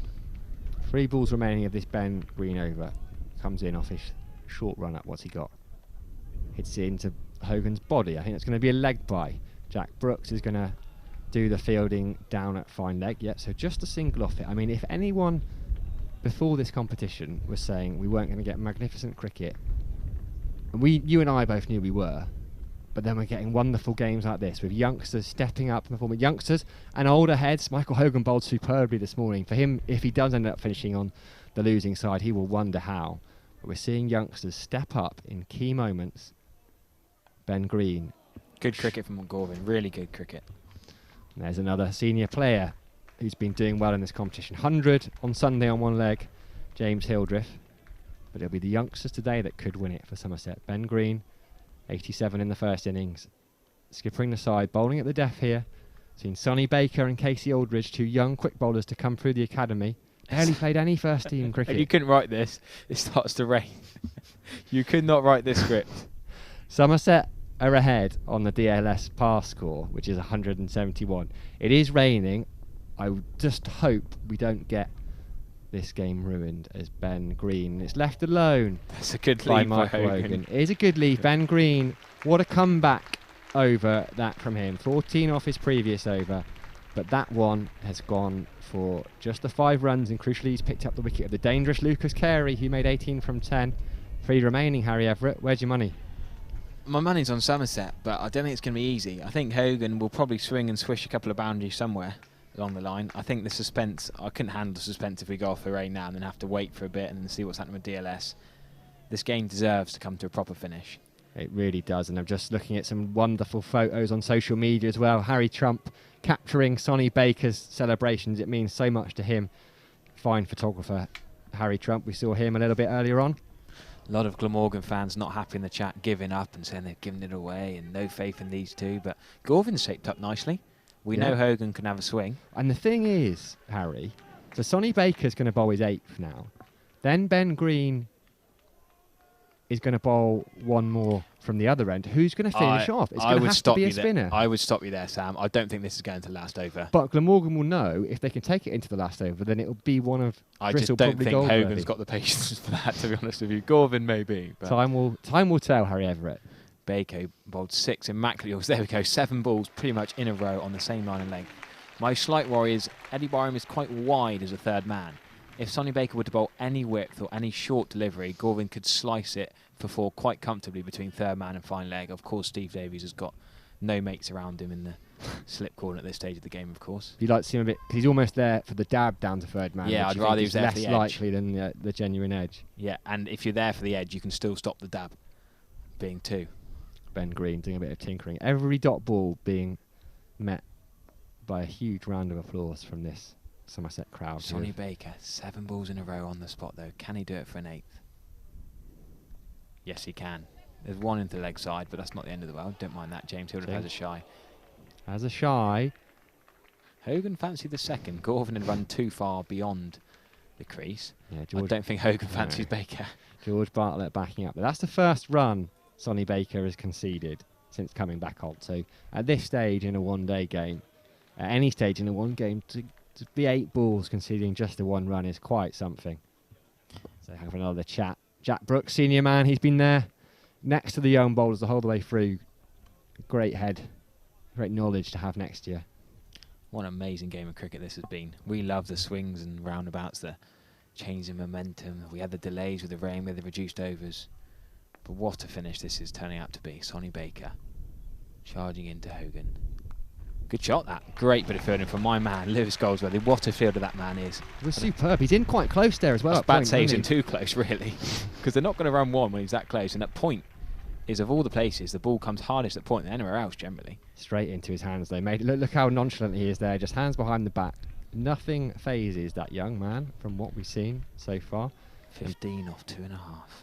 So it's still only a run a ball. You're fancying this last over, aren't you, Sam? Just think if Glamorgan can take it through to the last over, then they will fancy themselves against if I was calm enough and was out there batting, I like your thinking. I just think man goes out to deep mid wicket, so there's 2 there if you time it well. You don't need to heave yet. Fair play. Hogan's listened to your advice and just blocked the 1 into the offside. George Bartlett turns and throws. Ben Green backs up well. James Hilder's doing the work at deep cow corner mid wicket in front of the Ondarchi Pavilion. Just see this game to the death. See out Sonny Baker. Sonny Baker has been absolutely superb. He's only got 2 balls left. So just see him out now. Then you've got 12 balls, probably 6 of them. Well, definitely 6 of them bowled by Ben Green. And then one of them, 1 over, 6 balls by either probably Lewis Goldsworthy ahead of George Drizzle. Drizzle from Brizzle. Stop worrying about that, Sam. Baker's got us under control and the 1 over from the other end will be alright. Baker in another full Yorker outside the off stump. Near enough 12 balls hitting 1. If I were to chuck a hula hoop down, maybe not a hula hoop, maybe a big plastic ring, if he's hit that same area again and again and again. Sonny Baker, superb. Were you referring to a hula hoop as in one you can kind of like you shake around your hip, or a crisp? Not a crisp. You knew what I was trying to say. He said, well, they put the boots on. Malinga, didn't he? He used to put down a boot. I've seen the Somerset lads put down one of those hurdles you've got to jump over for fitness, and they just nail their Yorkers under there. Sixpence. Very grey clouds around the Cooper Associates County Ground. Sonny Baker, last ball of his spell. Brilliant return spell it's been. That's okay. 1 into the onside. Ben Green comes round from mid-on. No worries. Sensible batting that from Glamorgan. Just the 3 off Sonny Baker's last over. He's come on. With the game, momentum has swung so much in the last half hour, 45 minutes. But Sonny Baker has definitely come back on, bowled 2 overs for just the 2 runs, taken the key wicket, and now the game goes right to the death. 13 to win. 2 overs. 12 balls. Sonny Baker is done. He's bowled superbly. 8 overs, 1 maiden, 2 for 42. Ben Green, 6 overs, 2 maidens, 2 for 29. They're having a conversation. I wonder if we're going to see Goldsworthy now and then Green from this end. That's the conversation, isn't it? Jack Brooks, Steve Davies, experienced heads around there. No, We've I really got like really heavy rain now. You can hear it thudding down. I'm not sure we're going to be able to... Well, no, I like this from the umpires. I think they're doing very well. They know how close we are to the game finishing. They know that everyone just wants the game done now, and they're trying to keep them out there. I hope so. It's going to pass over. A few umbrellas up here at the Cooper Associates County Ground. DLS par score currently 172. Lots of you. Glamorgan fans, Somerset fans, fans of the Royal London Cup. More than 7,000 of you on our Royal London Cup live stream, sponsored by WPA Health Insurance. Here we go. Last couple of overs. It's going to be Ben Green. Beats the outside edge of Andy Gorvin. Well bowled, met by a huge round of applause by a crowd of a good couple of thousand here at the Cooper Associates County Ground. They've had those, I tell you what, it was raining, an hour delayed start, but they've been treated to some wonderful cricket. Low scorers are often the best. Yeah, absolutely low scoring thrillers. 6 runs away from the DLS par now, 174. Does he think about that? No, I don't think they're going to go for rain. I think they'll just play to the end now. I hope not, as Green continues. Gorvin gets in behind it, but just pushes it back to the bowler. No run, another dot ball. Yeah, listen to you, Sam. That you're going to get your wish for a final over, and that is a massive call for Ben Green, who he bowls. So I say, not necessarily. It was a big call to decide who was going to bowl this one. I think you've got to, in Somerset's position, go for the wicket and bowl your best bowler, and Green is the best option. But it leaves them with a bit of dilemma. But there's still 4 balls to go. So Somerset could have won by then. Glamorgan could have won by then. Gorvin's going to push that into the leg side, and they are going to take a single. Fair play to Gorvin. How good has he looked here? Solid, calm, in a very tricky situation. Yeah. Playing only his 2nd game, I believe. He's moved on to 5. Yes, it's taken him 14 balls, but that doesn't matter because it was only a runner ball needed. If he is there when they win the game, he will be a hero for them. So Michael Hogan's going to face up. He usually only knows one way to play. I hope they're going to try and keep it. Take it to the last over. As Green strikes him in the pads. Good stuff from Green. Hogan tried to flick it into the leg side. Lots of cover on that leg side. Deep mid-wicket, deep square leg. Long on, Jack Brooks at short fine leg. They know that they're not going to probably play a big shot here. They're just going to try and work it for 1s and 2s and take it. The big shots will come if in that last over. Somerset want to keep Michael Hogan on strike. Gorvin's looked quite calm and composed and got the 1s easily. Hogan's struggling a little bit to get the 1s as easily. First time he's batted in professional cricket. Didn't bat against Northants. Green, 2 balls left. The penultimate over. Hogan drives towards mid-off. They're going to run. Sonny Baker thinks about the throw, but in the end, sensibly says, OK, have the 1. I'm not going to risk an overthrow. I think he did the right thing there, Sonny Baker. He went with 2 hands and a kind of pick up with a long barrier. If he went one-handed, try and get a rapid throw to do the run out, he might miss it, go for 4, and that's almost game into Glamorgan's hands. So ball left here of this penultimate over. 11 required to win. What do you do if Gorvin's played so well getting in behind it? Would you rather have Hogan on strike for the final over? It's going to be different against spin, isn't it? But we'll see in a sec. Time will tell. Green takes the pace off the ball. Off cutter. Gorvin just runs it into the leg side. They think about 2. Michael Hogan wasn't really interested. Sam Young is quick out there. He comes in, fires it into Steve Davies. So we've got an absolute thriller here at the Cooper Associates County Ground. Wow. Ben Green has finished. He's bowled 7 overs. Taken 2 for 32. 10 required off the final over. What a day's Goldsworthy. Lewis Goldsworthy. What a call this is from Ben Green. Lewis Goldsworthy's given his cap away. The left-arm spinner from Cornwall is going to have to bowl the final over for the Marcus Edwards Trescothick Pavilion end. Wow. Just bowled 2 overs today so far, Lewis Goldsworthy. 10 off the final over needed. But for Gorvin, who's looked so good against the pace, it's different, isn't it? Is he going to sweep? Is he going to pull? Is he going to use his feet? There's so many different options when there's a spinner. It's almost easier to face a paceman when there's runs required because you don't have to think about it. You just use the pace. Here against Goldsworthy, he's got to get down the wicket. Can he do this? Can he do that? He's got to make something of the ball. Field placings are important here. So Andy Gorvin's going to face. This is massive. This is as close as it gets, really. OMG Goldsworthy is one of the comments on YouTube. There's not much choice. A man, 20 years old, composure well beyond his years. Andy Gorvin. George Drissell is at long off down below us. He could play a pivotal part here. All the fielders. Eddie Byram's a deep cover man. Aldridge is a tall man at long on. That could be crucial if he goes for the glory and Aldridge is tall. Here we go. Goldsworthy first ball. Good shot for one. Down to long off. Right, Michael Hogan. What is he going to do against spin? Sensible batting there from Gorvin. We can see everyone is almost on their feet in front of us on the Thatcher's Terrace. The sun is peeking out again. I don't think we're going to have to worry about rain. We're going to get a finish regardless here. And what a finish it's going to be. Lewis Goldsworthy. Hogan goes big. Is he going to carry to long off? No, it doesn't. One bounce to George Drissell. That could have been the game. It's just fallen short of George Drissell. One run. Very sensible that from George Drissell. Didn't attack it.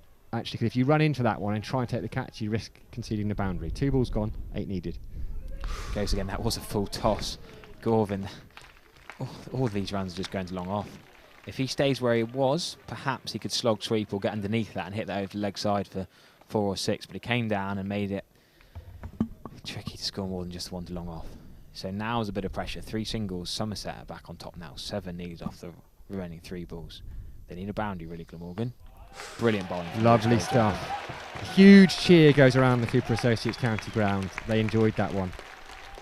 Michael Hogan, 3 not out. Needs a boundary. Needs a boundary. 7 required of 2. Can he be a hero for Glamorgan? He's been there, done it. He took the 4 wickets. He was the hero of the first innings. Lewis Goldsworthy again. Full toss from Michael Hogan. Is it going to carry to the wicket?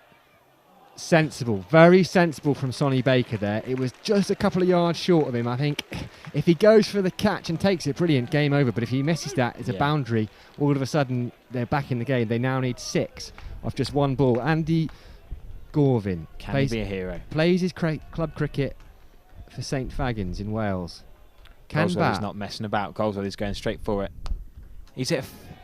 Is that 4? 4 down the ground. Somerset win by 1 run. What a game we've had here at the Cooper Associates County Ground. A beautiful shot to finish there from Andy Gorvin. I cannot believe that. I feel almost speechless. That is such a stunning shot.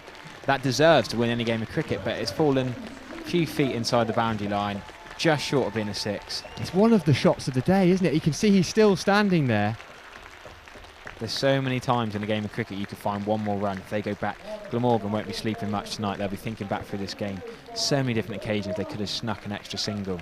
Could they have saved an extra single? Could they have scored an extra single? Michael Hogan could have been caught the ball before. Sonny Baker did well, took the sensible option. What a finish to that game. What a shot. I mean, that's arguably the shot of the day. What a shot. Hats off to Andy Gorvin. He's going to be gutted tonight because he finished just short, but he's played a wonderful hand. 12 not out of 18 balls. He couldn't have done anything different, I don't think. They did exactly what they needed to do. Took it into the last over, needed 10 to win. Just fell agonisingly short in the end. Glamorgan, their unbeaten record goes. They started with 2 wins, but they've come here to the Cooper Associates County Ground and lost. Ben Green, all smiles, his side have won. Back-to-back victories. What a start to their Royal London Cup title defence. Oh, I'm just still trying to get over that win, really, because so many tosses and turns. Did Somerset deserve to win that? Did Glamorgan deserve to win that? At the end of the day, we've seen a brilliant game of cricket. You've got to credit so many different players in that game. Ben Green held his nerve at the end. Lewis Goldsworthy held his nerve most importantly in the final over. Gorvin looked good. Andrew Gorvin, tail ender, a bowler for Glamorgan so early in his career on the high stage. You've got to feel for him, but there's so many different things we can pick out of this game. There's so many different moments.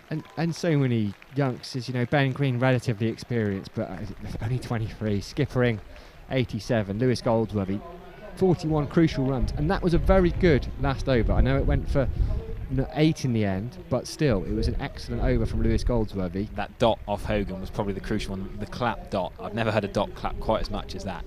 It was brilliant. And Casey Aldridge and Sonny Baker, 2 youngsters performing with the ball for Glamorgan. Michael Hogan was outstanding. Joe Cook was good with the ball again. 7 overs, no wickets this time, but just to 35 runs conceded, and he's only 3 games into his list a career. Andy Gorvin bowled very well. 7 overs, no maidens, none for 27, but bowled exceptionally tightly and had a very good knock with the bat there. Fell agonisingly short. And as you say, there'll be so many, when you lose by this kind of margin, it's more crushing than losing by 10 wickets, isn't it? Because they'll, each and every one of those Glamorgan players will this evening be thinking about a moment where they could have done something slightly differently, that had it happened, it never works out that way, but they'll all think, oh, they've all left one run out there, they've all conceded one too many runs. Even that penultimate over, I gestured to do 2 fingers. I wasn't being rude, Sam. I gestured you 2 fingers. There should have been 2. Gorvin and Hogan, yeah, he's a bit old, sounds a bit harsh, but the 40 could he have come back for that second? One more run required. Oh, an absolute nail biter. Plenty of rain around earlier, but glad we got a result here. Yorkshire versus Northants ended up being a no result, as did Kent versus Lancashire. Completely forgot who they were playing in the excitement here, but yes, we've got a result here at the Cooper Associates County Ground, and it was very much a positive one from a Somerset perspective. It will say on the scorecard that Somerset won by 1 run DLS method, but the DLS method didn't actually change the score. The overs were reduced, but the score wasn't bumped up or down as people feared it might be. But wow, you couldn't have much closer game of cricket. No, exactly that, and that's what I like. It was, as you say, lost 13 overs each side, but pure in the sense that the side who actually scored the most runs won against the side who scored 1 run fewer. But wow, that was wonderful. Now look, we've had a wonderful time here today. Sunday, we've got to do it all again in just 4 days' time. We've got a lot of you coming already, and if you haven't got a ticket and do want one, please do hurry up, because we're talking about just a couple of hundred left now, aren't we, Harry? Yeah, even less as we speak. After that excitement, Sam, I'm sure people are on the ticketing site as we speak, because, well, I'm not sure my heart can take a game quite as close as that again, but we'll ask for it, shall we? We do. As long as it comes out one way. But Yorkshire, fine side, promises to be a wonderful game of cricket. They'll be coming down here. It's going to be absolutely fantastic. We should say thank you to everyone who's participated, joined us, social media, Facebook, YouTube. We love having your comments. We see the usual thanking us for being with them on commentary. We say thank you very much back to you as well. It's wonderful to have you with us. Some regular faces. It feels like we know people, really, despite never having actually met most of you, but that will come, I hope, soon enough.